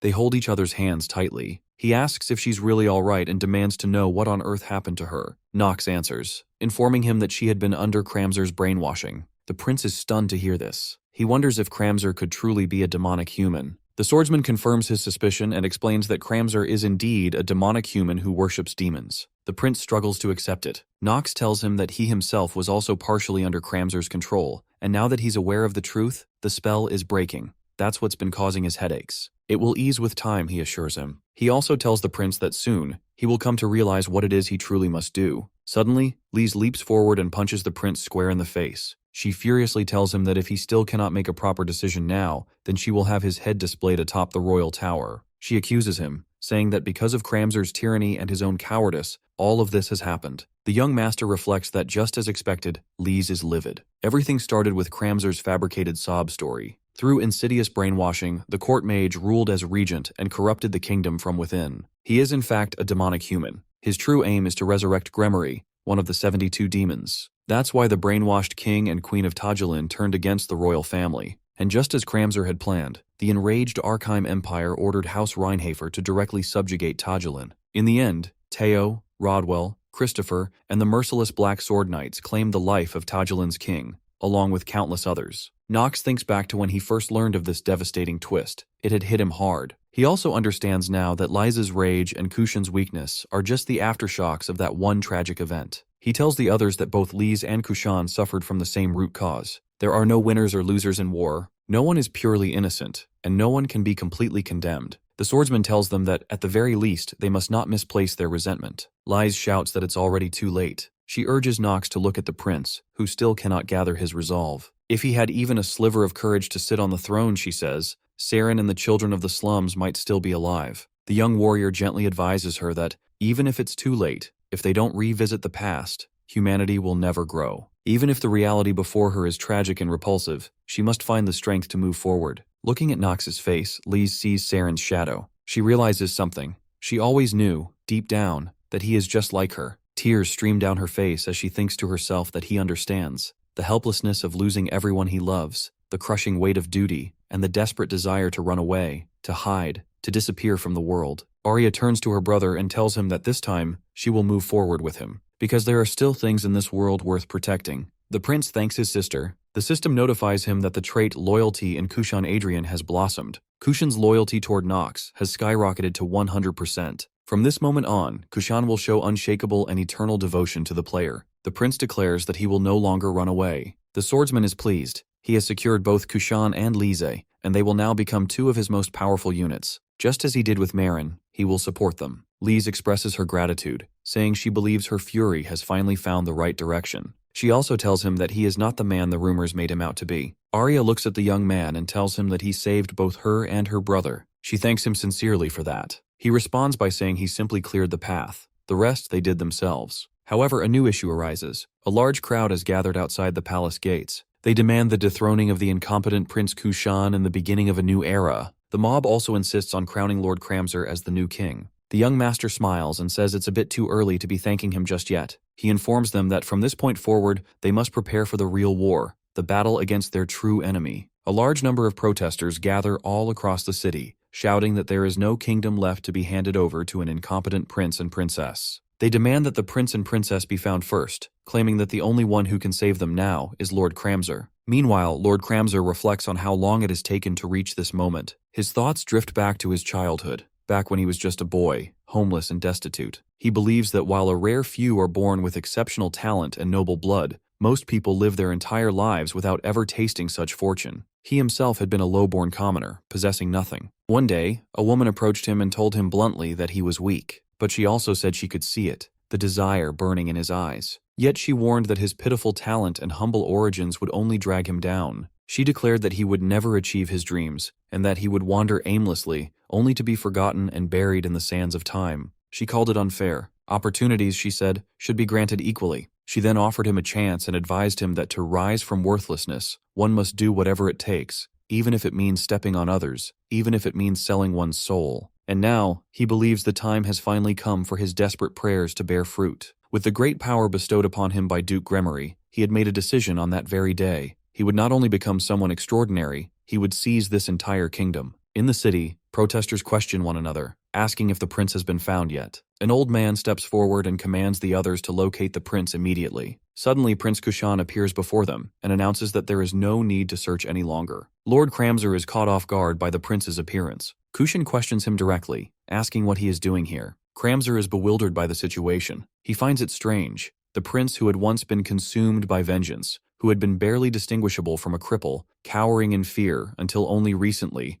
still trapped in his shell. Now he's standing tall, exuding an aura of brilliance. Kramzer also realizes that the brainwashing that had once clouded the minds of both the prince and the princess has vanished. He begins to wonder what exactly is going on. The prince looks at him with deep disappointment. He tells Kramzer that he had once trusted him like family, but in the end, it was never about protecting the kingdom. Kramzer simply wanted to steal the land his father and ancestors had built with their own hands. Kramzer warns him that he still doesn't understand the gravity of the situation. He demands to know who it was that wasted 2 years wallowing in despair. He tells Kushan to look at the countless citizens who suffered as a result of his incompetence, and asks if he is still unable to see the sorrow etched into their eyes. Then, with a sneer, Kramzer thanks him, for it is because of him that his fury has finally found its true direction. Suddenly the crowd erupts, chanting slogans against the prince. Kramzer thinks to himself that the enraged mob will now do the dirty work for him. There's no need for him to lift a finger. Then stepping forward, Nox intervenes. He says he's never liked interfering in the family matters of others, but this time, he'll make an exception. He addresses the crowd and mocks them, calling them a bunch of laughable fools.